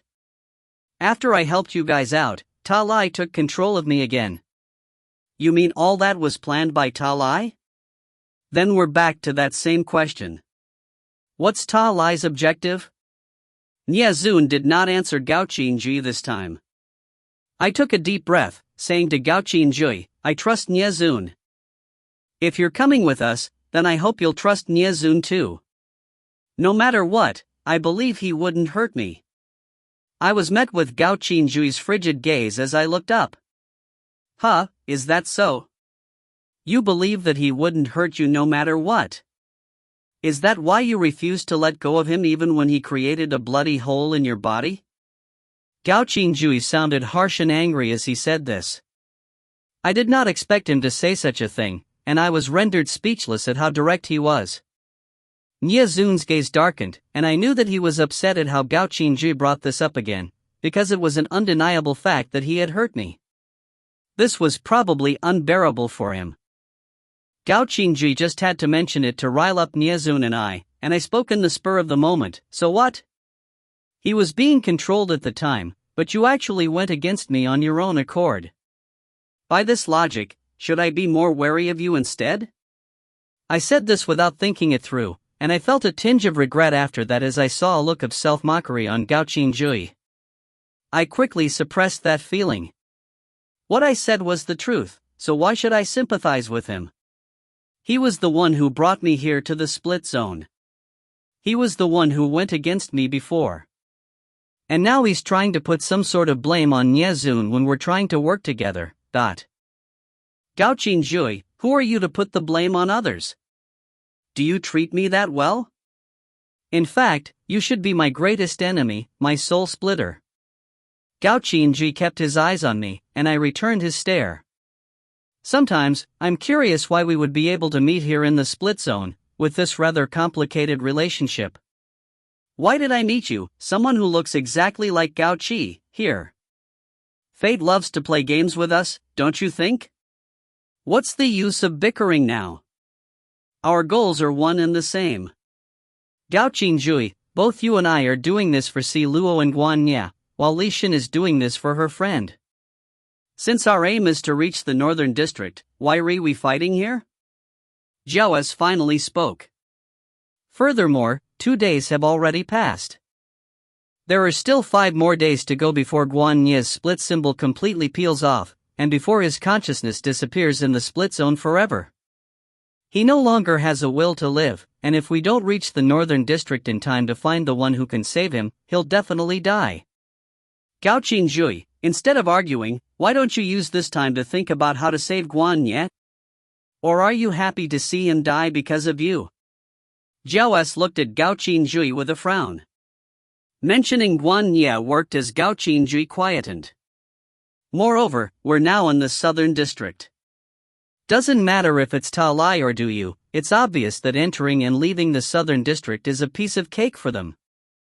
Si Luo is in a deep sleep now, and as the person he trusts the most, and also as someone who's among the candidates for the next southern district commander, can you just sit back and watch as you let all this happen? Jiao S's eyes shone with a light that looked so full of justice. Gao Qingji, I know you're not interested in being district commander and whatnot, and you've never had a sense of responsibility for whatever you do. But even if you didn't bother about all this, can't you protect what Si Luo built? Compared to Niezun and Jiao S was sharp and precise in her words, and it was difficult to argue with her since whatever she said was indeed true. In the past, I never would have thought Jiao S could be such a reasonable individual who fought for justice.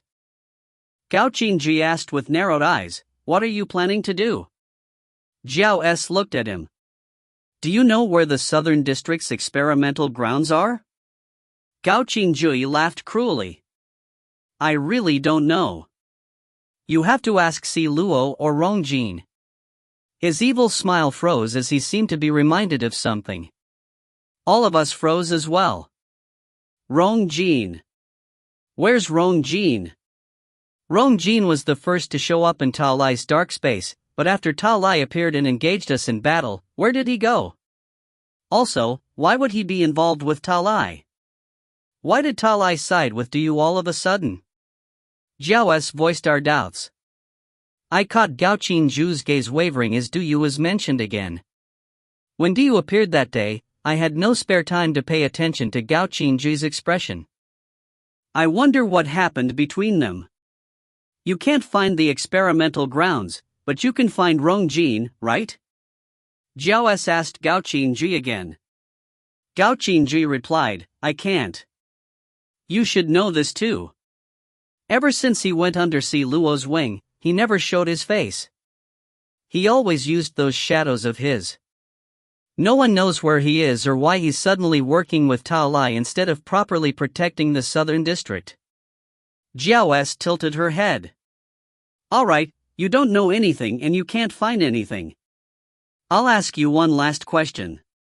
As a soul splitter, you should at least know how to go to the northern district, right? If you find any errors, ads pop up, ads redirect, broken links, non-standard content, etc. Please let us know. Report chapter so we can fix it as soon as possible. Chapter 160. Volume 3. 160 A Cruel Disaster. Gao Qinji finally nodded. Of course I know that, but let me make something clear. Even though I'm a soul splitter, Si Luo, and I have been in the Southern District for a very long time. We've never left the Southern District in these years where Si Luo took care of the weaker ordinary residents here. So I wouldn't know what the Northern District looks like now. I'm sure it'll look different compared to how it was many years before. I can definitely bring you there, but I can't guarantee what may happen. So what if you can guarantee anything? I know you're a soul splitter, and in principle, we shouldn't be standing on the same side. What else can I ask of you? Right, there's also one more thing. That octopus monster we saw in the Eastern District before Yu Liang appeared, it should be a failed experiment. According to reports from my S-clan, although Tao Lai and the rest can enter and leave any district as they please without others realizing, the security of the Eastern District is not so lax to the point that a mere octopus monster can enter whenever it wishes. I think that this likely means the monster might have entered the Eastern District in another form, possibly in human form. So you mean, he was initially just a normal body of consciousness, but turned into an octopus monster after entering the Eastern District? Zhao S nodded in response to my question. Yes, we can look at it from the point before he turned. If he turned into that creature only after entering the Eastern District, then according to our border records, it's highly likely he entered from the Southern District together with Yu Liang. Just like what you deduced, Yu Liang already had a plan, and what he did was to force us to look for Song Lu. I suddenly thought of something else. It must be because of that experiment that caused Yu Liang's hands to turn into those things. If that's the case, then that octopus monster might just be a failed experiment. If Yu Liang did escape from the experimental grounds, what was he trying to tell us by bringing a failed experimental subject with him? Zhao S laughed. That's possible, but that octopus monster has already been hacked into a million pieces by you. Even if there were any clues on it, it'd be useless now. I smiled awkwardly. I remembered the scene clearly. I saw my second personality, and in a moment of uncontrolled rage, I used Piercer to attack that octopus monster. Wait, that octopus monster was originally human and a body of consciousness? And that experiment caused him to change? Cold sweat appeared on my forehead. What's wrong? Zhao S sensed my discomfort. I looked towards Niezun, who was also looking at me with questioning eyes. Niezun, do you remember that basilisk campus? Cold sweat dripped down my brows. Niezun seemed to remember it as I saw his lips move, as if about to say something, but he did not say anything eventually. Just what happened? Zhao S and Gao Qinji were both looking at me. I took a deep breath before speaking. Niezun and I have both seen something similar to that octopus monster. At that time, the creature had parts of a fish and a snake. Now that I think about it, that might have also been originally a human. We called it a basilisk campus at the time, and Li Qing attacked it and killed it shortly after. At that time, I never thought it might have been a human. According to what you just said, if the octopus monster was originally a human, then why did he lose his healing ability? The basilisk campus we saw couldn't heal either. If they were all originally bodies of consciousness, then would they actually be considered successful experiments? Isn't their aim to kill bodies of consciousness? Zhao S realized how serious this was. But, if the experiment had already seen success, would it still be this peaceful in the split zone right now? Or could there still be some problem with the experiment? Furthermore, that monster is obviously different from the experimental subjects you've seen previously. So does this mean that there's actually more than one experiment going on? I added quickly, that's highly likely. Experiment number 2 was written on what was left in the Western District's experimental grounds. If that's the case, then it's likely there's number 1, number 3, and so on. The objectives of these experiments might be different then? My palms started to turn cold, and I saw Jiao's gaze getting more and more anxious. More importantly, it was quite some time ago when we saw that basilisk campus. That was when Li Qing was still around. At the time, Li Qing also had this weird look on her. Nie Zun and I weren't aware of this previously, but now that we look at it, this conspiracy could have already been planned since then. What's happening right now could just be a continuation of that plan. If that's really the case, then Dayu's objective is definitely not as simple as just killing Bianing, her rival in love. There could be a greater conspiracy behind all this. There's something else to take note of too. Li Qing might have known about this long ago. If that's the case, can I assume that Li Qing and Mr. Blonde's disappearance are all interrelated somehow? I enunciated every word as I looked at Jiao's. A quick flicker passed in Jiao's eyes, possibly because I mentioned Li Qing. I turned to Gao Qinjui, staring at him. As a soul splitter, even if you've left the Northern District for so long, do you really know nothing about this plan that should have already been set in motion years ago? Gao Qinjui's eyes shimmered and darkened, and he suddenly smiled. That smile looked so unpredictable and nobody could tell what he was thinking. Boom! There was a sudden explosion outside. All of us looked towards the window, trying to see what just happened. As I took a step forward, the floor below us started quaking. The entire building shook violently, as if we were experiencing an earthquake. I activated the MF under my feet, and together with the three of them, we jumped out of the window. The building collapsed behind us right after we jumped. It was disastrous, and dust was flying everywhere. No! Save me! Cries of help could be heard everywhere. But what we saw outside the building shocked us. From the north-south border district, a stampede of monsters was charging in the direction of the southern district's city center, which was exactly where we were. It was Resident Evil in the split zone. The monsters all looked different. Most of them were the size of a normal human being, and while some of them were half the height of the average human, some of them were as massive as those 5-meter-tall giants created by Talai. All kinds of monsters could be seen. There was the Basiliscampus, the octopus monster, tiger heads on the bodies of lions, pythons with the heads of wolves, and many others that look like nothing I have ever seen. With wide eyes, Jiao spoke slowly. When did the Southern District become a zoo? What sarcasm! But none of us were in the mood for jokes as we faced this horrid scene. Many people were jumping out of the windows as the academy started collapsing behind us.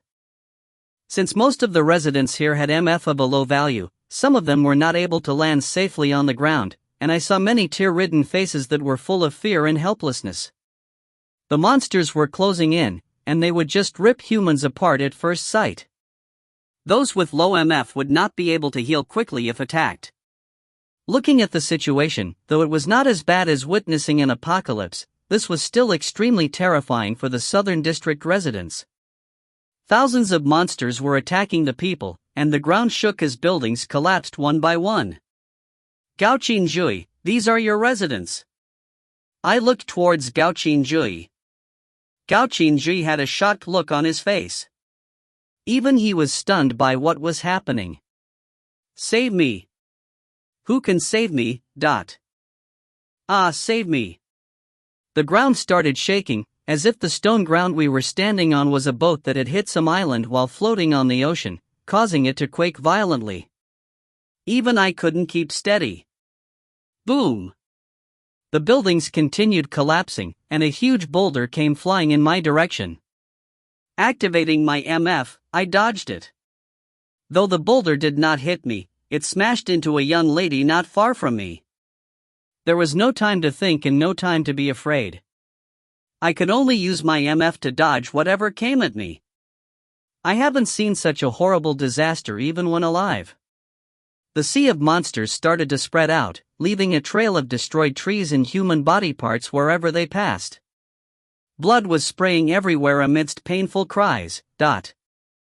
It was difficult to engage in battle in this situation. We were already lucky to not be smashed by any of the collapsing buildings on this violently quaking ground. Many residents with a low MF value healed extremely slowly, and I saw some of their bodies being destroyed again as they were still healing and trying to find the other parts of their bodies. This was a massacre of the Southern District. Though the residents here had no way to resist, they could not be killed like this either. They could only experience the pain again and again as they endured the ruthless attacks of the monsters. If you find any errors, ads pop up, ads redirect, broken links, non-standard content, etc., please let us know. Report chapter so we can fix it as soon as possible. Chapter 161. Volume 3. 161 Going all out in battle. Why was this happening? I gave myself a belated slap to make sure this was not a dream. The painful cries that surrounded us made it clear that this was all too real.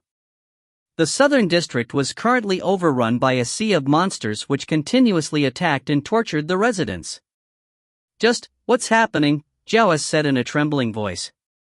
Never have I thought I would be able to witness such a scene where the landscape was painted with blood and where there were countless bodies strewn all over the place. Though we could see Gao Qingji trying his best to project his voice, it was minuscule compared to the crashes and explosions around us. It's still possible to defeat these monsters. What's destroying the place is the earthquake and collapsing buildings. We have to find the source of the earthquake and kill these monsters. The man who originally did not care about anything and anyone else but Si Luo was now in a fury. With raging eyes, he freed Xinqi. Xinqi leapt out beautifully in a bright arc.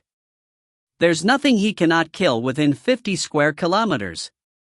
Gao Qingji was right, it was the violent earthquake and collapsing buildings that posed the most danger.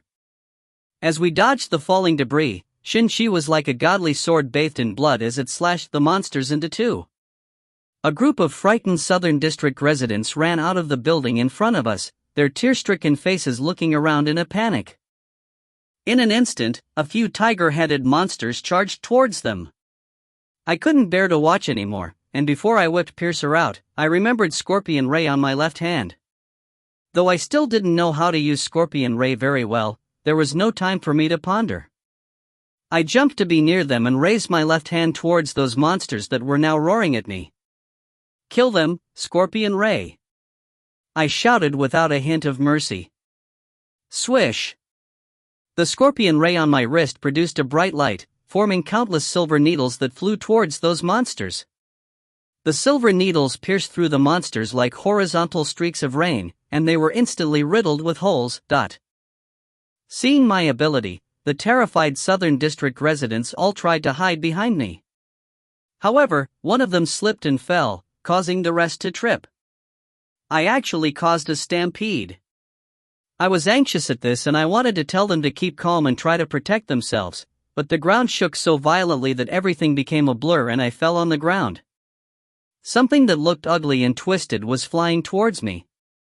Niazun, who came from nowhere, pulled me up from the ground and stared at the monster. With just a stare, that monster lost its combat ability. From some distance away, Gao Qingji shouted, "Stay!" I cupped my ears as a high-energy sound wave ripped through the air around us. The smaller monsters hit by the sound wave were instantly rooted to the ground. The ground was still shaking, and these monsters looked like frozen chess pieces glued to a chessboard, shaking stiffly. White fog was already surging in Jiaoas's huge eyes, and I could hear the air buzzing amidst all the smoke and dust.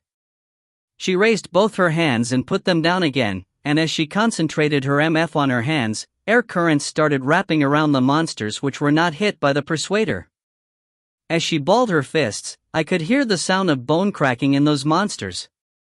"What's happening?" I shouted. "Why am I always in battle recently?" And the usually peaceful Southern District met with such a disaster. My goal is the Northern District. Am I going to die here in this sudden earthquake before I even reach the Northern District? My guess is that the experimental subjects escaped from the experimental grounds. Jiaoas shouted back at me as her black hair flew in the wind. What? I hoped you didn't just up and go to escape back to the Northern District with Tao Lai while leaving the Southern District's experimental grounds to ruin. Niazun grabbed my arm suddenly. Don't just focus on shouting, be careful. When faced with this disastrous scene, I couldn't feel any warmth even from Nyezun's caring words. My heart started hurting again as I saw the many helpless tear-stained faces around us. Though I was no saint, I still felt sorrow and despair as I looked at how the residents had to face such a catastrophe. But how would Si Luo feel if he was awake, if he saw these residents who were living peacefully under his protection having their houses destroyed and being ruthlessly attacked by unknown monsters? And if today's disaster happened in the Western District instead of the Southern District, how would I have felt? No, Old Man Fan? I suddenly thought of Old Man Fan. Did he really move the entire Western District just because of Yuji's 7 demons? Could it be? Could it be? Did a similar disaster also befall the Western District? So Old Man Fan chose to sacrifice himself to save the Western District through that spatial transference technique. But why did no one in the Western District remember what happened? My thoughts were all over the place, and I already had Piercer in my right hand. I was merciless in my attacks, and monsters were continuously destroyed by my whip. I concentrated my MF on my feet in order to dodge attacks quickly, and the scorpion ray on my left hand continued producing a silvery white light, which turned into a long streak when I moved with speed. Though disaster called suddenly, we were able to get into the rhythm of battle very quickly. It was pretty weird, as the 4 of us seemed to have formed this tacit understanding with one another in a mere 10 minutes or so, but when the stone ground started shaking violently, Gao Qingji would command Shinchi to attack the monsters coming at us, and Jiao S would focus her MF on the air currents to create a gigantic screen above us, shielding us from the debris of the collapsing buildings. I was standing behind them to the left, and Nyezun was on the right. For the monsters that escaped from Shinchi's attack, I would pick them off with my scorpion ray. Black fog also surged in Nyezun's eyes as he used his pupils, forming a defensive wall to our left and right. We stood in a rectangular formation as we fought against the monsters that came at us. Though there was no difficulty in fighting the monsters, we weren't able to protect the residents this way. There were too many monsters and just the 4 of us were not enough. Many residents had taken notice of us, and they were all running towards us with all their might. We could not do anything else as we looked at their terrified faces. We could not protect them, but we could not let them surround us either, since that would hinder us in the fight. But in such a situation, how do we even get them to leave? The 4 of us looked at one another as we knew very well that this cannot continue for long. This was not a feasible solution to the main problem. Where's Rong Jin? If only his monsters were here? Is there no one else apart from the 3 of you in the Southern District? I shouted at Gao Qingji. Are the 3 of us not enough? Together with Si Luo, who else did you think there was? What the hell, then you guys had better protect your district well. But out of these 3 powerful individuals from the Southern District, 2 were missing, and these 2 were good at large-scale attacks. Be it Huan Qing's illusions or Rong Jin's summoning techniques, both of them would be much more useful than Gao Qingji in this situation, but none of them was here. And Si Luo was in a deep sleep now. I started worrying about the Southern District.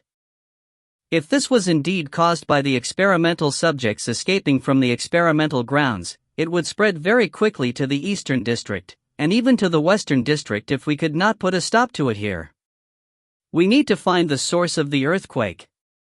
Just where did it come from? Nyezun spoke suddenly, looking at me calmly. Ashen, I'll clear a path for you.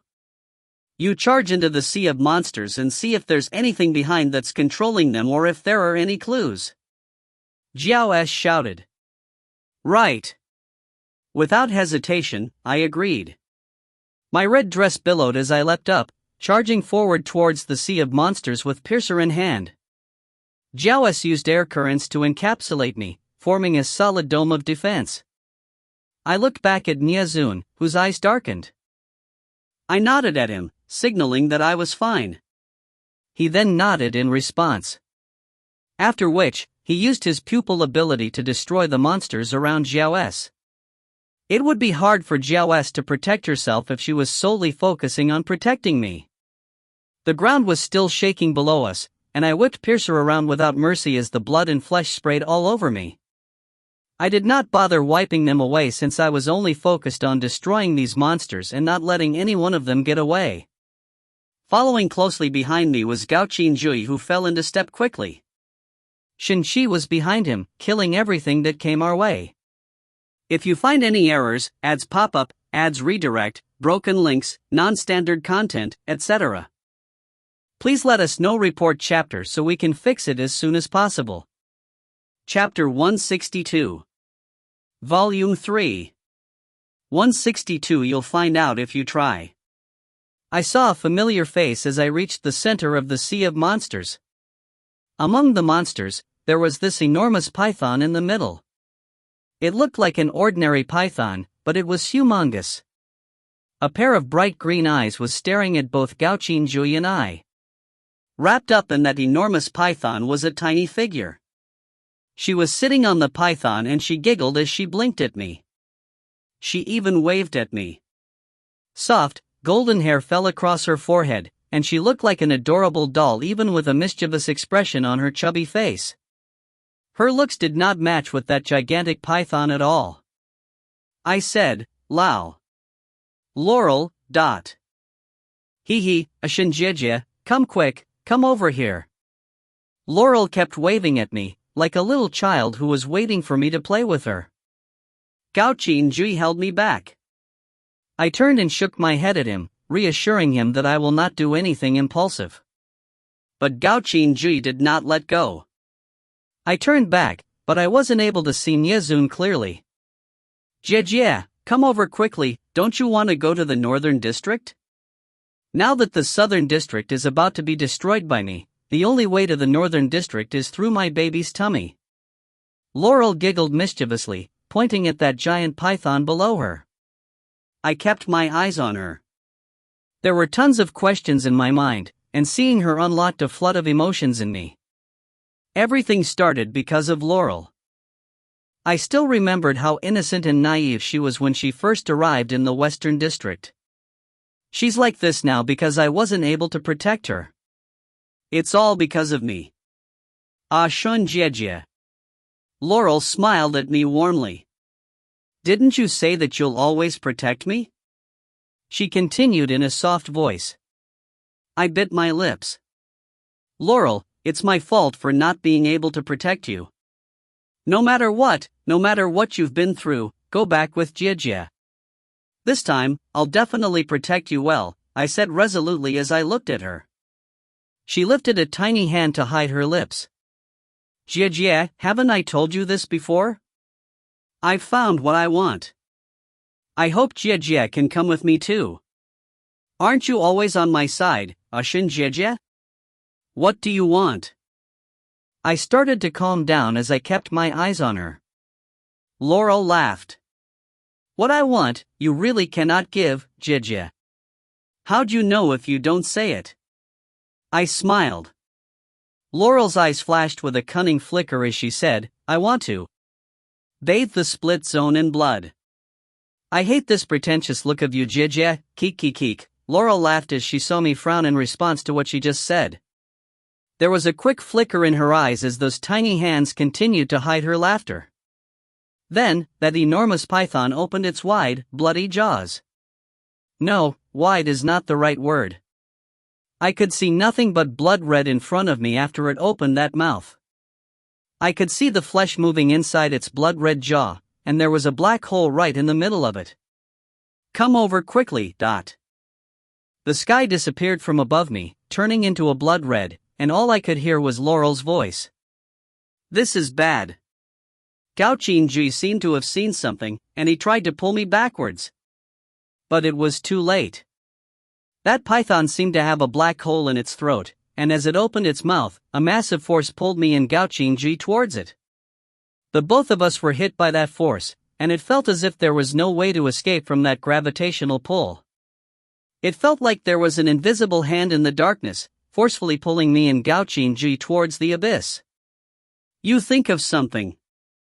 I shouted at Gao Qinjui as we were slowly sucked into the python's mouth as it heaved with its rotten breath. I can't think of anything. You have any ideas? Gao Qingjui could actually smile at me in such a situation. I really felt like beating him up. My heart sank a little. Then I shouted as loudly as I could, "Niezun! Jiao S." As the words Niezun came out of my mouth, I saw Gao Qingjui's face instantly turn cold. "Don't look for me to save you if you end up in danger later," he said coldly. "Hell, what is wrong with you?" While complaining inwardly to myself about Gao Qingjui's crazy mood swings, the both of us were already sucked into the python's throat. As we were dropping into the stomach of the giant python, I shouted at Gao Qingjui, "Do you think we'd still be able to heal if we were digested by the python's stomach acids?" Gao Qingjui answered me with silence. With that, we continued dropping into the humid darkness. Thud. I-oh. That was painful. Why was this python's stomach hard like bricks? I almost snapped my neck. Feeling my head in a weird position, I felt around my neck with my hands. Crack. I twisted my neck back to its original position. Right, time to open my eyes. In a daze, I opened my eyes. There was nothing but white. Where's this place? I moved my arms and waited for my body to heal as I attached a broken leg back, propping myself up into a sitting position. The white ceramic tiles on the floor felt cold. Looking up, it was also white. Bloody hell, where is this? This isn't the python's stomach. Wait, something felt familiar. As I touched the ceramic floor again, my vision started to clear up, and I finally recognized this place. My heart sunk immediately. I looked around in a panic. There was no one around. Niezun? I tried to stand, but the pain in my leg made me fall back onto the shiny floor. Gao Qingjui? As I was shouting, I felt a gust of strong wind from above. I looked up, only to see a white dot coming closer and closer. What's this? I asked myself. Before I finally realized what was happening, the white dot crashed into me. Ah! F*******. I sweared without caring about my image. I just couldn't control myself. After reattaching my limbs from a high fall, I'm now hit by a person falling from the sky. The annoyance. My nose was broken, and I felt like I was being weighed down by a 1,000-pound boulder that almost turned me into minced meat. What are you shouting for? I'm in more pain than you are. I could hear Gao Qingjui's voice though I was still in quite a daze. My nose bridge was hurting, and I had no strength to argue with him. I was like a cushion for you. How could you be in more pain when you literally fell onto this live meat cushion? Ow. It's so painful. I teared up as I touched my bloody nose, waiting for it to heal. I wanted to push Gao Qingjui away, but my dislocated shoulder hurt when I tried to move. I squinted my eyes in pain. Though this pain was nothing to me now, it was still painful. I opened my eyes in anger, looking straight at Gao Qingjui. He was sprawled onto me. I started pinching him, and his body seemed soft, so he probably had 8 to 10 broken bones or so. What are you pinching? His beautiful eyes squinted in a frown. Can't I pinch you a little when you've already broken my nose? And also, when are you going to get off me? I looked at him as I asked, without realizing that I sounded pretty much like a hooligan. Gao Qingjui actually blushed a little before he flipped over to the side. I found it pretty funny. Gao Qingjui was someone who blushed too. I sat up as I suddenly thought of something interesting. Hey, Gao Qingjui, there's something I'd like to ask. What exactly are soul splitters? Have you guys always been living here in the split zone? Gao Qingjui shot me a cold look. I know you won't answer something like this. But actually what I really want to ask is. I blinked at him. Do you soul splitters get married and have kids too? Do you guys mate? What I didn't realize was that the word mate was not exactly an accurate representation of what I wanted to ask. Ahem. Gao Qingji sucked in a mouthful of air as he heard my question, almost choking himself in the process. I started laughing hysterically at this. But in all seriousness, for soul splitters, males and females still date and do that, right? Though I still didn't know what soul splitters were exactly, they still looked human. So I guess they'd be like us. Since it was rare to see the haughty Gao Qingji flustered, I had to make use of this chance. Ahem, as Gao Qingji recovered from his coughing spate, a malicious smile appeared on him as he lifted his brows. He flipped back on top of me in a second. Pinning me against the floor, a mischievous light shone in his eyes as he looked at me with a devious smile. How about you try and see if I do that or not? His enchanting voice sounded just like that charming voice in my memories, except that it had a rather devious quality to it. If you find any errors, ads pop up, ads redirect, broken links, non-standard content, etc., please let us know. Report chapter so we can fix it as soon as possible. Chapter 163. Volume 3. 163. A lone man and woman. Get off me. I kicked him. Rolling my eyes, I added, you try it yourself. He fell onto the cold floor and simply lay there. He used his arms as a makeshift pillow for his head before he looked up and asked, seriously though, where's this place? My heart sank a little. I almost forgot about this while trying to make fun of him. Should we have been wasting time like this? You don't know this place? I responded coldly as I looked around me, my eyes eventually landing on his face. Gao Qingji looked confused. Would I have asked you if I knew? Should I know this place then? I stood up silently and slowly. Looking up, it was just pitch darkness. Around us was a blanket of white, and only Gao Qingji and I were in the middle of this whitewashed hall. Turning around, I looked at the wall behind me. There was a huge screen on that wall, but nothing was playing right now. This is the Great Hall, I said each word slowly. Gao Qingji's smile froze. You're saying, this is the Northern District? He stood up. I smirked as I glanced at him. Why are you pretending that you don't recognize the Northern District? Aren't you a soul splitter? He looked at me with a serious expression. I'll ask you again. Is this the Northern District? I frowned. You mean to say as a soul splitter who originally came from the Northern District, you don't even recognize the Great Hall? Putting his hands in his pockets, he looked around him. I've told you this before, I've left the Northern District a long time ago. I've never been back here ever since I left for the Southern District. What do you think a long time ago means? You said that too when we were in that crack in space previously. You said the same thing when I asked how long you've been in the split zone. I had no idea why I suddenly said that. How do we exit this great hall? Looking up at that darkness, Gao Qingji changed the topic abruptly. I laughed. How would I know something that even the soul splitter doesn't?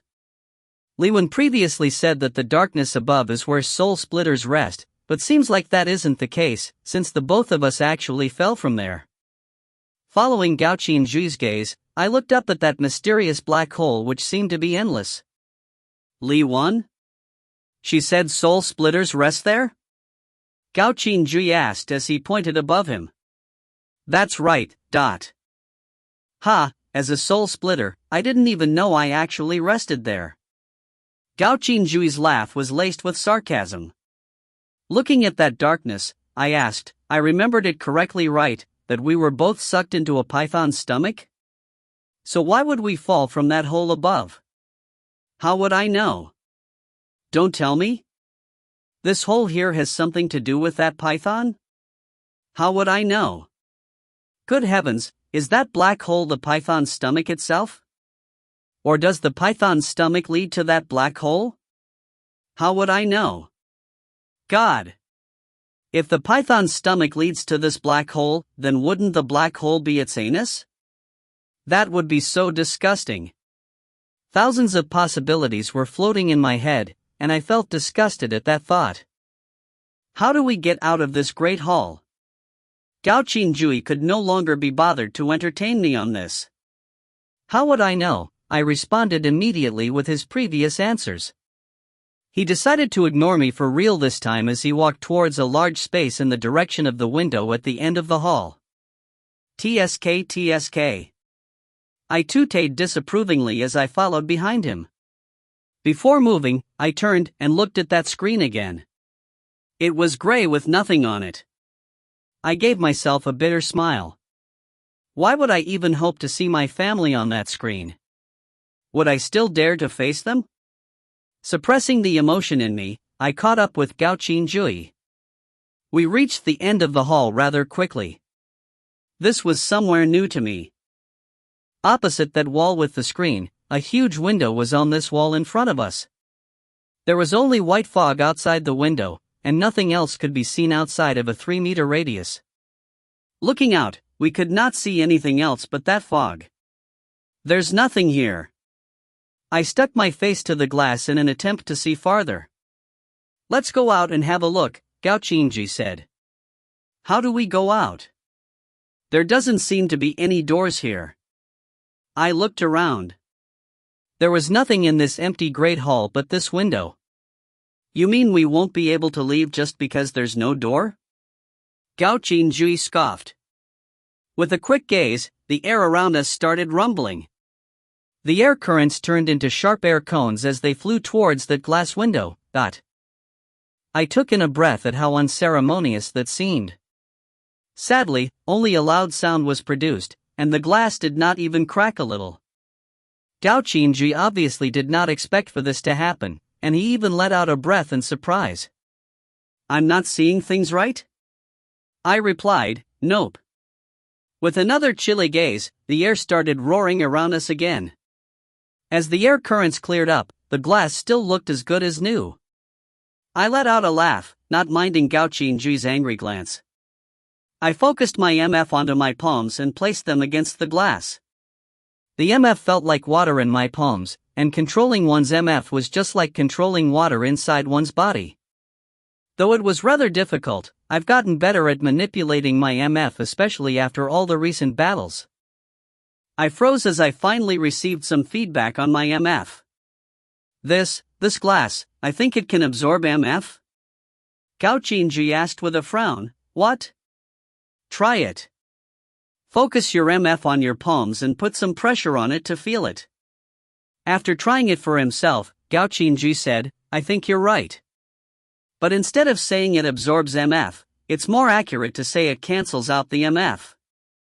What's happening here?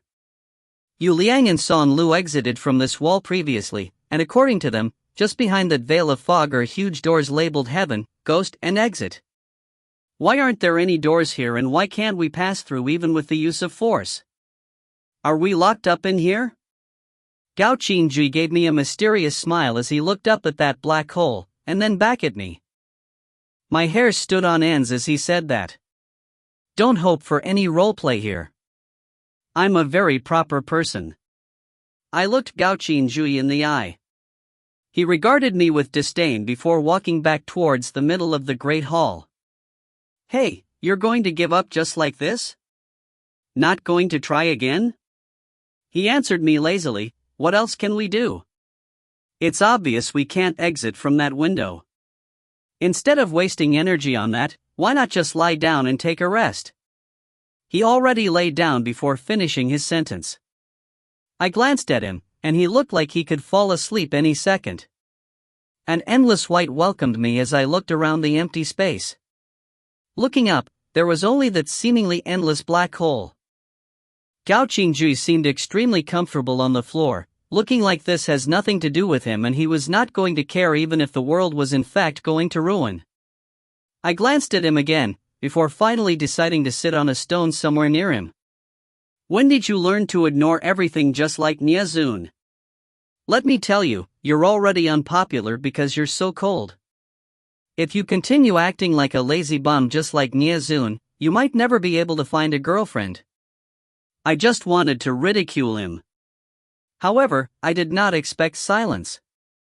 My back was facing him initially, but I decided to turn around since the silence was rather unsettling. I met Gao Qingjui's eyes as I turned. He was already up in a casual sitting position. He was looking at me, not moving an inch. I subconsciously held my breath as he seemed a little weird like this. A light flashed in his eyes as he asked, "Why am I being like Niezun? Why is it that, in your eyes, I'm always being like somebody else, acting like somebody else?" "Li Xin, I'm Gao Qingjui." "I'm not Gao Qi, neither am I Niezun." His lips then turned up in an arch. "Li Xin, are you confused about who I am all this time, and how you should be acting towards me?" I was momentarily stunned. "What do you mean?" He leaned in, closing the distance between us. "In your eyes, do you have any inkling or impression of what Gao Qingjui is like as a person? Do you even recognize Gao Qingjui as an individual?" "You are asking such a funny question. No matter how mental I am, it's not to the point where I can't tell that you are you." I responded coldly. "Is that so?" He smirked.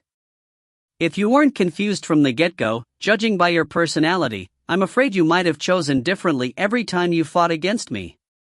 If you find any errors, ads pop up, ads redirect, broken links, non-standard content, etc., please let us know. Report chapter so we can fix it as soon as possible." Chapter 164. Volume 3. 164 The Malice of Two. His words made me curious. Raising my brows, I asked, "Oh? You mean it was because I confused you with Gao Qi, and that led me to be lenient towards you so many times?" Gao Qingjui's gaze darkened slightly. "Well, at least I can tell that you feel something for him, and I can tell you treat me a little differently because of that." I smirked. "You're overthinking. Firstly, since you think like this, it means you're definitely aware that I've been lenient towards you more than once. Even after I found out that you were the soul splitter who captured me, I still chose to be lenient. Secondly, I hope you get this clear, that you and Gao Qi are totally different, and you guys have absolutely no similarities. This is why no matter what, there's no way you could have triggered the feelings I had for him." Gao Qingjui laughed so hard to the point that he was almost tearing. "Nothing's made me happier than hearing I have absolutely no similarities with him. Gao Qingjui, want nothing to do with that man whom you're willing to love and protect with your entire life." For some reason, I felt like there was an underlying meaning to what he just said, and it felt unsettling. "You know him?" I didn't know why I had to ask that, but I had this feeling that Gao Qingjui did not look well upon Gao Qi. I felt like it might have been more than a simple feeling of dislike, that it might have been hate. I was shocked by what went through my own mind. How could a soul splitter, Gao Qingjui, hate Gao Qi if they should not even have met? These weird thoughts must have appeared because I was too tired. But, weren't I also unaware of what exactly a soul splitter was? If we uncover the secret behind the soul splitters one day, and they were indeed somehow related to each other, what should I do? Are you afraid that I'll know him? I looked away as I met Gao Qingjui's eyes. Gao Qingjui, I don't care how you treat me. Just don't use him as a tool to beat me down and trigger my emotions.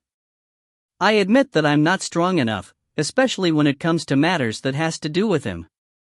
I wouldn't be here in the split zone now if I was strong enough to withstand such things, if I had retorted and fought back in those situations.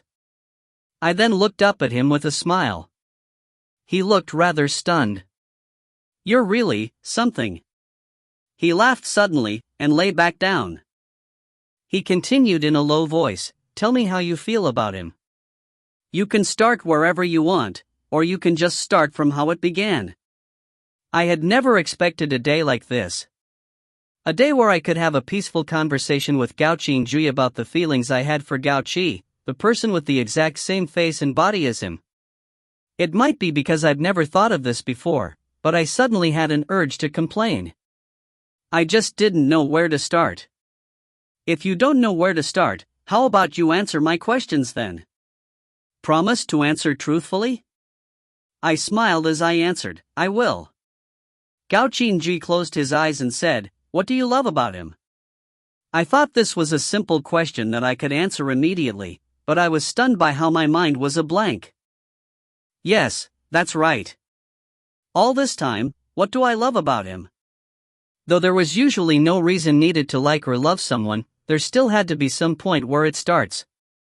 What was it about him that attracted me? Why did I start noticing him? And what was it that turned initial curiosity into love? Just what was the reason behind it? At the time, everyone around me knew that I was afflicted with a mental illness, and they ostracized me because of that. But Gao Qi, I didn't know how to continue after this. Gao Qinji opened his eyes, as if he was looking at that black hole above us. But, you found something similar in Gao Qi? No, that's not it. Gao Qi is different from me. He's nice and popular among the girls. He's also known to be a really warm person in school, so how could such an excellent person be similar to me at all? My emotions went a little out of control as I made a loud retort. I felt a little breathless after finishing my sentence, probably because I used too much strength while saying it. He's excellent, warm and nice, and others like him, so you like him too. Do you think this is the case? Gao Qinjui's question was rather normal, but why did I feel as if he was trying to drive me into a corner? At the beginning, when Gao Qi suddenly showed an interest in me at the sports field, I did find him very warm. But, was it because he was a warm person that I fell in love with him? I lost many of my memories with Gao Qi after arriving here in the split zone, so I thought. As I was trying to explain myself, Gao Qinji interrupted me. How could you forget the feeling of loving someone just because you lost your memory? Even if you've forgotten majority of your time together, you'd still remember that he was the person you loved, right? So how could you have forgotten why you love him? But I seem to have really forgotten. Yes, why did I love him? Admit it, Li Shun. That senior Gao Qi whom you've always loved was never who you thought he was. More importantly, it's not because you aren't sure of who he really is, it's because you know exactly who he is that you love him. You're just afraid to believe that you've fallen in love with a monster. You're avoiding it, and that's why I had the chance to step in and take you here. Gao Qinji yawned before continuing casually, nobody knows you better than I do. I looked at him. What did you say? Nothing, he answered with a smile. Huh, nobody knows me better than you do? Are you kidding? How long have we known each other? A terrifying emotion overwhelmed me. Just how are you related to Gao Qi? Gao Qinjui closed his eyes and ignored me once again. I crawled towards him on all fours as I was overcome with emotion. Grabbing his collar, I pulled him up into a sitting position. Gao Qinjui looked irritated. Li Shen, can you be a lady for once? Just how are you related to him? Both of you look exactly the same, that's no coincidence, right? My voice trembled as I finally voiced the question I had always been afraid to ask. But it seems that I had to clear this up now. There are too many secrets and mysteries here, and I'll just go crazy like this. Passerby A, you're already crazy. It's been medically proven. Me, kicks Passerby A without hesitation. Gao Qinji suddenly looked at me with interest. What if we were really related in some way? What if I told you I was him, or we have some sort of inseparable relationship? What would you do, Li Shun? Would you love me like you love him? Don't be ridiculous, you're not him. How could you be like him? I responded without much thought, but I saw Gao Qinjui's gaze instantly turn cold. That's right, I'm not him. So please stop asking me how I am related to him, since you've also said so, that I'm different from him. And since you'll never love me like you love him, then don't ever ask me who I am. Since you've never cared anyway. It felt like my heart was instantly wrapped in ice. His voice carried a sort of cold, viscous sorrow that seemed like it would never be quelled. I was rather confused as I looked at Gao Qinjui's eyes. I could not comprehend this. I didn't understand why he was like this, why he had such a gaze, and why he would say such a thing. Me and him and I, him and him, just how are we related to one another? Gao Qingju seemed to get angrier as he saw the look of confusion on my face. He leaned closer suddenly, asking Li Shin, why lie to yourself? It's no fun. Others don't know, but did you think that I, Gao Qingju, wouldn't know too? But the underlying meaning seemed to be, how could I be unaware of what happened when you were alive if I was the one who brought you here? I looked at him anxiously. You know what happened in my lost memories? Can you tell me? Ha! He laughed, eyes shining. What can I tell you? You're asking because of him, right? Li Shin, you know very well what kind of individual Gao Qi is, and you also know how Nie Zun is. Even so, you still love them. The only thing you don't know is what kind of person you are. The her that you ostracize is the you that you don't know. And you don't know what kind of person I am either. It sounded complicated, but my eyes were surprisingly wet with tears after hearing it. Li Shin, I'm not saving you. I can tell you're feeling wretched, and you know this too, but why are you running away from it?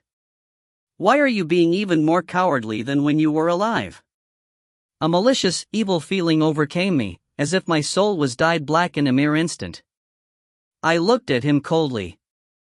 Are you that much stronger than me then? If you were doing everything right, Si Luo wouldn't end up like this today. You might not be like this now, and I might not end up like this either. If you find any errors, ads pop up, ads redirect, broken links, non-standard content, etc., please let us know. Report chapter so we can fix it as soon as possible. Chapter 165. Volume 3. 165. Arriving in the Northern District. Though I felt the malice in what I said, I didn't actually know what exactly was it that made it feel so malicious. But what I didn't expect was for Gao Qingju to pounce on me. He suddenly hugged me. It felt foreign and unfamiliar. From that hug, I could tell he definitely was not Gao Qi. It's different, right, me and him? I heard his enchanting voice in my ear. Yeah, different, I answered softly. Gao Qingju seemed to have wanted to say something else, but before he could do so, both of us felt this gust of wind above us. A familiar feeling of unease overcame me, and I pushed Gao Qingju away. Something hit me as I looked up. Thud. Why do I always have to get hit by falling objects in such an enormous great hall? I lay on the floor complaining while the girl who fell on me was struggling to get up. You scared me. Zhao S extended a hand to help me up as she stood up. Lucky I used my MF.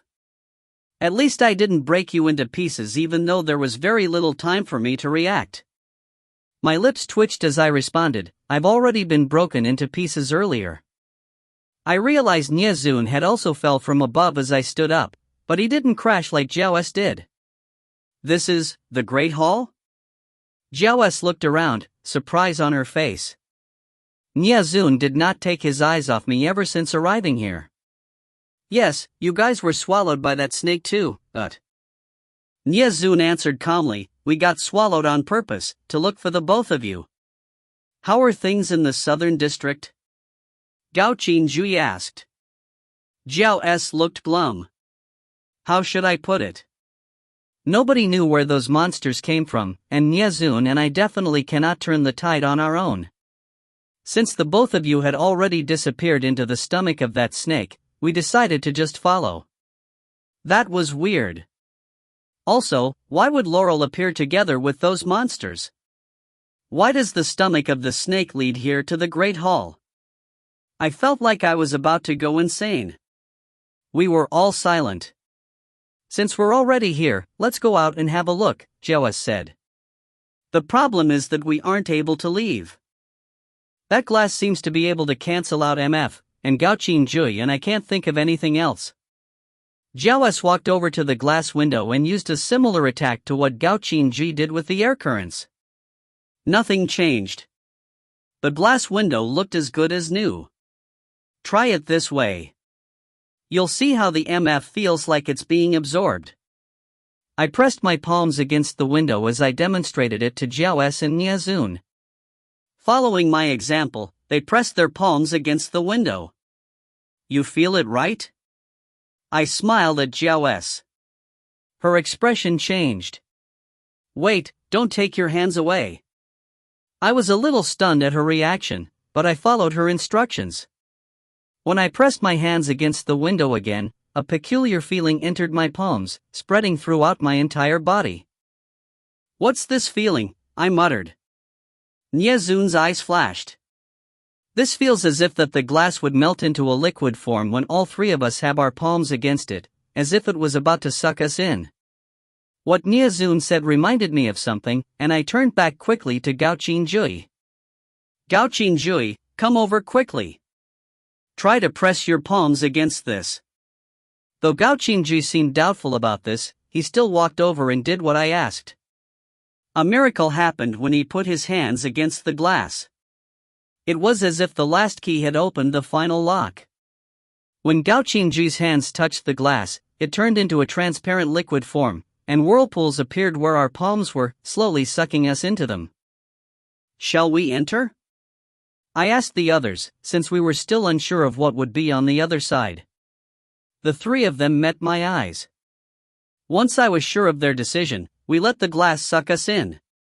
In just a minute or so, the four of us had passed through that glass in the Great Hall and arrived outside in the thick fog. The Great Hall was already gone when we turned back to look. It's exactly like Yu Liang said. I guess we'll be able to see 3 huge doors soon if we continue walking ahead. I realized there was nothing but thick fog surrounding us as I looked around. Everything is so bizarre. We better be careful, Jiao S added. Si Luo and Guan Nia are still with us, right? A transparent vortex appeared in the fog with a wave of Jiao S's hand, and Guan Nia's prone figure was partially hidden in that vortex. As long as our MF does not reach its lowest point at any time, they'll be safe with us, Jiao S explained. I nodded in response, while Niazun said, it has already been 4 days since Guan Nia got injured.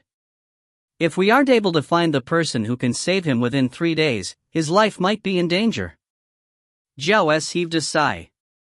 That's right. Moreover, we don't even know where this person is. And now, we've ended up here in this godforsaken place. Gao Qinju smirked. There's no need for you people to be so forlorn. I've already told you I can find the person who can save him in the northern district. Jiao S, no need to care too much about Guan Nia when you still have Si Luo to think about. Jiao S returned the smirk. Who's going to care about my subordinates if I don't? Are you going to care about him? There'd probably be no need for me to think of how I can save this subordinate of mine if it were not because of you, who wasn't even willing to look him in the eye properly. Alright, stop arguing the moment you see each other.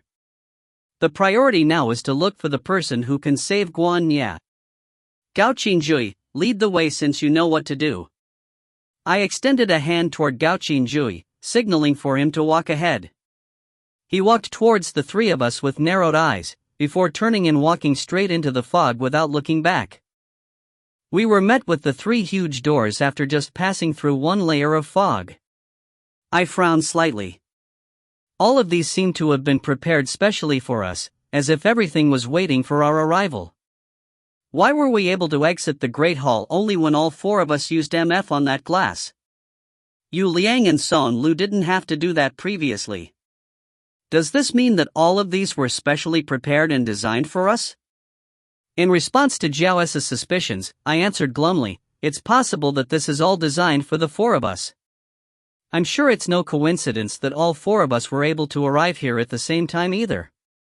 I looked up at the 3 huge doors in front of us. These weren't real doors. The door in the middle was a few meters tall, about 10 meters wide, and it was a simple structure where a horizontal pillar on top was held up by 2 vertical pillars on each side. It was more like a simple doorframe made up of 3 pillars. A sign on the horizontal pillar was partially obscured by the fog, and it said Ghost in huge, fancy lettering. The gate of heaven and exit were on its left and right respectively.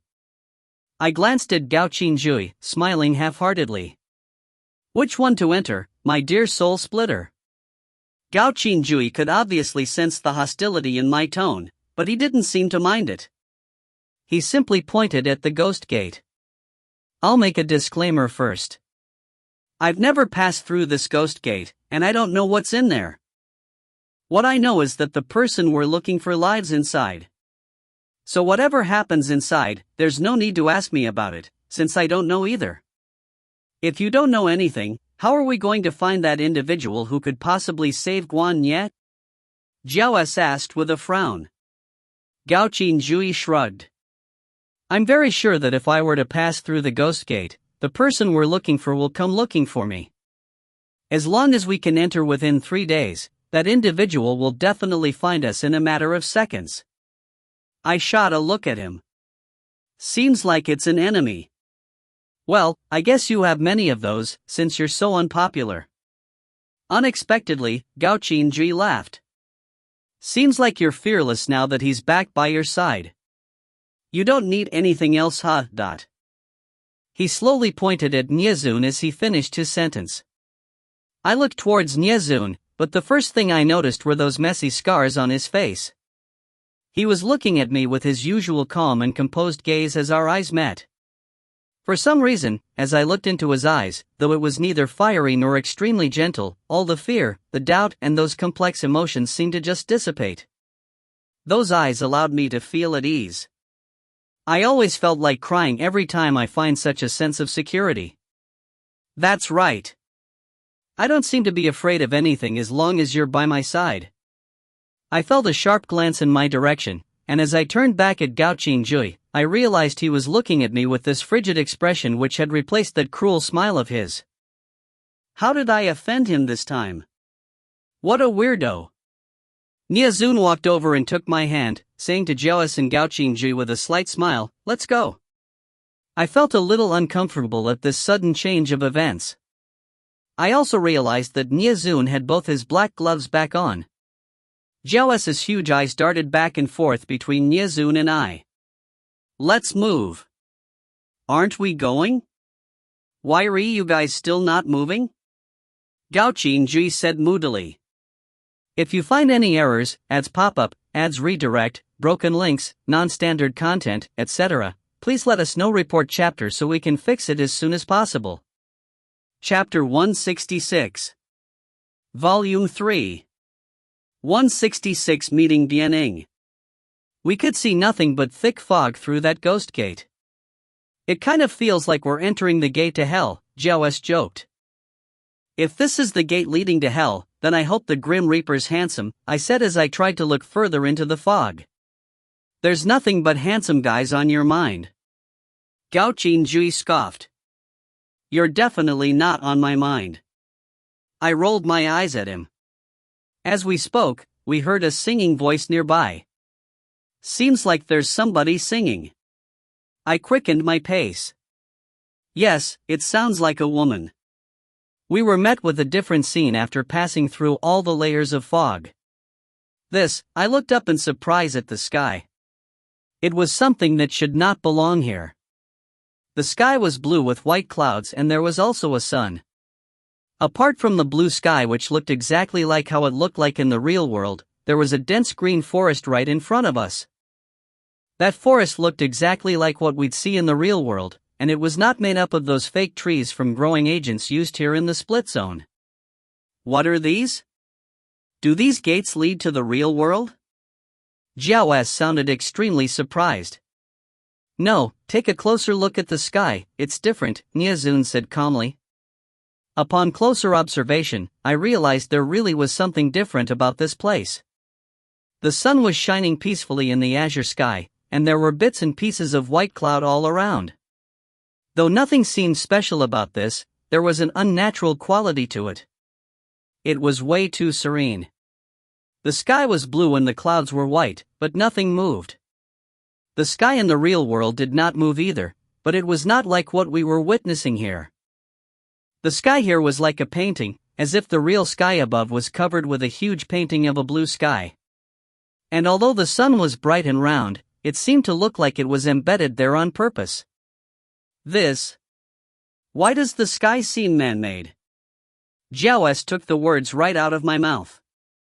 That's right, this was what it felt like, man-made. Everything looked man-made and everything was eerily still. We heard that singing voice again, and it seemed like it was coming from that dense forest right in front of us. Let's go over and have a look. We found the source of the voice as we walked into the forest. There was a ring-shaped river with water clear as crystal, but it did not seem to be flowing. There was a lady sitting on a huge rock beside the river. Hugging her knees, she had this thin white shirt on her. Her face looked thin, and her eyes seemed to drift with a tinge of melancholy in them. The faint singing voice was coming from her, but her lips did not seem to be moving at all. What a unique lady, I muttered. This lady was not as dashing as Li Qing, nor did she have that gentle beauty of Li Wan, but as I took a closer look, she had very refined features, except that she seemed a little too thin, and it made her look a little tired. Though ordinary women cannot surpass beauty the likes of Si Luo and Guan Ye, this lady had a very unique aura about her. There was a modest charm about her that made her seem tough but gentle, as if she was quite a willful individual. But that willfulness seemed to feel more endearing than annoying. The soft singing voice stopped as the lady turned towards us slowly, as if she could hear my thoughts. Her gaze swept past me and she looked at every single one of us before her eyes finally landed on Gao Qinjui. She looked surprised at first, then she looked like she was about to burst into tears of joy, but these were all replaced by a look of suspicion very quickly. She floated over with a light tap of her feet. What amazing speed, I thought to myself. Gao Qin, why are you here? You're finally willing to come back. It's been a long time, Gao Qinjui interrupted her. She looked a little stunned, and she looked around at Jiao, Niezun and I. They're from the gate of heaven? Gao Qinjui shook his head. Is this your soul-splitter friend? Aren't you going to introduce us? I asked Gao Qinjui with raised brows. He laughed. The lady then stretched a hand towards me. Hello, I'm Bianing. I was hit by surprise. Bianing? Ta Lai's lover, Bianing? Ta Lai's lover? Jiao spoke before I could say anything. Dian Ying's face instantly turned white, and her pale lips looked even paler. You guys? You know Ta Lai? After a brief moment, she nodded to herself, as if everything began to make sense now. Of course, you guys will know him. We aren't soul splitters, and we didn't know Ta Lai originally. We met him along the way, I explained. That look of melancholy in her eyes was instantly replaced with shock. You guys aren't soul splitters? You're heirs? Why would heirs be here in the northern district? Before anyone could say anything, she turned to Gao Qinjui and continued, Are you mad, Gao Qin? You brought heirs here to the Gate of Ghost? Gao Qinjui shrugged. I didn't bring them here. If it was me, I wouldn't have brought them to this ghost gate that even I haven't been to myself. This isn't even the original entrance of the Gate of Ghost anyway. He pointed at the direction in which we came from. Then how did you enter? And why do you have heirs following you? I don't know. I'm here because I got swallowed by a python. Python? Dianing asked with knitted brows. From what I'm hearing, it seems that we aren't that welcome here in the northern district if we don't originally belong here, calling us heirs and all. Jiao spoke suddenly. Dianing glanced at Jiao and I. It seemed as if she was very curious about me, as her gaze seemed to linger on me. Although she addressed us as heirs, I could tell she was not hostile towards us, and that she wasn't a cruel soul splitter. Now that I think about it, all the soul splitters I know had unique personalities. There was Li Wan, who looked gentle but was in fact cruel, Gao Qinjui who was just cold and evil, and Si Luo who was mysterious and secretive. Dianing also had a unique aura, but compared to the other soul splitters I know, there was no hostility to it. She didn't appear weak, but she didn't look like she would attack us either. However, once she caught sight of Piercer hanging on my waist, she had this look of disbelief and incredulity. She looked surprised, but at the same time, there was abhorrence in her eyes. Why do you have piercer? Nyazun stepped forward to shield me as Bianing took one step closer towards me. I had to pull at his hand to indicate that it was fine before he turned slightly, so that I could face Bianing properly. It's actually a long story. Simply put, I accidentally offended the couple who created piercer, so before I could finish, I realized that something wasn't quite right. I didn't offend Zoan and his wife earlier, so why did they give me this cursed living weapon? They could have been used by Yuji too, but now that I see Bianing, something just wasn't quite right about this. Though Yuji might have been jealous and hated me, I'd believe it if she decided to work with Duyu, but I don't think she would stoop to doing such a thing. Was there another reason that didn't cross my mind? Forget it, I can't really explain it either. Anyway, Zoan and his wife gave me this piercer, and Zoan's wife, Awan, she's dead. Bianing looked even more shocked at this. Awan died? How did she die? Gao Qingji interrupted me. It's a complicated story, and we have a more important mission right now, which is why we're here in the Northern District's Gate of Ghost. It's great that we met you, since it helps save me a load of time. Tell us, where's Song Ming? We've brought with us someone who needs his help. Jiao S and I looked at Gao Qingji in shock, doubt apparent in our gazes. He was actually referring to Satan Song Ming when he talked about that healing expert who could save Guan Yat? Why didn't he say so earlier? More and more questions continued to pop into my head. Gao Qingji simply smiled mysteriously as he saw the looks on our faces. Is there some sort of conspiracy going on here? I didn't want to suspect Gao Qingji, but his actions are always this unexpected, and it didn't help that there were always people around me who advised me to be wary of him. You're looking for Song Ming. Bianing had that melancholic look on her again, and her eyes looked lost. Yes. I'm not familiar with what's here in the Gate of Ghost, and if it weren't for you, I might not be able to find him in the limited time that we have. If that's the case, I might have to create some huge trouble to lure him over as quickly as possible. Gao Qingji looked at Bianing with an unfathomable expression. Bianing smiled. How could that be the fastest way to look for him? You should know how he is. Nobody knows where he's going and where he's gone. We don't even know how to begin to look for him, much less the fastest way to get to him. Gao Qingji shook his head slowly. No, I'm not sure about other methods, and I was obviously kidding about creating huge trouble here in the Gate of Ghost. But there's one method that I'm sure is effective, and that's also the only method that we can use to find him. Dian Ying's expression seemed to darken as she remained silent. Gao Qingji smirked. I think I got that right. Even when nobody else can find Song Ming, you're the only one who can. If there was only one person in this world who can find him, that would definitely be you, and if there was only one method to find him, then that would be through you. If you find any errors, ads pop up, ads redirect, broken links, non-standard content, etc., please let us know. Report chapter so we can fix it as soon as possible. Chapter 167. Volume 3. 167. A robe dyed blood red. I don't think it's a good idea for you to see him. Furthermore, there are so many others with you. Dianing looked at us with a stony expression, as if she did not welcome heirs like us. I wasn't paying attention to their conversation since my head was filled with other questions at this point. Dianing was the only other person in the split zone with double identity disorder like me, but why is she a soul splitter? Nobody actually said that she was indeed a soul splitter. But if she wasn't one, then why did she seem to be unwelcoming of heirs? And why is she living in the Northern District? There's actually no need for you to go through all the trouble of bringing me to him. We both know what's most efficient.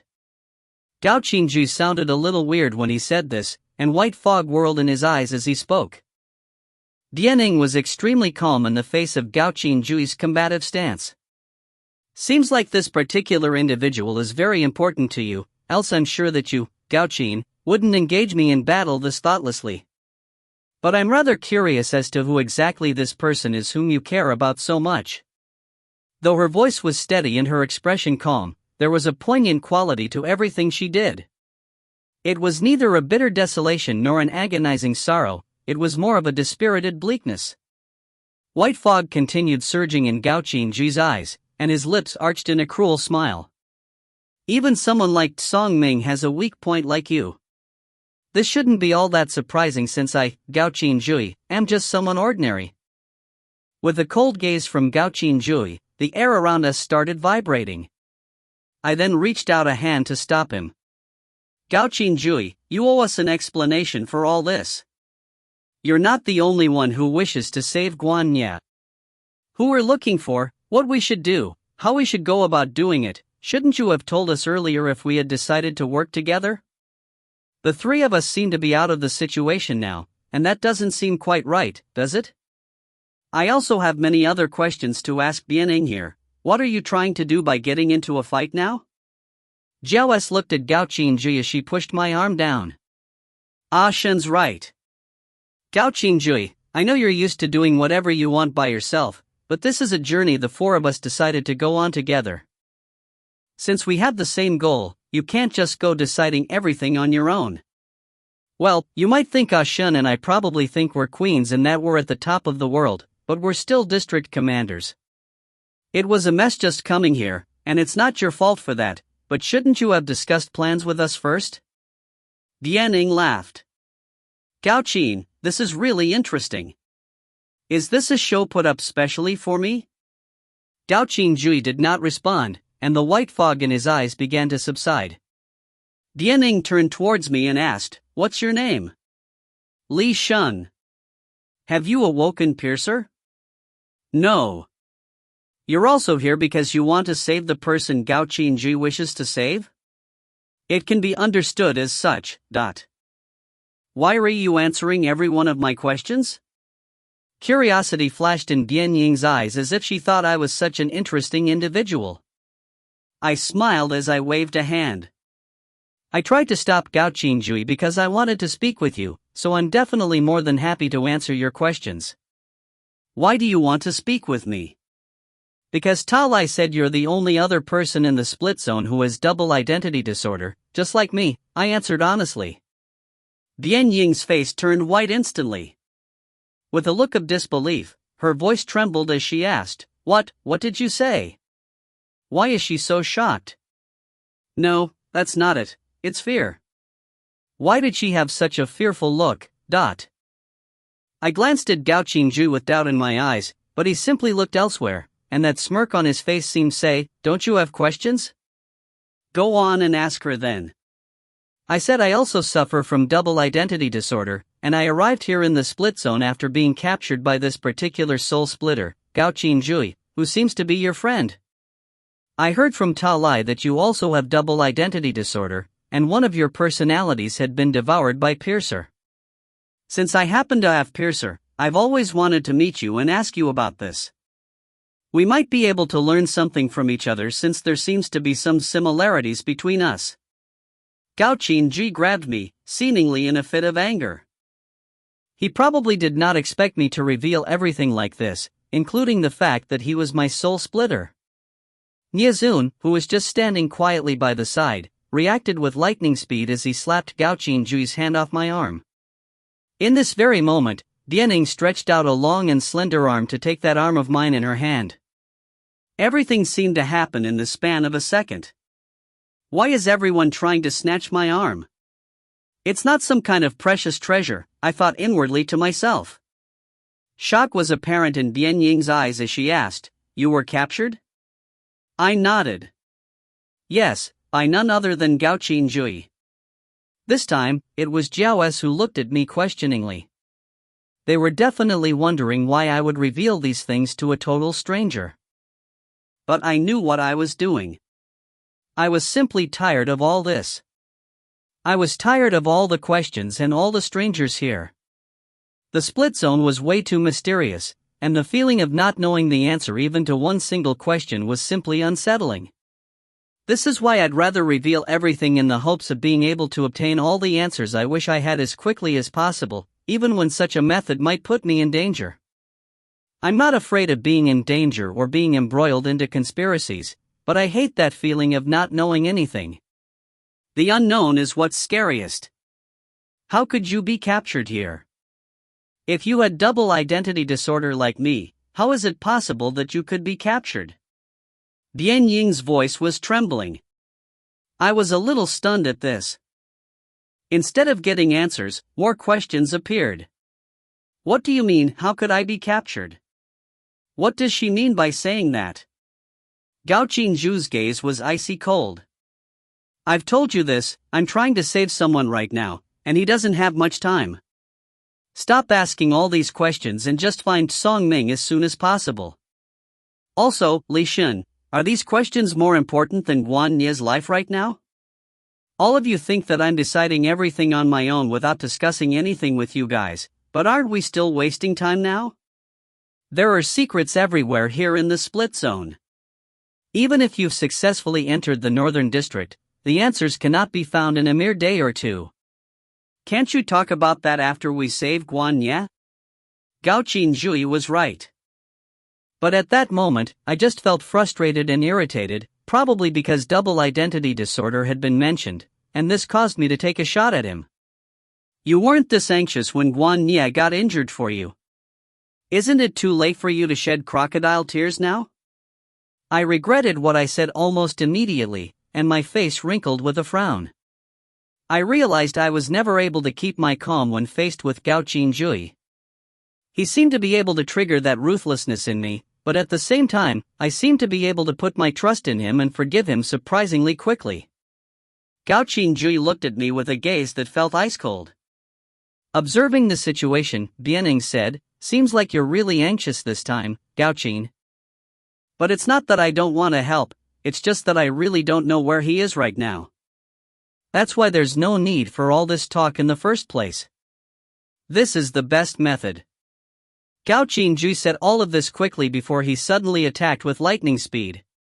Shin-Chi was already in Gao Qingzhui's hand, and just as I could make out Shin-Chi's jet black color, the sword had already made a cut on Bian Ying's neck. Poo chh. Blood sprayed from the wound in Bian Ying's pale neck. Bian Ying remained composed, as if she had anticipated Gao Qingzhui's actions, and it did not look like she was about to fight back either. Zhao S and I looked at each other with the same question on our minds. How could Gao Qingzhui be this fast?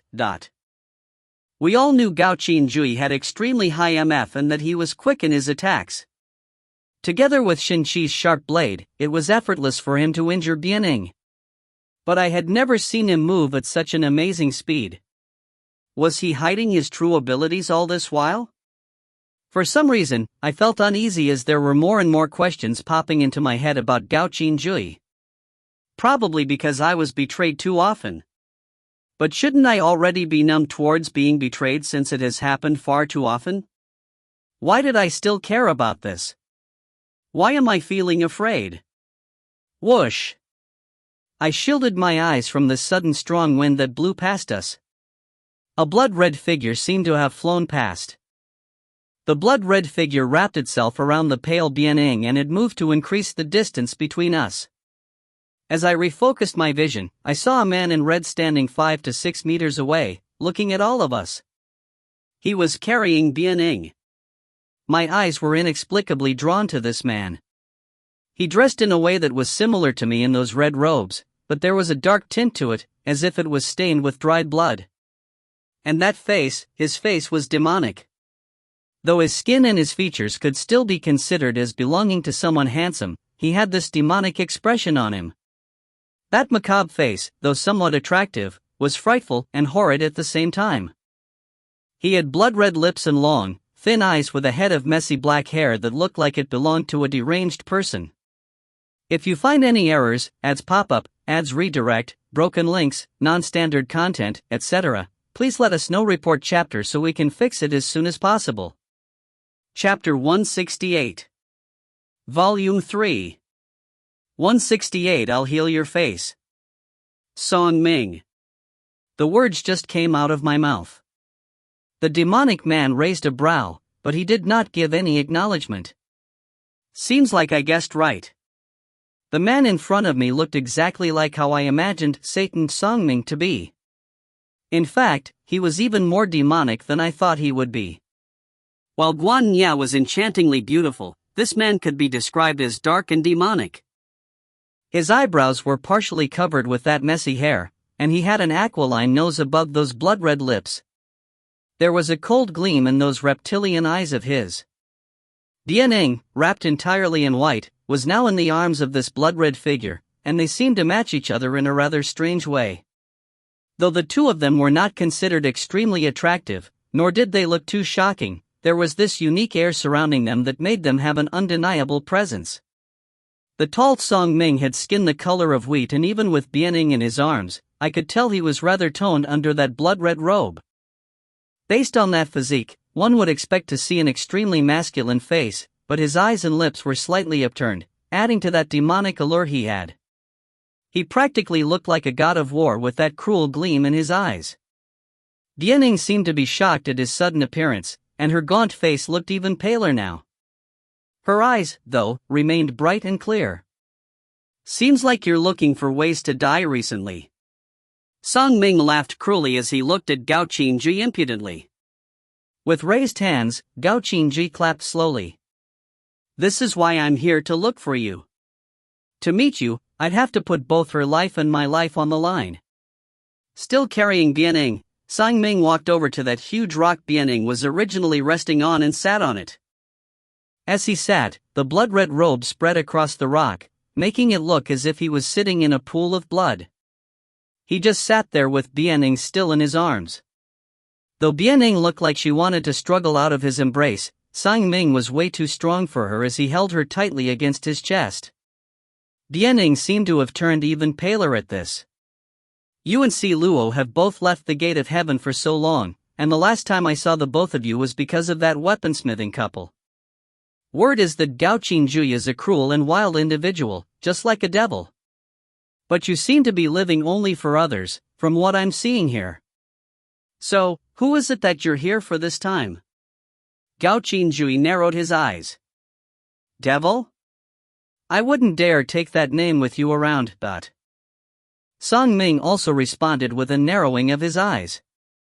Because it was inflicted by Shenxi, the wound on Bian Ying's neck healed extremely slowly, and it had only scabbed over. Song Ming did not even take one look at that injury after he saved her from the attack. Apart from Gao Qingju, he did not seem to have looked at anyone else either. He pointed at us, with one hand still around Bianing.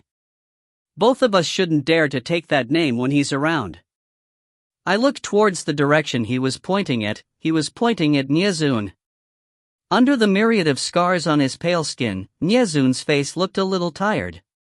But that starlight in his eyes can never be obscured no matter how many scars were on his face. Niezun seemed indifferent to what Song Ming said as a slight smile hung on his lips. Song Ming settled Bianing beside him on the rock. Though the rock was not small, they seemed to be squeezing in a small corner since Song Ming had a sturdy, well-built physique and he took up quite a bit of space. A forlorn expression appeared on Bian Ying's gaunt face. She naturally held onto Song Ming's arm as her feet seemed to almost touch the water. Song Ming rested his hands on his knees as he smiled, looking dangerously attractive. "How did you injure your face?" Song Ming tilted his chin upwards, signaling for Niezun to answer. I did a huge eye roll towards the sky. How could this man be haughtier than Gao Qingju? Niezun smiled as he answered casually, "Ta Lai." Bianing looked up with wide eyes as she heard Ta Lai's name. As Song Ming felt her move, a hand shot out from under that blood-red robe to reach for her chin, pushing Bianing back down towards the rock. The quiet waters of the river seemed to suddenly come alive as he moved, and in an instant, we felt ourselves wrapped in a fiery atmosphere. In just a few moments, Bian Ying's pale face seemed to be trapped under Song Ming's strong hand. He leaned towards her with fire in his eyes, pressing down on her face as he said, "I told you, you're not allowed to think of him, not even just a little." My lips twitched. This was the Bianing who left Ta Lai because she fell in love with Song Ming at first sight? She was obviously being forced. My heart filled with pity as I saw the willful obstinance in Dian Ying's clear eyes. Dian Ying's face was already turning red under the pressure of Song Ming's palm, but she did not make a single sound no matter how much strength Song Ming used. Gao Qingju stepped forward with hands in his pockets, looking at this scene where a weak lady was being crushed by an overlord. He said, "Brother Satan, I know you're never one to be gentle.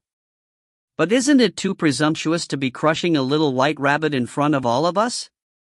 I gasped inwardly. Yes, it is presumptuous, but the both of you aren't that different either. And, crushing a little white rabbit? Only you, Gao Qingju, would come up with such a phrase. Seems like Gao Qingju's words worked even against the arrogant Song Ming, as he freed Bianing with a wave of his arm. Dian Ying's jet-black hair fell across the rock as she crouched against it, gasping for air, a hint of resistance showing through those unnaturally rosy cheeks. Song Ming did not look at Bianing again. He leapt across the river to reach us. He glanced at Gao Qingju. "Enough with the small talk. What's your purpose in coming here to the Gate of Ghost?" Gao Qingju smirked. A vortex appeared with a quick wave of his left hand, revealing the sleeping Guan Ye. "Help me save him. His split symbol is peeling." Song Ming laughed hysterically, as if he just heard a joke. His blood-red robes fluttered behind him as he did so. "Help you? You, Gao Qingju, would actually say these words?" Gao Qingju raised a brow, but he remained silent. After observing him for a moment, Song Ming shifted his gaze to Niazun, who was beside me. "I'm going to heal that face." He pointed a presumptuous finger at Niazun's face. I was overwhelmed with instant joy, and I asked in my excitement, "Really? Can you really heal his face?" Song Ming then looked at me for the first time. Niazun reached out a hand towards me, shaking his head. Seeing his reaction, I could only suppress the questions I had. Niazun smiled as he nodded at Song Ming. "Thank you, but there's no need to. I'm fine just like this." I didn't know why Niazun rejected his help, but if this was his decision, I'll respect it. Gao Qingju said coldly, "And you said we have the same goal. If we have the same goal, please be reminded that we're here to save Guan Ye and not your lover." I was incensed upon hearing these words. What's wrong with this person? Has he gone mental? What did he have against Niazun and I? Hey, what are you trying to do, Gao Qingju?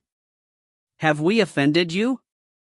Since your friend Satan here has healing abilities, and it was him who offered to heal Niazun's face, why are you acting this way? It's not like we decided not to save Guan Ye now. Aren't these totally different? I stared at Gao Qingju in anger.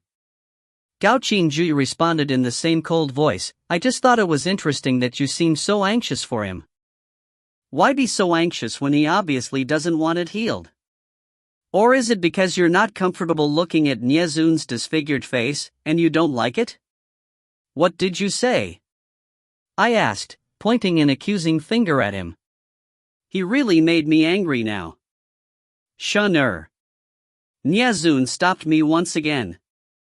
Niazun has been calling me Shunner ever since he returned, and no matter how agitated I felt, I would always calm down every time I heard it, just like how a ruffled little puppy would quieten every time its owner petted its head. Passerby B, this analogy is a little. The atmosphere between the three of us seemed to have turned a little tense. Song Ming then laughed loudly. When I say I'm going to heal your face, I wasn't asking for your opinion on it. I'm just telling you that. Nobody can stop me from doing whatever I want to do. Song Ming looked at Niazun impudently. I realized why Niazun rejected him now. No amount of eye rolls can accurately describe how presumptuous this fellow was. Niazun simply smiled and kept quiet. As for the person you've brought with you, Gao Qingju. Ha ha. If my brain is working right and if I remember right, the peeling of the split symbol is caused by the individual. You want me, somebody who's already so used to being a devil, to bring some hope to your friend and to heal issues of the heart? Gao Qingjui, I think you've hung out with these low-grade creatures for way too long that you've forgotten how to think. Low-grade creatures? Are you referring to us heirs? If you find any errors, ads pop up, ads redirect, broken links, non-standard content, etc., please let us know. Report chapter so we can fix it as soon as possible. Chapter 169. Volume 3. 169 The Third Kind of Existence. Issues of the Heart? You mean I'll just have to tell him to wake up and his split symbol will stop peeling? Just tell me, are you going to heal him or not? Gao Qingji questioned Song Ming as he pointed at Guan Nia, who was lying on the ground now, no longer in that vortex. These two were really insane. If he had asked me in that tone of voice, even I would have declined to help. I then started to think of other possible ways to save Guan Nia in case this opportunity was ruined by Gao Qingjui. I did not expect Song Ming to actually nod and say, "Alright, I'll heal him." I almost choked on the air. Why were these people always doing unexpected things? I looked at Song Ming with suspicion, and I noticed that Jiao S was being extremely quiet beside Nia Zun. Jiao S had those bleak, empty eyes, as if she had been petrified by someone triggering an acupoint. She looked like she was thinking about something. She had to be planning something. I've gotten quite used to her habits now, and she usually did not have that expressionless face on her. This was just her front when she's in deep thought and there are other things on her mind. There was this clean separation between her expressions and how she actually felt. She puts on that mask when in front of people she doesn't really care about, and even her gaze could be faked. Nobody would be able to tell what she was thinking and how she was really feeling inside from just looking at her face. She takes that mask off only when she's with us, when she meets us with liveliness and the utmost sincerity. You guys stay here first. Song Ming suddenly pointed at me and Jiao S. You, follow me. He then pointed at Nia Zun and Gao Qingjui. I sulked inwardly. Does he think he's the emperor? Going around pointing at everyone like this. But who cares how audacious he is if he could really heal Nia Zun's face? Song Ming walked towards the forest on the opposite side of the river bank after he spoke. Without taking another look at any of us, Gao Qingji carried Guan Nia and followed behind Song Ming. Guan Nia looked like a sleeping beauty wrapped in white in Gao Qingji's embrace. Before Nia Zun left, he said, "Wait for me to be back." Song Ming paused momentarily as he passed that huge rock by the river where Bianing was. She was still crouched on the rock and she did not move an inch. "Stay here and don't think of him, or else I'll kill every single person here." The three of them left for the forest behind the river after Song Ming said that to Bianing. A light wind blew past, making my eyes feel dry, but that made me feel as if I've really returned to the real world. After Song Ming left, Bianing struggled to get up. She continued hugging her knees as she resumed her sitting position. Jiao S and I looked at each other, wondering what we should do next. It was Bianing who spoke first. "You're Li Shun?" I nodded. She seemed to hesitate before asking her next question. With eyes that looked adrift, she glanced at the quiet water below the rock with melancholy, sighing as she did so. She then walked over to me and Jiao S. "How did you get to know Ta Lai?" Her voice and her eyes were as clear as spring water. Smiling, I told her about how I met Ta Lai and everything that happened in between, including how he disfigured Nia Zun. Jiao S glanced at me quite a few times with looks of worry, but I simply shook my head gently, signaling that it was fine. Like what I've said before, I've had enough of these secrets. I don't care if doing this is dangerous anymore or if I'm actually walking into a trap, because I've had enough of it. As I spoke, I saw Bian Ying's expression change several times, and I wasn't sure what she thought of it after I finished my story. But the one thing I can be sure of is that she definitely did not leave Ta Lai for someone else. I believe that there's something else that we don't know about her, Ta Lai, and that presumptuous Song Ming. I walked over to the river after I finished my story, squatting down as I ran my hands in the water. Anyway, I wouldn't say I hate Ta Lai, but I don't know why he changed so suddenly either, and why he was so cruel to Nyezun. I know he approached me initially with personal reasons, but I want to believe that Ta Lai is a good man, I said as I played with the water. These words were meant for Bianeng. I chided myself inwardly as I thought, oh, Li Shen, since when did you learn to lie? It was true that I do not hate Ta Lai, and I knew he had his aims, but no matter what those aims were, he cannot be a good man if he had hurt Nyezun. At least I wouldn't think that way even if he really was one. It was always difficult to separate the good and the bad. For me, whoever went against me were the bad ones.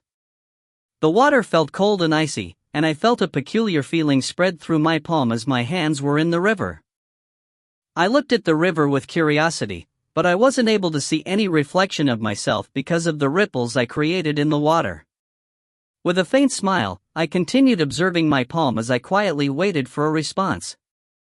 I heard a sigh from behind me after a short while. A victorious smile escaped from the corner of my lips as I stood up and turned to face Bianeng. Bianeng looked at me with hesitation in her eyes. Even so, she did not avoid me as I took her hand in mine. Could you share your story with me? What happened between you and Ta Lai?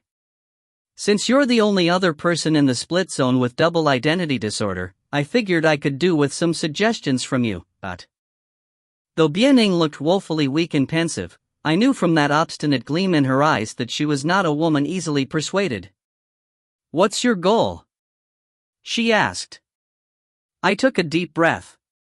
I want to save my friend.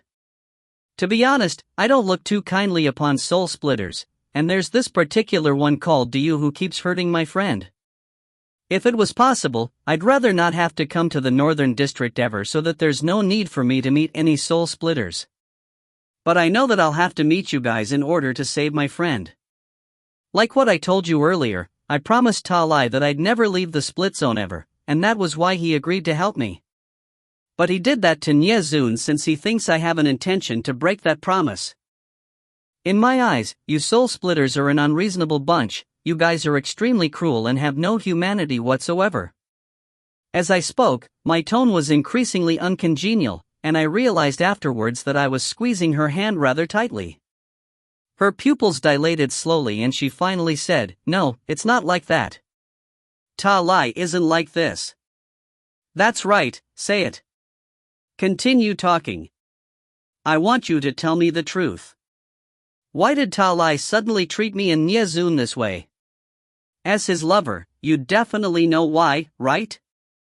A faint smile appeared on Zhao lips as she understood what I was trying to do. The passive Bianeng suddenly grabbed my arm, clear agony reflected in her eyes.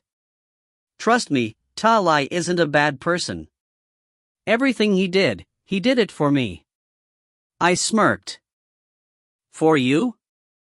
If I remember right, I've never seen you before today. Since we don't know each other, and I'm an heir while you're a soul splitter, how are we connected? If we're not related in any way, why did he have to hurt me and my friends for you?" She then smiled dejectedly. "Who says that we aren't connected?" The smile on my face froze. I was about to discover the truth, but why did I feel scared all of a sudden? Indeed, the unknown is what's scariest. There's no way to resist, especially when you know it's about to be revealed, and you can't help but be fearful when you have absolutely no idea what it is. Bianeng sighed again before slowly taking her hand away from mine. "You're wrong, Li Shun. It's not that an heir like you and a soul splitter like me have no connection, it's that both of us are neither heirs nor soul splitters." Bianeng had a calm and steady gaze that was different from before, when it looked like she did not have a single care in the world. Right now, she was capable of instilling fear with that eerily calm gaze. There aren't only heirs and soul splitters here in the split zone. We are both examples of the third kind of existence here, different from heirs or soul splitters. I tried to make myself look as calm and composed as I could. "What do you mean by a third kind of existence?" Bianeng glanced at me before walking over to the river. Her back was facing Zhao and I as she sat by the river bank. "Come over and have a seat, I'll tell you all you want to know." Zhao and I looked at each other again, but this time, it was me who hesitated. Come over, don't you want to know the truth? Are you afraid now that you're about to discover it? I looked up at that gloomy sun. It was Jiao S who answered, the truth is definitely terrifying, but it is still the truth. Go ahead, we're listening. She then walked over and sat to Bian Ying's left, dipping a leg into the cold river, while her other leg remained propped up against the river bank. That pose made her look so much like the dashing Li Qing when she used to accompany me on the roof. I took a deep breath before walking over quickly and taking a seat on Bian Ying's right. I dipped both feet into the river and looked in front as I answered Bian Ying, tell us. I'll make sure to listen very carefully.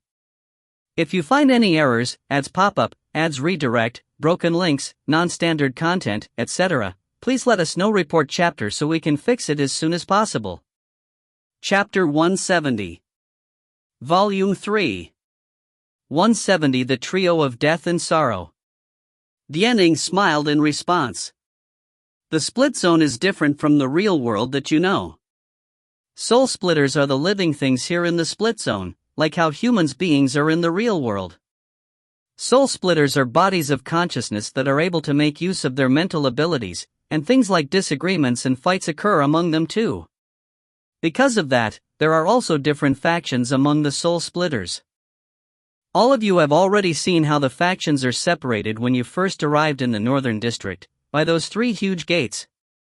There are 3 major factions among the soul splitters right now: heaven splitters, ghost splitters, and exit splitters. These 3 groups do not get along with one another. They've found a way to obtain power, and that is to create a 3-way split symbol contract. For soul splitters, they need to find an individual whose strength is on a different level from theirs, so they've found heirs from your world. They're able to capture these heirs to the split zone under certain favorable circumstances. A splitting key will then be given to the heir as a means of undoing the contract once the split symbol is engraved on both the soul splitter and the heir. I'm sure the both of you are wondering why soul splitters can activate their split symbol. Actually, this isn't something they're able to control since they don't have a splitting key. When a split symbol is engraved, both the heir and the soul splitter obtain power at the same time. When heirs activate their split symbol and gain access to greater power, the split symbols on their soul splitters will automatically be activated at the same time, providing their soul splitters with greater power. When heirs insert their splitting key into the split symbol of their soul splitter, they are effectively sealing it. Once they do that, they can then leave the split zone, and their soul splitter will lose the power gained. If a new heir can't be found in a certain period of time after losing that power, the soul splitter will die. This is why there's this class divide between heirs and soul splitters. But for us, Li Xin, we are neither soul splitters nor heirs. Dianing smiled at me at this point. My hands started curling up into fists. I say that because soul splitters capture the consciousness of their heirs. In your world, that would be called capturing your souls. To people with double identity disorder, we can look at it like we have 2 independent sets of consciousness. It was hard to keep my emotions in check. What did you just say? Dianing kept her eyes on me as she continued, as individuals with double identity disorder, we have 2 independent sets of consciousness. Soul splitters cannot capture 2 bodies of consciousness at the same time, and the split symbol contract cannot be made with a 4th party. I felt like there was a ticking time bomb placed in my heart that continuously went tick tick tick, and in the next few seconds when it goes off, I would have nowhere to run since I was already tightly bound to it. So it's not accurate when you say Gao Qinjui is your soul splitter, because it wasn't him who forcefully captured you. Then why does he have the same split symbol in the same place as I do? I asked with a trembling voice. Dianing sighed. Actually, I'm not very sure about what the situation is between you and Gao Qinjui. I would be able to give an answer if it was somebody else, but you're just like me and we're different from the other types of existence found here. Let me first tell you about myself. I don't know what happened that caused me to arrive here in the split zone, but as someone with double identity disorder, there was no way for me to survive if I had no power. Lai tried engraving a split symbol on me to protect me, but since I had in me 2 sets of consciousness, and split symbol contracts cannot be made with a fourth party, he was unsuccessful. Because of that, he sought Song-ming's help. He looked for Song-ming because Song-ming was the only person in the split zone who had great MF even when he did not establish any split symbol contract. What? Jiao S and I asked in shock. Dianing answered us calmly, like what I said earlier, soul splitters are an ordinary type of existence here which depend on MF to survive. Everything is created with MF, and they capture heirs to obtain greater MF through split symbol contracts. If they do not establish any contract, they will never die. But once they establish a contract, they might face death if they aren't able to find another heir if the previous one successfully undid it. So they'd literally have to bet their life on it if they decide to establish a split symbol contract. As time passed, more and more soul splitters did this since more of them were gaining greater powers, and you'd be bullied if you were a weakling. Before long, almost all soul splitters in the split zone had established split symbol contracts, except Song-ming. He's like what you'd call a prodigy in the real world. Blessed with great MF from a young age, he didn't need to establish any split symbol contract. My brows furrowed as I heard from a young age. Soul splitters grow up like we do? Thinking about it, that might be the case. Didn't I see the teenage Gaoqin Jui when I looked into Si Luo's heart? But if they could grow older, why couldn't they die? Ta Lai looked for him because he did not have any split symbol engraved. The Song-ming of the past was bold and someone with no inhibitions. Though he was also presumptuous, he wasn't cruel or ruthless. Not only was he good friends with Ta Lai, because he was blessed with such great MF, he also used it to develop a lot of ways that could heal others when their MF received damage. He used his own MF to save others. At that time, he agreed to Ta Lai's request without a second thought. He discussed this in great depth with Ta Lai, and he finally found a solution, to combine the consciousness. At this point, Dianing gripped the edges of her white blouse tightly. It looked like what she was about to tell me was what caused her the most agony. Since the split symbol contract can only be made with 3 parties, Ta Lai chose to establish it with the main personality in my soul, that's the current me. As the split symbol was being engraved, they forcefully lured my other personality out and combined that consciousness with Song-ming, engraving a split symbol on him. Why can't the split symbol be engraved on both your personalities at the same time, but it can be engraved on you and Song-ming at the same time? I asked. Because even though the personalities are independent of each other, they are still me. They are independent sets of consciousness which can combine whenever they want to, so the split symbol contract cannot be established on someone with double identity disorder. The only way to go about it is to lure the fourth party out. Ta Lai, Song-ming, and I ended up having the same set of split symbols. Since Song-ming is a soul splitter, he should have an heir with a corresponding split symbol, who is actually supposed to be my other personality. But because of what we did, my other personality disappeared as she was absorbed by Song-ming, and this caused a drastic change in him. From then on, Song-ming became a totally different person.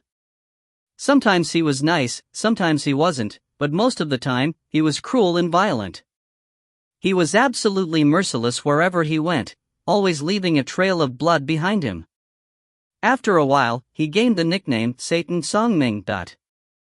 As for me, I was then able to live together with Ta Lai in the split zone because of his help, and I'm usually by Song-ming's side because he's less bloodthirsty whenever I'm with him. But the good times didn't last. When Song-ming wanted a living weapon, he got Zoan and his wife to create Piercer for him. The soul trapped in Piercer was still very demonic when it was newly created, so it tried to devour me when I was delivering it to him. If it was Song-ming, it would only have caused damage to his MF, but because the other half of my personality was gone, I wasn't able to withstand the living weapon, and my consciousness was devoured by it. To save me, Song-ming tried to force my other personality out of him, but it wasn't successful. He eventually dragged half of my personality out of Piercer, but half of it is still with Piercer. So, the current me doesn't even have a proper consciousness. I was a little confused at all of this. I interrupted her to ask, You mean that you were surviving with your main personality after your other personality was combined with Songming, but since it was devoured by Piercer and only half of it could be saved, does this mean that your consciousness is split into three now? One, that is you, one in Piercer, and one in Songming? She laughed at how I described it. That's right, it's exactly like this. Half of me is in Piercer, while the other personality of mine is in Songming. An incomplete body of consciousness cannot survive here, but Songming found a solution to it. As long as I'm within 500 meters of him, this broken body of consciousness in me will be able to survive in the split zone since it can sense the presence of my other personality in Songming. 500 meters. My heart sank, wondering if this was all fated to be. But because I'm an incomplete body of consciousness, my presence caused a greater change in Songming due to the side effects of my consciousness interacting with my other personality that's in him. As time passed, he began to attempt to possess me like I was an item, and he wanted the love I had for Talai. He became more and more overbearing, not allowing me to see Talai, and eventually not allowing me to leave him at all, eventually turning into what he is today. As for Talai, he had lost me and he had been trying ways and means to take me away and rekindle the love between us. But there's nothing he can do about this. If he is adamant about wanting to see me, Songming will leave me, and if Songming leaves me, I'll no longer be able to survive. Though the distance of 500 meters is not a binding restriction, my body will start deteriorating if I'm more than 500 meters away from him. Because of this, Songming, originally a heaven splitter, took me away from the gate of heaven and brought us here to the gate of ghost, while Talai continued being a heaven splitter. If you find any errors, ads pop up, ads redirect, broken links, non-standard content, etc., please let us know. Report chapter so we can fix it as soon as possible. Chapter 171. Volume 3. 171 always regarded as a freak. Talai is a soul splitter from the gate of heaven? Dian Ying nodded. Not only Talai, do you too? Even Si Luo and Gao Qin Jui, they were all soul splitters from the gate of heaven. Recalling what Talai said previously, I began to realize why he approached me in the first place. Dian Ying moved her feet, creating ripples in the water. Jiao S continued to listen quietly with a poker face. You can probably guess what happened next. Talai tried all ways and means to save me from Songming, to no avail. He realized that the best way to make me complete again is to look for another individual with double identity disorder just like me. But I tried to suppress my shock at this. But my personality is still mine. So, how could it help to make you complete? Dian Ying sighed. That's right. This is why Talai began to look for ways to extract the essence of the consciousness. He wants to extract the essence of your other personality. This means he wants to erase all memory from your other personality, and use it to make me complete again. He needs time to find a way to do so, and that's why he requested for you not to leave the split zone. He probably heard Nyezun in an attempt to push you into a corner, since you're like me, or your other personality will appear only under great pressure. So that could have been his attempt at luring your other personality out. I don't know if he has found a way to extract the essence of the consciousness since I haven't seen him in a long while now. I don't know how far he has gone for me either. I tried to calm myself down as I took this all in. If everything you say is true, then whatever he does, he did it all for you. So, why are you telling me all this? I asked coldly. Dian Ying's eyes widened as she looked into the distance with eyes that looked adrift. Because I don't agree with whatever he's doing. Too many people have sacrificed themselves for me. The kind Songming turned into someone bloodthirsty, so how can I let Talai turn into a monster because of me? I can't do anything else but stay by Songming's side. So I'm really happy that you guys are here now, Ot. Though I did believe her, I still laughed at this. With a frigid smile on my face, I kept looking at her, forcing her to eventually shift her gaze and meet my eyes. Maybe you have another reason for doing so. In the years that you've been by Songming's side, you realized that you've already fell in love with him, and that you no longer feel the same for Talai. You want to stop all this because you don't want to leave Tsangming. My voice echoed through the forest and Jiao S's eyes widened as she heard what I said. Dian Ying's gaze wavered, her hands slowly balling up into fists. After a while, she looked at me with sorrow. That's right. I've fallen in love with Tsangming, but I still love Talai. I know you'd probably look down on me for this, but it's the truth. I don't want to leave Tsangming, but at the same time, I can't bear to see Talai do all this for me. I suddenly felt sorry for Bianing. Even in the real world, it was not impossible to fall in love with more than one person at the same time. Though there are those who think that we would only love only one person at any one time, there would always be exceptions. Dian Ying's feelings hurt both Tsangming and Talai, but she would be in the most pain. How should she choose? Who should she protect? How can someone with a broken consciousness, a broken personality choose? I said softly, does Talai know this? Dian Ying's gaze darkened. I'm sure he knows how I feel towards Tsangming, but he stubbornly thinks that I had a change of heart because I have an incomplete consciousness. This is why he is trying his best to make my consciousness complete again. Is your consciousness never going to recover once it's devoured by Piercer? Can't Piercer return it to you? Dianing laughed sadly. Piercer was created with the body belonging to a female soul, and she had a lot of hatred in her. She even cursed Zoan and his wife, so how could anyone be able to separate my consciousness from Piercer? What do you mean by she even cursed Zoan and his wife? You said Owen died, and even though there probably are external factors at play, I think a large part of it has to do with Piercer. You said Zoan hates you now, but in reality, this is karma for them. I've entered the body of Piercer previously, and nobody will know it better than I do. She hates Zoan and his wife, so Owen's death definitely has something to do with her. As for why Piercer landed in your hands, I suggest you might want to look into this thoroughly, because no matter what, Piercer will not bring any luck to its bearer.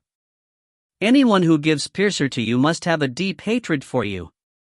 But Zoan and his wife were the ones who gave Piercer to me, and even that was under Jiepa's recommendation. There's no way Jiepa would hurt me. Zoan said he was forced to do so by Yuji, but did Yuji hate me so much? Was it just because she was jealous? Jiao suddenly spoke in that hoarse voice of hers. Both of you have missed the most important point here.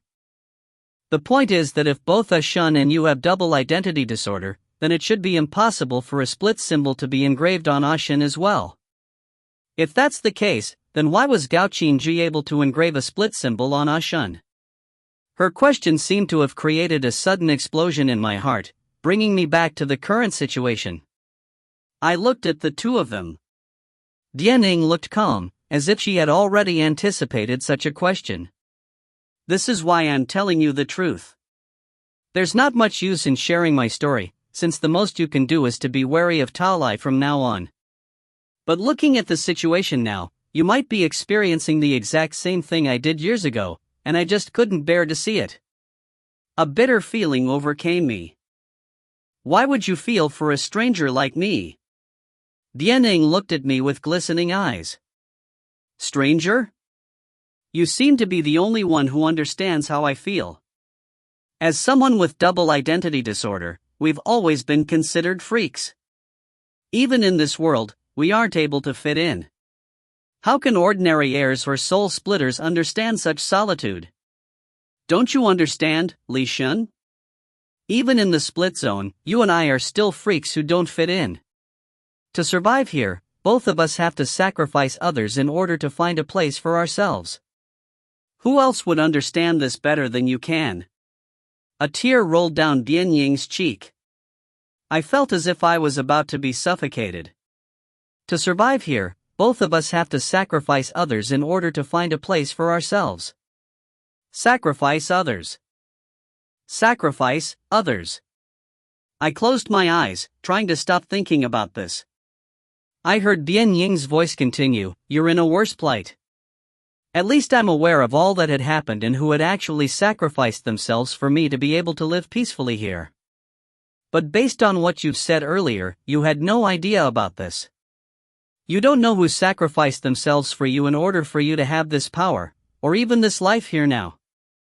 Li Shen, I don't know much about Gao Qingjui, as he was always mysterious and even more unpredictable than Song Ming. Even in the Gate of Heaven, no one knows his true abilities. A long time ago, when Si Luo, one of the most powerful soul splitters in the Gate of Heaven, suddenly decided to leave the Northern District and the Gate of Heaven, Gao Qingjui followed him without a second thought. The next time I saw Gao Qingjui, it was in the Southern District. At that time, my consciousness had been devoured by Piercer as I was on my way back to the Northern District.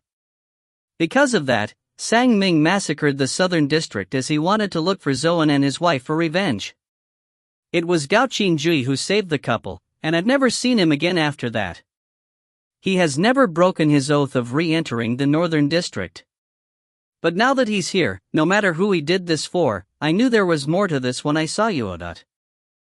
I interrupted Bianing. You were saying that Gao Qingjui had great MF since a long time ago? Bianing nodded.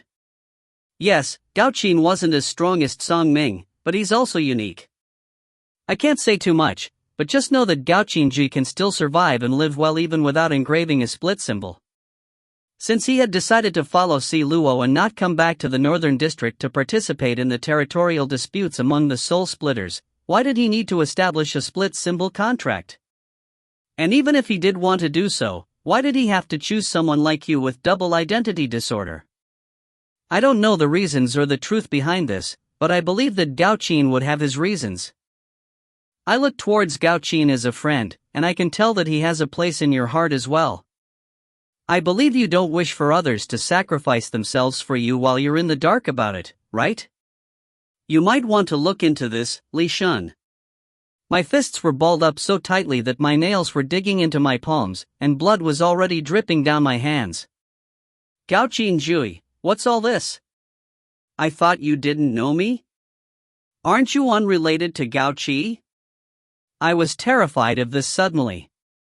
If everything happening here can affect Gao Qi, even just a little, how could I still face myself? Dian Ying's words continued ringing in my head. To survive here, both of us have to sacrifice others in order to find a place for ourselves.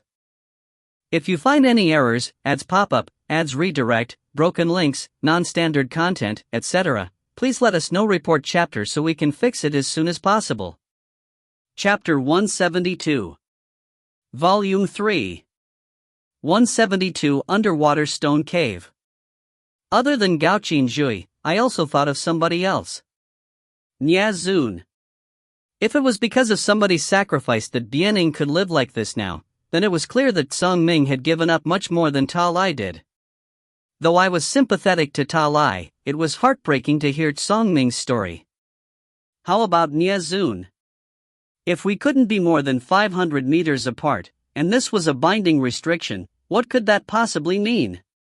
But Nia Zun is different from Song Ming, he isn't a soul splitter. So what exactly happened between Nia Zun, Gao Qingjui and I? On this, Bianing wasn't able to provide me with an answer. I stood up, looking at water disappearing slowly into the soil as it dripped from the ends of my red dress. When was the last time I've looked at soil like this? I said quietly, after all this time, you still haven't told me what exactly are soul splitters, the truth behind them, and why the environment in the Northern District looks so much like the real world. Bianing looked up at me as she said, I can't tell you any more than what I've said. You'll have to look for the answers on your own. My only suggestion for you is to find out how your split symbol came about, and to give up on Piercer as soon as you can. Don't follow in my footsteps. Also, don't go against Do You. Don't go against Do You? Do you know how many of my friends had been hurt by her? I'm definitely going against her. Bianing, I've heard others say that Do Yu's eventual aim is to kill you in order to obtain Ta Lai's love. What do you make of this? Jiao S asked an important question. Bianing smiled bitterly. Do You is definitely very much in love with Lai, and I don't know how deep her hatred is for me. But I know that she has always been headstrong, nobody can stop her in whatever she wants to do, and nobody would be able to escape if she wanted to kill them. I smirked. Ta Lai doesn't love her, so she's still sadly at the losing end. Dianing shook her head. In recent years, even I have no idea what Lai is thinking. He has almost gone insane in trying to save me. I've heard some things about what happened at your living quarters. Li Shun, whatever happened between Lai and Du isn't that simple, since feelings are always complicated like this. Anyway, my advice is not to approach Lai anymore, because his goal is to take your second personality away. On that, he's rather similar to Du as he wouldn't give up until he achieves his goal. Ha, my second personality? To take my second personality away? I don't even mind giving it to him for free. Looking down at Bianing, I said, I'm sorry but I'm not able to take your advice on this. I'm different from you. I don't really like my second personality anyway, so if Ta Lai is doing all this for that other person in me, then I'm more than welcoming of him. I can't get rid of her no matter what I do, so I should be thanking Ta Lai if he really can take her away from me. I saw Bianing frown for the first time, worry apparent in her eyes. Li Shun, though you might not like your second personality, you have to know that she is a part of you too. No matter what, she'll always be on your side. If you approach Lai because of this little pettiness, you're not the only one who'd get hurt. Nyezun, your lover, might get hurt too. Even so, are you still not going to take my advice? I bent down to meet her eyes. I'm grateful for whatever you shared with me today, but I've learned something in the split zone from all that had already happened. Whether you run away to protect yourself or simply in avoidance, you'll never be able to escape your fate. If I want to survive here, I should be fighting back instead of running away. Dian Ying's eyes shone for a second before dimming. She sighed. Things might not have turned out this way if only I had been as brave as you are. I laughed, reaching out to her with a hand. It's never too late. There's nothing difficult about this, Bianing. You'd have to make a choice between Ta Lai and Song Ming. I understand that you're in love with two people, but you have to know that no matter how many people you've fallen in love with, you have to make one final choice. It's better for you to make that choice sooner rather than later, because the longer you take, the worse it'll hurt for all three of you.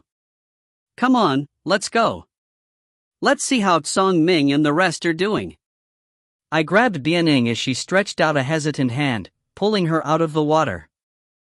I looked at Jiao S, who was already up and ready to go. She was always this in sync with me. Dian Ying's hand felt cold, just like mine. I wanted to say something as the three of us were standing on the riverbank, but a dark green tentacle suddenly rose up from the river. I got a rude shock and I backed away a couple of steps, pulling Bianing with me.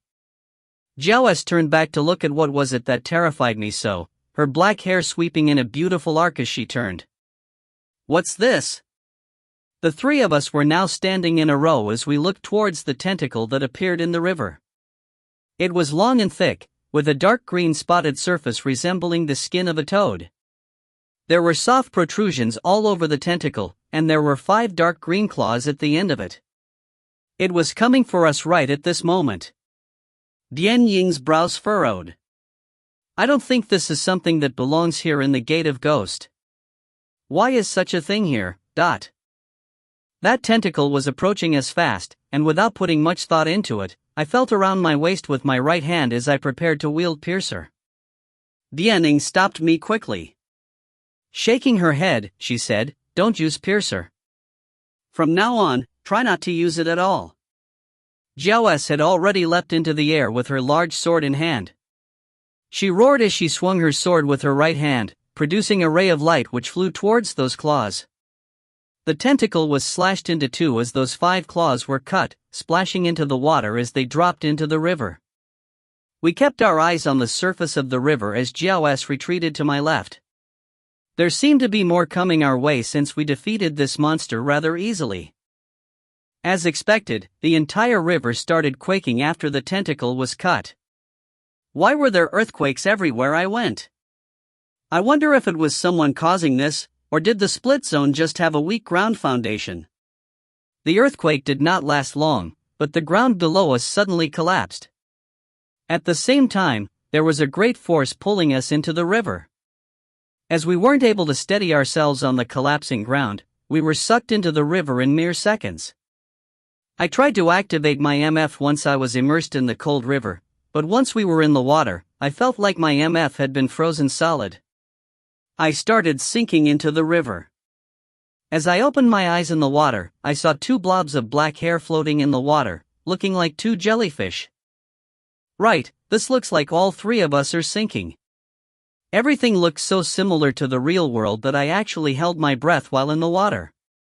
I tried swimming towards Jiao's and Bianing, but it wasn't as easy as I thought it would be. I wasn't able to use my MF properly, and I just kept sinking.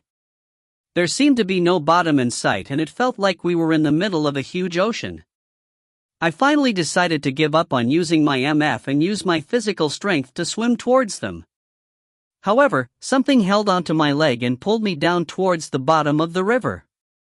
The force was so sudden that I spit out all the air I was holding and choked on a mouthful of water I just gulped. As I wasn't able to use MF, my vision blurred momentarily and I felt like my throat was on fire. It felt horrible as I continued gulping down mouthfuls of water as I tried to fight against the water pressure. As I was struggling in the water, that force which pulled me down suddenly disappeared. I felt my feet touch the ground. I tried moving around in the water as I steadied myself. We were probably at the bottom now. The water pressure surrounding me was gone once both my feet were on the floor.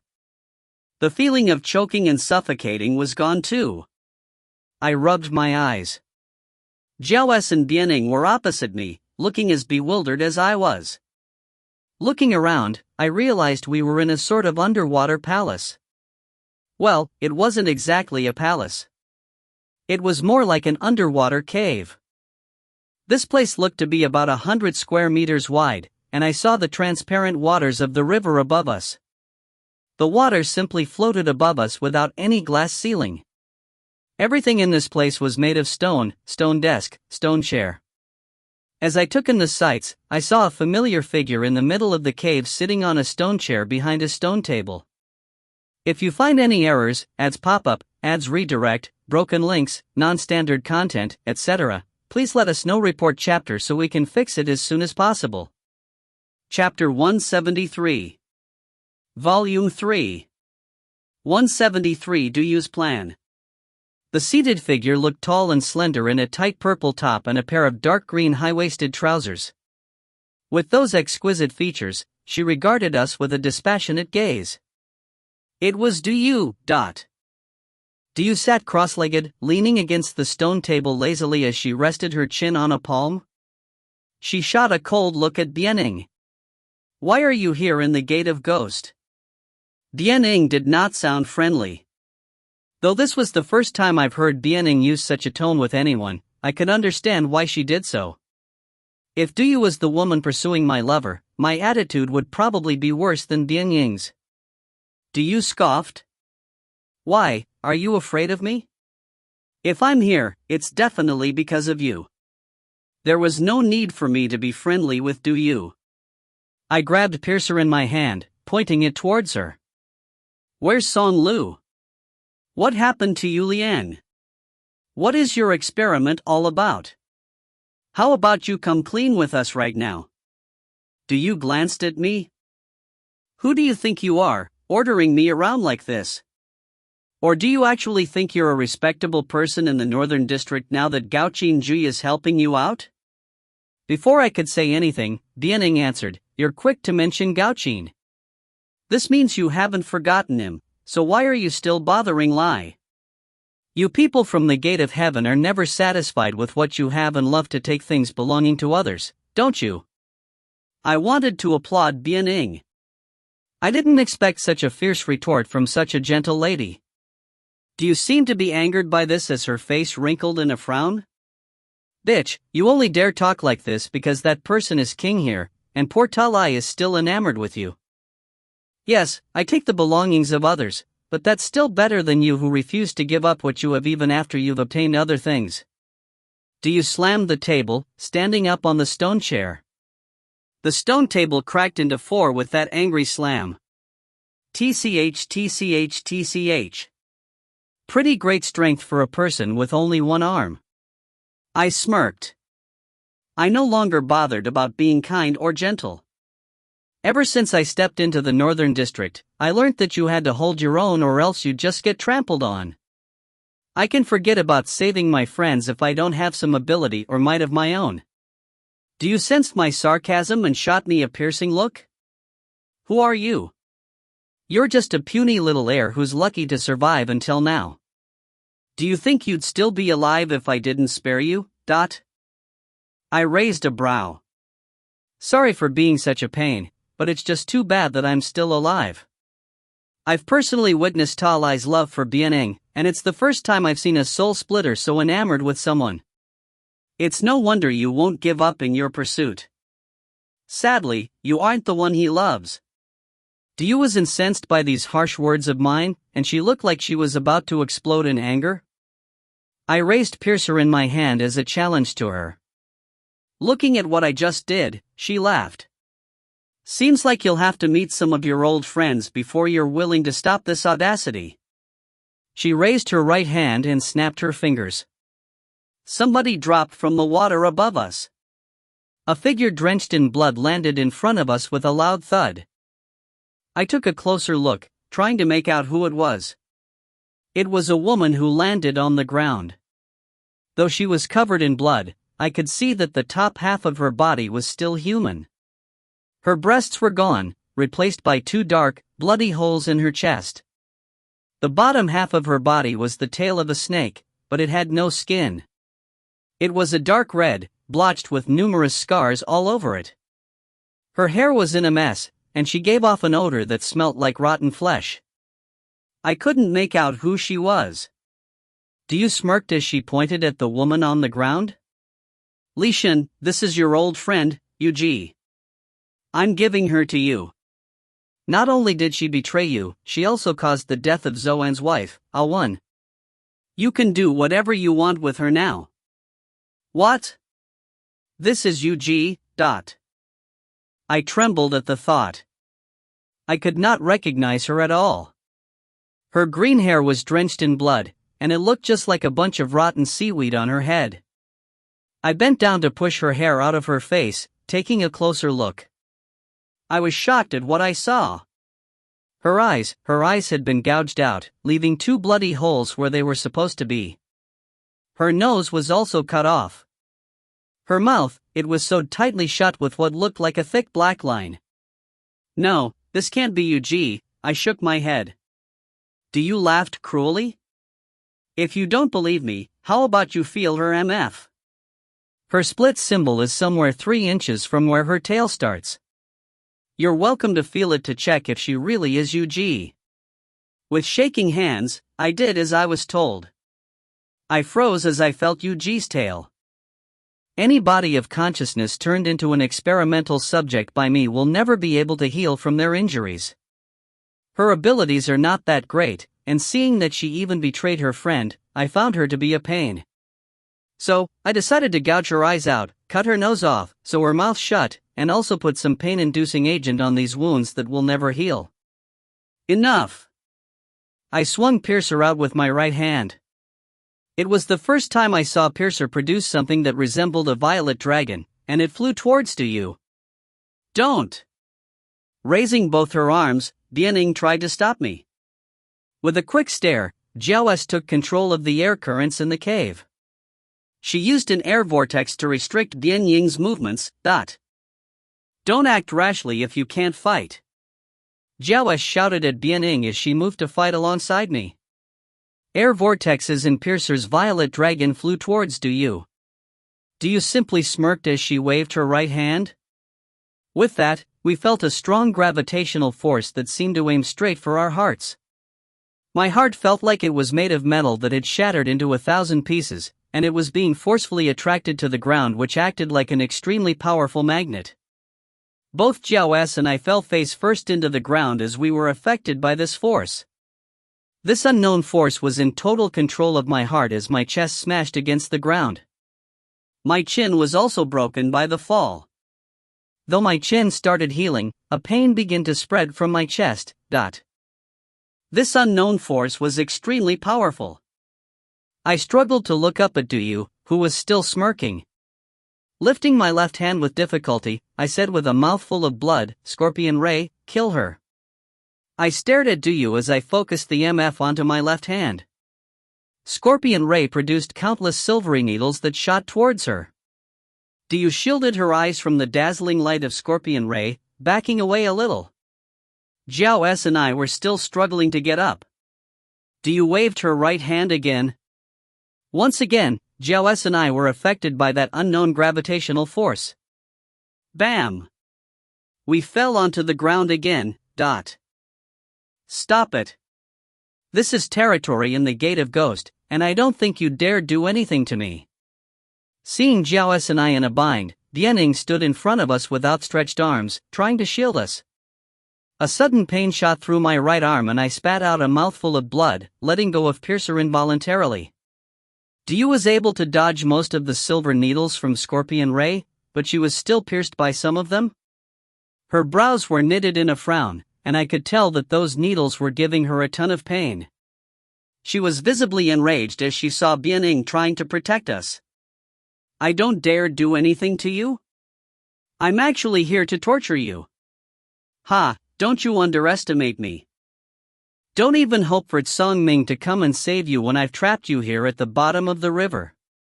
With an angry roar, Duyu grabbed the air with her right hand, and a pillar of water flew towards Bianing. At this moment, a figure dashed out from the water, shielding Bianing.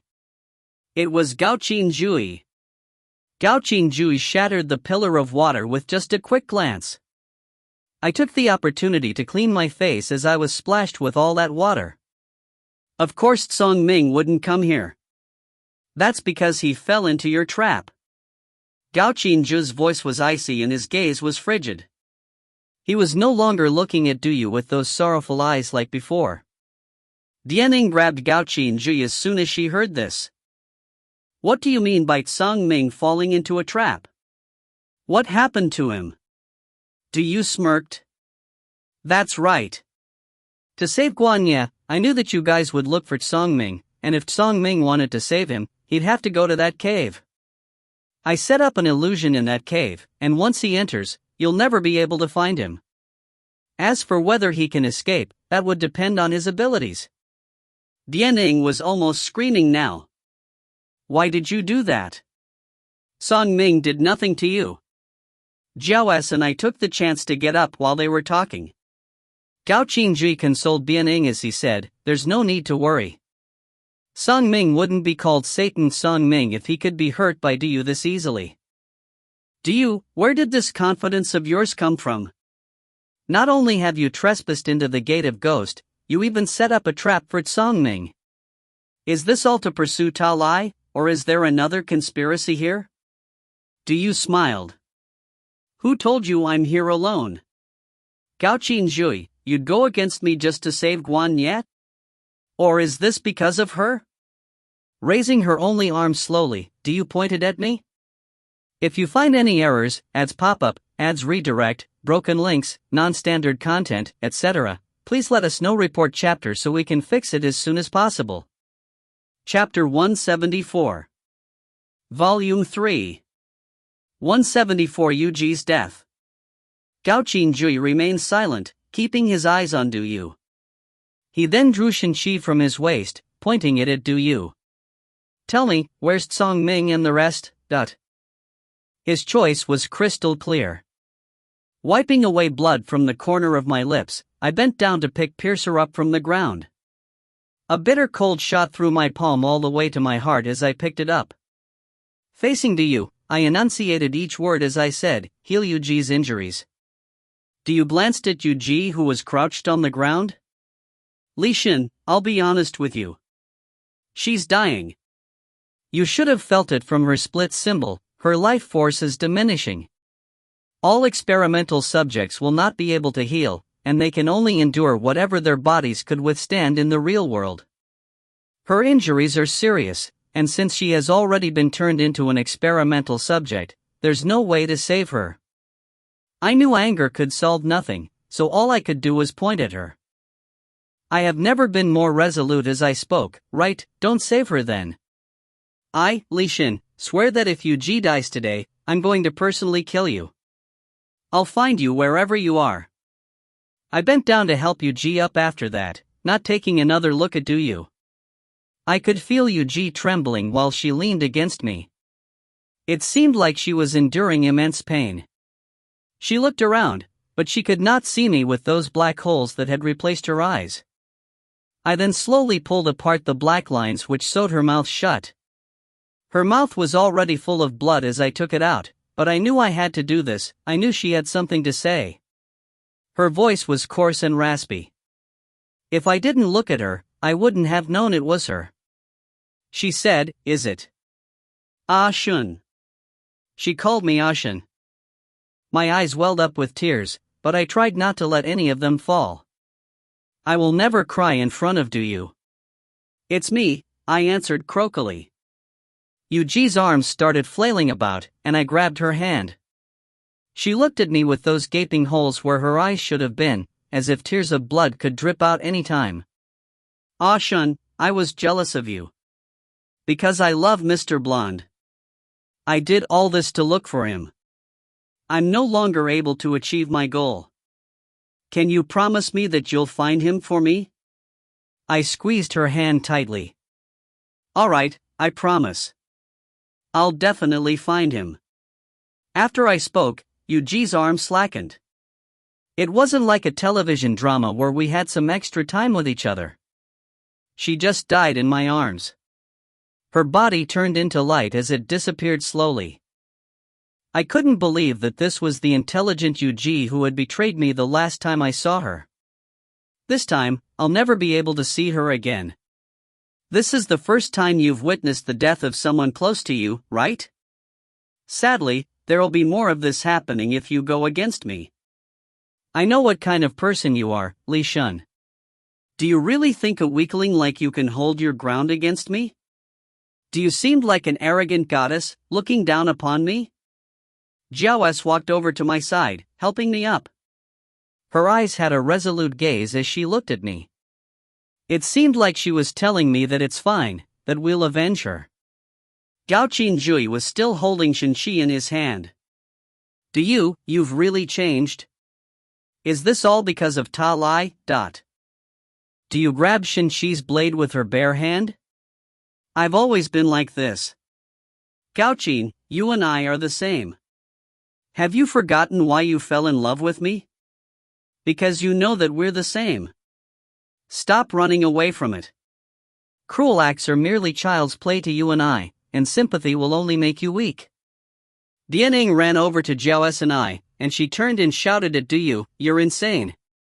You've gone crazy in loving Ta Lai. These people are innocent. Take me as your target." Take you as my target? Who do you think you are? Incensed at Bian Ying's words, Du bent Shenqi's tip towards Bianing. Shenqi was a flexible sword, and with Duyu's movement, its tip was now facing Bianing, but Gao Qinji obviously did not anticipate that Duyu would do something like this when his sword was already pointing at her face. In the time that she used to bend the tip, Gao Qinji could have cut her hand off easily if he had raised his sword. But it was clear that she knew Gao Qinji would never do that. However, that doesn't mean that I wouldn't do something Gao Qinji won't. I leapt forward to grab Shenqi's blade somewhere closer to the hilt. I didn't blink an eye even when I felt the piercing pain of its sharp blade cutting into my palm. Duyu's hand was already dripping with blood where the blade had cut into her palm. We looked at each other, neither of us having any intention of backing off. Looking at the situation, Gao Qinji focused his MF on Shenqi. There were 3 sources of MF on Shenqi now. Duyu glanced at Gao Qinji, then back at me, before a victorious smile appeared on her lips. She looked extremely sure that even though Gao Qinji will not help her, he would not wish for her death either. But she seems to have overestimated me on this. I'm not about to go solo against her. I called out loudly for Jiao S, "Jiao." Jiao S knew exactly what I wanted her to do as she leapt towards us with her huge sword, swinging it towards Duyu. With only one hand, Diyu's strength was now focused on Shinchi. She wanted to retract her MF upon seeing Jiao's incoming attack, but I wouldn't give her this chance. I focused all my MF on my hand and Shinchi as I tried to stall her. Gao Qingjui's expression darkened as he hesitated. I knew he would not take Shinchi back rashly in this moment, since both our hands were still on it, bloodied by its blade. As Jiao's sword was about to reach its target, a long and slender arm appeared to block it. I was upset about this sudden turn of events. Looking at the jade stone ring on that hand, I knew who it was immediately. Jiao's head tilted, doubt apparent in those big eyes of hers. I looked at Ta Lai, who was now in between Jiao's and I don't understand what's happening now. You're stopping us when she's here to kill your lover, Bianing? What are you trying to do? Ta Lai had that composed smile on his face as he pushed Jiao's sword down with his MF. Because she isn't here to kill Bianing. Not here to kill Bianing, . That's right, why didn't I think of this? Although Diyu hates Bianing, why would she suddenly want to kill her if she didn't hurt her in all these years? Also, this territory in the Gate of Ghost doesn't belong to her either. If so, then why did she come here to the Gate of Ghost? As I was lost in my thoughts, do you let go of Shinchi? Without her grabbing the tip of the sword, Gao Qingjui and I naturally stepped backwards. Jiao's retreated to my side as Ta Lai had also let go of her sword. Bianing walked up, looking at Ta Lai with unfathomable eyes, not saying a word. I thought there would be a change in Ta Lai when he saw Bianing, but he looked as calm and composed as ever. It seemed like he didn't even take one look at Bianing. I was confused at this. Even if Diyu wasn't here to kill Bianing, Ta Lai still shouldn't be on Diyu's side. Or is this because he wants to take my other personality, and he'll work with whoever can help him do so? Diyu was fearless with Ta Lai around? Gao Qingjui, I'm sure you've also heard of that cave where Tsongming was headed. Looking at how much time has passed, he's probably not gone too deep into it. It's also likely he doesn't know what's happening yet. You just might be able to save him if you can find the cave and find him soon. Her cunning eyes were full of malice. You might not care about whether he lives or dies, and you might think that he and Niezun would think of a way to escape from that cave, but don't forget that Guan Nye and Si Luo are both with them now, and they're both not conscious. Even if Tsongming can save Guan Nye, he won't be able to wake Si Luo. What do you think is the probability of those three escaping from that cave with another person who's as good as dead? Jiao stared at Gao Qingjui after she heard Diyu. Why did you bring Si Luo in? You know very well that only Yu Lian can save Si Luo now, so why did you still do that? Gao Qingjui's eyes darkened. It's not that I did it, it's just that the air currents near that cave were extremely uneven, and it's different from that in the eastern, southern and western districts.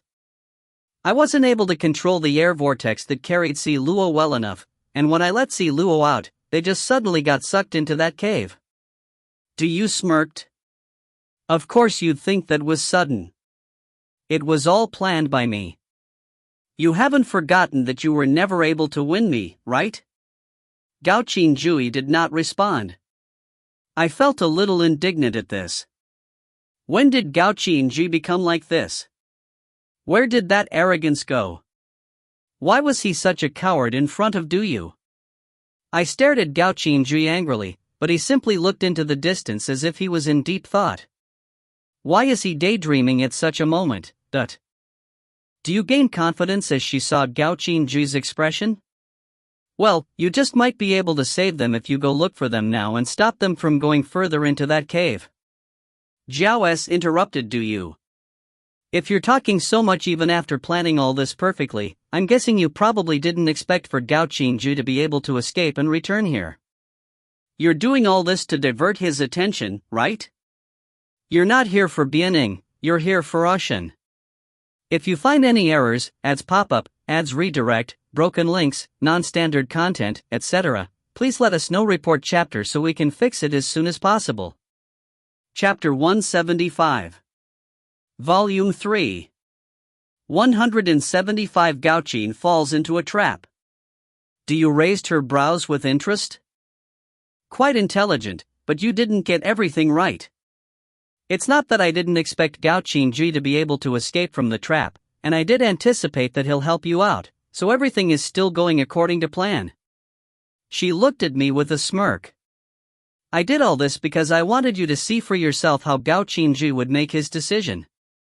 Do you seem to love doing things like this? I knew what she was getting at. Looking at the situation now, do you definitely didn't come here for Bianing? If her target wasn't Bianing, then it was me. Though I don't know why she'd be targeting me, since Ta Lai is now on her side, I have reason to believe that they've agreed on working together for now. No matter what the truth was, if they wanted to capture me alive, they'd have to divert the attention of two others, Niazun and Gao Qingjui. With Niazun in that cave, only Jiaoes and Gao Qingjui were left by my side. Since Bianing wasn't able to fight, their victory would depend on Gao Qingjui's decision. She then used the trump card at this point, Si Luo. Both Du and I knew that Gao Qingjui would not hesitate to choose Si Luo no matter what happens. Even though I wasn't related to Gao Qingjui in any way, the reason Du planned this was to let me have a taste of being abandoned. Anyone would feel a little down if they were not chosen. That feeling of being let down would then put me at a disadvantage in the ensuing battle. This woman was a cruel character. If Gao Qingjui did love her once, his feelings for her would probably have dissipated by now. But I told myself that I should not be sympathizing with Gao Qingjui. Gao Qin, the longer you wait, the higher the chance of Si Luo being in danger. Aren't you going? Du looked at Gao Qingjui smugly. Even though I knew his answer, I didn't want to hear him say it. Therefore, I spoke before he could say anything. Go, Jiaoes and I are here, it'll be fine. Gao Qingjui looked at me with troubled eyes before finally handing Shenqi to me. Take him, he'll protect you. Du's eyes widened at this. Seems like Shenqi had never once left Gao Qingjui's side. But I was selfish about this, since he still chose Si Luo in the end. I smiled as I pushed his hand away. I'm not so weak that I need others to protect me. Even if I did, I just need Niazun. Just go, help me get Niazun back. I didn't know why I had to say something like this, why I had to mention Niazun. It was as if I knew this name could hurt him, and it definitely worked. The hesitation in Gao Qingjui's eyes faded, and after looking at me for a few moments, he took Shenqi and leapt up into the water above us. I took a deep breath, feeling a little upset at this. That's right, this was my choice. We were fated to be on opposite sides from the beginning. Everything was already decided from the moment you decided to make use of me, so don't ever change in the future. You and I shall go on our separate paths. If you don't have mercy for any others, then don't have mercy towards me either. Apart from Niazun, there's nobody else I trust and rely on, not even you. Let's be on opposing sides forever. Are you sad? Ha, have you fallen in love with Gao Qin? Du asked with interest. I answered coldly, enough with the small talk, you can tell us your goal now. I never thought you were such a person, Ta Lai. Not only did you hurt Niazun, you're even working together with Du now. Why are you doing this? Right at this moment, Ta Lai glanced at Bianing. Du seemed a little upset by it? Obviously it's because he thinks that I'm the only one who can give him what he wants right now. Is a mere heir like you trying to meddle in the affairs of soul splitters now? What you should do right now is to pray that you'll come out of this alive. I smirked. I really don't know just why Gao Qingjui liked you. Ta Lai spoke suddenly. Li Xin, I'm sure you know the reason I approached you. Are you willing to give your personality to Bianing? Do you even need to ask? Ta Lai moved the jade stone ring on his finger. As a mark of respect, I'll still have to ask. Since you're unwilling, I'll have to use force. Bianing stepped forward. I don't know if you're ignoring me, or if you don't have the guts to look me in the eye. Lai, even if I die, I'll never be able to accept this. How could you do something like this? Ta Lai finally looked at Bianing. His eyes were shining with a gentle light. Everyone saw how he looked at her, and do you saw it too? Her right fist slowly balled up into a fist. I suddenly wanted to laugh at this. These soul splitters treat human lives like they were nothing, and they're trying to look for love that exists between human beings? Ta Lai said to Bianing, there were many things that you wouldn't do and couldn't accept, but you still accepted them in the end. So why is it different when it comes to me? Bianing bit her lip. I understood Ta Lai. He was jealous that Bianing could accept Song Ming, that she could stay by his side and even fall in love with him. Ta Lai, upset at this, decided to give it his all. But he was met with Bian Ying's rejection even when he gave his all, so he'll definitely feel jealous. Sadly, he didn't understand this. I said to Jiao S, Jiao, go help Gao Qinjui and look for Si Luo and the others. I know you're worried about him too. Jiao S shook her head vehemently. No, Si Luo won't die that easily.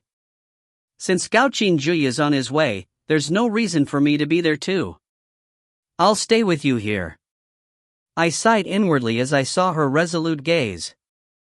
I originally wanted to make her leave, but it was too impractical of me. Ta Lai. I smiled at him. You're right. It's true that Song Ming has been forcing Bianing to do things that she doesn't want to, but Song Ming does all of it for Bianing. Ta Lai stopped turning the jade stone ring on his finger as he answered, and I'm not doing all this for her? I glanced at Du Yu. As expected, she was visibly more upset now. You're doing everything for her too. But Song Ming had only hurt himself, while you have only been hurting others. I said all this very directly. Bianing interrupted me, Li Xin, there's no need to speak with him anymore. I'll never let him take you away. Du Yu smirked. I'm afraid that's not up to you to decide. She snapped her fingers. Ta Lai looked surprised at this, and he reached out to stop Du Yu. Du Yu stared at him? Are you still going to waste more time? Don't you want to save her? Ta Lai then paused. The water floating above us suddenly fell, flooding the entire space. I didn't expect you to do this, and I was swimming around frantically in the next second. This water felt exactly like water in the real world, and I had to hold my breath and swim in it. Visibly was low, but I seemed to feel Jiao's holding my hand. As I focused my MF and tried to swim upwards to the surface, the water around me started to close in. A pain shot through the hand that Jiao was holding. It was 100 times more painful than getting my limbs cut off, and I retracted my hand quickly. I couldn't see anything around me anymore. The water seemed to be pressing down on me. I felt like a submarine which had already reached its crush depth, as if I was about to be compressed by the great water pressure all around me. I told myself to stay calm. I wasn't the old Li Xin anymore. I held my breath and refocused my MF. But I wasn't able to control it. My MF was swimming all over the place within my body. I tried my best to forcefully focus it on the scorpion ray on my left hand. My surroundings were finally lit up as scorpion ray produced a dazzling light in the water. Du Yu was in the middle of all this water, right in front of me. She was floating in a weird position with her eyes closed. I got it. She was using her MF to control the water. The water was now an extension of her limbs, and she was using MF to fight us. Under the immense water pressure, I turned to my left with great difficulty, only to see Ta Lai appear in front of Jiao, who was on my left. The hand with that jade stone ring was on Jiao's neck. Jiao's black hair was floating in the water, like a bunch of seaweed. Her eyes were wide open, as if there was no other way she could fight back. Looking to my right, Bianing seemed to have already passed out. She looked like she was lying down with her eyes closed as she sank. I was in a dilemma. If I helped Jiao, Bianing would continue sinking. If I helped Bianing, Jiao might be in danger. If you find any errors, ads pop up, ads redirect, broken links, non-standard content, etc., please let us know. Report chapter so we can fix it as soon as possible. Chapter 176. Volume 3. 176 Mr. Blonde appears? I was sure that Ta Lai would not let Bianing die, and with Jiao S's abilities, she should be able to hold her own against Ta Lai. But then again, it was still Diyu who controlled all this water. How should I choose? Holding my breath, I decided to swim towards Bianing. I believed in Jiao S. I will not let Diyu get her way, and I'm confident of my plan. Do you seem to have sensed my movement as I swam towards Bianing? I smirked. She must have thought that I would choose Jiao S, but I wouldn't fall into her trap like Gao Qin Jui. The water pressure suddenly increased as I was almost by Bianing's side. Gritting my teeth, I pulled Piercer out. Surprisingly, there was no resistance this time when I focused my MF on Piercer. Piercer seemed to be built for use in the water, as it swung gracefully towards Bianing with a flick of my wrist. Diyu opened her eyes as she realized what I was trying to do, I smirked. There's no way I'll let her get her way. The force broke through the water pressure and Piercer was almost about to reach Bianing when all of a sudden, Ta Lai let go of Jiao S and grabbed Piercer with an outstretched hand. Do you spit out a mouthful of blood? The blood disappeared in the water just as quickly. I heaved an inward sigh of relief at this. It worked. Bianing's consciousness was absorbed by Piercer once, and no matter what, Ta Lai will never let Piercer come in contact with her a second time. Since the water was controlled by Diyu, she was able to use it to attack us and also help Ta Lai attack Jiao S. However, when I whipped Piercer towards Bianing, Ta Lai would break the balance in the water to stop Piercer. When that balance was broken, Diyu would get hurt indirectly. Ta Lai looked enraged as he held Piercer in a tight grip. Bianing stopped sinking and she was now just floating in the water looking like she was asleep. Probably because she got hurt, Diyu lost her control over the water for a few seconds? There was no way that Jiao S and I would let these precious few seconds go to waste. I heard crackling sounds nearby and it sounded like water being instantly frozen into ice. Yes. There was air in the water too, and wherever there's air, Jiao S could take control of it. The water and air rapidly wrapped itself around Diyu, and in mere seconds, Diyu was encased in ice. She looked like an ice sculpture floating in the water with a peculiar pose. I pulled Piercer back towards me at this moment. As Ta Lai was pulled in my direction, I put my left hand in his face. The light of Scorpion Ray pierced into Ta Lai's eyes. He couldn't dodge it as the MF and Piercer held him tight. Ta Lai shut his eyes at Scorpion Ray's attack, and he would probably not be able to open them anytime soon. I clapped my palms together and focused my MF as I thought inwardly to Scorpion Ray to trap him. Though I wasn't confident that I would succeed, after going through some battles, I knew that MF was just the manifestation of our mental ability, that is, the power we have in our hearts. So theoretically, we could use whatever power we wanted to as long as we could think of it, and it would all depend on whether we were able to persevere through it. As I was thinking about this, I saw Scorpion Ray produce a few rays of light. That light looked like soft tentacles as they wrapped themselves around Ta Lai. Scorpion Ray continued producing rays of light that looked as fine as silk, wrapping Ta Lai up tightly. Before long, he looked like a giant silkworm with his face partially obscured. Even I was surprised at this. I could use Scorpion Ray like this? There's really no better way than engaging in real battle if I want to practice manipulating my MF well. Focusing my MF, I cut off that silky light. Ta Lai was simply floating in the water now, all wrapped up.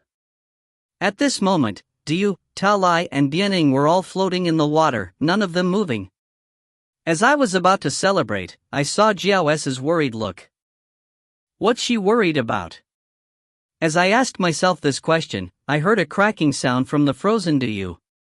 Since the water was an extension of Diyu's power, if there was still water around, this meant that her power had not been entirely frozen. Jiao S's gaze tightened, and the water around her started swirling like a whirlpool.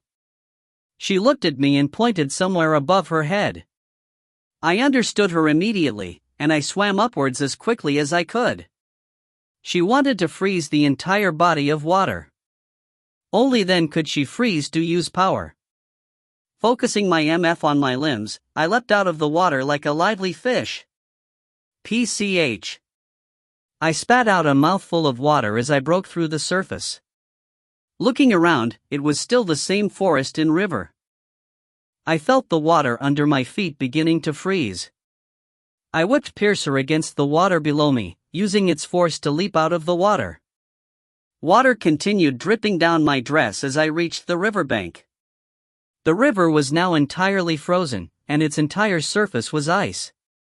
There was nothing but silence. I wiped the water off my face.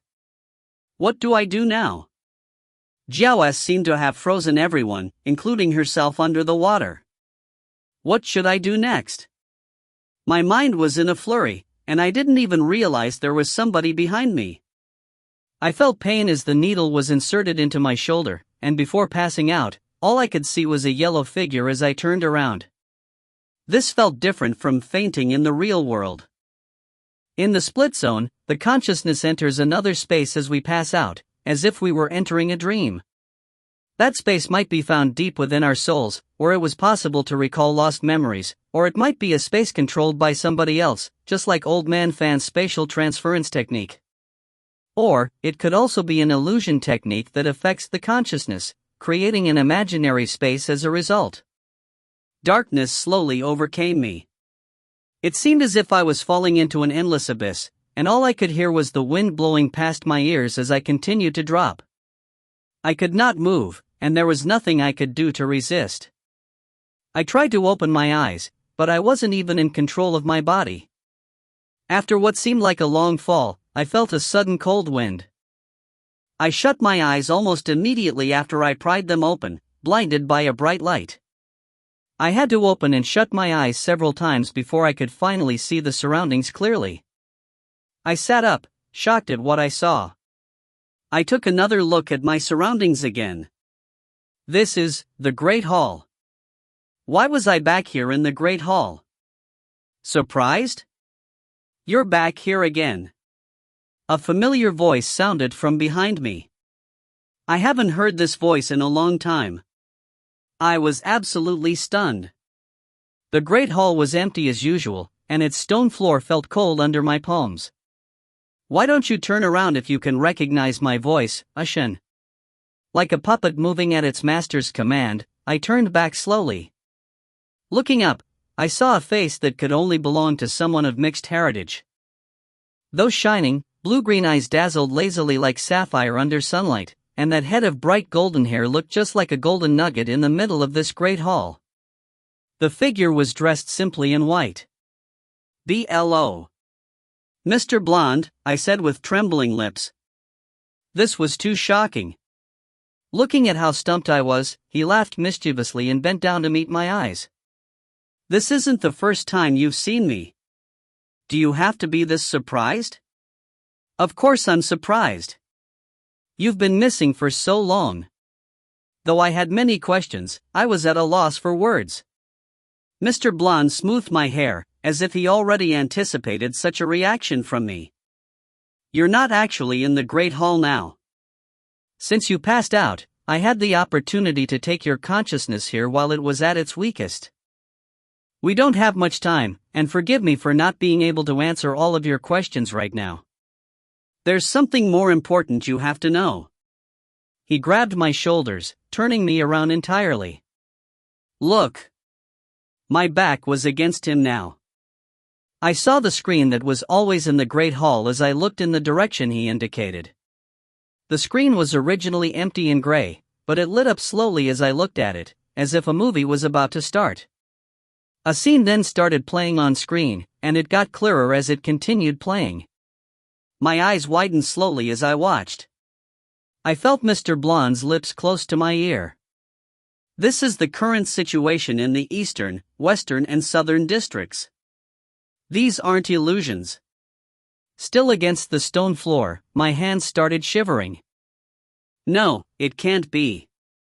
This is an illusion, I muttered. Mr. Blonde gripped my shoulders with more strength, and his voice seemed to waver as he said, I'm not lying. Ashen, as the leader of the entire split zone, would I play such a prank on you? Impossible. How can this be? I stared at the scene playing on screen, unable to tear my gaze away.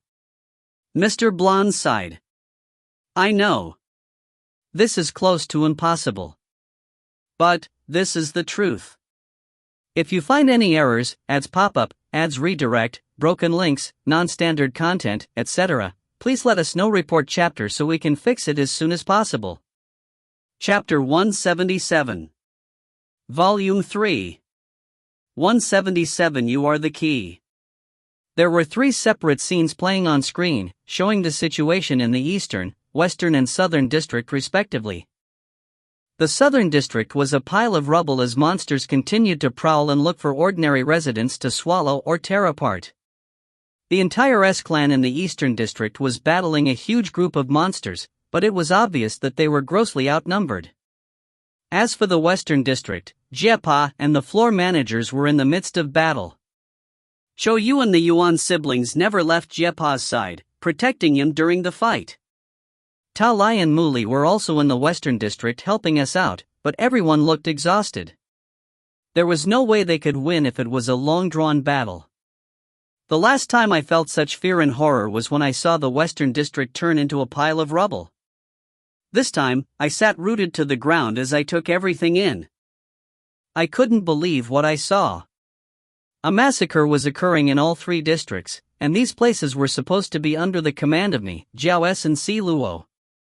I wasn't able to do anything but watch as it went on. What's happening?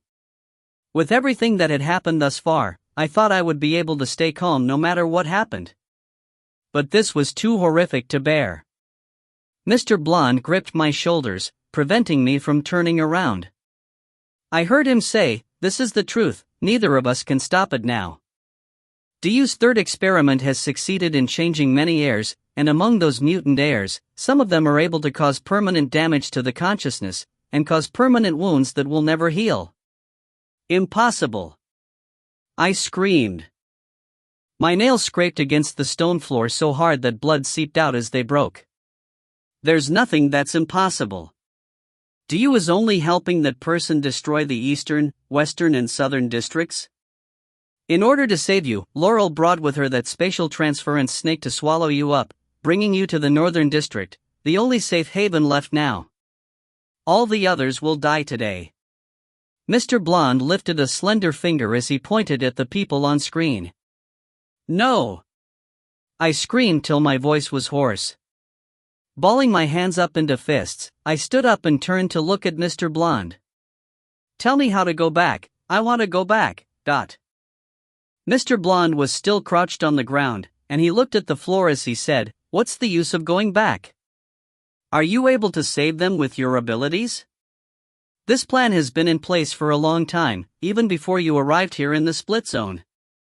Even I'm being held in this cave within the Gate of Ghost now. Lishan, how are you able to save all of them alone?" Trembling, I turned to meet his eyes. Touching his face with my bloodied fingers, I said, "What did you say? Who can trap you? Don't lie to me, you're the leader here." My voice was trembling, and my eyes were already wet with tears. Sorrow flashed past Mr. Blonde's sapphire eyes. "Shen, what do you think a leader is? I'm just a puppet." Originally, there were only 2 areas in the split zone, the residential area and the area belonging to the Soul Splitters. I took more than 1,000 years to create the Eastern, Western and Southern districts to let these heirs live in a more dignified manner. But all this will come to naught. No, it wouldn't. You're lying. I continued screaming. Mr. Blonde's gaze turned cold. "Shen, don't cry. You have no right to cry. Both Niazun and your good friend, Jiao S, will survive this, so what are you upset about? If you're telling me that you're crying for these innocent residents, then you're wrong. Even in the real world, we don't have time to worry about the life and death of others, so you should be more selfish here in the split zone." My face was drenched in tears now. Looking at Mr. Blonde, I said, "What? Mr. Blonde, don't you love these residents? You said it yourself, that you were the one who created the eastern, western and southern districts to protect these powerless people. Why are you telling me to be selfish now? Mr. Blonde shot a cold glance at me. I'm doing it for you, Li Shun. Think, why are you here in the split zone? Li Cheng and I were wrong from the beginning. We let you become district commander not for you to protect these people, but for them to protect you. You think that Li Qing wasn't selfish? She liked you, and she saw her past self in you. This is why she was always being considerate, and she even gave you that bow. I was momentarily stunned. I then started laughing. Mr. Blonde, are you kidding? For me? Who do you think you guys are? Why do you always say it's all for me? Like what you said, there's no one who isn't selfish here in the split zone, so why do all this for me? What right do I have to receive such honor? Mr. Blonde took my chin in his hand, forcing me to look at those unsmiling eyes. You have the right, because you're the key to everything. I know this is all very sudden and it's hard for you to take in everything at once, but Li Shin, this is the split zone, this is the truth. Even if it was someone I was protecting for years, as long as they're lowly heirs, their lives can be taken anytime by soul splitters. What did you say? I looked at him with teary eyes. His eyes were gleaming. Ah Shin, this isn't heaven, it's hell. Don't forget that fact because you've been here for too long. You chose to come here because you couldn't accept the person who was in you. You arrived here because you gave up on your own life, just like the others. Soul splitters will never have any opportunity if you didn't first give up on yourselves in the first place. Since all of you have chosen this place, you'll have to go through the punishment here, unless you have the ability to leave. He stood up slowly, looking down at me. This wasn't what I wanted to tell you today, but if you're not able to be ruthless and remain impassive, you'll never be able to see what the real split zone is like, and you'll never be able to survive here. Li Shin, the eastern, western and southern districts are bound to be destroyed, and there might be the possibility that the only heirs left would be the ones who journeyed with you to the northern district. Tell me, what will you do in such a situation? Kneeling on the floor like an abandoned puppet, I didn't know how to answer. Mr. Blonde is right, what should I do? Think about it, Li Shun. Am I wrong? Why did you come to the northern district? Do you still remember your initial goal? You wanted to save Laurel, then Yu Liang and Song Lu, and that brought you here. Though Laurel is being controlled now, her humanity is still intact and she brought all of you here to save you guys. Everyone you want to save is still alive, so what right do you have to cry? You guys are the lucky ones who were chosen to be alive. Huh, chosen to be alive? If someone had to decide my life and death, then what's the point of being alive at all? Enough. Just what are you trying to say? I heard my impassive voice ring through the empty great hall. I looked up at Mr. Blonde with a wintry gaze. A smile then slowly appeared on Mr. Blonde's face. Do you is working under the orders of somebody else? The aim of her experiment is to find a way to destroy all heirs. Once all heirs are gone, the soul splitters will not have any corresponding heirs left. Even with a split symbol, there'd be no way to undo the split symbol contract. But don't soul splitters wish for that? They trap heirs in the split zone so that their split symbol contract will not be undone? Mr. Blonde nodded. That's right, and because of that, it only further proves the importance of heirs. Without any one party, the split symbol contract doesn't work. If a large number of heirs die, this would mean that there would also be a large number of soul splitters with split symbol contracts that can never be undone. Soul splitters can look for new heirs if the old heir returned to the real world. But since these heirs died in the split zone of unnatural causes, their corresponding soul splitters will lose half of their split symbol, and they'll definitely die in a limited time. Though I was still upset at what I just saw, I knew how serious this was. I stood up, waiting for him to continue. Seeing me calm down, he continued, when a large number of heirs die, there will be a time limit placed on all the lives of their soul splitters. Apart from those who planned this, of course, because they've already trapped their corresponding heirs in the northern district. You'll then have a chance to destroy the split zone and leave this place when the soul splitters are no longer immortal. I looked him in the eye as I asked slowly, why do I feel that by telling me all this, you're actually trying to destroy the split zone, including the soul splitters? Mr. Blonde seemed to smile. That isn't important. What's important is that you protect those who are left and take them away from this place. Do I even have the ability to do so, Dot? He smiled. Not in the past. But now, soul splitters will no longer be immortal. So, what are you afraid of? Also, I haven't told you the most important thing. I was a little uneasy at this. If he wanted to tell me something important, then it must be related to me in some way. Mr. Blonde continued speaking even though I remained silent, since it was what he wanted to tell me in the first place. The most important thing is that, although soul splitters without their heirs would no longer be immortal, the splitting keys of their heirs would also be gone. Apart from natural deaths caused by the peeling of the split symbol after a certain period of time without an heir, you are the only person who can kill them, but if you find any errors, ads pop-up, ads redirect, broken links, non-standard content, etc., please let us know. Report chapter so we can fix it as soon as possible. Chapter 178. Volume 3. 178 Li Wen's Scheme. What do you mean I'm the only person who can kill them? Before I could ask further questions, the Great Hall started quaking, as if there was a sudden earthquake. Mr. Blonde looked around. Seems like it's time. Li Shen, you have 2 tasks after waking up. The first is to take control of Piercer. I know that it's difficult, but you cannot let Piercer devour you.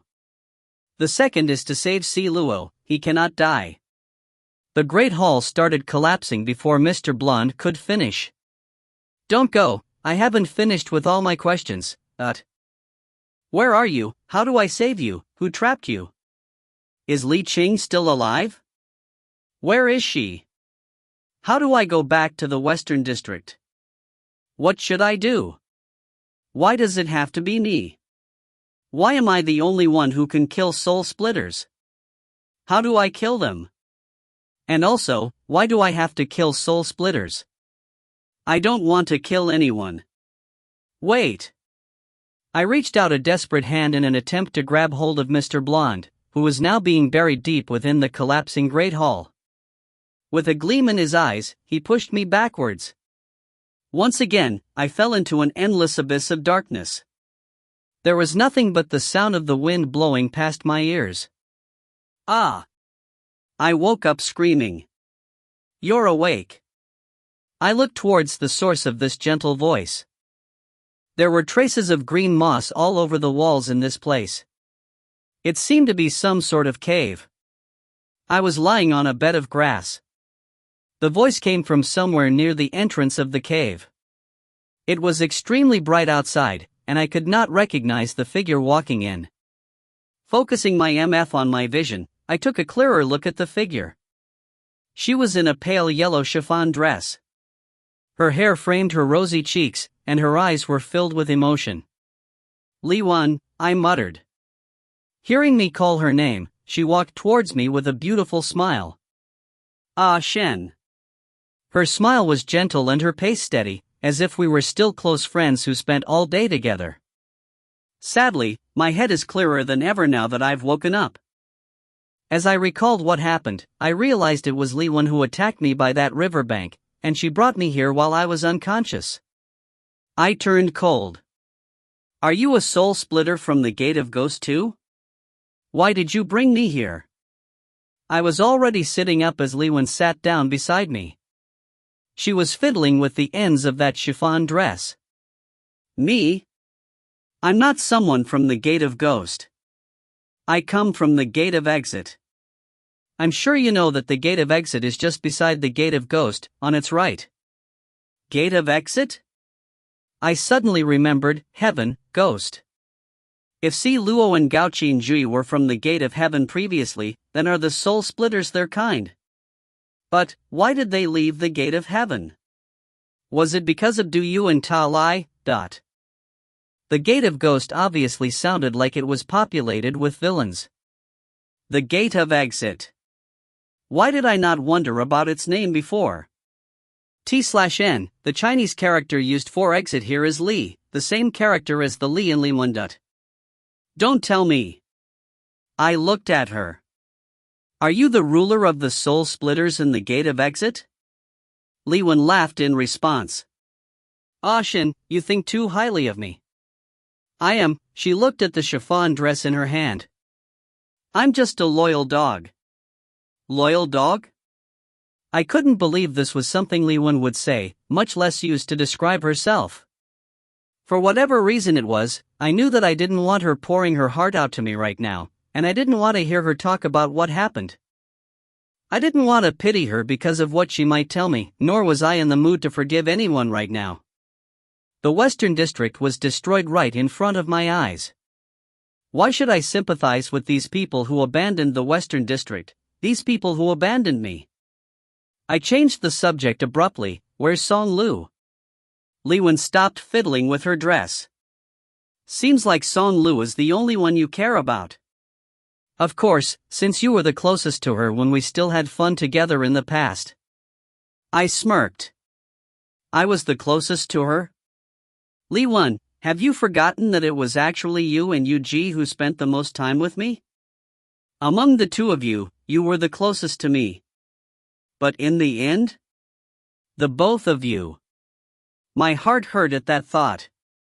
Forget it. Yu Ji is already dead. I shouldn't be talking about her like that. Li Wen grabbed my hand suddenly. What did you say? Yu Ji is dead? I shot her a cold look. Yes, dead. She was tortured to death by Do You.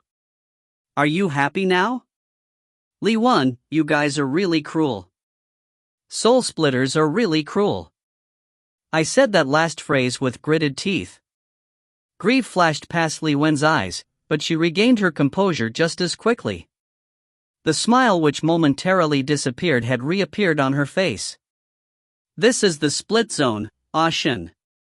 Have you only realized it now, that I'm cruel and ruthless? I'd be dead if I wasn't cruel and ruthless. Her gentle smile turned into a resolute one. I loosened my hand from her grip. Seems like there really is no need for me to say anything more. Let's just cut to the chase. Why did you bring me here? She smiled. We're sisters, so of course I'll help you out. Shut up. I stared at her. You're not my sister. I said it on that day when you took Song Lu away, that we'll no longer be related in any way from then on. Though my emotions were in a mess, I tried not to show any weakness. I can't lose. From now onwards, I cannot lose even once. I cannot afford to lose anymore. Li Wen didn't seem to mind what I said as she continued calmly. Ah Shin, you can't choose and decide on things alone. I've brought you here because I really want to help you. I'll tell you the truth. The eastern, western and southern districts have already been destroyed by Do You. I froze. She looked at me. I know you might not believe what I say, because I wouldn't either. But it's the truth. You have to believe me no matter what. You're lucky enough to come out alive in this massacre, and what you have to do next is of utmost importance. She probably thought I froze because I didn't believe a single word she said. But in reality, Mr. Blonde had already told me everything. I was a little surprised at this, that I was the only one who was aware of what he had told me, including the fact that he was still alive. Though it made no sense, knowing this made me feel just a little bit safer. If Li Wen knew everything, and everyone except me knew the truth, it would have been too terrifying. Seeing me silent, Li Wen was a little edgy. Ah Shin, I'm telling you the truth. Do You has succeeded in her third experiment? She brought with her mutant heirs to the southern district, causing all the heirs outside of the northern district to face total destruction. The path leading to the northern district from the southern district has also been destroyed, and there's no way we can go back there ever again. You can't go back to the Western District anymore. I asked calmly, then, why am I here in the Northern District, and how do you know all this? She was visibly surprised, as if she did not expect me to be this calm. She then smiled. I don't know the reasons behind it, but I always knew you were a special one. Since I met you here in the Gate of Ghost, I knew that you survived the catastrophe. As for all that destruction that's happening, any soul splitter in the Northern District would know about it, so how could I not be aware? I looked at her with a piercing gaze. According to what you said, you didn't know if I had escaped. If so, why did you come here to the Gate of Ghost instead of simply staying on in the Gate of Exit? Her eyes narrowed slightly. I'm here to look for someone. Who? A mysterious smile appeared on her face. Originally, I wanted to look for a soul splitter named Bianing. But little did I expect that you'd actually be able to escape from that apocalypse and arrive in the Northern District. She leaned in close. But I'm just overjoyed to be able to see you, because it's so much better that you're alive. And this means I won't have to look for that Bianing anymore. Alright, no matter how dumb I might be, I finally understood some things now. If what Mr. Blonde said was true, then I had some sort of power that could kill soul splitters, and that ability might have something to do with the existence of my other personality.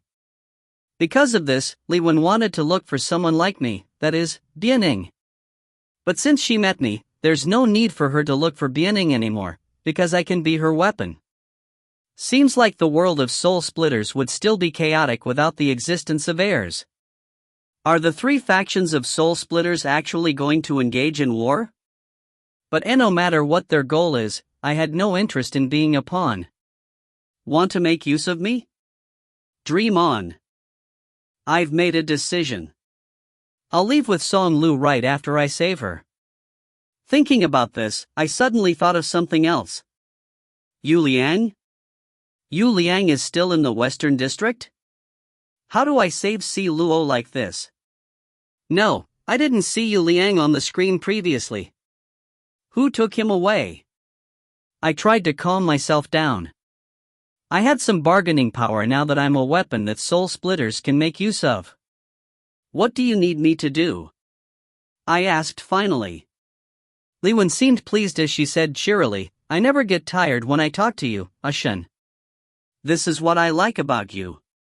I smirked and interrupted her, there'll come one day when you'll feel an immense pressure just with me being around. If you find any errors, ads pop up, ads redirect, broken links, non-standard content, etc. Please let us know. Report chapter so we can fix it as soon as possible.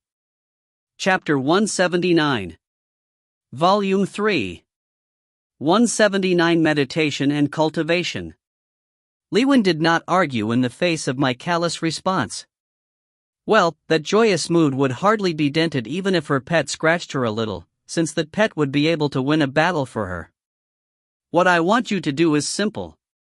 You'll just need to stay here and I'll help you with your training. Training? I wanted to laugh at this. Why did everyone want to help me train? Before this, it was Ta Lai, now, it was Li Wen. Did I really possess some sort of hidden great power? And you're not telling me the reason why you're doing this? What's your goal? There was no need for me to take a roundabout approach, since we were already being so frank. Li Wen smoothed her skirt. You wouldn't believe it even if I told you I didn't have a goal. People are always like this. The wife would never believe it even if her husband was loyal, and she'd make a big fuss over it. But if her husband really had a mistress and admitted he was wrong, then she might just let it go. Enough with the bullshit. I'm being honest. I don't have any goal. If you want me to just say something that can be considered a goal, then this might probably be a little hobby of mine. Li Wen flashed an arrogant smile. Me, I love to see things liven up. So I really hope to see the Gate of Ghost in a mess. Everyone in the Gate of Ghost would probably quake in fear if I can force that person out of you successfully. My heart dropped. As expected, she was the target all this time? It's no wonder she said he was looking for her when I heard her the first time while training with Talai. Seems like no one else knows I can see her with my split symbol activated, and that she isn't always by my side. But even if she was by my side, I didn't feel any different. My power and abilities were the same as before, so why are they all looking for her? You're talking about my second personality? I asked carefully, trying to get more information out of Li Wen. Yes, that personality you're supposed to be closest to, but have forgotten about. Why are you guys looking for her? Li Wen looked at me with an impenetrable gaze. It's a secret, I can't tell you that. I was sure I didn't look too happy at this. I decided not to ask any further. Li Wen was a crafty one, and I'd never be able to get any information from her if it was something she wasn't willing to share. I didn't have the skills to force her to come clean, nor did I have anything I could intimidate her with. She reached out, taking my hand in hers gently. Anyway, you have to believe me, Ashun. I'll never hurt you as long as you do what I tell you to. You'll obtain power others can only dream of having. I hope you'll be able to defeat the ones who hurt you in the Gate of Ghost, and those who hurt your friends. I'll also return Song Lu to you. Ha, of course. Your eventual aim is to go against those in the Gate of Ghost. I found this rather amusing. I was always that crazy, ostracized person when I was alive, and now that I'm brain dead, I'm forced to become this useless district commander in this godforsaken place. Now, I've become a weapon that others want to make use of in their war. My, Li Shun, are you considered down on your luck, or is this a blessing in disguise? My hand was still in Li Wen's as she asked softly, are you agreeable to this? I remained silent. As if out of patience, she leaned in closer. Actually, you don't have a choice. You aren't familiar with this place, so do you think you can escape from me? Also, do you think Jiao S can really trap that female monster in that river? I added something in the river after I saved you, and only then could she really trap you there. But Du is powerful, so even with my help, she'll only be trapped for a maximum of 3 days. If I don't see your second personality within 3 days, I'm sure you know what will happen to your friend. I whipped her hand away. Staring at her, I said, let's stop talking and start then. Li Wen laughed. This isn't difficult, actually. She pulled me up from the bed of grass. The aim of this training is for you to wake her up and obtain her power, that is, that power sleeping within you. We have to use a two-pronged approach to unlock that deep power within you. First, you'll have to remain still. I raised a brow. Still? Li Wen nodded. That's right, just like Song Lu, who can manipulate MF very accurately. It's intricate to the point that the MF is evenly distributed across every single blood vessel. Only when you do that can you unlock your full potential. You need to learn how to manipulate MF like her, and the first step is to remain still so you can feel it. Feel that power coursing deep within your veins. Hearing Song Lu being mentioned so suddenly made me a little upset, and I said impatiently, just tell me how to do it. I wanted to know if there really was a way to force her out or a way to regulate her appearances so that I wouldn't have to be alert all the time. Don't do anything, just sit. Li Wen pointed at that pile of grass in the middle of the cave. I looked at her in suspicion, but I did what she said and sat cross-legged on the grass. Since we're going to sit, why did you pull me up in the first place?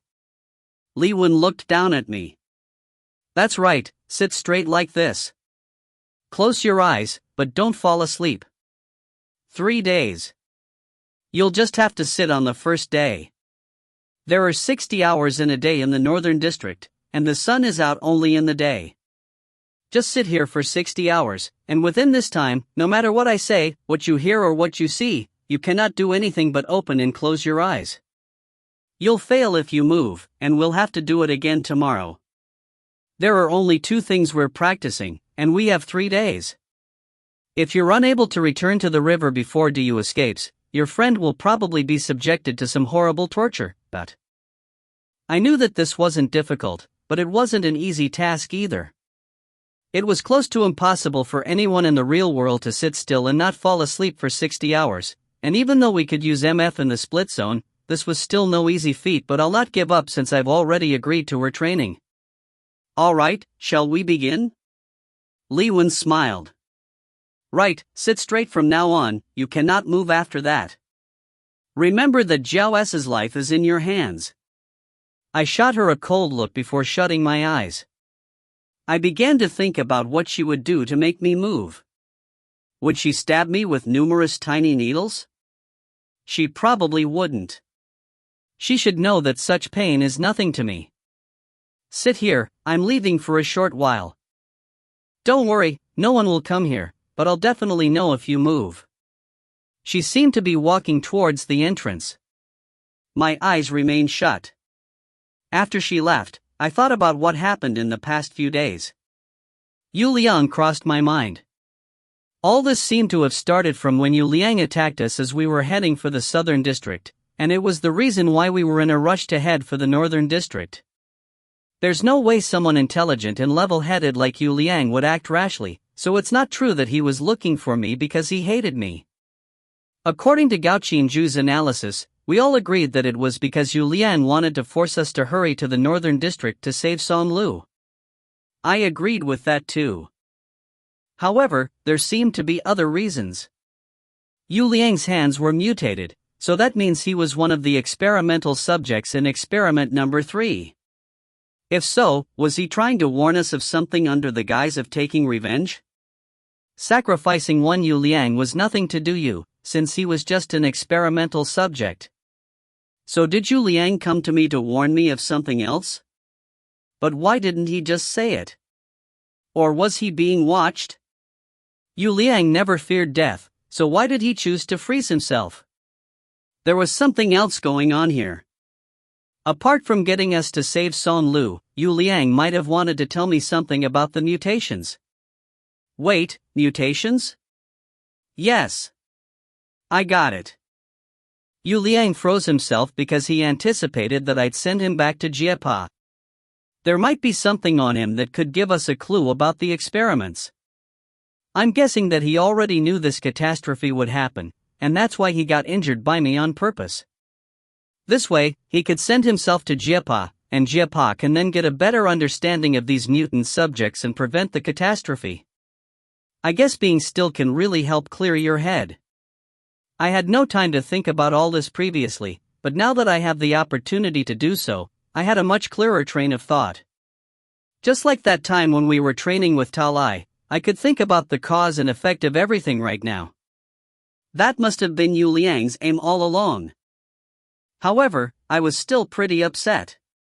Whether Jiepa was able to understand what Yu Liang wanted him to do, it was too late now. I saw the massacre happen with my very eyes on that screen. In the words of Mr. Blonde, people are always selfish. If we weren't able to prevent the deaths of so many, then I just hoped that Jiepa would come out of it alive. How upset would Niezun be if Jiepa died? But how could Jiepa survive in the Western District when his constitution has already been altered to that of a normal human being? I wonder where Yu Liang is now, and has that split freeze been undone? Right. Since the split freeze can only be undone with one's own consciousness, if we misunderstood Yu Liang, we wouldn't have known what his goal was. If he didn't do it for Song Lu, then he wouldn't undo the split freeze even when we brought Song Lu back.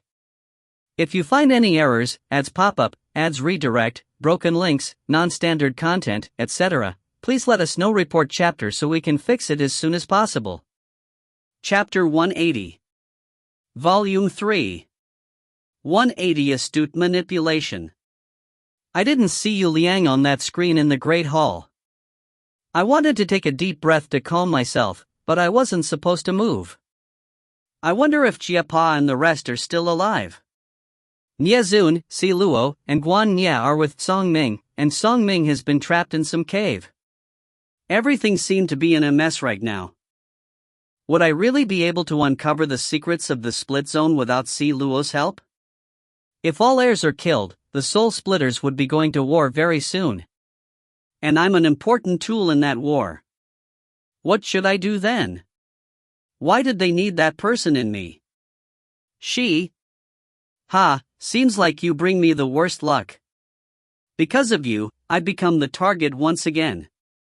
How does it feel, sitting like this? I opened my eyes and saw Li Wen back in the cave holding a huge gunny sack.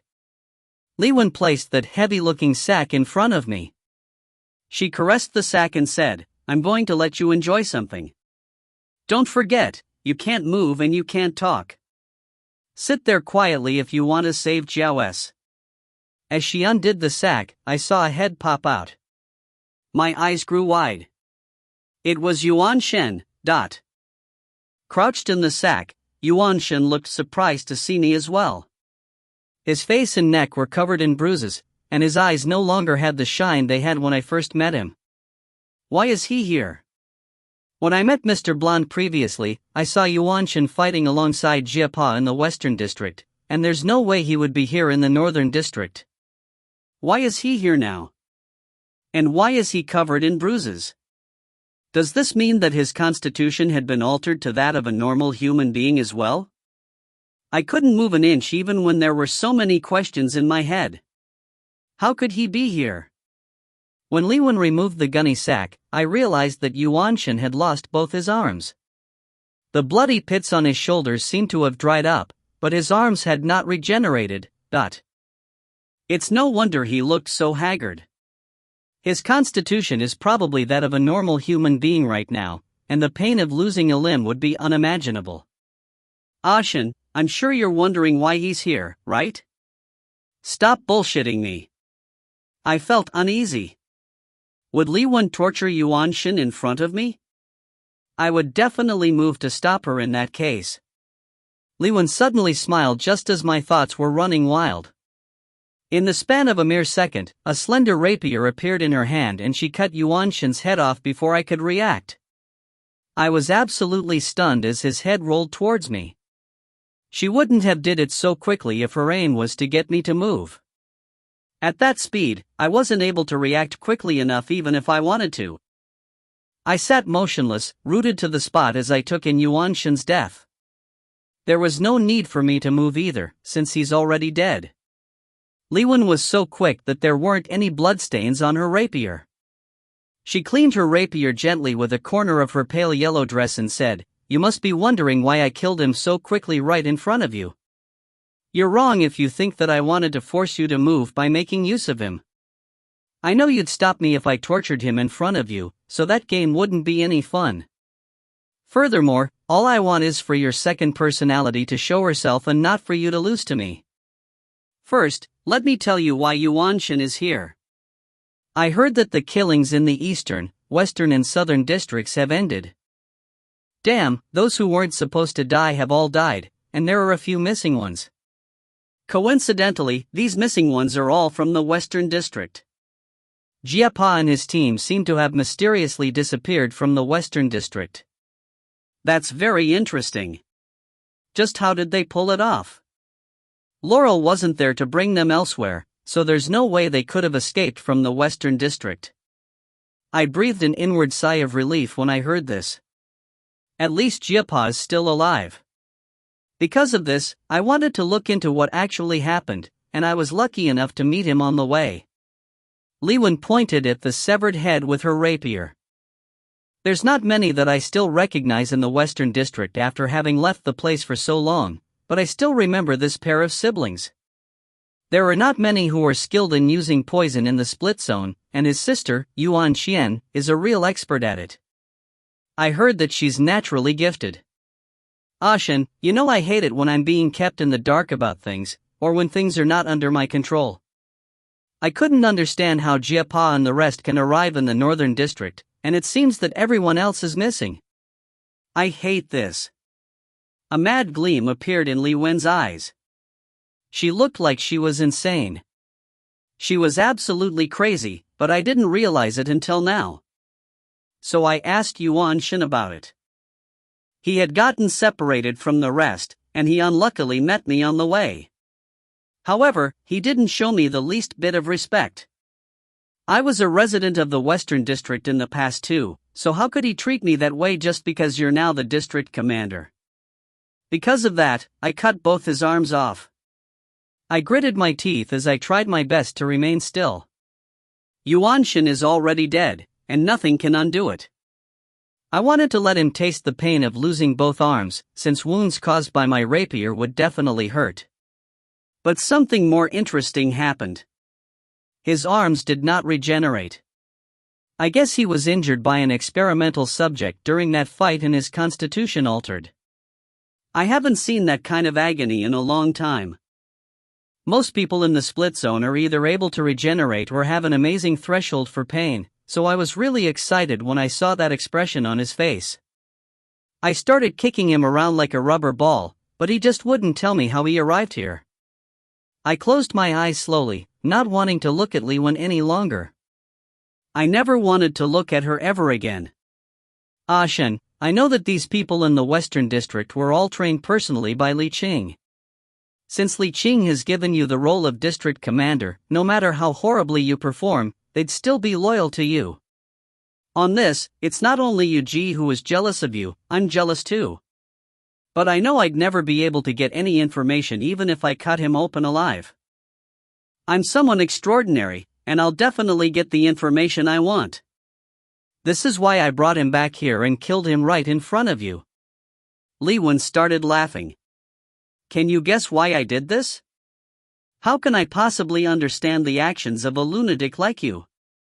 I had my questions too. How did Jiapa and the rest escape? Looking at the situation, you had planned this massacre very early on, so how did they escape so easily? And if they had escaped, why did they have to get separated? Seems like you don't know. Liwen lost her smile and a cruel gleam shone through her eyes. I'll find his sister, Yuan Qian, very soon.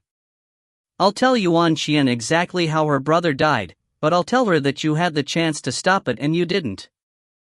You gave up on saving Yuan Qian because you chose to save your friend. I suddenly realized what she was trying to do. Li Shen, I know you too well.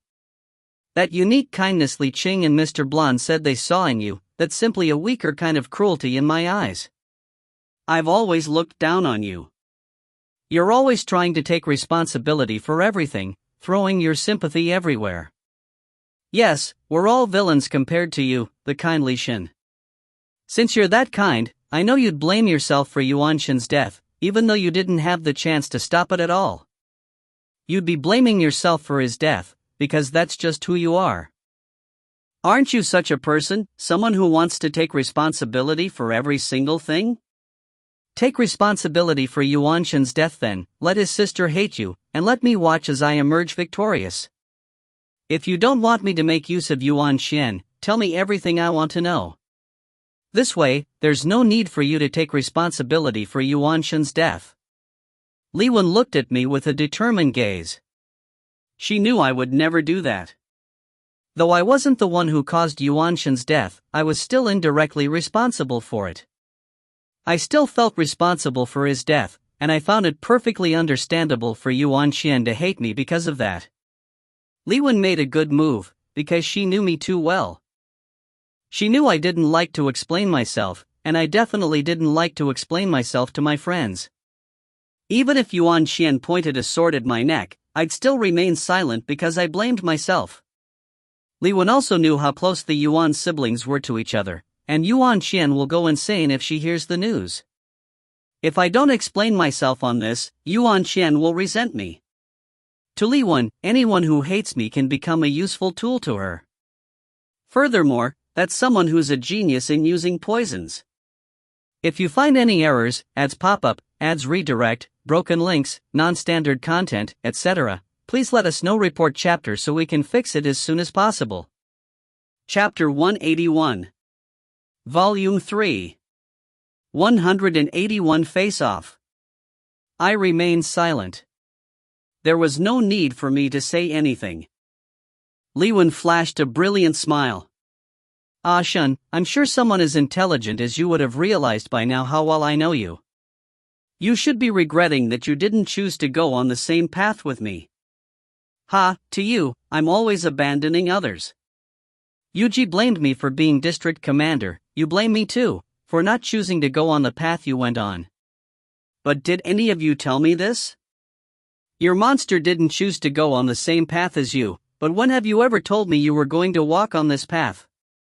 I was the one who was abandoned, so why am I being blamed now? Why should I take responsibility for your twisted hearts? I treated the both of you like sisters. Who's going to make up for that? Li Wen lifted her rapier and started chopping Yuan Shen's body into pieces. A fresh corpse would still bleed. She did it slowly, as if she was enjoying it. Ah Shen, they're still being humiliated by me even when they're dead. You must be angry at this. I'll really test you this time. I remained absolutely still. I know you can't bear this. I'll leave him with a complete body if you stop me now. I did not move an inch. I simply let her chop Yuan Shen's body into pieces while I watched. Some of the blood splattered onto Li Wen's clothes, leaving red speckles on the ends of her pale yellow dress, looking like tiny red flowers that were in bloom. Some of the blood splattered onto my dress as well, but it was lost in the bright red. My dress seemed to be able to absorb and devour all that blood. She continued cutting Yuan Shen up into tiny pieces, until she began to find it boring. Looking a little frustrated, she kicked the pieces of Yuan Shen back into the gunny sack. What's left on the ground were bloodstains and what looked like tiny bits and pieces of flesh. I knew that Li Wen did everything depending on her mood, but I didn't know she would become this cruel. She shot a cold look at me, as if unhappy with my non-reaction. Dragging a corner of the gunny sack in one hand and taking her rapier in the other, she left the cave. The gunny sack left a long trail of blood as it was dragged roughly against the ground. Tears rolled down my cheeks as Li Wen left. Taking a deep breath, I focused my MF on my eyes, heating them as I tried to make my tears dry quickly. Li Wen was back very soon. She walked over and looked me in the eyes. Do you know how long you've been here? She asked even when she knew I wouldn't answer. You've been here for 3 hours. My eyes widened in surprise. Surprised? Feels much longer, right? But in reality, it has only been 3 hours. 2 hours passed when I brought Yuan Shen back. Time always passes so slowly when you're still, and that's what's difficult to endure. I won't do anything else. I'd like to see just how you can endure this. After speaking, she grabbed a pile of grass and placed it a short distance away from me. She then sat down on it and continued looking at me. I decided to close my eyes since I didn't want to look at her. Ah Shen, why are you being controlled by me? I know you well. I know that as long as it was something you were not willing to do, there's no way you'd do it even if I threatened you with Jiao's life. So just why exactly are you listening to me now? Li Wen finally asked a question that could be considered typical. Why? Because I want to meet her too. I want to know how I can control her power. I want to obtain and use that power of hers. I'll never admit that she is me, but I need her strength. And I know that Li Wen's method will work. I've never thought of giving this power to anyone else, and I've never thought of letting anyone else use this power as a weapon. Li Wen, you've belittled me. No one understands her as well as I do. Do you think you can really take control of her, Li Wen, if even I cannot do it? I didn't want to admit it in the past, but I knew she had great power. I always knew that. No one can take her away from me, no one. Sometimes I wonder why you're so special, Ah Shen. Do you remember the first day you arrived in the Western District, when Mr. Blonde handed you over to Li Qing personally? I've never seen him do that in such a long time. Do you still remember Li Qing's reaction when she first saw you? Ah Shen, I'm really jealous of you. This is why I could understand how Yuji must have felt. She's in love with Mr. Blonde, and I knew that from the beginning. But you've never learned to observe these things. You've never really seen Yuji's eyes when she looks at Mr. Blonde. Ah Shun, even though I was jealous of you, everyone had that same thought, what a unique individual she was. At that time, how should I put this? You had no fear and you didn't seem to care about anything here, but I could still see that fiery soul in your eyes. It was completely different to the dead atmosphere here in the split zone. At that time I was thinking of how to get your attention. Just what did you care about? I thought you probably wouldn't care about anything ever, but I realized I was wrong. It turns out that you actually cared about everything. You probably thought that you didn't care about anything yourself, but in reality, you cared about everything. I didn't know why Liwen was saying this, but this was something new to me and it was something I didn't think she would say.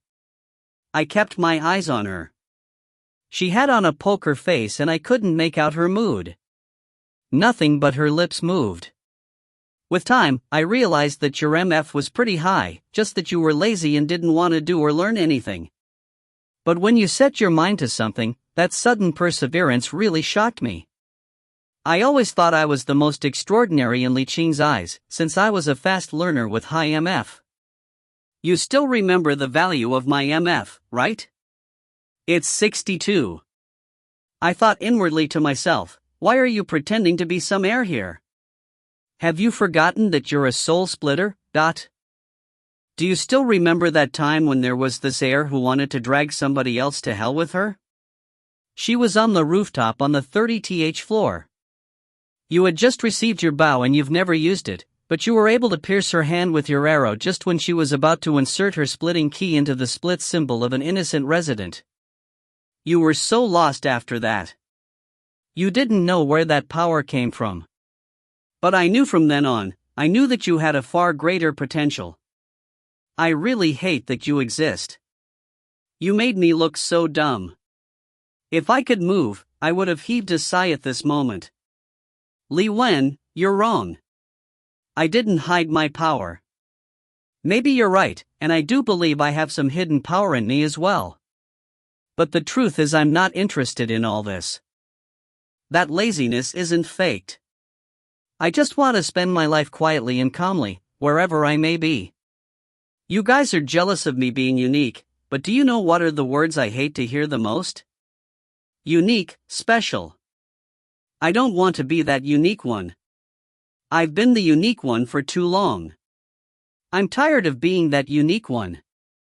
I just want to be someone extremely ordinary. Just when I thought I could continue spending my days peacefully after saving my friends, I'm being embroiled into another battle again. What does all of this have to do with me? Like what Mr. Blonde said, be it heirs or soul splitters, none of them have anything to do with me. The only thing I have to do is to leave this place, but I don't have the ability to do so just yet. Because I would have nowhere else to go if I leave. Ah Shin, I've hated myself so many times. I felt that I shouldn't have treated you that way. But I'm not kind like you are, and I slowly felt that there was nothing wrong in the way I treated you.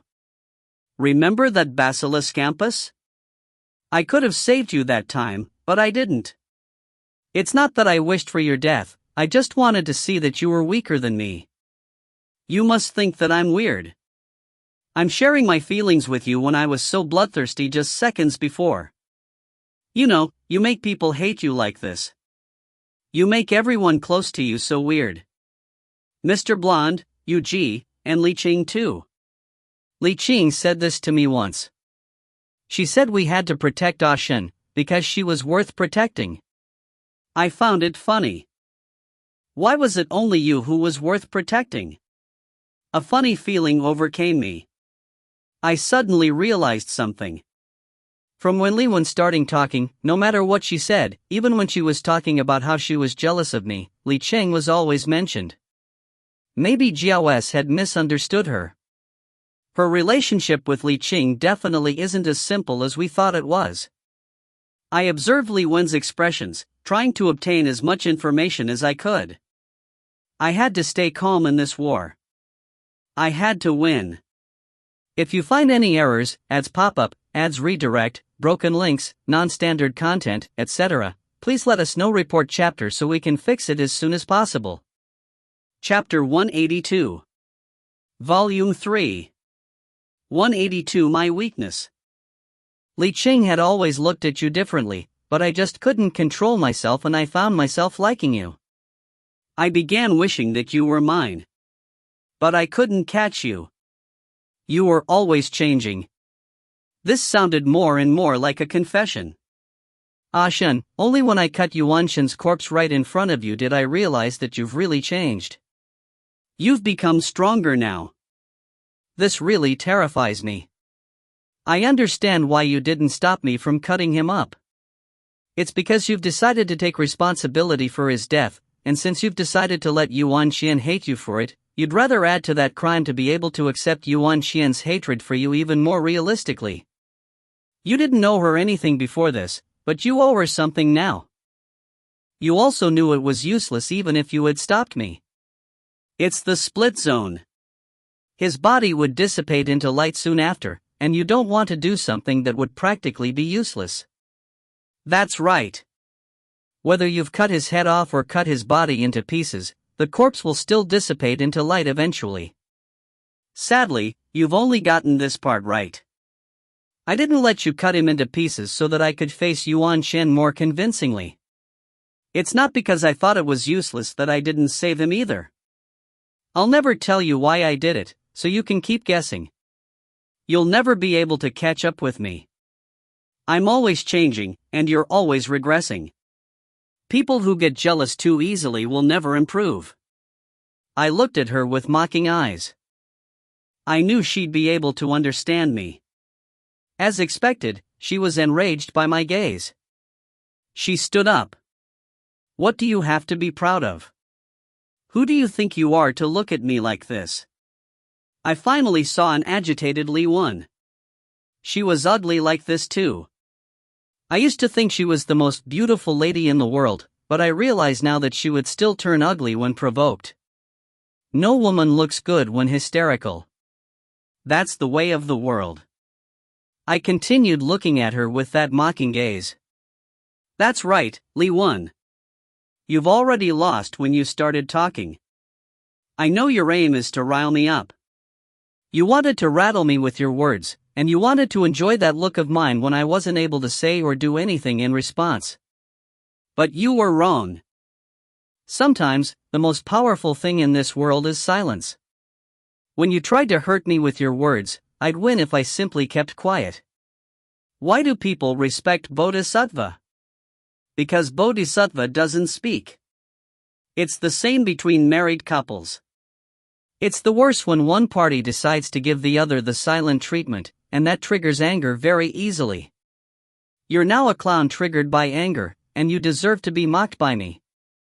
Li Wen looked like she was about to blow, but she took a deep breath to calm herself down. That angry, wrinkled face smoothened. I smiled inwardly. That's the Li Wen I know. Yes, this war will be interesting only if you're like this. You're that worthy opponent. To use ruthlessness and UG schemes, they have nothing on you. You, Li Wen, are the opponent who's most worthy. A mysterious smile appeared on Li Wen's face.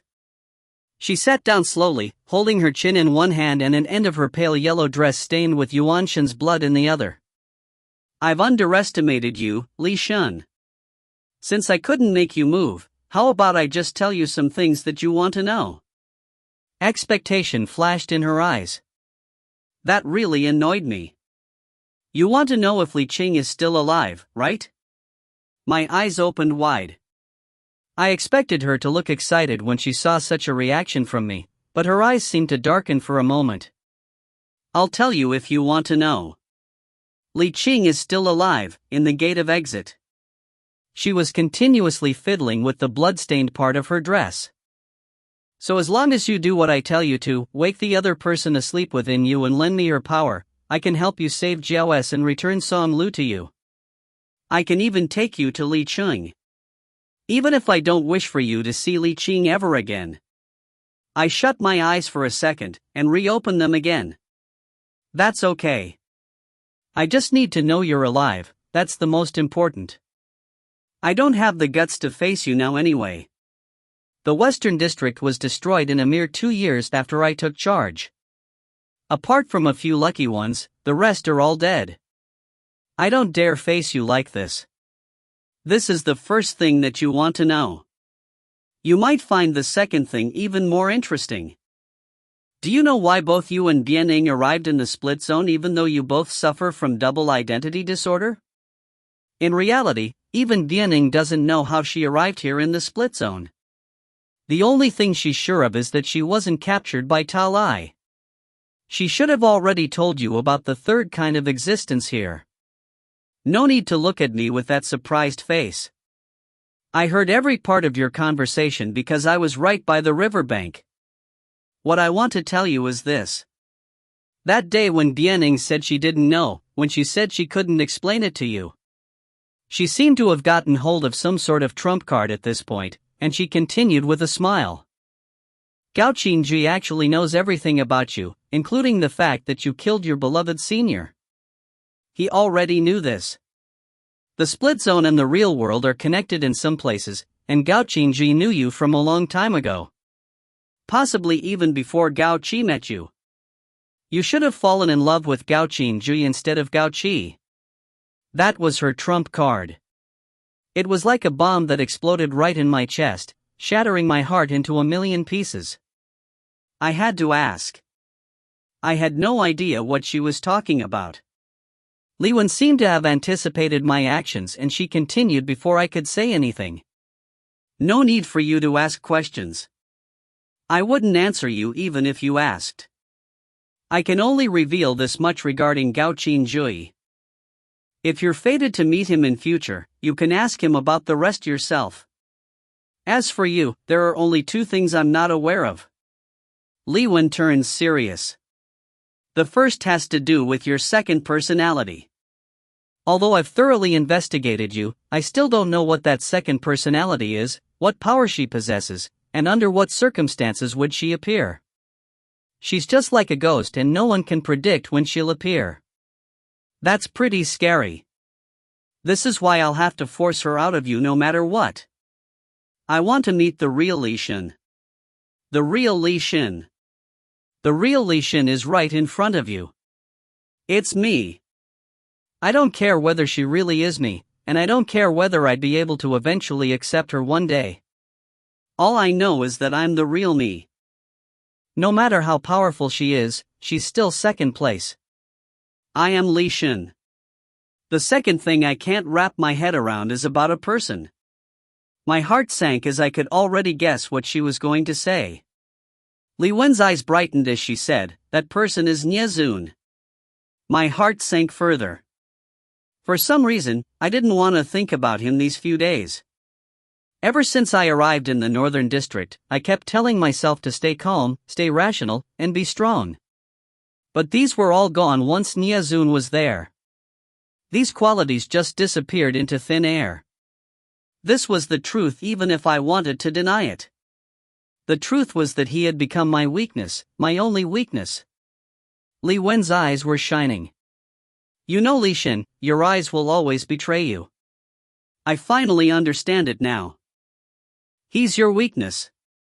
I shut my eyes. It's true that I couldn't hide any of my emotions when it comes to him. Nie Zun is even more terrifying than that second personality of yours. He's just like a shadow of yours that's always by your side. I'll see him wherever you are. He's just there, not upset, not sad, not happy.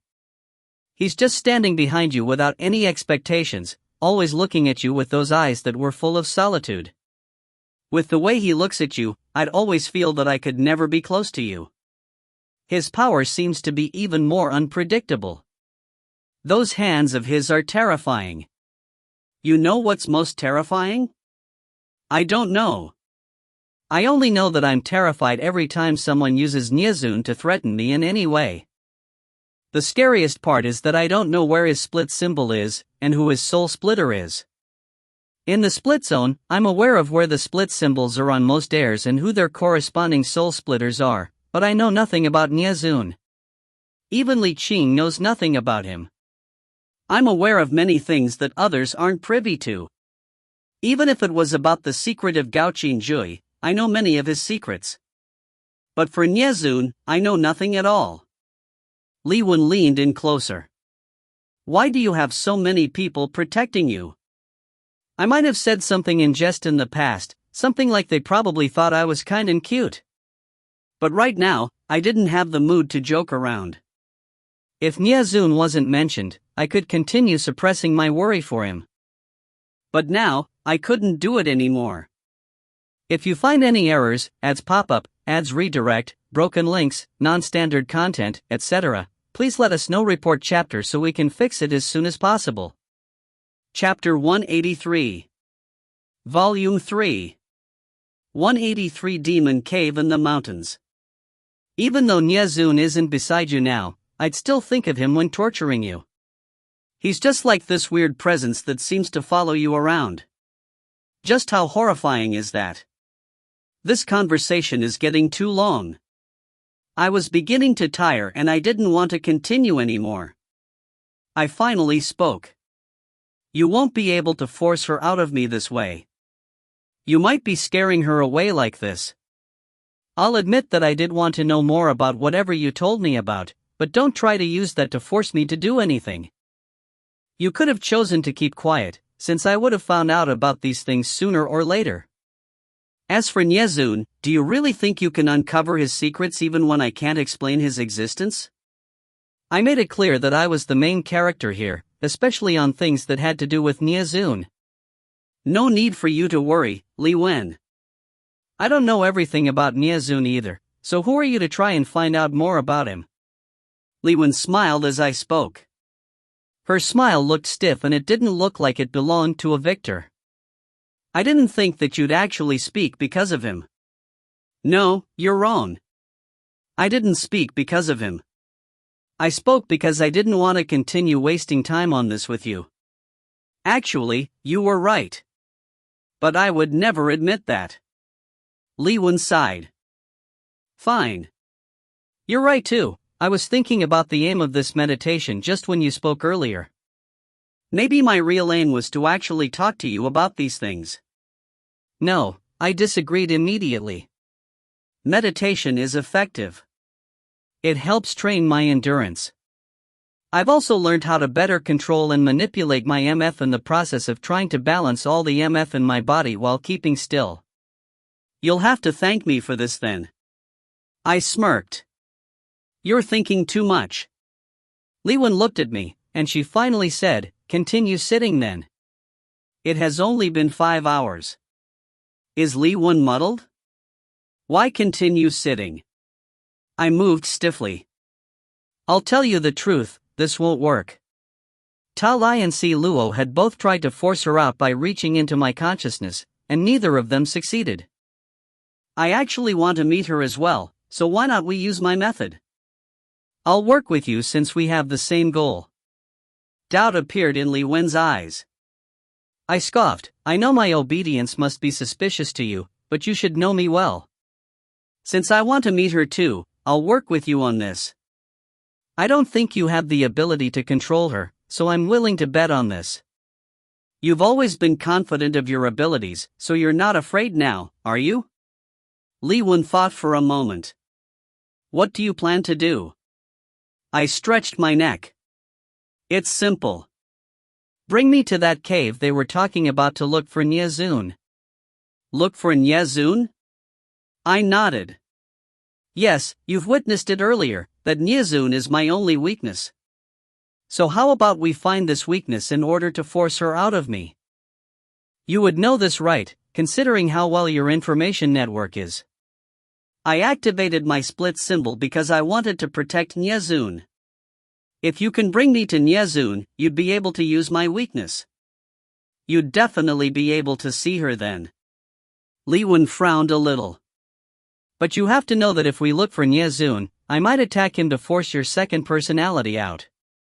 You'd still want me to do it in that case? I answered her in a calm and composed tone. Frankly, I don't think you have the ability to threaten me with Nyezun.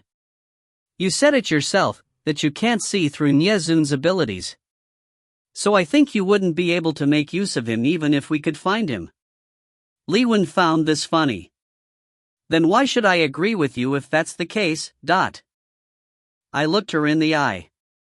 Because you're Li Wen. Li Wen is confident and proud. No matter what I've said, you'd still think that you can use Nyezun to threaten me. You'd definitely give it a try since you finally found my weakness. Li Wen had an inscrutable gaze. We continued looking at each other for a long time before she finally broke into a smile. Fine, I'll bring you to that cave.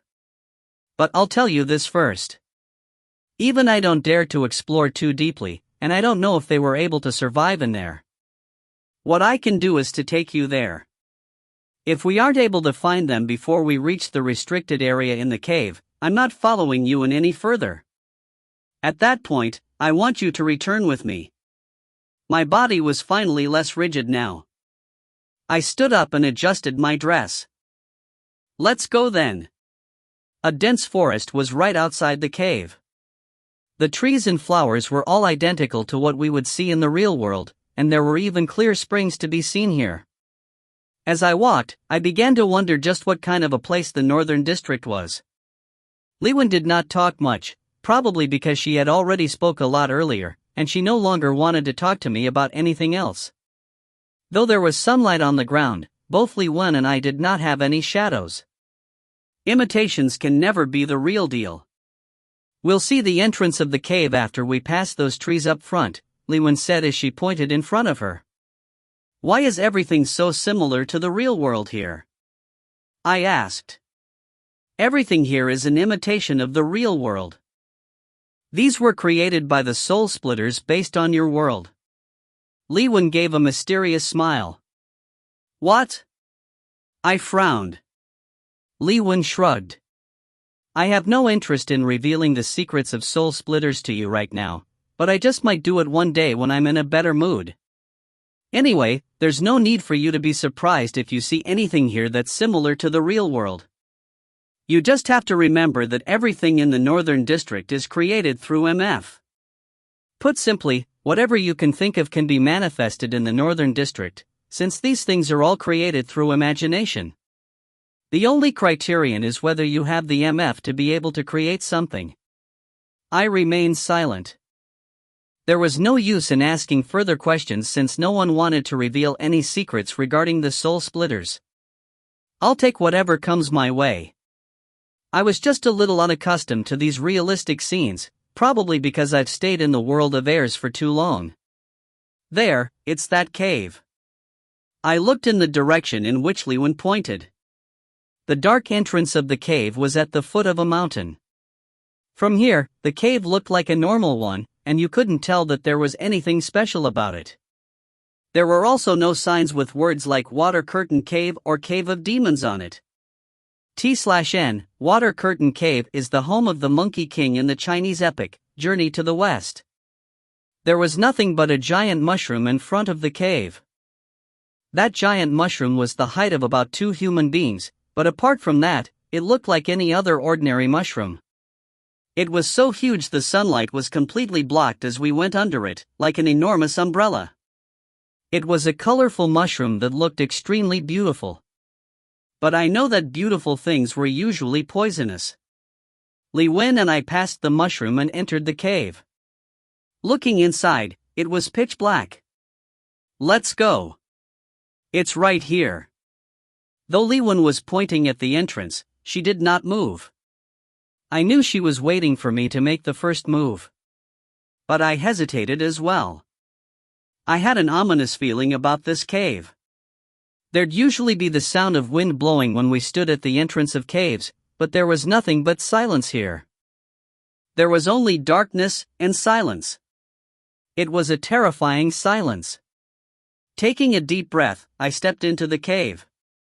I had to find Nyezun no matter what. I focused some MF onto my eyes when entering, trying to widen my field of vision. I realized that the Northern District was extremely different from the other districts. Even though it was pitch black, visibility could be greatly increased through MF. This cave was very different. It was unlike any in the real world. Its walls were lined with moss and countless stalactites hung from its ceiling. The cave was rectangular inside, forming a straight path of well-chiseled stone walls. No matter how much I focused on my eyes, there was only darkness in front of me. It was a path that seemed to be never-ending. Li Wen and I continued walking like this for a long time before we were met with a fork in the road.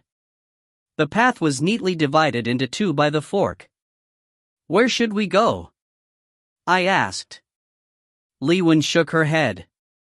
"I don't know. I've never been to the Gate of Ghost before this, so I wouldn't know the way in this cave either. I hope that restricted area isn't right after this fork in the road." "No. I know that there's the word demon in that area. If we want to stay alive, we shouldn't explore any deeper when we see that word. I don't know anything more than that since I'm not from the Gate of Ghost. So, you choose where to go." I thought for a moment before I chose to continue on the path that was on my left. That's because I know that Nyezun would choose this path. The path became infinitely narrower after that fork. If we walk shoulder to shoulder in a row, this path could only hold about 5 individuals. The ceiling became lower and lower as we went deeper. "What kind of demonic cave is this? There isn't a single soul to be found here," I complained. "There's a door in front." Li Wen pointed at somewhere in front of us. Taking a closer look, I realized there was a stone door. What? Why were there stone doors everywhere? Were there also wooden barrels and a breeding ground for poisonous leeches here? Li Wen and I realized very quickly that there was someone else there. In front of that stone door, there was someone bent at the waist, looking inside. We weren't able to recognize that person immediately since we couldn't see the individual's face. However, that individual turned around as Li Wen and I closed in. If you find any errors, ads pop up, ads redirect, broken links, non-standard content, etc., please let us know. Report chapter so we can fix it as soon as possible. Chapter 184. Volume 3. 184 stuck between the stone doors. That individual was Gao Qingjui. Gao Qingjui was first surprised to see me, and he looked rather shocked as he realized that it was Li Wen beside me. Frowning, he asked, "Why are you here? And you've even gotten involved with her." Right. Although "gotten involved" did not sound too good, that phrase described this situation quite perfectly, since I couldn't really get involved with her in reality. T/N, the Chinese character used here for getting involved, is Gao, which is usually used to describe the situation when a man and a woman get involved with each other. I couldn't be bothered to answer Gao Qingjui, and I asked him, "Why are you here then? I thought you had left much earlier to save them. It's already been a day now and you're still here?" I think it took me only about an hour to arrive here from the entrance. Gao Qingjui sounded a little exasperated as he responded. "Please, that's because you took the path that I took earlier, of course it'll be quicker." You really think the cave was like this originally, that there was nothing on the way? What did that mean? Seeing how confused I looked, he continued with his explanation.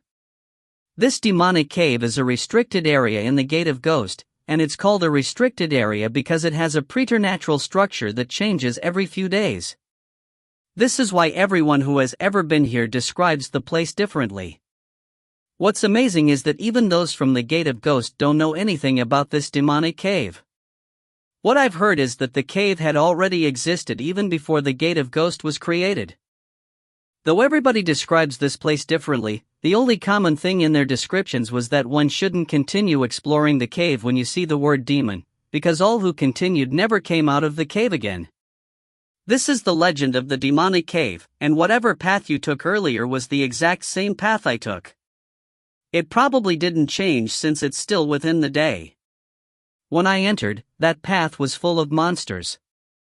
I was the one who cleared them, and you dare say I'm slow when all you've done is to enjoy the fruits of my labor. Looking at Gao Qinju's annoyed face, I had to admit that I was too quick to judge this time. I simply waved my hand at him. Thanks for that. Did you just arrive here then? What's behind that stone door, Adat? Gao Qinju looked like he was about to punch me in the face. I'm looking. I then had an epiphany. Oh, Is it like that time in the southern district? We melt a hole in the stone door? I decided to stop messing around with him. What can you see? Gao Qingjui shook his head. I can't see anything. Wait. Why are you the one asking me questions now? I shrugged. Gao Qingjui glanced at Li Wen. You haven't told me why you're here and why you're together with her. Li Wen interrupted. Gao Qingjui, no need to be this surprised to see me. It's not like we don't know each other anyway. Gao Qingjui smirked. I know you probably have something up your sleeve because I know you. Unlucky are the ones you approach. Li Wen smiled warmly. Don't be so unfriendly. As if tired of speaking to her, Gao Qingjui addressed me. I'm asking you. It's a bit of a chore to explain this. Zhao S and I fought against Du Yu and Ta Lai after you left. In the end, Du Yu, Ta Lai and Bianing were all frozen in the river by Zhao S. Zhao S is also inside the river. Li Wen then appeared and took me away. We arrived here after that. Have I explained it clearly enough? Gao Qingjui raised his brows. Zhao S can freeze all of them? Is she that good? Li Wen pointed a slender finger at herself. I accidentally helped her out, so she did it. Gao Qingjui's gaze was wintry. What are you doing here in the Gate of Ghost? Li Wen walked towards Gao Qingjui. Don't be so fierce. Why? Afraid that I'm here for her? There shouldn't be anything that Gao Qingjui fears, right? Ha ha. But then again, why can't I be here when you're here too? The her that Li Wen was talking about seemed to refer to me. Gao Qingjui, do you know that the eastern, western and southern districts have all been destroyed? Gao Qingjui's eyes darkened. Why ask when you should know that all soul splitters should be aware of this by now? Li Wen laughed manically. This is exactly the face I wanted to see. At that time, UNC Luo abandoned the gate of heaven and left for the southern district. It's been 100 years and all that great effort spent to protect the southern district has all come to naught. I had to see for myself how you'd react to the news, what you'd look like when you heard it. There was a gleam in Gao Qingjui's eyes. You even have time to observe my reactions now? I guess Li Qing isn't giving you important tasks anymore. This seemed to be one of Li Wen's weaknesses. Li Wen looked incensed as she heard this. I frowned inwardly. What did that mean? Li Wen was still working under Li Qing? How could that be? According to my deductions, shouldn't Li Qing be controlled by Li Wen even if she was still alive? I didn't ask, since it wasn't important right now. Li Wen answered coldly, there'd not be many of us left in the southern district if Si Luo doesn't come back. I'll see how long you can continue being like this, but... A quick gleam shone in Li Wen's eyes, as if she suddenly thought of something. Oh yes, I heard there were 3 individuals captured from the southern district sometime earlier, and that they're here in the Gate of Ghost. One of them seems to be the great illusionist from your district. Your people have already been captured here by unknown forces, and you're not going to look for them, not going to investigate at all? Seems that Huan Chang and the rest had really been kidnapped. I grabbed Li Wen. Where are those 3 now? Li Wen raised her brows. Why? When did you start caring about the people from the southern district? You really think you're the Messiah now? She whipped my hand away. Her mood had been absolutely spoiled by Gao Qingjui's appearance. Gao Qingjui harumphed. No need for you to worry about things happening in our district. I don't care what your aim is here, but if you dare get involved in any of this, I'll make sure you pay with your life. Li Wen wanted to argue, but I interrupted them loudly. How long more do you guys want to argue? Are we going in or not? I'm not here to play with you guys like this. To my surprise, the 2 of them stopped arguing after that. Gao Qingji turned back and continued creating a hole in the stone door. I can't create a hole on this stone door, Gao Qingji said with a frown. Then let's just break it open, I said. Li Wen pointed to somewhere beside the door. I don't think we need to use violence. Isn't there some sort of mechanism over on that side? Gao Qingjui and I looked towards it. There it was. A primitive button made of stone was right beside the door. I looked at Gao Qingjui. Wow. You didn't see that huge button there? And you're asking us to break it open. How violent and brainless of you. Li Wen ignored the both of us and stepped up to push the button. There was a series of loud noises and the stone door started going up. We were dealt another blow when it opened. There was another stone door behind the original one. This stone door looked exactly the same, and the distance between the two doors was less than half a meter. I deadpanned. You think you're Kakashi's mask?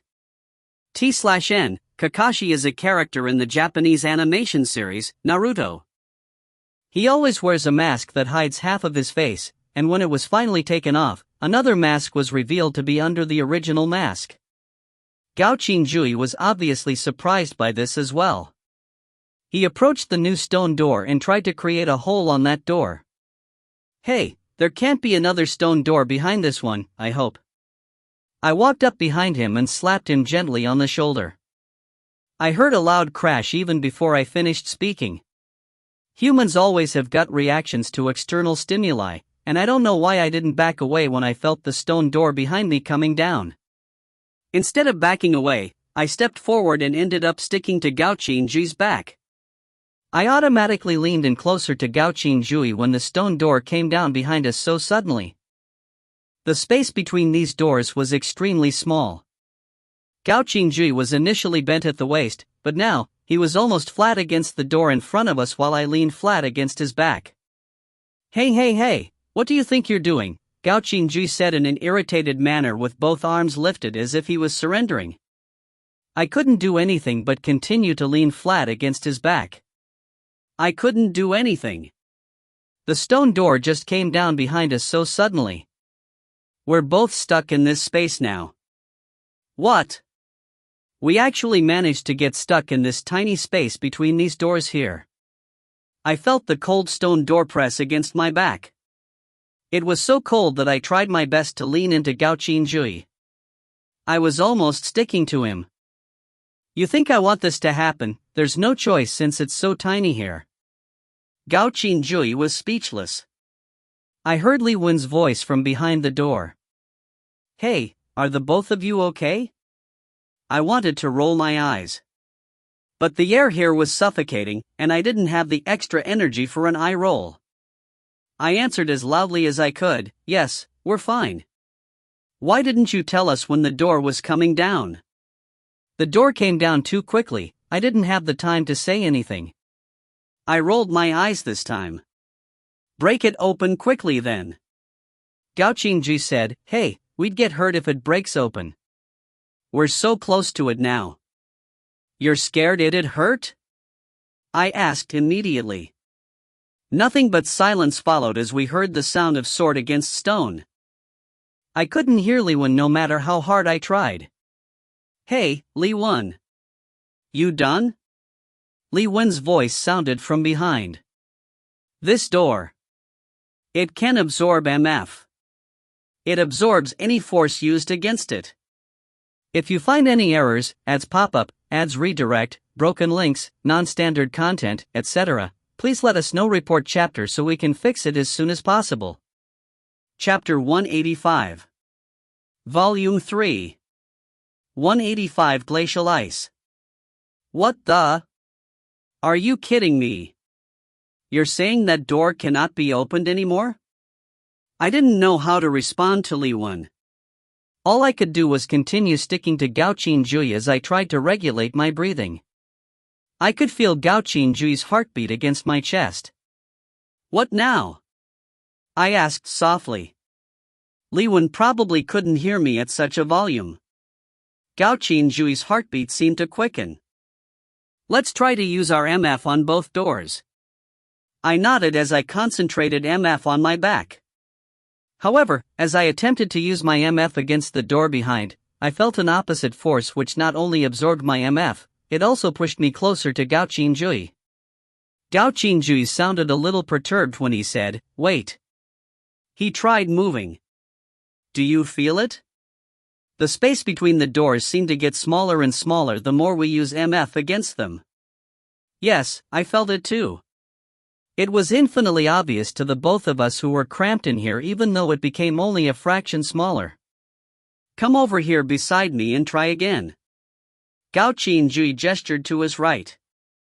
I tried moving over to his right, but the space was extremely tiny and my chest had to brush against his back in order for me to move. Damn it, this was too awkward.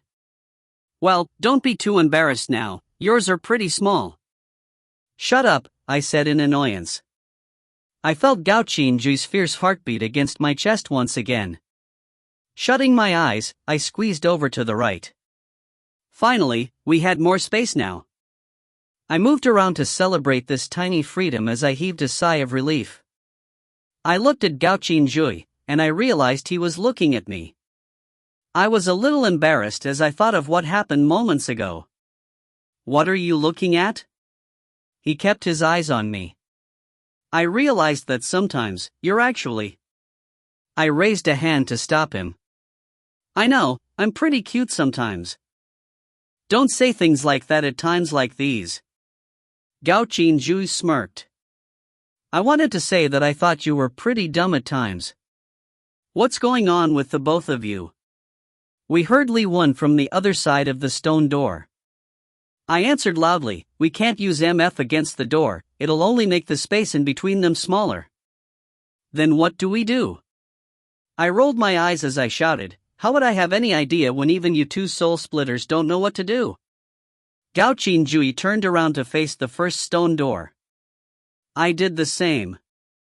"Let's try using force if we can't use MF," he said. "Got it." We then placed our hands against the stone door, bottoms pressed against the other stone door behind us. It was rather unsightly. "Ready?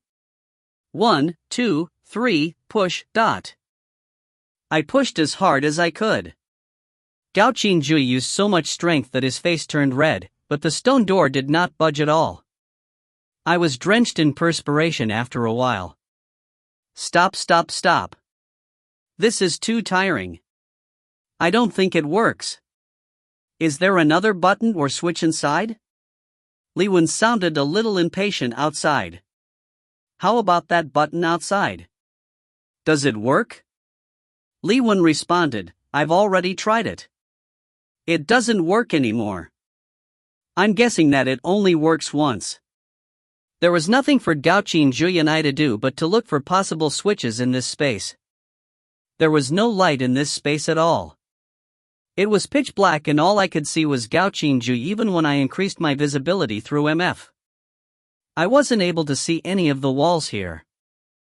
We felt around for some time, but there were no other clues. "What do we do now?" I sulked. Gao Qingjui said, "We've been trying to use our MF on the walls, but we haven't tried using it against the stone ground below us." I hit my head against the stone door as I looked down at the ground. "I held my head. That makes sense. Though this piece of ground seems to be tiny, that might just work. Let's try to focus our MF on the bottom of our feet then." Gao Qingjui and I started to do just that.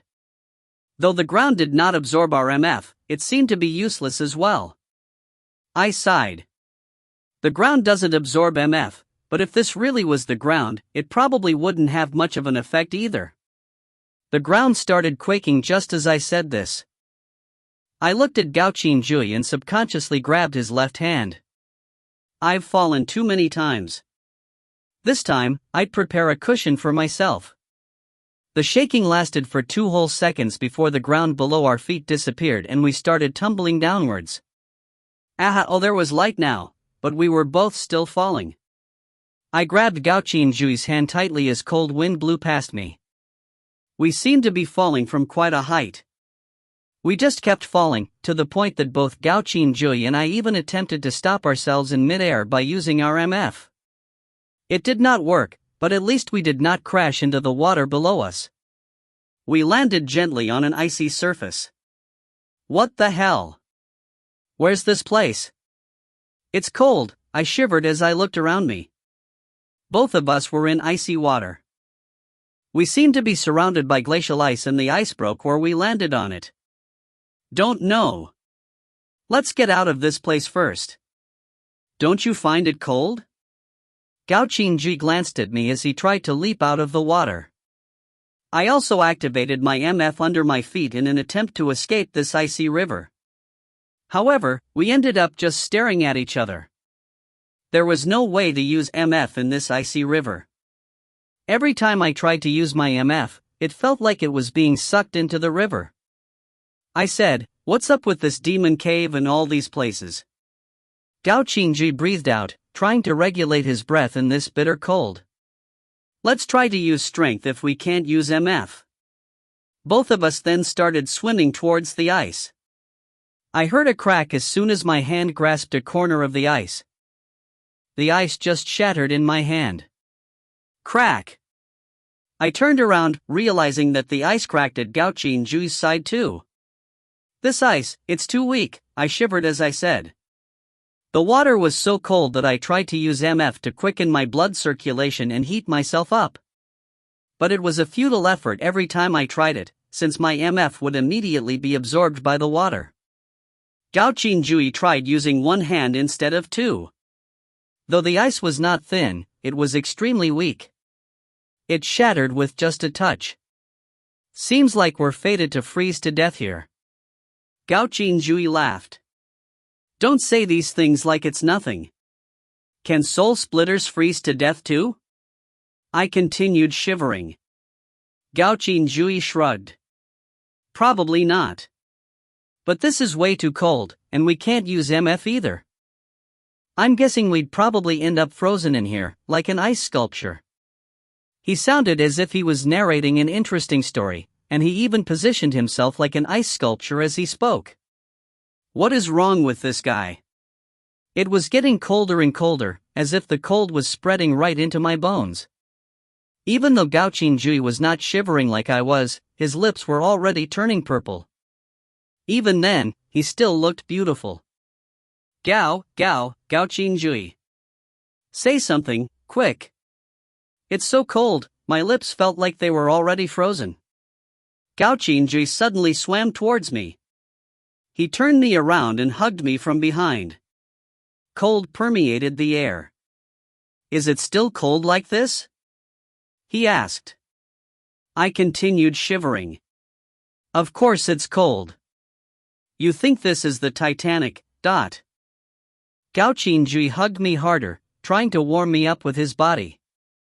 His heartbeat did not feel as strong as it used to be, maybe because the water was just too cold here.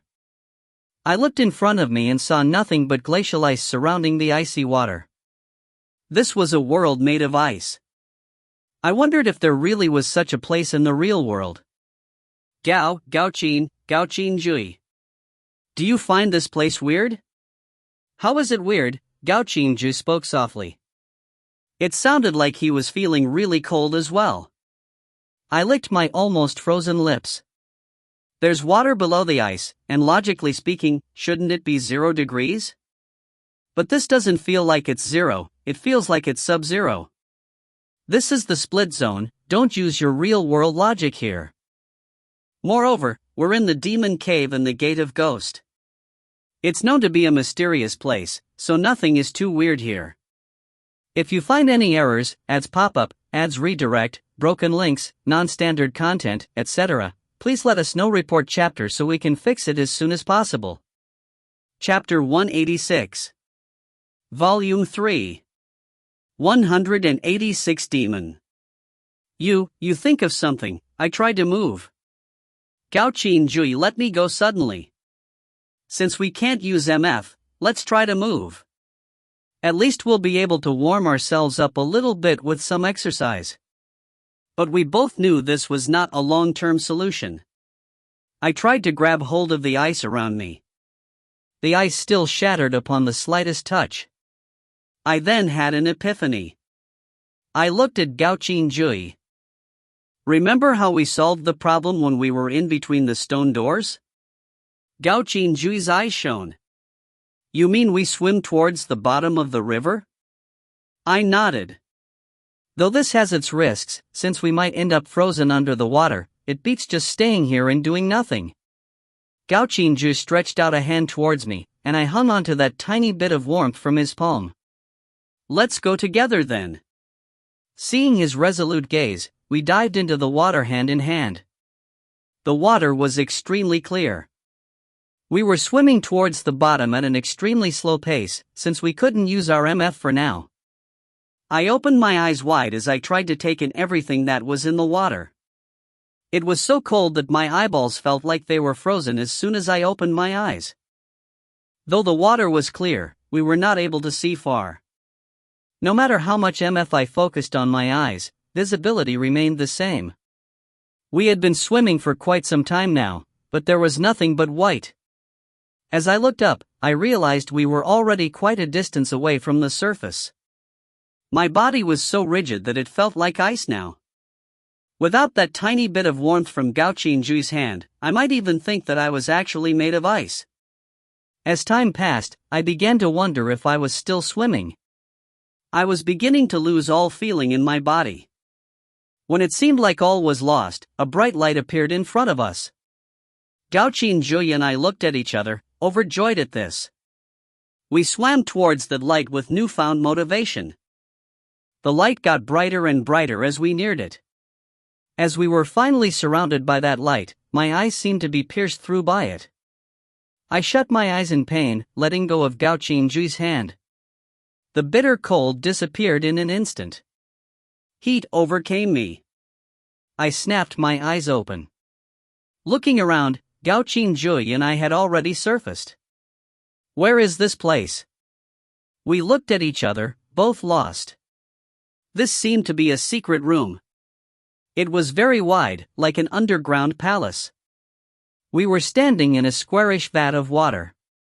But why was the water bubbling? In the next second, I realized it was actually boiling. That's hot. Activating my MF, I leapt out of the water quickly. Gao Qingju had already jumped out before I did. Gao Qingju and I ended up on opposite sides of the vat. I waved my arms around as I tried to cool them down. The water was so hot that my arms had already turned red. More and more bubbles appeared in the water we just jumped out of. The water was boiling now. Where's this place? Gao Qingju looked around with a frown. The room looked like it was made of stone, as if it was created by digging into the ground. There was an upside-down torch on the wall, giving this place an empty and mysterious vibe. This stone room was extremely large. There were vats of different sizes, and some stone stairs. It looked like it was a connection of stone palaces. Let's go and take a look around. I waved to Gao Qingju. This demon cave is really weird. The scene changes so quickly, but there's no one to be seen here. Does such a cave only exist in the Gate of Ghost? I asked as we started walking. Gao Qingju shook his head. If you're referring to demon caves, there's only one that's this mysterious in the Gate of Ghost. I'm not sure about the Gate of Heaven and the Gate of Exit, since I haven't been there for a long time. Right, why did you and Si Luo decide to leave the Gate of Heaven in the past? I looked at Gao Qingju. He pondered for a moment before speaking.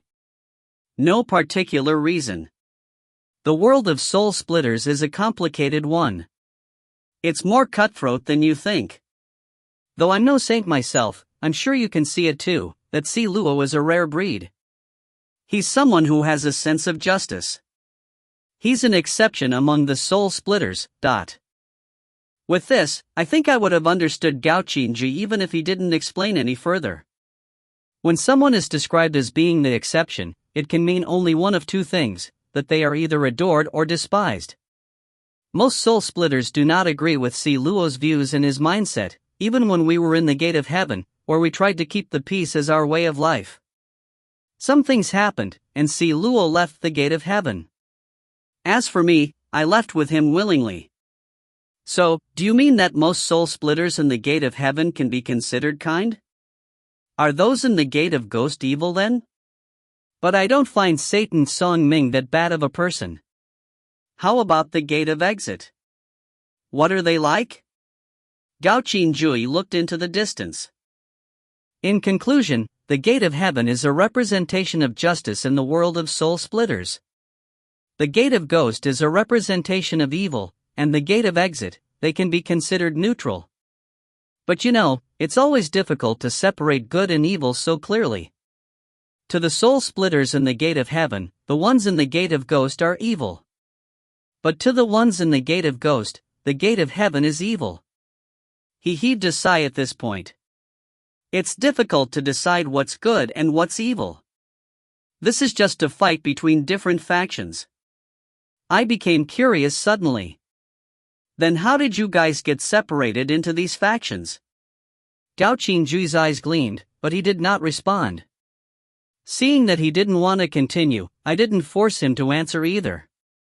We walked up a flight of stone stairs to reach what was supposed to be a door, but there was no door to be seen in the stone doorframe. Looking at each other, we stepped through the frame.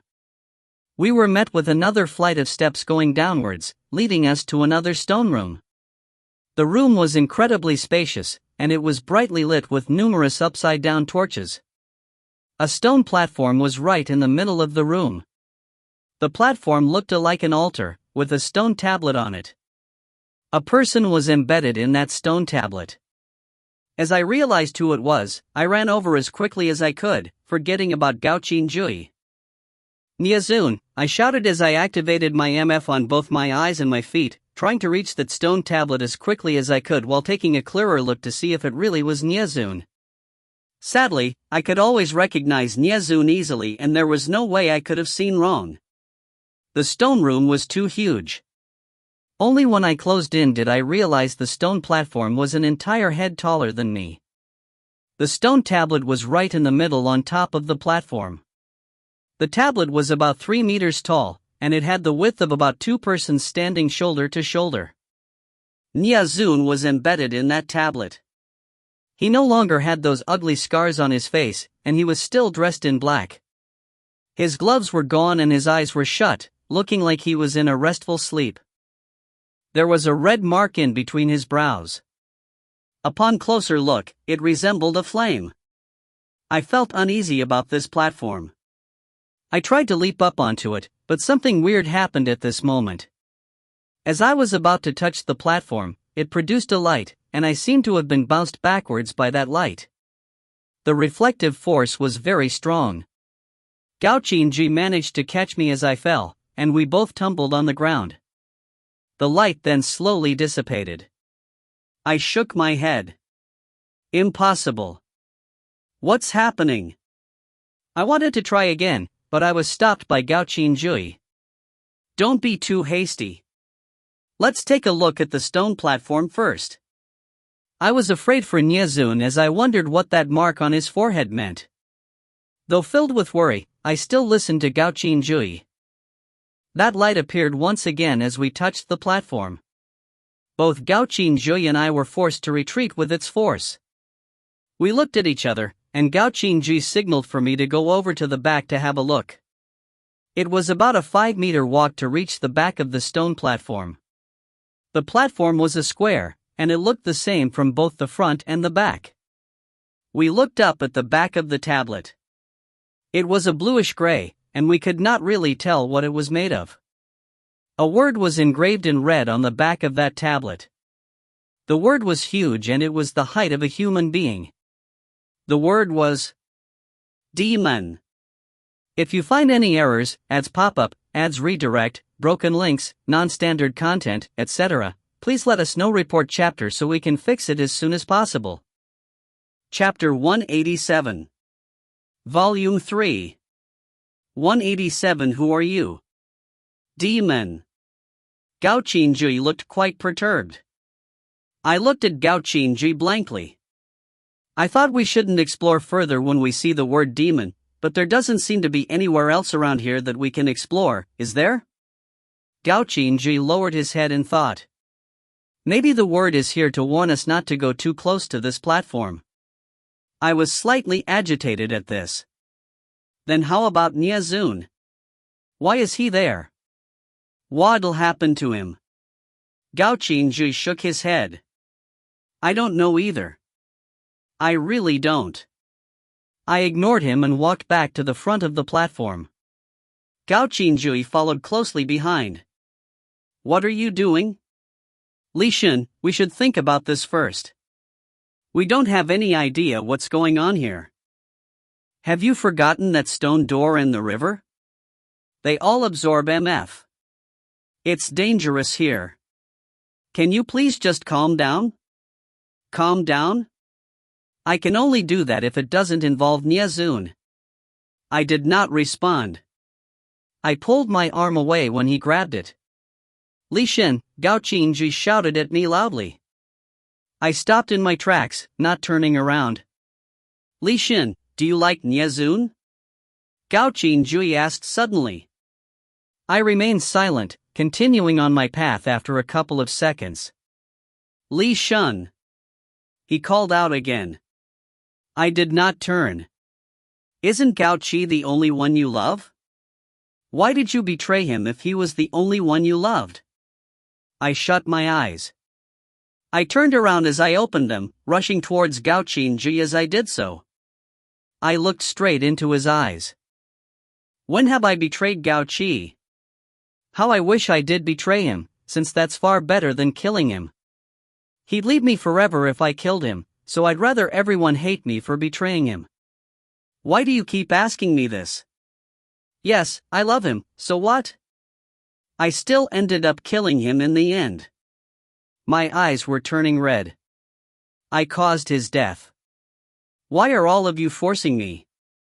I didn't want to be district commander, I didn't want to lose Li Qing, I didn't want to leave this place, I don't want to see the people around me die because of me. Why are all of you forcing me? I just have an extra personality, where did I go wrong? Why did I have to be ostracized? Why must I become a weapon in the war amongst soul splitters just because I have a second personality? I stared at him with angry tears. What did I do wrong? Why do you have to keep mentioning Gao Qi? Do you think I'm happy to see someone who looks exactly like him? I realized I was a little too emotional at this point. Gao Qingjui's eyes darkened. I looked away after taking a few breaths. Sorry, I was too carried away. I wiped my tears away as I turned around, making my way towards the platform once again.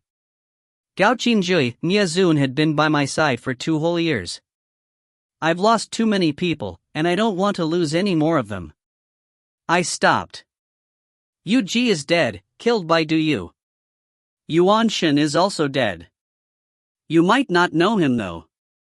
He's a friend of mine from the Western District. I don't want to lose anyone else. When I reached the platform this time, I scrutinized it very closely. Gao Qingjui was right. I had to stay calm. A solution can only be found when we look at it with a clear head. Gao Qingjui walked up to me while I tried to think of a solution. I shouldn't have said all that, he said softly. I kept quiet. He looked up at Nyazun and laughed in self-mockery. I don't know what's gotten over me at times. When I'm with you, I'm just like a child who didn't get his candy. You can just treat me like I've gone insane. My heart hurt a little at this. Right now, let's think of a way to save him. Gao Qingjui pointed at Nyazun. I looked around the place. Did you see any exits when we walked in from the previous stone room? There was nothing else except for stairs, vats of boiling water, torches, and this huge platform in the middle. Gao Qingjui pondered for a moment. No, I'm sure of it. Even though both rooms are similar, there's nothing like a door here. This place is probably sealed. I frowned. How did Nyazun get in here? I know you must be wondering how Nyazun ended up here. Don't forget that we leapt out of almost boiling water earlier. This is the demon cave, weird things happen here, so it's not that surprising that he's here too. I wonder where Si Luo, Song Ming, and Guan Ye are. Oh. I turned to face him. Weren't you together with them earlier? Why did you guys get separated? We arrived at the entrance of this cave and Song Ming didn't want me following them. But I heard Song Ming's voice shortly after they entered, saying that they fell into Duyu's trap. He then asked me to return to help Bianing out, afraid that Duyu would hurt her. So it's like this. That made sense. According to Duyu, she set up an illusion in the cave, so Song Ming and the rest might have lost their way within the illusion. Since the structure of this cave changes daily, we didn't take the same path as Song Ming and the rest. However, we'll probably end up at the same destination, because we'd see the word demon at the end. But if Duyu trapped them in an illusion, would they still be able to arrive here? Maybe Duyu's aim wasn't to hurt them but to stall them, so that they couldn't return to me and Bianing so quickly. Or maybe it just so happened that Song Ming and the rest weren't able to go too deeply into the cave because of Duyu's illusions. But it was different for Nye Zun. I don't know about the others, but I knew it was difficult to trap Nye Zun with an illusion. I've realized this much earlier, and it was proven time and again when he tried to bring me out of an illusion. He had some sort of immunity to illusions since he had that pupil technique of his. He used his eyes for that, and since illusions are formed through the eyes, it was difficult to control Nye Zun through his eyes. It might have been because of this that Nye Zun arrived here on his own. But why was he trapped on the platform? How about this, I said to Gao Qinjui. I'll use Piercer and you use Shinqi. Let's see if it does anything to the platform. Gao Qinji whipped Shinqi out. Got it, dot. As I took Piercer in my hand, I suddenly felt touched by Gao Qinjui's actions. I had to admit that I thought he did not have a heart. He was still pretty cold and emotionless, and he'd still choose Si Luo above everything else. I could understand this, but I just thought that he should have been an extremely selfish individual, since he only cared about that one person alone.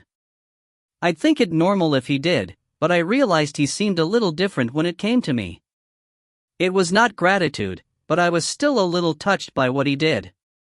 He whipped Shinqi out without the slightest bit of hesitation just because I suggested it. It just didn't seem like something he would have done. Why are you blanking out? Let's attack this platform together. You want to continue staying in here? I don't want to be trapped here. Gao Qinjui waved a hand in front of me. I take back my words about him. We lifted our weapons. Lift, whip.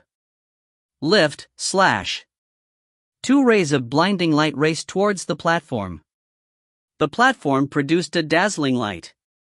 Three sources of light seemed to congregate for a second before everything disappeared. Though the force wasn't reflected, it did not seem to have any effect on that platform either.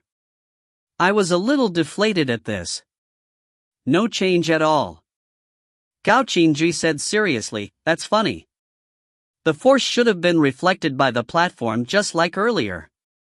The only difference now is that we're using living weapons instead of plain MF. Why did it get cancelled out instead of being reflected this time? That's right, it was a little different compared to before. Shall we try again? I asked Gao Qinjui.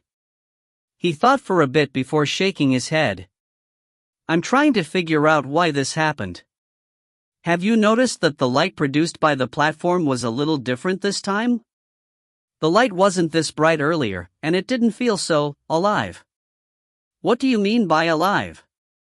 I asked, confused. Gao Qinjui looked serious.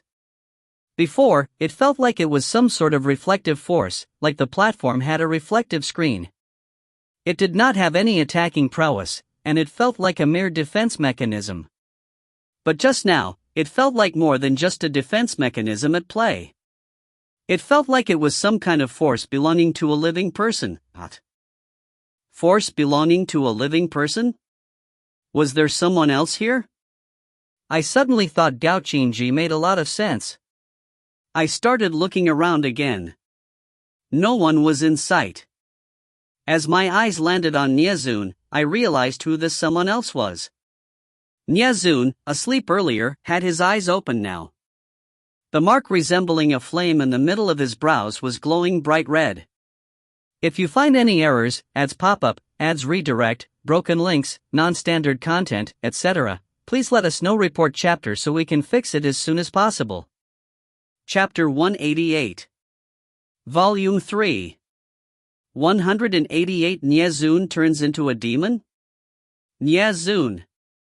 I mumbled with a slight tremble in my voice. I heard Gaoqinji beside me, but I couldn't hear him as clearly as before. That's it. It should have been him who cancelled out our attacks. I continued looking at Nyazun, who stayed absolutely still. His eyes were open and it seemed like he was looking at me, but at the same time, it looked like he was looking elsewhere. I was a little afraid now. I was afraid because Nyazun's eyes looked like they belonged to a stranger. I'd never seen such foreign eyes on him before. I'm not afraid if Nyazun ends up disfigured.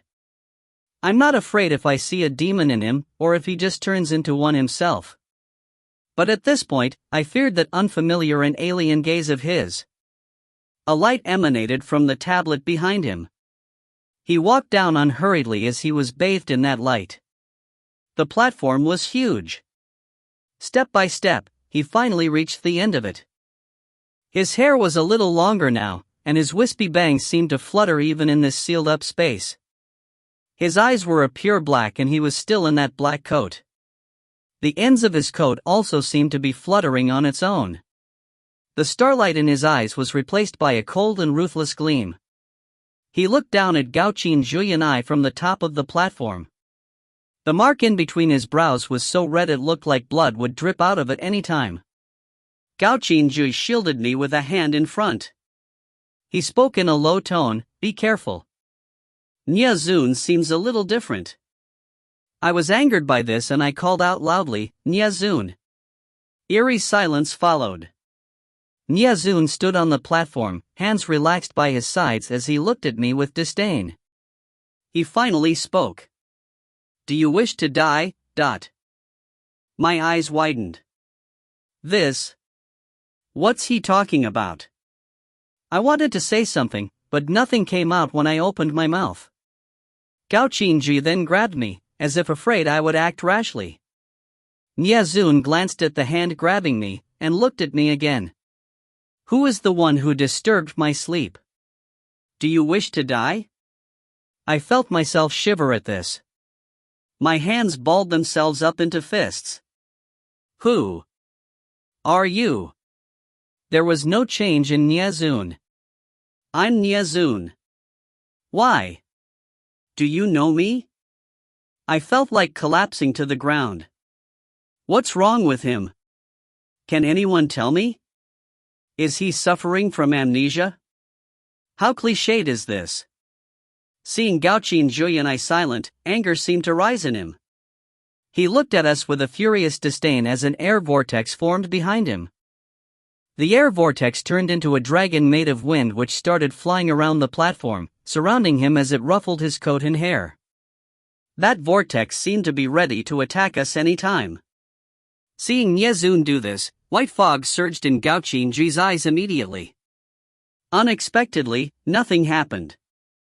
Gaoqinji looked confused at this, and he looked downcast as he realized why. The air currents in the cave cannot be controlled with MF. I was surprised to hear this. Why can't it be done if it's just air? We really can't do anything with MF here in this space?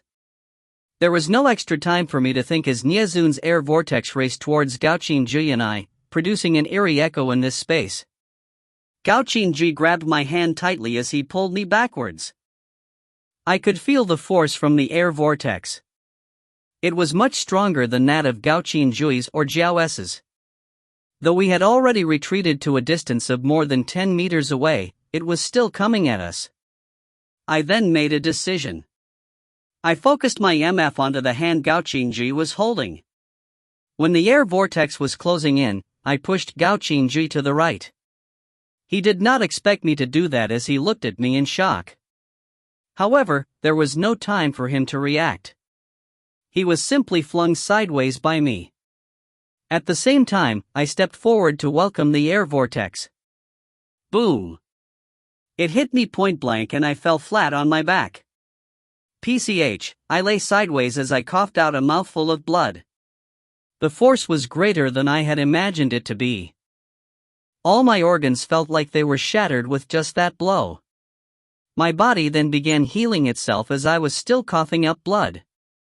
I heaved an inward sigh of relief. Lucky thing we could still regenerate in here. I looked up at Nyezun with difficulty as blood continued to spew from my mouth. Doubt flashed in Nyezun's eyes, as if he couldn't understand why I did not dodge his attack when I could have obviously done so. He leapt off the platform with a light tap of his feet. Gao Qinji rushed to my side to support me. He shouted, "Are you mad?" I was panting. The pain of shattered organs is quite difficult to bear. Blood continued flowing out from the corner of my lips. I tried my best to stand, but the pain made it feel like my heart and lungs were burning. The only thing I could do was to lean against Gao Qinji for that extra bit of support. I continued panting as I said to Nyezun, "Do you know why I didn't dodge your attack?" Nyezun stopped in his tracks, somewhere about 3 meters in front of me and Gao Qinji. Because blood dripped out from my mouth. I don't believe that you don't know me. I don't believe that you'd really hurt me. Nyezun narrowed his eyes, as if faced with a problem he couldn't solve. Gao Qinji looked at Nyezun coldly as he held me. Isn't protecting her your very reason for existence? How could you bear to hurt her now?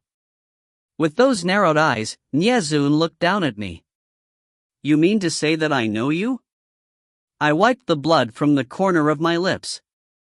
That raging fire was still burning in my chest. It's not as simple as just knowing me. It's that up to 3 days ago, we had always been together day and night. We got separated 3 days ago, and when I meet you here today, you had turned into this stranger. An evil gleam flashed in Nyezun's eyes. Day and night? Are you my lover? A lover from a past life? I almost died at this. Don't be this ridiculous even when you're an amnesiac. There's no past life here in the split zone. I rolled my eyes, tired of explaining further. Then tell me what happened to you. Why are you here? I wiped the blood from my mouth and leaned against Gao Qinji. Nyezun smiled at this, but that smile looked infinitely more malicious than before. Even so, I could tell that it belonged to Nyezun. Too many questions, he said. You should be saying that I know too much. You really don't know anything? Gao Qinji shot a look at Nyezun in disbelief. Nyezun's eyes narrowed at Gao Qinji's question. A strong air vortex began to race towards Gao Qinji, attacking without any preamble. Have you turned into a serial killer after losing your memory now? Though Nyezun's attack looked extremely powerful, Gao Qinji wasn't someone who could be defeated so easily. Gao Qinji calmly supported me as I stood up. He called out, "Shinshi." A dark shadow appeared, and Shinshi already took the form of a human when I looked up, parrying Nyezun's attack easily. Nyezun's eyes shone as he saw Shinshi. What's this? It looks interesting. Gao Qinji smirked. That's my sword, Adat. Nyezun looked at Shinshi with admiration. Sword. I'm taking it. He then appeared beside Shinshi, reaching out a hand to grab it. He moved so fast that everything was a blur to me. What terrifying speed, I said in surprise. Gao Qinji had a grave look. Exactly. What's happening here? But Shinshi was a sword spirit and it couldn't be taken easily by just anyone. Shinshi transformed into a ray of light, wrapping itself around Nyezun. Instead of being afraid, Nyezun seemed to get excited at this. He grabbed Shinshi and threw it at Gao Qinji's feet. Shinshi turned back into its human-shaped form as it stared angrily at Nyezun. I noticed dark fog surrounding both Niazun's hands. That fog looked like the soul of a demon itself. Niazun laughed. Seems like it's no longer as interesting as when I first saw it. What do I do now? I feel like killing the two of you. If you find any errors, ads pop up, ads redirect, broken links, non-standard content, etc., please let us know. Report chapter so we can fix it as soon as possible. Chapter 189. Volume 3. 189. The Hand in My Heart. Come and kill me. I took a big step towards Niazun, pointing at my own heart. Niazun looked at me like he was looking at a stranger. That gaze enraged me. I whipped Piercer out and charged forward, using it as a lasso to circle his neck. I pulled Piercer tight as I said, "Come on, aren't you going to kill me? I'm going to attack if you don't kill me now." I kept my eyes on Niazun, unwilling to believe that he'd hurt me. Would feelings for another disappear if one had lost their memories? I refused to believe this.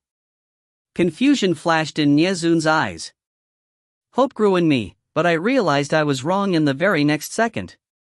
Lifting a hand shrouded in black mist, Niazun stabbed that hand right through my chest. Just like the demon which devours human hearts in the strange tales from a Chinese studio, he attempted to take my heart.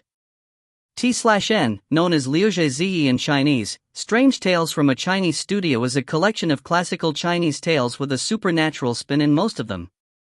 Here's the Wikipedia page on it for some further information. Blood bubbled out of my mouth. Gao Qinjui rushed forward, looking anxious. Niazun still had his hand embedded in my chest, and not knowing what to do, he could only say, "Niazun, you've gone mad." Niazun had this dashing smile on his face. It wasn't cruel. It wasn't the kind of merciless smile one had after doing something ruthless. It was a casual kind of smile, the kind one had after completing a personal goal. He was just like a newborn child now, doing anything and everything he wanted to without giving any thought to its consequences. I might have gone mad as well. I actually felt relieved when Niazun stuck his hand through my chest. I suddenly felt that the Niazun of the past lived in such a suppressed manner. Niazun was actually a kind person. He was always so lonely, but so kind. He doesn't hate the world for ostracizing him. Even in the split zone, he had never blamed me no matter how cold I was to him. I was like a porcupine, wrapping myself up to protect myself. But in the end, I ended up hurting everyone around me. Niazun was like a snail. He meant no harm to anyone at all even when he looked like he had an extremely tough shell. He had been suppressing his real self all this time, being indifferent to the world. Being indifferent to others wasn't cruel. It was because he wasn't qualified to join in. But it was different now. I felt it and I was absolutely sure that this person in front of me was Niazun. He did not change, he simply lost his memories. He forgot that everyone saw him as a bad omen, he forgot that countless people have said he was the harbinger of death, that he was disaster itself. He forgot how I blamed him for things, he forgot he had been captured here to the split zone because he caused the death of his sister. He forgot everything. All the cold looks from others, he had forgotten them all. This is why he could live as he pleased now. Are humans born good or evil? At this point, there's no good and evil to him. The only thing he's aware of is that Gao Qinjui and I disturbed his sleep, and this is why he hurt us. This was what he wanted to do, and he doesn't think about his actions in terms of being good or evil. He is simply living for himself. I don't know why I was suddenly filled with so much emotion. To anyone else, even to Gao Qinjui and I, those hands shrouded in black mist looked absolutely demonic. However, when that hand plunged itself into my heart, all I felt was his loneliness. It was a burning warmth that spread from my chest, as if it could burn me to ashes any time. Tears escaped my eyes. I blinked twice, and the tears kept on flowing. Gao Qinjui was stunned at this. Niazun still had his hand in my chest, and he looked confused when he saw me crying. An innocent fury appeared in his eyes. He was furious because he couldn't understand my tears. I felt the fingers in my chest open and close tightly as he grabbed my heart. Though my brows knitted in pain, I kept my eyes on Nyezun. There was an immense pain in my chest. I could feel all my nerves and blood vessels throb every single time my heart beats. It was really painful. The heart hurt, but my heart hurt even more. Just when I thought my heart would be crushed, he let go of it suddenly, taking his hand out of my chest. He looked at me for a moment before slapping Gao Qingjui's hand on his shoulder away and walking back to the platform. He casually sat on the ground against the platform, elbow resting on his knees. Resting his chin on his palm, he looked at Gao Qingjui and I with disinterest. A piercing wind blew right through me when he took his hand out. I felt as if my heart was instantly frozen. From behind, Gao Qingji grabbed me by the shoulders as I was unsteady on my feet. Though my red dress was already drenched in blood, it simply looked a darker red. The fabric had torn in some places, but the blood had coagulated and what was left was just a dark red mess. I felt my heart spasm as the flesh and tendons regenerated. I could almost hear the sound of the flesh healing itself. Pain wrecked my entire body as my heart healed. I panted as I asked Gao Qingjui, "What do we do now?" He's just like a kid who doesn't know anything, and we don't know how to escape from here either. Gao Qingji said, "Like a kid?" Even so, he's an extremely dangerous one. I continued taking deep breaths to deal with the immense pain. Turning to Nyezun, I said, "What are you so happy about?" Nyezun raised a brow in response, not answering my question. I continued, "Do you find that you've been asleep here for very long?" Nyezun continued ignoring me. The corner of my lips started to twitch with irritation. "If you've been here for that long, you should know how we can get out of this place, right?" A light seemed to shine in Nyezun's eyes. "Leave this place and go outside?" "What's there outside?" Gao Qingjui and I looked at each other. We spoke at the same time. "There are many things that you haven't seen outside." Nyezun looked jubilant. But that happiness turned into a smirk as he looked at me and Gao Qingjui. "Why should I believe you guys?" "Well, seems like doubt is a natural defense mechanism in all humans." I raised my brows. "Then we have no choice but to continue staying in here if you don't believe us. There's no place else for us to go anyway." I pushed Gao Qingji away gently and sat on the ground, not minding it even if I looked nothing like a lady. Passerby B, looking like a lady. Don't make me laugh. Me, I really want to kill you. Though Gao Qingji did not quite understand what I was trying to do, he followed my lead and sat cross-legged on the ground. My brows furrowed in pain as I put pressure on my chest. Damn it, this hurts so much. Nyezun looked surprised at my actions. But in the next moment, he shut his eyes and seemed to go to sleep with his chin still resting on his palm. I was angered as I looked at how lazy he was. He was lazy right down to his bones, even when he had lost his memories. Nyezun, I don't think you'll ever change this habit of yours. Was it because you were too lazy to escape from a fire and you ended up falling asleep that you arrived here? I really wanted to ask you this. I felt like hitting that lazy face of his. I decided to lie on the ground as well. Since I can't escape, I'll just take a nap. I stole a glance at Gao Qingji as I lay down. He had a befuddled expression on him, obviously confused by what we were doing. That's understandable. Anyone who saw this would think that Nyezun and I were mad.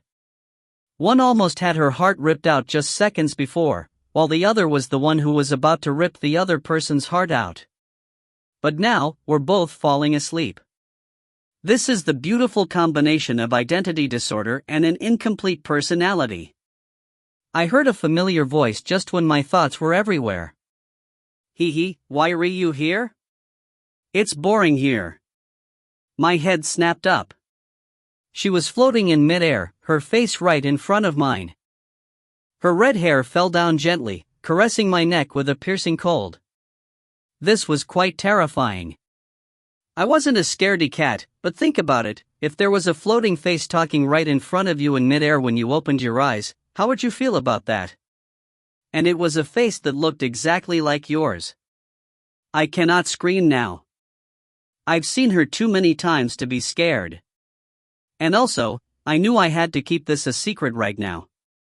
I cannot let anyone else know that I can see her with my split symbol activated, especially after what happened with Du Yu and Li Wen. I simply looked at her in silence as she descended a little. The tip of her nose was almost touching mine now. She blew cold air into my face. With what sounded like a slight chuckle, she said, "Niezun has forgotten you. Are you sad?"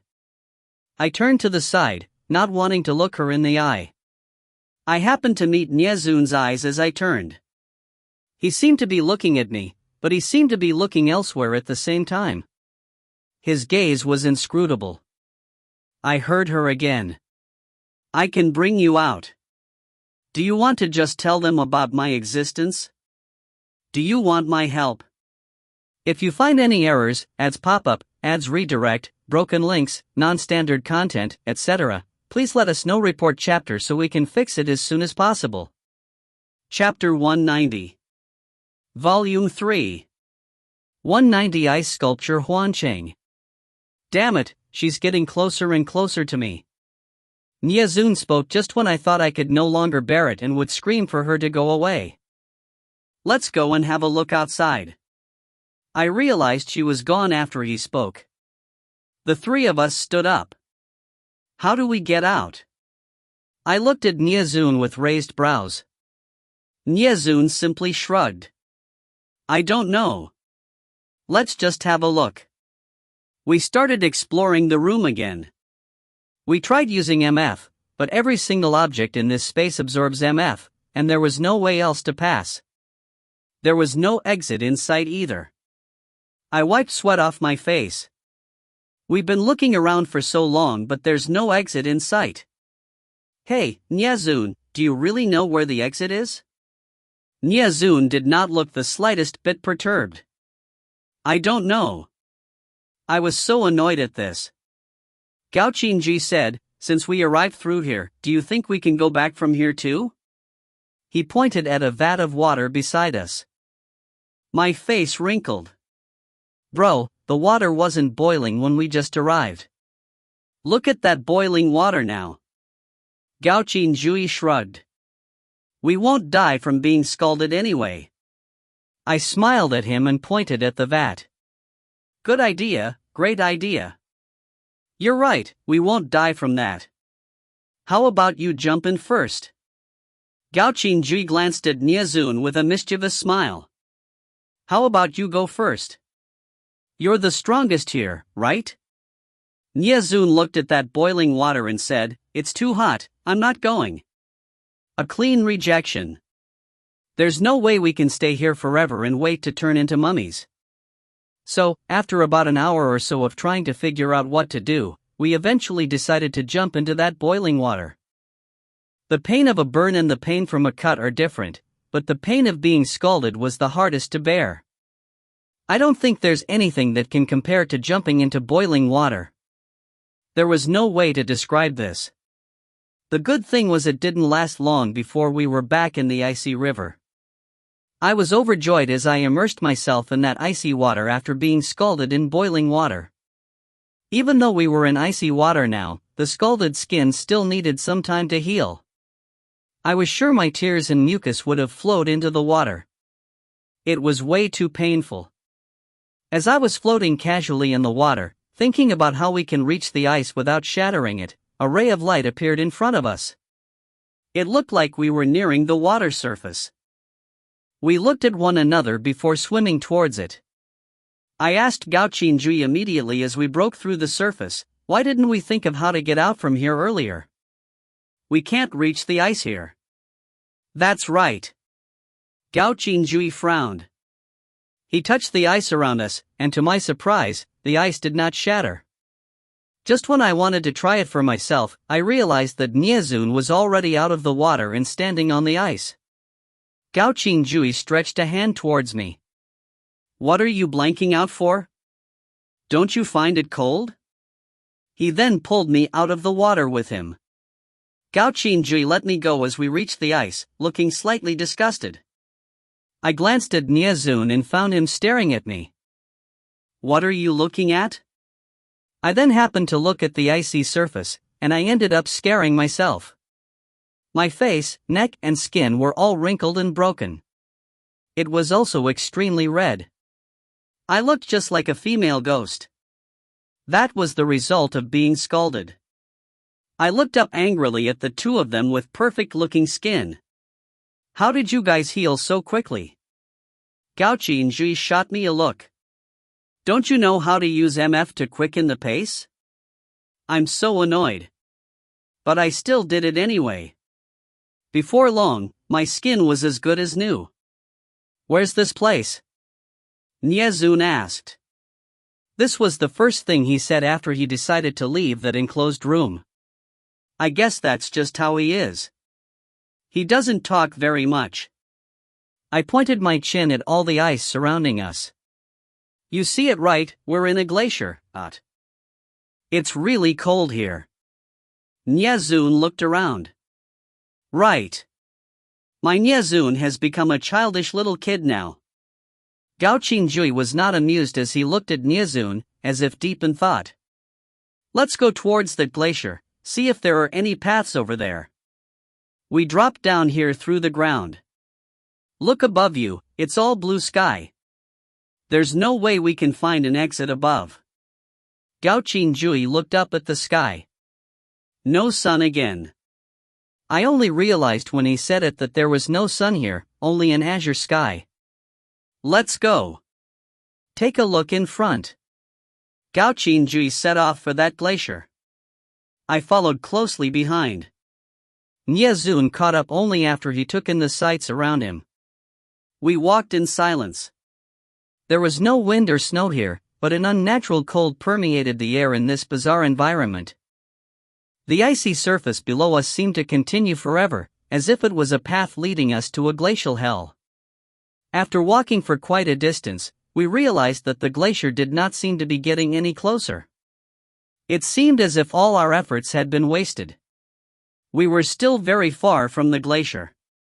Why does it feel like this is a mirage? I frowned as I broke the silence. I could no longer stand this silence. Sadly, none of them were keen to engage me in conversation. They simply kept their eyes on the glacier in front. My lips twitched. The split zone is weird, the people here are weird. Weren't these two at loggerheads before? Now that I look at it, they are a great match when they're together in silence like this. Two cold, arrogant individuals. You guys should call yourselves Gaoling Jui and Nie Lang. T/N, the Chinese character for cold is Lang, and Lishan replaced a character in their names with Lang. As I was still annoyed at being ignored, I realized we had already arrived at the foot of the glacier. What's happening here? The glacier wasn't small, but it wasn't huge either. It seemed like a fake glacier, looking like a mountain was perfectly encased inside it under that smooth and dazzling exterior. It seemed to be so far away, but we arrived here so quickly. Gao Qingjui smiled mysteriously as he eyed the glacier with suspicion. There seems to be someone inside. Niezun pointed a finger at the glacier right in front of us. I could not see a thing through that shiny and reflective surface ice. I focused MF onto my eyes to see better, and what I saw ended up confusing me. Huan Chang. Why is he here? I pointed at the standing figure embedded in the glacier. Huan Qing was still in his white suit, and it wasn't easy to spot him in this glacier. Gao Qingjui frowned. This glacier isn't hollow. Why would he be frozen in there? And we can see him from here. How would I know? Niezun turned to me and asked, You know this person? I nodded. He's my friend. Niezun smiled. Then let's get his corpse out of there. He won't be having fun there alone anyway. His eyes were gleaming with a wicked expectation as he looked at Huan Cheng. My lips twitched again. He didn't sound like he wanted to save Huan Cheng by getting him out. I wonder if it would be better for Huan Cheng to just stay in there. But of course, there's no way I would let Huan Cheng stay here alone in this godforsaken place. So, we had to get him out first. I lifted my left hand and pointed it at the glacier. Scorpion ray, shatter this ice. A great weapon would need a cool phrase to go with it. Ever since the scorpion ray embedded itself into my arm, I did feel a sort of resonance with it. It had never disappointed me. A bright light emanated from my left wrist, producing countless needles of light that flew towards the glacier. I didn't hope for much at first, since I expected for the MF to be absorbed by the glacier.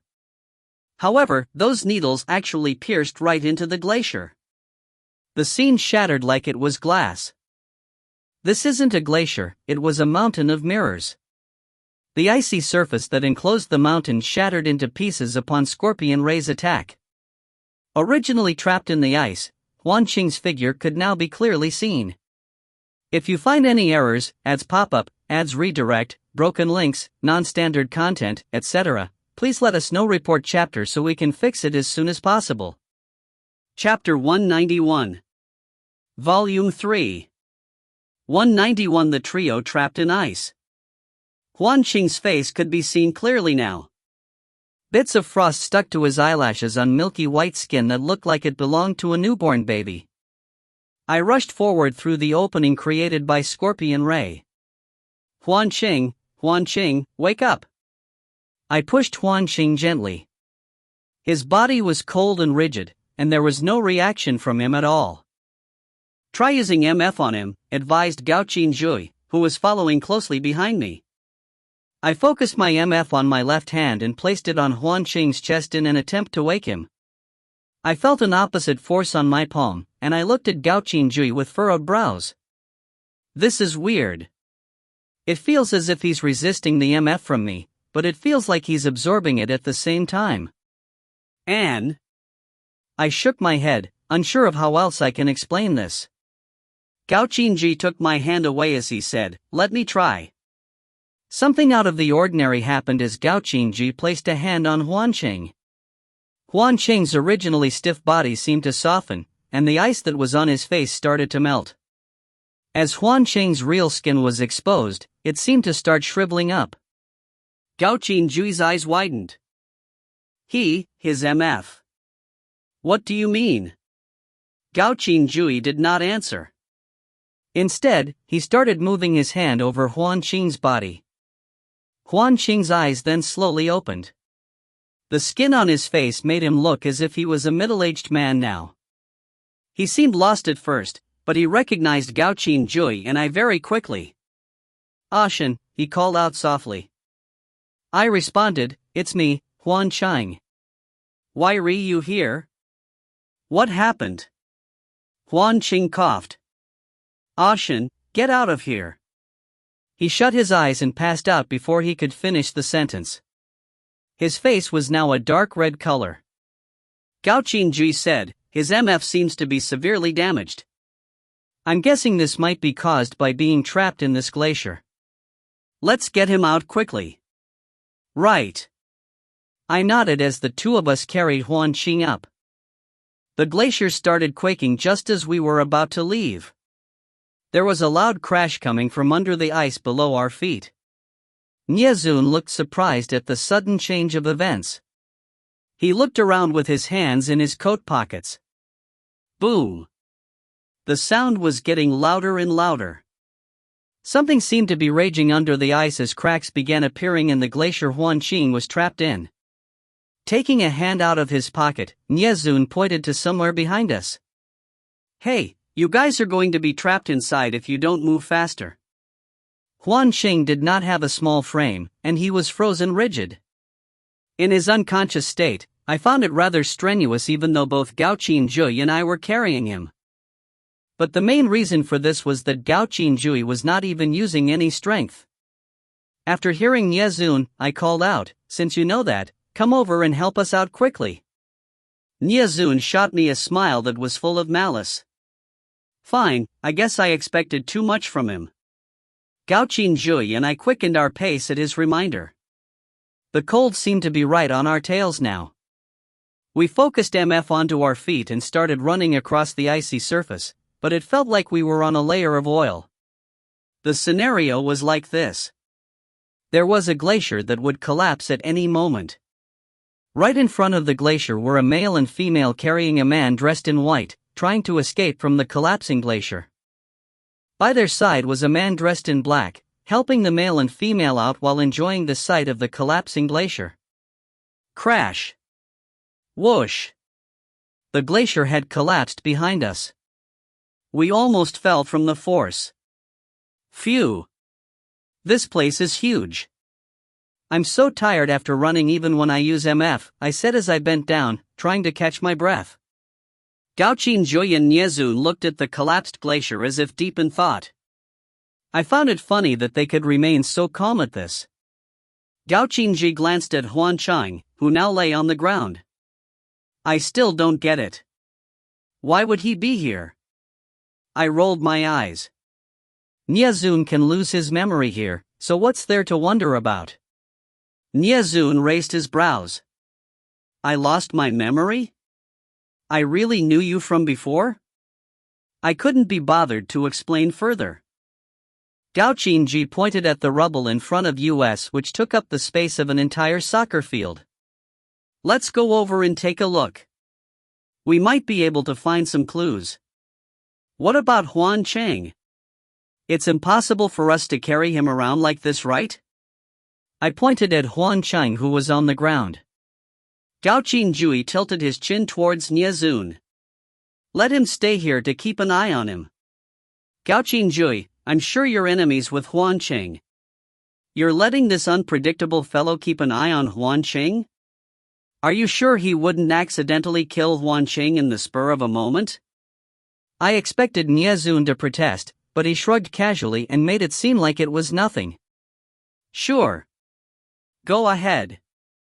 I'm not that interested in that place anyway, but...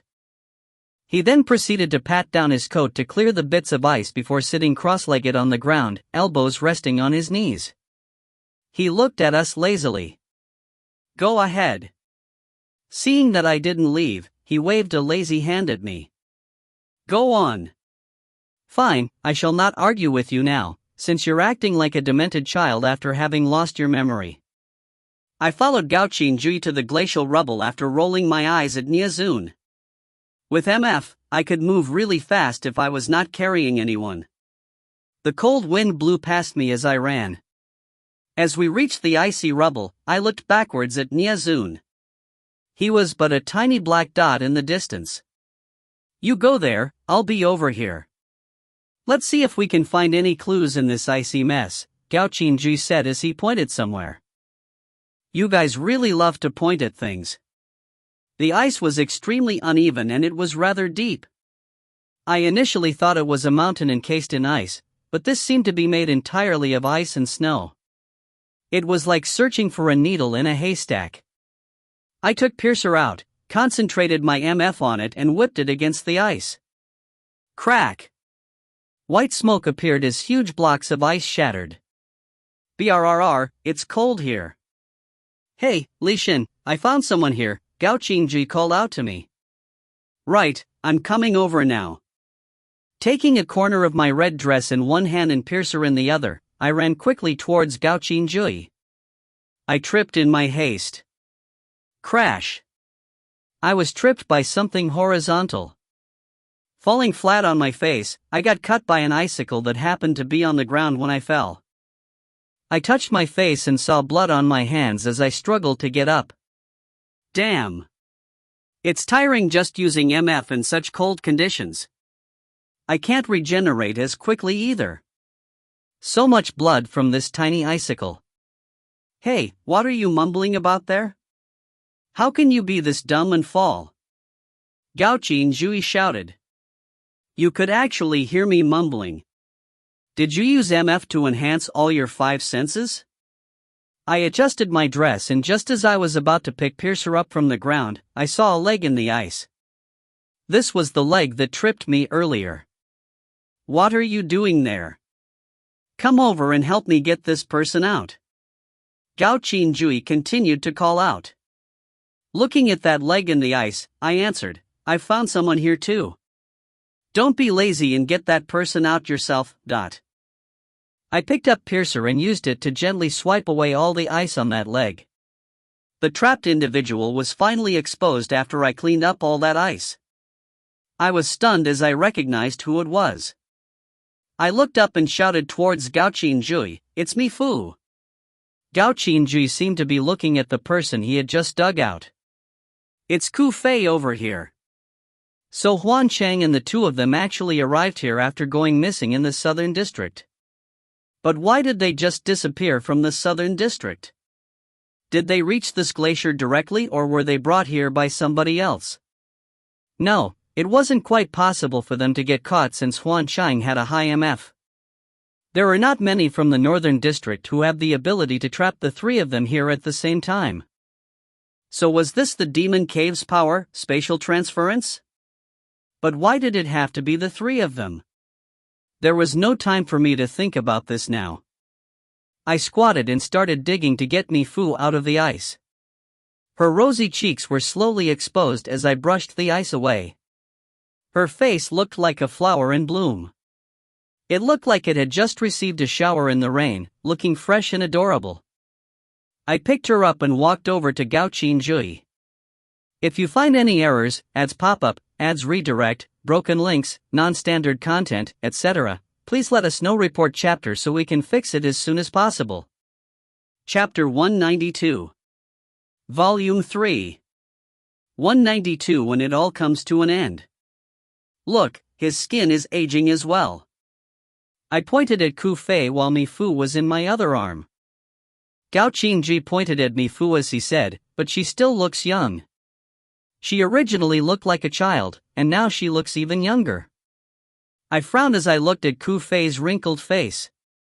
What caused this? No matter the reason, let's just bring them back to where Niezun is. I'm a bit concerned if Huan Qing's alone with Niezun, Gao Qinji said. I raised a brow. You actually worry about Huan Chang? You don't seem to be that kind. Gao Qinji smirked. I'm definitely no saint, but I don't wish for Niezun to go crazy and kill them all either. If that happens, we'll be the only three left here.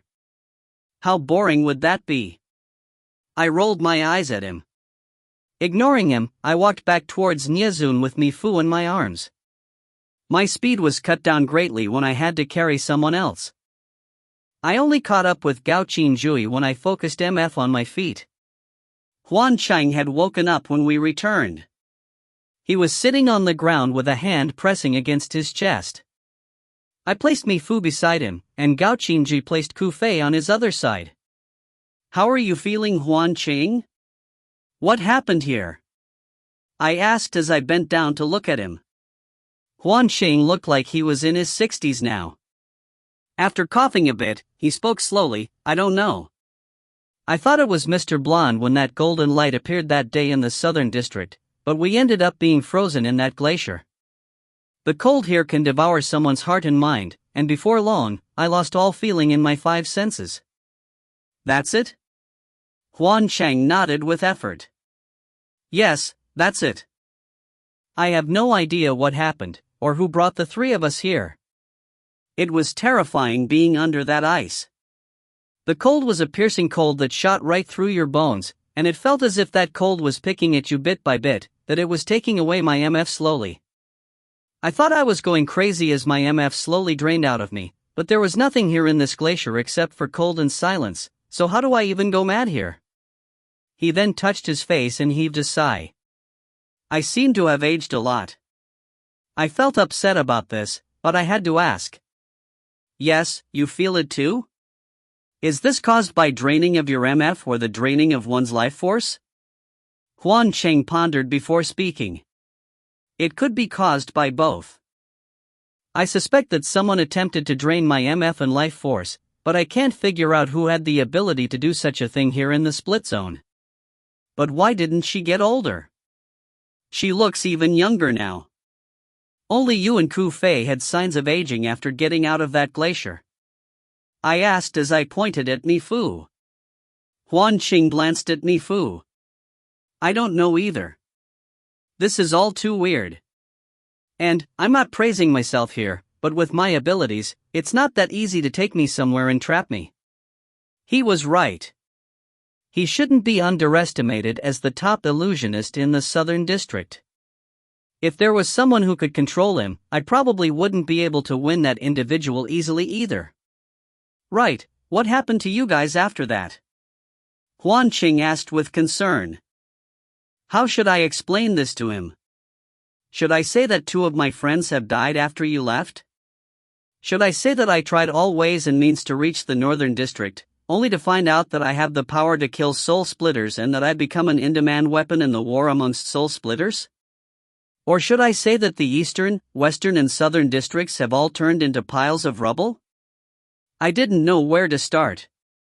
We arrived here after you left, and the Eastern, Western and Southern districts have all been destroyed by the soul splitters, Gao Qingji explained evenly without the slightest hint of hesitation. He easily completed a task I found extremely difficult. A look of disbelief was on Huan Qing. What did you say? You're not lying? He then looked at me, waiting for either an affirmation or a denial. I could only nod. How could that be? He muttered. That's right, how could that be? I wanted to know why it happened too. Ugh, Ku Fei made a sound, and I rushed over to support him. Where's this place? Ku Fei asked after looking around him for quite some time. This is the Northern District. It was Gao Qingjui who spoke. Ku Fei's eyes widened. Northern District? I laughed. Yes, the Northern District. Do you have to stutter this much? Ku Fei looked around him again, looking doubtful as he took in the icy scene. When he happened to glance at his own reflection on the icy ground, he was absolutely stunned. I sighed as I touched his shoulder. I know questions must be swimming in your head. We have the same questions you have, and we're not able to give you any answers now. But now that everyone is back together, we can work together to find a solution. What big talk for an heir. I wonder what kind of solution you'd find to save him. A disembodied voice came from somewhere above the glacier, from somewhere in the sky. The voice was steady as it spoke, making me feel slightly afraid. It was an extremely unique voice. I snapped my head up to look at the sky. Who is it? The voice continued from above. The life force of 2 of your friends have been absorbed by me, and they will die within 3 hours. I'd like to see how you'd save them. Die. I don't want to lose any more people. I hate hearing this word. I stared at the sky with gritted teeth. Show yourself if you dare. How cowardly of you to hide. Gao Qingjui was extremely calm in this situation. He spoke in an even tone. May I ask, if you say this glacier here belongs to you, that this means you're able to control it as well? The mysterious voice laughed. As expected of Gao Qingjui, the best among Si Luo's subordinates. That's right, I'm the creator of this demon cave. Gao Qingjui smirked. The demon cave has long been a mystery. It's a place that not even Songming from the Gate of Ghost or Tao Lai from the Gate of Heaven would enter in haste. It has been a restricted zone in the Northern District for years, and a coward like you from nowhere is claiming to be its creator now? Do you think I would believe you? Since you know me, you should also know that although I've left the Gate of Heaven for a long time, my abilities are still top-notch amongst the soul splitters. So, why haven't I heard the slightest bit of news about a skilled master living secretly in the Gate of Ghost all these years? As expected of Gao Qingjui. Only he would dare be this audacious. The voice answered calmly, there just so happens to be this ghost living secretly here in the Gate of Ghost. You don't know this because you're ignorant, Gao Qingjui. You're too arrogant, too audacious. It's also because of this that you lost that other soul at that time. Gao Qingjui interrupted the voice coldly, who are you? How do you know this? The voice sounded like it was smiling as it spoke. I've already told you, I'm a ghost living secretly here in the Gate of Ghost. Gao Qingju's eyes darkened as he shot a look at me, causing me to be stunned momentarily. I furrowed my brows, meaning to say, what are you looking at me for? Have I offended you? It's this dude in the sky who just offended you. But Gao Qingju kept his eyes on me, looking like he was agonizing over something. I felt uneasy at this. Why was he looking at me like this? A dark shadow flashed past me all of a sudden. Nie Zun appeared right in front of me.